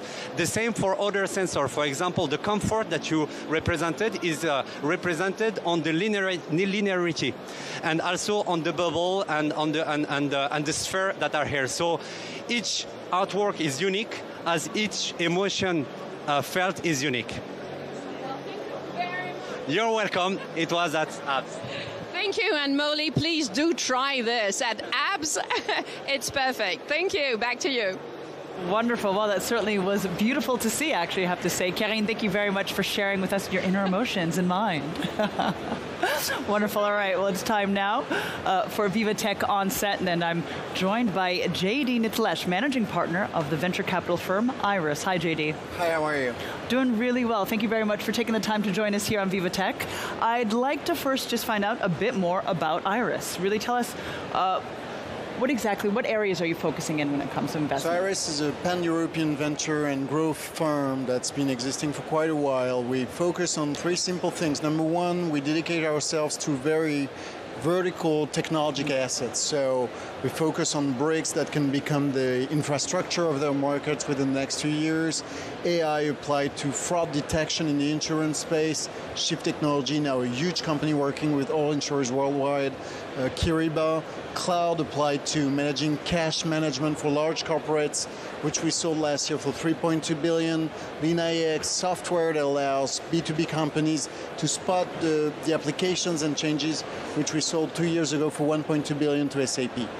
We do that either in venture, seed, Series A, post-traction, before they go international full scale, or we do that at growth stage, pre-exit, tech buyout, or IPO, where we help companies structure themselves. And we do that out of France and Germany. We're based in Berlin, Munich, and Paris. Venture, these are great scenes to invest in. Growth, being based there, allows us to cover the entirety of Europe.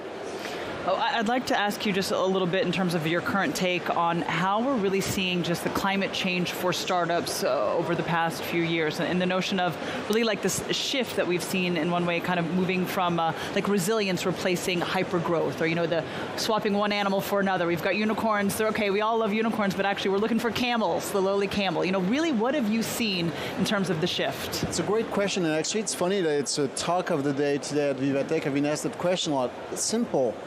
2021, after COVID and plenty of things, growth rates were on average 100% to 300%. So, hey, we're VCs, we're going to go to the moon.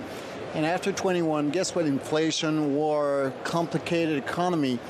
If you're a startup right now and you got 60 to 80% growth rate, you're among the top performers. Of course, there are still a few magic companies, but right now, the market is slower. B2B are being more careful about how they spend.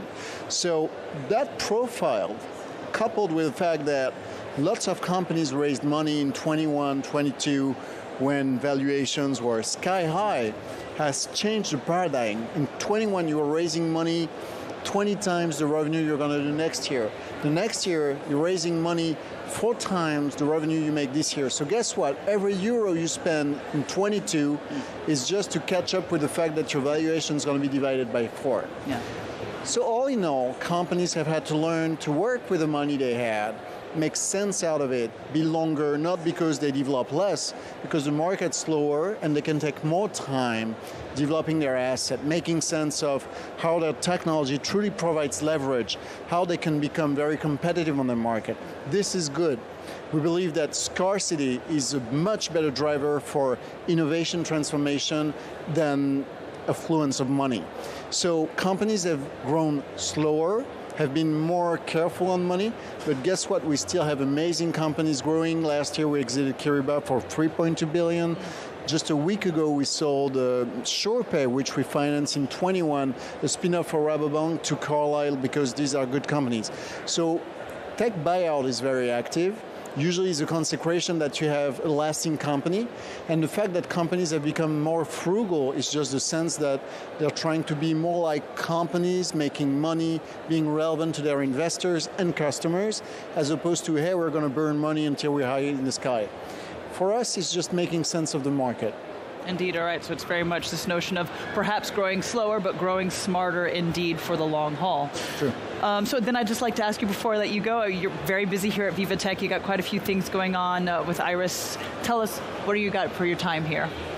So, I gotta be honest, the nights are very busy because you get a lot of people from around the world. They come here for the show, but after parties, the good time to actually talk about how we develop our companies together, investment opportunities, taking companies international. Throughout the day, what's great is to see the emergence of the next wave of startup. VivaTech's been built by Maurice Levy, whom we are close to, with the idea that corporates and startups needs to be close. So seeing how our corporates right now decide which company, which innovation they put ahead, or how they make sense out of AI and the transformations they want to show is very helpful to understand how they're going to grow, how to serve them better, and how our ecosystem is building consistent and resilient relationships that will make companies successful in the end. All right, so it's not just busy during the day, but certainly as well in the evening. 24 hours. 24 hours, all right, well, we'll take it. We'll take it. You got 4 days packed in here. JD Nitlesh, managing partner of venture capital firm Iris, I appreciate you taking your time. Thank you very much. All right, excellent. Well, now we're going to bring things back here, and we're going to take a look at what we've seen Meta, which has just unveiled a new global model that improves AI's ability to understand and predict physical interactions. Well, this cutting-edge model enables robots and other AI agents to better understand the physical world and anticipate how it will react to their actions. Take a look. AI is a technological challenge as well as a scientific challenge because we don't know how to build truly intelligent systems yet. It's one of the big scientific questions of our time. What's the universe made of? What is life all about? How does the brain work? Or what is intelligence really? Hi everyone, my name is Yann Lequin. I'm the Chief AI Scientist at Meta. As humans, we think that language is very important for intelligence. But in fact, it's not the case. Imagine a cube floating in the air in front of you, and imagine rotating that cube by 90 degrees. You can sort of picture this in your mind, and this has nothing to do with language. Humans and animals navigate the world by building mental models of reality. What if AI could develop this kind of common sense? An ability to make predictions of what's going to happen in some sort of abstract representation space. We call this concept a world model. Allowing machines to understand the physical world is very different from allowing to understand language. A world model is like an abstract digital twin of reality that an AI can reference to understand the world and predict consequences of its action, and therefore it would be able to plan a course of action to accomplish a given task. It does not need millions of trials to learn something new because the world model provides a fundamental understanding of how the world works. The impact of AI that can reason and plan using world models would be vast. Imagine assistive technology that helps people with visual impairment. AI agents in mixed reality could provide guidance through complex tasks, making education more personalized. Imagine an AI coding agent that can actually understand how a new line of code will change the state of the variable of the program, the effect on the external world in the context of existing code. And of course, world models are essential for autonomous systems like self-driving cars and robots. In fact, we believe world models will usher a new era for robotics, enabling real-world AI agents to help with chores and physical tasks without needing astronomical amounts of robotic training data. This is a very exciting time for AI research and a captivating set of scientific questions in front of us. We want to understand intelligence itself, as well as learning, reasoning, understanding the physical world, so we can build systems that can help billions in their daily lives. We're excited to announce the release of Video JEPA version 2, the next step in this journey. Stay with us as we continue exploring the possibilities of world models and push the boundaries of AI research. All right, well, that was a look at Meta unveiling its new global model that indeed looks to improve AI's ability to understand and predict physical interactions. That unveiling taking place earlier here today on opening day of VivaTech 2025. Well, as artificial intelligence accelerates, the industry is indeed entering a new era, defined not just by powerful foundation models, but by collaborative tools that can reason, adapt, and assist across every domain. Well, this issue is at heart with Rohit Prasad's work. Now, he is the SVP and head scientist for artificial general intelligence at Amazon. And in his opinion, one big AI model is being replaced by many little models specialized in particular areas. Let's take a listen to what he had to say today. One thing about AGI to me is definitely we will have a more general purpose model. And I think general purpose is also open to interpretation. They are really multi-purpose. They are out of the box, good at multiple things. However, it's very much like us going to universities and learning many different skills. And then we go specialize in every domain as a student. And then essentially you became an excellent journalist. Someone else has become an excellent scientist. Someone has become the world-class mathematician. I do think that we'll be living in this era where there will be a more general purpose or multi-purpose model, but that's spawning many specialist models or specialist agents, which are very skilled at their domain. They can run very efficiently in that domain. They can also spawn a personal agent for myself. I want my Noah, right? So that's the way we can think of, like, in terms of the future, is really going to be many millions and millions of agents. Some are just your own, some are working at an enterprise scale for your own enterprise. And some are these massive consumer agents like Alexa, which can help every customer in the world. So that's the world I think we're going to live in, and there is a place for very specialized agents. All right, well, that was Rohit Prasad speaking earlier today, this on opening day of VivaTech, really giving his opinion on how we're seeing the latest shifts in AI models. Well, preparations really are underway. This for a special session that's going to take place shortly here at the Dome, and it really is quite a juggernaut session. It's going to bring together French President Emmanuel Macron as well as Jensen Huang, the founder and CEO of NVIDIA, as well as Arthur Mensch, the CEO of Mistral AI. Well, the three will be discussing major opportunities for Europe, this with the rise of artificial intelligence. This at a time when Europe, well, its economic competitiveness, technological sovereignty, and democratic values, well, they are all in the spotlight.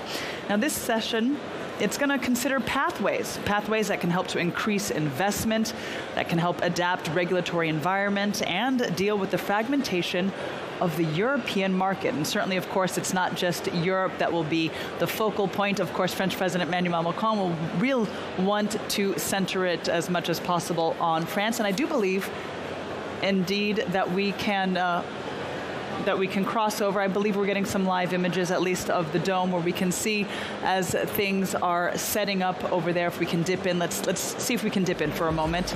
Indeed, we've got, of course, the event hosted and moderated by the president of VivaTech, founder of VivaTech, Maurice Levy, welcoming everyone to sit in. Let's see if we can dip in for some sound. He's in the trenches. He is in the booth and making a... All right, we're going to see if we can bring that connection back up in just a moment. I'll see if our production team can bring it up. But of course, indeed, AI, as we'd mentioned, really is, as has been the case for the past few editions of VivaTech, on everyone's minds and certainly at the center of attention, but it's continuing to shift in really how we're seeing industries impacted and areas grow. We're going to take a look at this report real quick. How to serve humanity's best interests in a world where technology is advancing at such a blistering pace. It's one of the most pressing issues of our age, and political decision makers and regulators face extraordinary challenges in their response to it. So far, efforts have focused on attempts to balance tech progress with governance and regional innovation. The European Union's Digital Services Act represents a landmark moment in this approach. It establishes accountability for online platforms while attempting to preserve freedom of expression and innovation. Global innovation has also started to be reshaped by new regional champions. India's UPI payment system has revolutionized financial inclusion in the country and processed over 16 billion transactions in December 2024 alone. This government-backed platform has triggered the creation of hundreds of startups and has inspired other countries to follow suit. Kenya's M-Pesa mobile phone money service now connects over 70 million users across 140 countries, driving economic growth through digital financial services. In Latin America, financial inclusion has taken form in Nubank, a digital banking platform now worth almost $63 billion. This technology has brought banking services to millions previously excluded from financial services. Meanwhile, governance frameworks are being set up to address unique challenges posed by advancing artificial intelligence. The OECD's AI principles have been adopted by 46 countries, while the Global Partnership on AI brings together 29 nations collaborating on governance standards. Across the world, governance is playing a key role in shaping how technology develops. The challenge now is to turn effective strategies into action at scale. All right, excellent. And with that report, well, we're going to wrap things up here. This from opening day of Viva Technology 2025. Coming to you live from Paris, and all that coverage, well, it's going to continue tomorrow. This for day 2. Thanks for joining us here at Tech Newsroom. We'll see you again tomorrow. Stay tuned.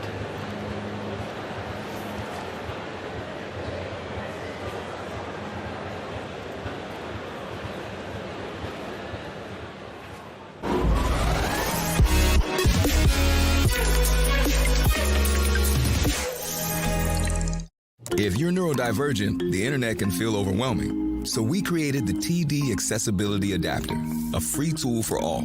It's nice to know that TD cares about something like this because it makes me feel like they care about me. Our focus is helping you focus. TD, ready for you. The automotive industry is going through an unprecedented period of change. We have been searching for a strategic partnership with a bank which would also support us in new projects. We've assembled people from both organizations, and we've worked with a true joint venture spirit, and that across 9 countries.